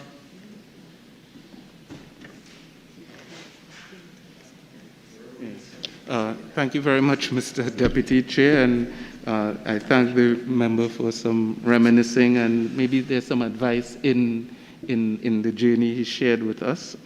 What I can say, Mr. Sorry?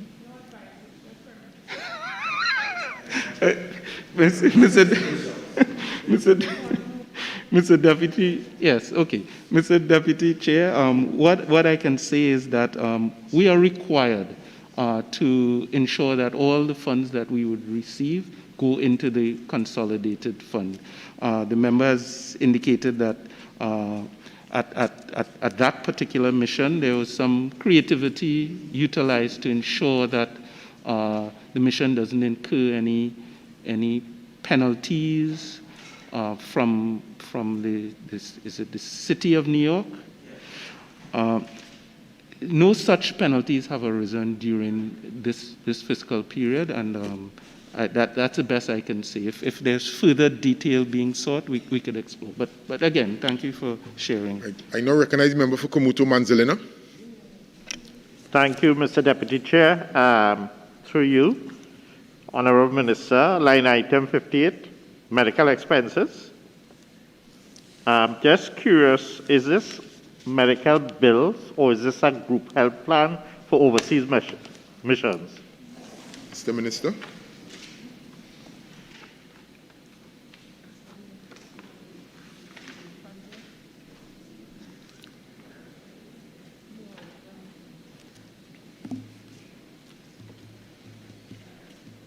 Yes, member, I'm not crystal clear on what you're asking, but this is to cover medical expenses outside of the insurance coverage available to our overseas staff. So basically, it's a health plan that all our overseas missions persons would have been incorporated in, rather than if they get ill and they go to the hospital, private. Well, with respect to the health plan that you're referencing, there's no centralized health plan for overseas mission. It depends on each jurisdiction. The mission would be responsible for perusing the landscape and identifying the most appropriate and the efficient coverage available. So outside of insurance coverage, there are medical expenses that arise, and there's provision for same. Well, you have answered my question. Thank you. That's what I try to do. Thank you. Subhead 03, minor equipment purchases. Item 001, general administration. Item 002, overseas missions. Subhead 04, current transfers and subsidies, and we are now on page 310. Item 001, regional bodies. Item 002, Commonwealth bodies. Item 003, United Nations organizations. Item 007, households, page 311. Item 009, other transfers. Item 0.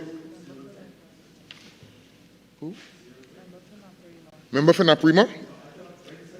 So you're going to 010 other transfers. Okay, so let me just pronounce it. Item 010 other transfers abroad, 311. I recognize member for Naprima. Item 06, Group of Latin American and Caribbean States, GRULAC.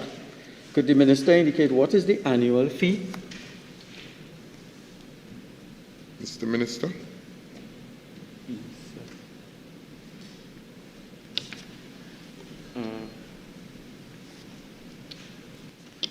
Member? Yes, sir. With respect to 06 and GRULAC, there's no specific annual fee.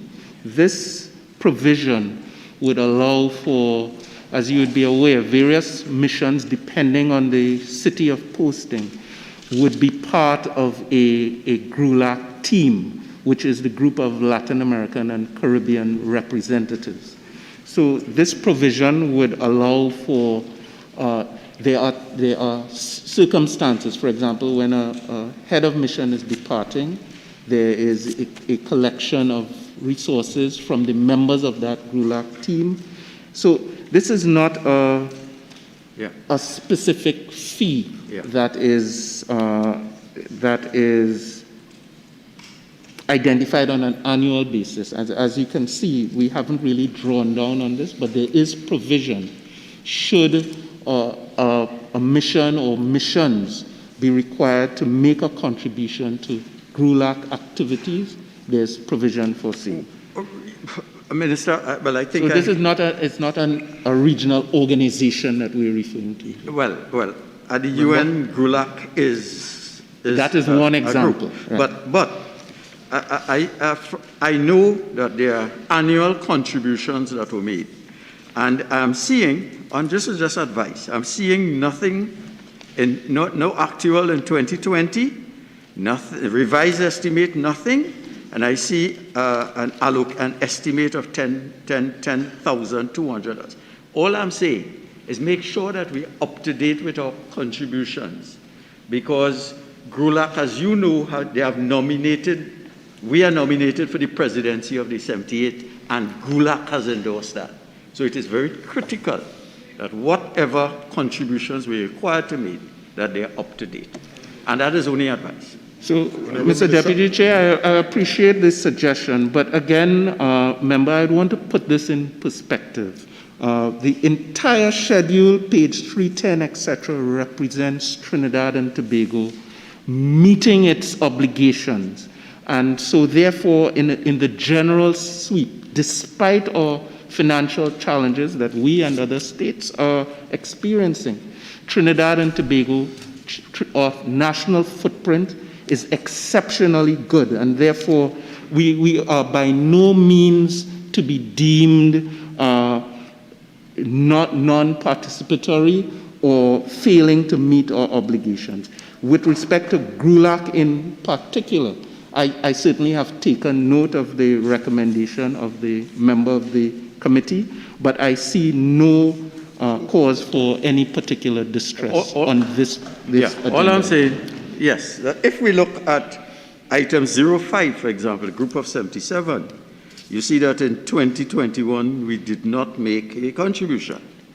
And I note in 2019 that we were delinquent in paying our mandatory annual contribution to the United Nations regular budget and working capital fund.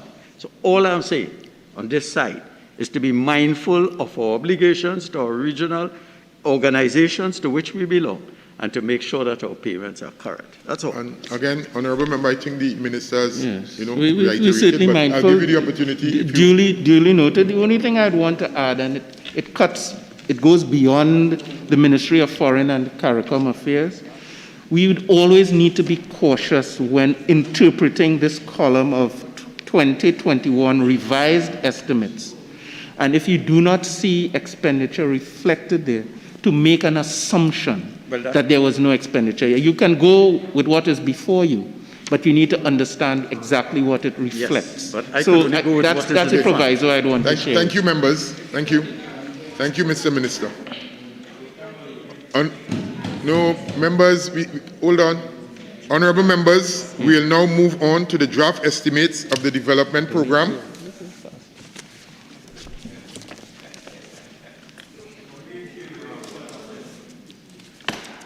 Subhead 09, Development Program, Consolidated Fund, page 134. Item 005, Multi-Sectoral and Other Services, Infrastructure Development Fund, page 236. Item 005, multi-sectoral and other services. Honorable members, the question is that the sum of $249,245,824 for Head 65, Ministry of Foreign and CARICOM Affairs, stand part of the schedule. Those in favor say aye. Those against say no.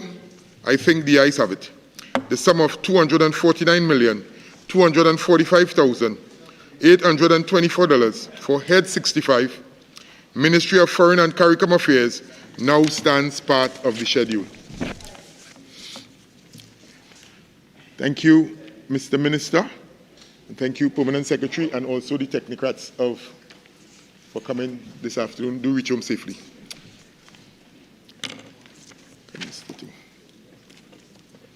Go straight into it. Okay. All right, so members, at this time, we will suspend the Standing Finance Committee for today. And the Standing Finance Committee is suspended to Thursday, October the 14th, 2021 at 1:30 p.m.